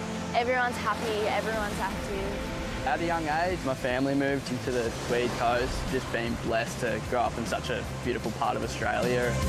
We love going around the headland where you can be surfing 1 minute and driving into the hinterland the next.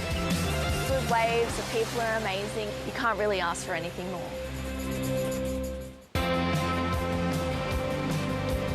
Oakberry, it isn't just food, it's a lifestyle. It's going to the beach all day, being with your friends, being healthy, being fit, being active and fueling yourself, be able to surf all day and keep living the life that we love.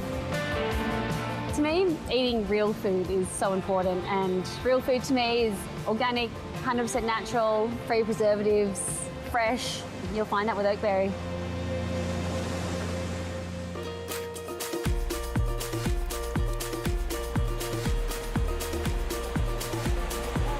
Taking a look at this lineup, courtesy of the regional New South Wales flight cam.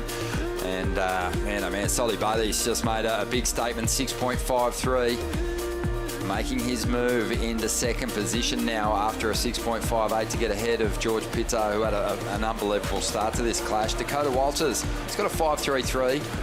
Doesn't need too much at the moment to get ahead of Solly Bailey, but it'll get more difficult once Solly locks in that second score. Lennox Chell, he had this one during the break. Bugs, take us through it. Yeah, well, he starts okay on this one. It looks very promising.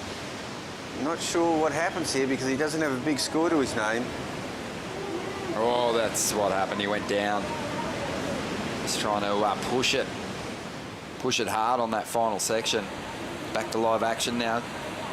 The heat leader is up again, trying to get rid of a 6.27 here, and he can really afford to throw some big high-risk moves at the end of these rides now. Nice whipping snap out of the top. Yeah, it's a smaller wave. Yeah. See if he can finish it up really amazingly, because he's already got some big scores. He likes it. Small wave though. Yeah, not sure how that's going to stack up against his other numbers. I think it might come in just under. Yeah, I thought I was surprised he went on a small one with those 2 big scores he's got there. You think he might have kind of hung out there. He's got a couple of dangerous opponents out there. Dakota Walters sitting there with the priority. He's already got that 5.33. You know he's capable of dropping an 8 on a really good wave. You'll see the best in the business, especially those at the elite level. If they bagged a couple of mid-range scores, keeper scores, as George has, when they get on a wave like this and they utilise their priority, they don't even mind if they fall pushing it and going for something big, because they just know that there's no other way to improve your situation. So I just felt like, even though he finished this one off, he was a little bit too measured. Yeah. Oh, it's a slick ride though. A slick ride. 5.23. Yeah. It's not too bad, but I think he's got to be very aware of the dangers that Solly Bailey, Dakota Walters and Lennox Chell pose. He can't rest on these 2 mid-range 6s. While they're fantastic numbers, there's surfers out there capable of turning in 9-point rides with a single manoeuvre. Yeah, hence my surprise he went for a small one. He was in the box seat to gain priority, completely take control of the heat, and then, get the big bomb. Well, let's see what unfolds here. Sheldon Sitkus, he's had some great results on the qualifying series. He's had some big results on the Challenger series as well. A second-place finish at home last year, and we'll see how he fares. Just limbering up at the moment, but he's a guy with a lot of weapons. He sure does. Sheldon is a fast surfer, and he's developed some big moves, and as we see on the outside, and here's Dakota. Dakota Walters Just jams that first turn through the roof, and there's that flex on the tail. So already a couple of big turns on the outside. Let's see if he can finish this one off. Already has a 5.33, and he's going to swing that tail around out over the foam and finish this wave off beautifully. And this is the danger we were talking about for George, because even though he's in a strong position at the moment, there's just so much talent in this lineup at the moment. You've got to be tactically right on point to get the edge on guys like this. Totally. Yep. It'll be interesting how the judges look at this one. That second turn was strong. Yeah, the second turn was a strong one. He definitely was on the attack throughout the ride. You know, he kind of almost slumped down through that final manoeuvre, but he still bashed it. He bashed it all right. So I think it's going to be better than his 5.33. Oh, yeah. He's only after a low number to get up into the top two, but let's see if he's done enough to maybe even get himself into the lead here. Yeah, it'd be surprising if it goes into the sevens. It did. It went high in the sevens. Yeah, I did feel on the strength of that second turn and the fact that that was a pretty tall wall that there was going to be some credit there. Wow. But he's a good chance at getting into the nines if they're throwing him a high range 7. Oh, that's what I mean. If they're throwing a 7.73 there, he's up for a 9-point ride somewhere, because I thought that first turn he might have just hit it. The second turn was really, really good. Yeah, George, he did great work on medium-sized set waves, whereas Dakota's was one of the taller walls that we've seen. Yeah, so now comes back to George's wave that he went on. It was a throwaway wave. And it kind of put him behind on the priority order a little bit. He'll be in that third position for priority, most likely. And Solly Bailey sitting as a 6.53. And we saw the form Solly had on that wave. Yeah, this is shaping up to be an exciting finish. I mean, Lennox Chell, he's got priority. He'll need to drop a bigger number. He's got to chip away at the requirement here. He needs a 2-wave total just to get him in the second spot. So he can't afford to be too patient out there with this priority. Here he goes now. Draws off the bottom. First section. Stands up nicely. Oh, he almost loses it. Just hangs on. Hanging over that hillside rail for a moment. It's going to take some of the flow away, so we'll need something dynamic on the inside here to finish off. And he finds it, Bugs. Yeah. Very strong stuff. Very strong stuff. So that'll get him into the heat, that's for sure. Here's Dakota. Well, Dakota going after the lead now. Needs a 5.37 out of this one. Nice cutback to get started. Look at this as a nice looking wave for Dakota. He's going to love this one. Just so solid and consistent, isn't he? Oh, he's amazing. I mean, you know, he can turn anything into big scores. He's sort of coming in and out of that competitive environment too. He's always, you know, set his sights on chasing good waves and stuff, and he pulls the jersey on occasionally and puts in a good performance here and there. But I really feel like if he applies himself, he could get into those Challenger Series events this year. Oh, I think that's where he wants to, you know, I mean, it seems like, you know, he's here, he's had a couple of years off, he just wanted to go free surfing, and, you know, before that, he you know, as I said the other day, he knows how to win. Gosh, you know, you put him in a final, I mean, he is so good in finals. I think Lennox Chell's got a big number on the way here. Yeah. And Solly Bailey's out there hanging on to priority at the moment, and he's holding a good score too. This heat's shaping up just as we thought it would. Yeah, this will be the, you know, we think it's the heat of the day. 4 surfers just absolutely on fire. The hardest heat on paper for sure. There's nothing between these 4 surfers. There's the spark and pivot on this guy. Gets the release on that final turn. So this is George starting to go, okay, I've got to get something to keep myself in check with these guys who are trying to chase me down here. Dakota Walters on the replay. Still waiting for this score to come through for Dakota. A couple of nice cutties before the big finish here. Yeah, another solid ride by Dakota. He didn't have the size of that last one. The last one that he got, the 7.73, was the biggest wave of the heat, that's for sure. Okay, here we go. Solly Bailey. This is a critical wave for Solly. Oh, just faded away on him, but he did get the first turn in. So that was a 2.9, but I think he's going to find himself outside the top 2. George Pitar saw that Solly was paddling back out, knows it wasn't a keeper. George knows that Solly is the danger. Yeah, so even though George is in first place. I think we might see things shift just here. Dakota Walters still has a number on the way, and so does George, but I don't think his is going into his top 2.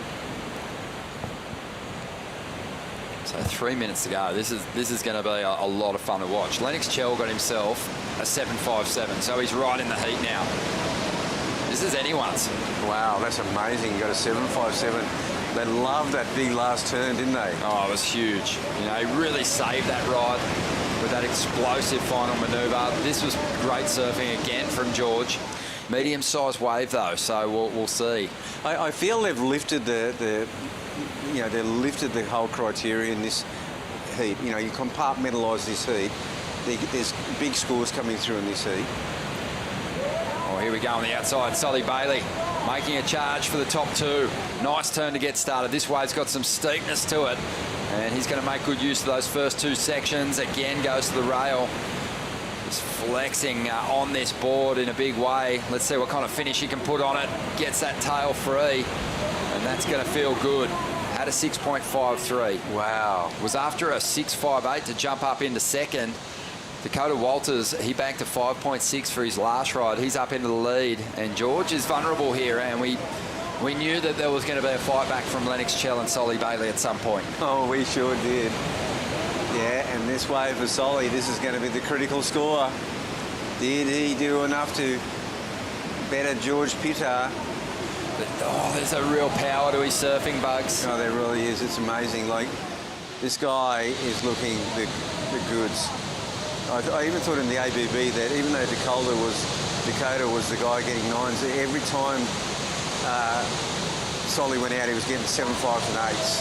Yeah, well, Solly was, setting a great foundation, a great pace. This is George Pitar on the replay. What a carve there from the Northern Beaches surfer. Oh, he gave it everything on the second, and it threw him off balance. He was really pushing hard, trying to hang on to this second position. We're waiting on numbers to come through, but prior to that last wave for Solly Bailey, he needed a 6.58 to progress. Well, was it better than his first wave? I think it might have been. I reckon it was right thereabouts. Yeah. The first wave, I thought, had a slightly stronger finish. Slightly stronger finish, but not as much maybe clean open wall to work with. So he might get a 7. So I kind of have a feeling that it's going to get him over the line here, but 35 seconds to go. It's not over yet. Lennox Chell's out there, Bugs. He's only after a 5.53 at the moment. That might change. Here he goes. Grabs that rail on the bottom turn. Does well to hang on. He might get a little reform section here. Yeah, I think it will, because the way he cut back on that one. Well, he did so well on that tricky, lumpy outer sections there. Wow, does he throw himself in the mix now? But he's going to need perhaps more. Yeah, that's right. What do you need, a 5? Waiting on the numbers to roll through. Oh, all 4 surfers waiting for a score. This is huge. So Solly Bailey needs a 6.58. Dakota Walters got this one before the honker. And I think he's going to be sweet. I do too. Oh, have a look at the reverse. Can he hang on for the finish? He's got great control. Having a look at the replay of what Lennox Chell was able to achieve on his ride. I mean, that section there, it kind of threw him off a little bit. He did so well to hang on to it. But the wave didn't really stand up on that final move. Great surfing nonetheless. Just a fantastic heat. Such a good heat. It was the heat of the day. There's no doubt about it. This first turn, wow. From that angle there, it looks so critical. Let's see what this one looks like. Yeah, try to buck him off. Oh, such a good adjustment.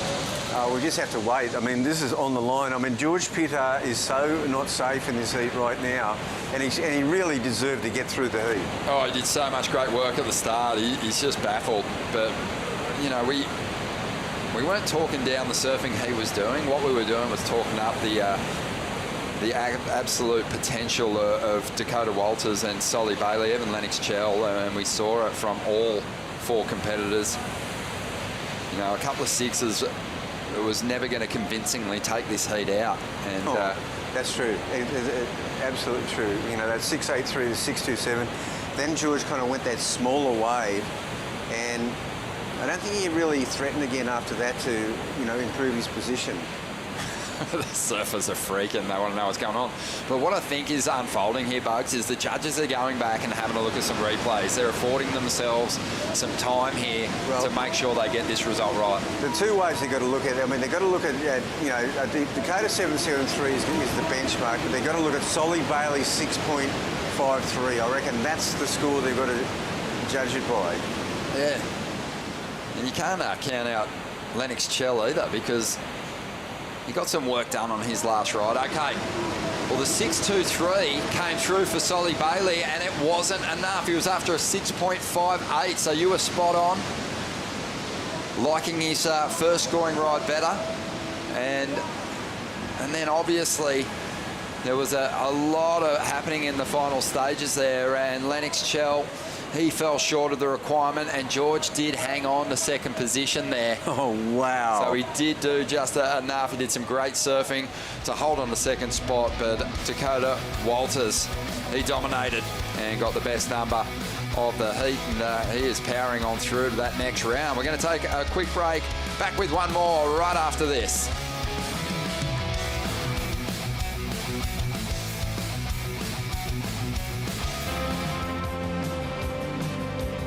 Oakberry, it isn't just food, it's a lifestyle. It's going to the beach all day, being with your friends, being healthy, being fit, being active and fueling yourself to be able to surf all day and keep living the life that we love. To me, eating real food is so important, and real food to me is organic, 100% natural, free preservatives, fresh. You'll find that with Oakberry.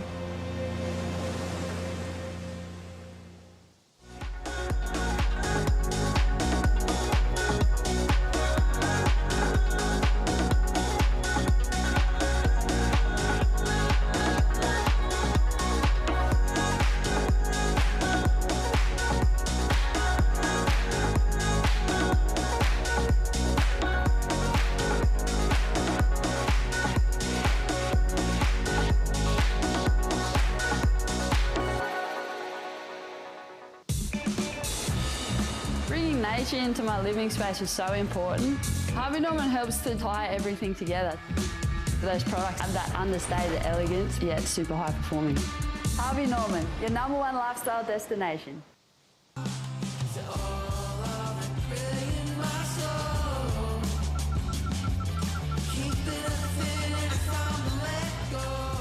Find your moment at visitthetweed.com.au.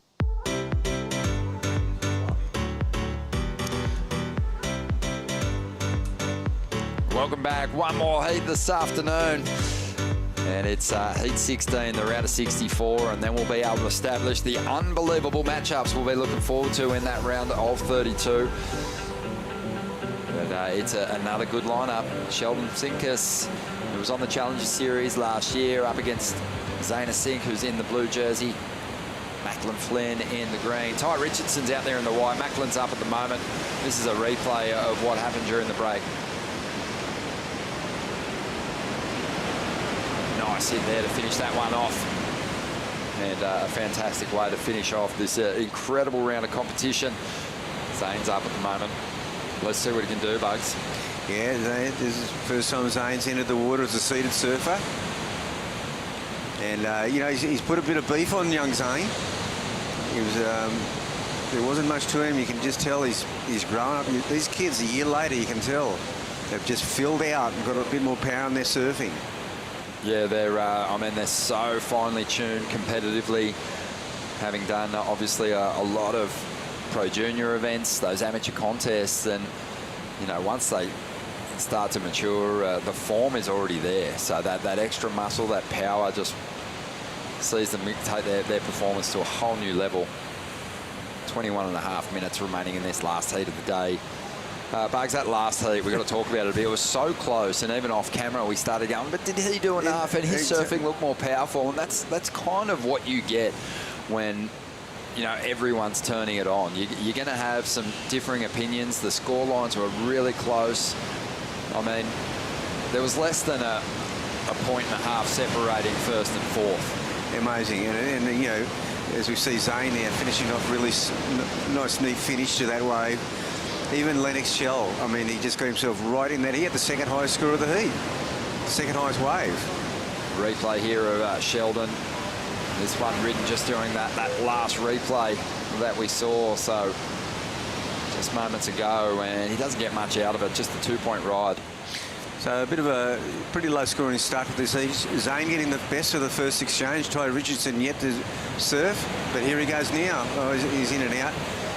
He'll go back and get priority again, I feel. But there's Sheldon. He'll pick up the pieces on this one. And this is Sheldon's capable of, you know, getting scores on medium waves too.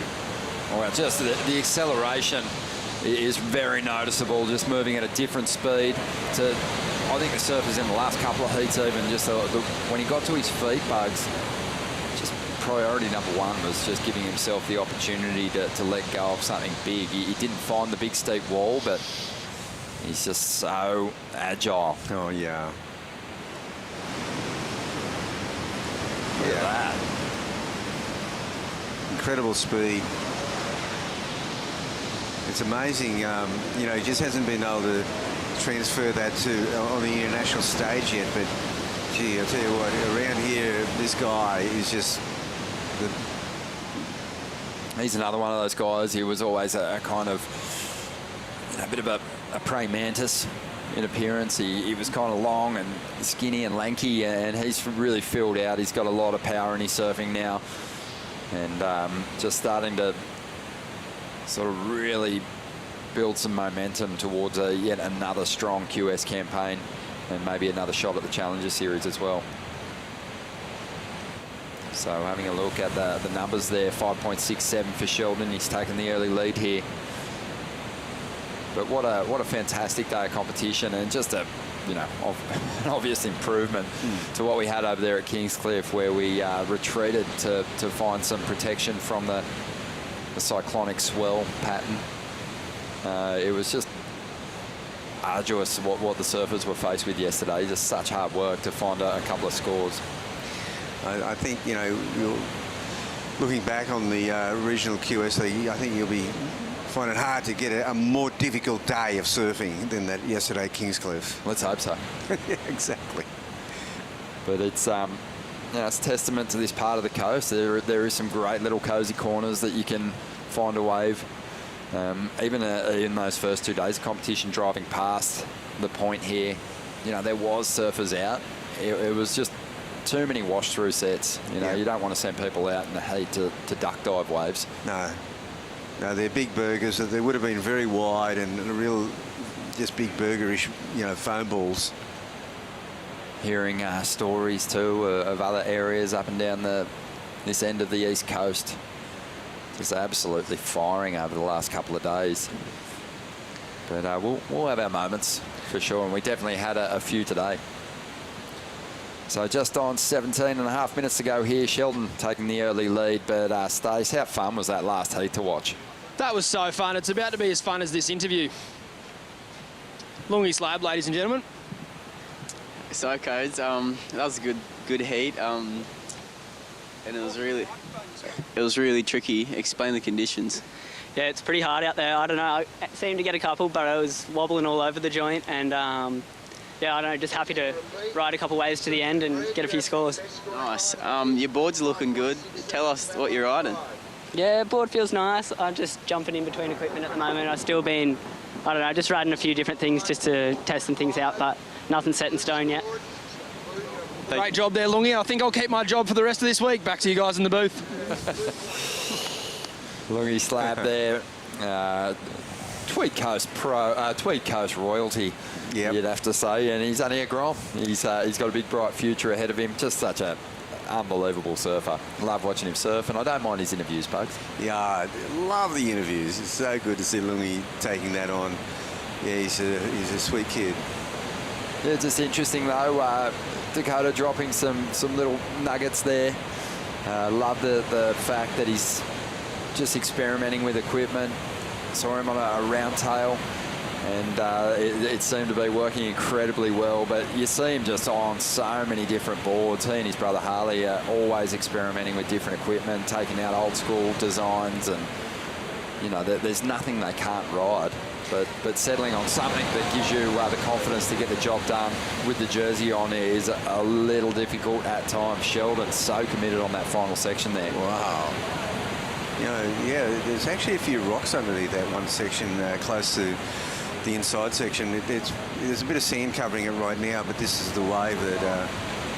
now, I guess this is his second wave. Yeah, and he... oh, this is such a nice wave. Wow, he went down hard. Yeah, just such flat water. There was no transition to land that board on. No. Almost looked like it was going below sea level. Macklin Finn, this wave really petered out. He was not one to take. Here's Ty Richo. Yeah, let's see what Ty can do, because he's got a couple of throwaways at the moment. This wave just during the replay of Sheldon's ride, so just moments ago. Nice steep section here. It just absolutely swats the section with a nice floating re-entry. Still has some room to move down the line. Glides through the carb, almost gets a little release out of the tail there unintentionally, and gets a nice finish. Yeah, I mean, there's a chance for one of the Groms to get through this. Sheldon has sort of taken the lead, not a completely safe lead. And, you know, Zane's an up-and-coming surfer. Macklin, Ty Richo's a bit of a super Grom. Yeah, sometimes a surfer doesn't even really need to be doing their best turns yet for you to identify that they're on, and you're just seeing in Sheldon's surfing at the moment that, you know, there's some really positive signs there. He looks strong. You've said yourself, Bugs, about a lot of the competitors that went to the Challenger Series last year, and just testing yourself against all the other regions on the Challenger Series, it takes you to another level, and it seems like Sheldon's gone there. Sheldon's definitely gone there.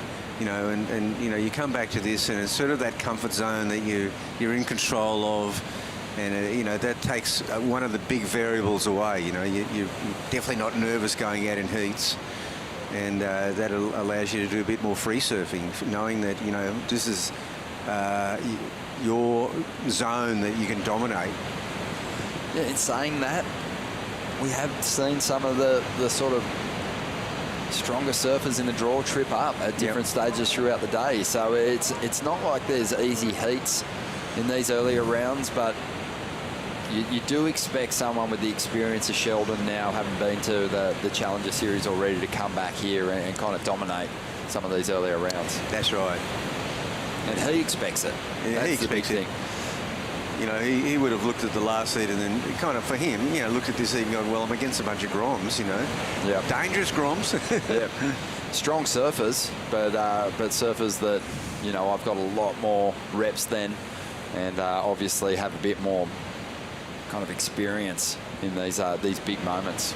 Because, you know, for the new campaigners on the qualifying series, this is probably the biggest event that they've been in. Oh yeah, this is a huge event. You know, so there's a lot, you know, you really sort of psych up, and there's, you know, it's a big moment, it's a big challenge.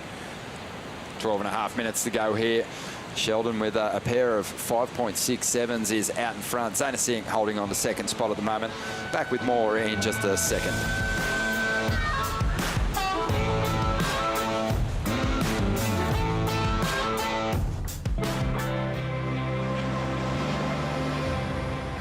The Tweed Coast is so special. There's such a community vibe here.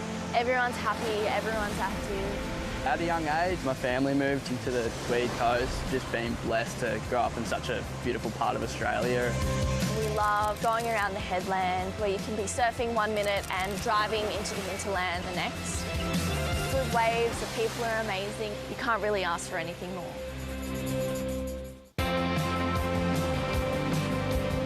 Oakberry, it isn't just food, it's a lifestyle. It's going to the beach all day, being with your friends, being healthy, being fit, being active and fueling yourself to be able to surf all day and keep living the life that we love. To me, eating real food is so important, and real food to me is organic, 100% natural, free preservatives, fresh. You'll find that with Oakberry.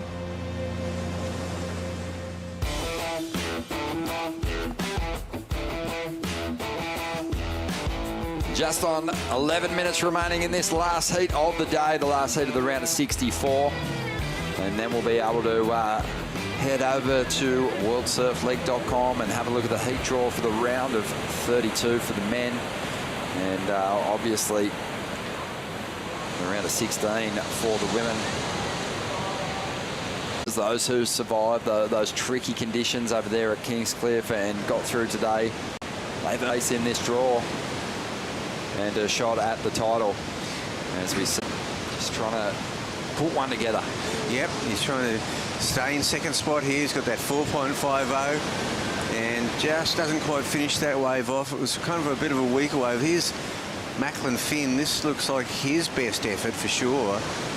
He gets stronger as this wave goes on. This last move here, Ronnie, that's pretty critical.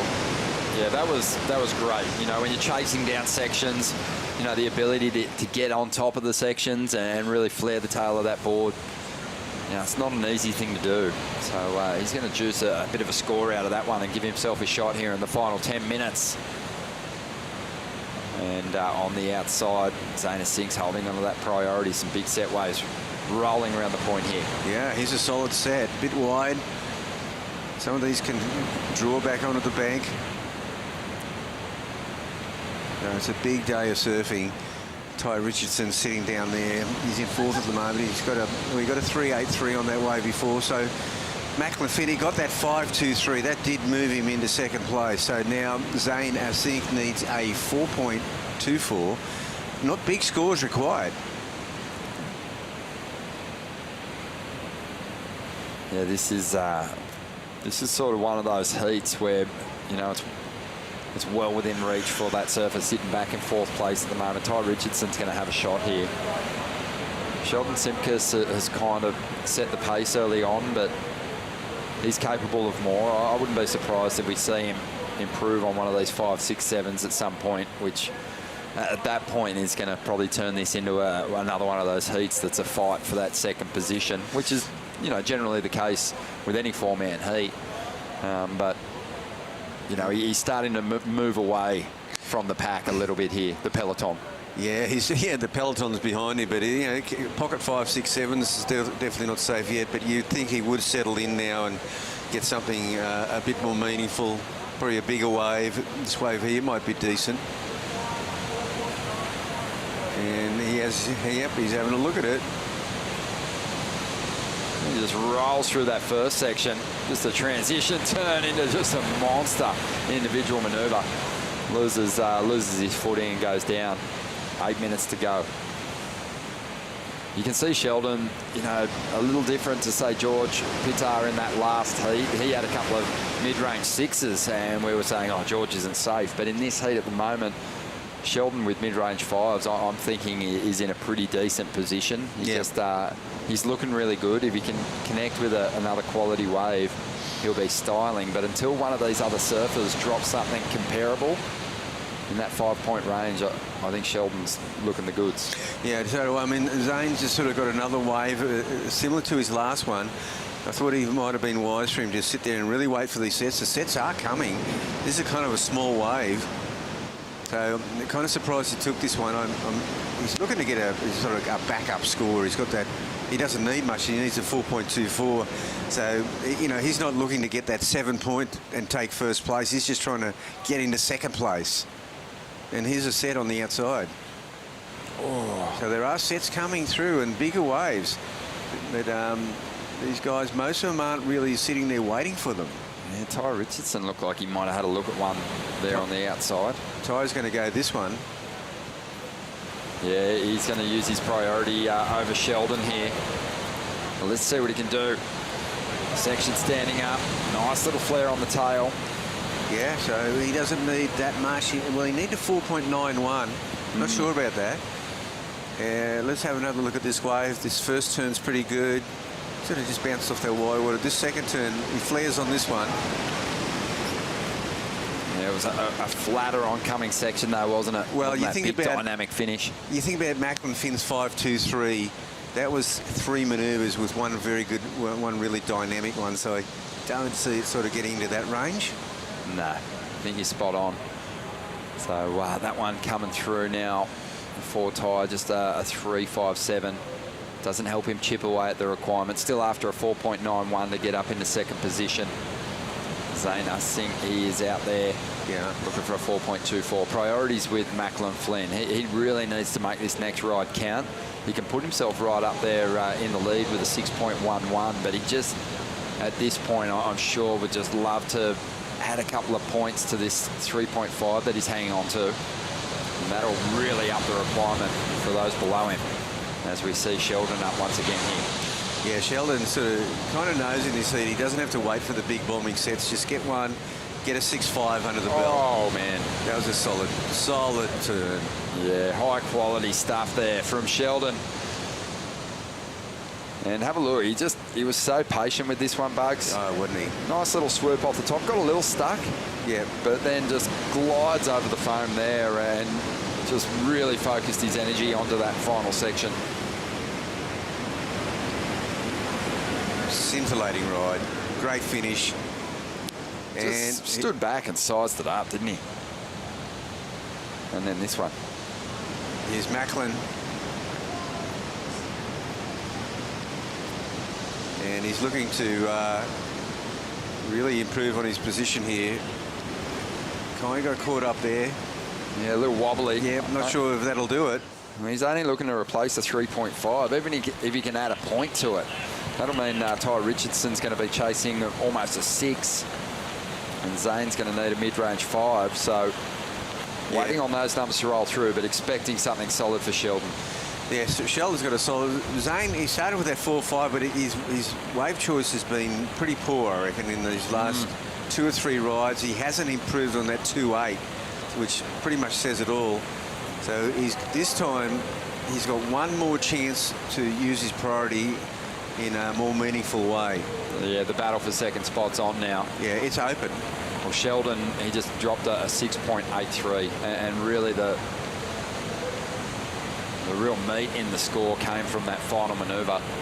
And Macklin's after a 7.27, that's to get into the lead. You just know that he, at this point, really would like to replace this 3.5 with something a little better. He's less concerned about going after Sheldon and the win, and just very keen to get on the defensive and sort of put Ty Richardson and Zane Asink at least under a bit of a pressure with the numbers that they need.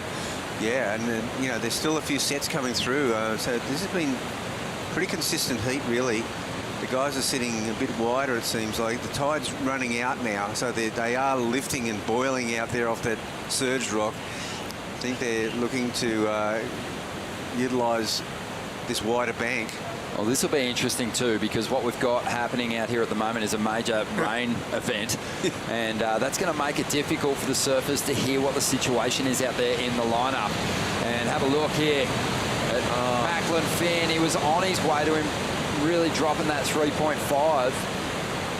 That leaves the door open for both Zane Asink and Ty Richardson. Ty's moved up to 3rd place.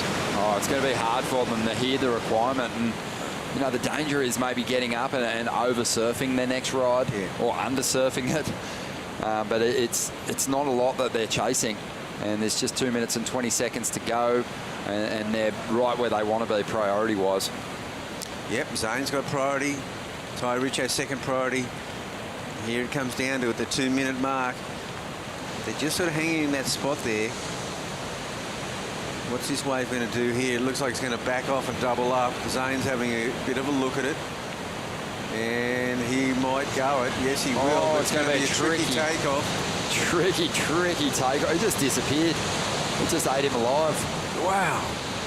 And Sheldon down the line. He finds a section and really doesn't even need these waves. He's sitting in a very strong position in the lead, 6.83, 5, 6, 7. Now, did Ty Richo just also lose his priority? Did he hand it back to Zane? Yep, Zane's got priority again. So this is amazing. These two guys are just sort of battling to get that one last wave, but they've just handed each other priority. But now, so Zane's now got priority. Ty Richo's second priority. Macklin Finn still paddling out after that last effort. He's sitting wide. I can see him in the green. A minute to go. More waves, Ronnie. And does it make it more difficult, Bugs, with that rain pouring down to put a ride together? What are the challenges? This is hard rain. It's a hard rain going to fall. Hard to really identify the sections that you want to tee off on, get your timing right when you got a face full of water. Yeah, no, this is a tough. It's really raining. It's really coming down hard. So, yeah, this is really tough conditions. So this is going to take a lot of nerve from Zane, from Ty to turn this one around. 30 seconds to go. Big set on the horizon. Macklin Flynn watching on the inside. Nervously. Wasn't able to drop that 3.5. It looked like a big set from here. There it is. There's something.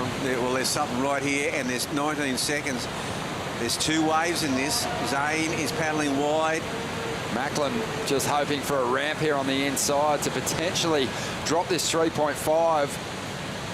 And I don't think he could see it. And I heard the hooter go, and I didn't see Zane or Ty on a wave. No. There's a strange finish. A very difficult finish, but it looks like Macklin Flynn's going to hang on to second spot here.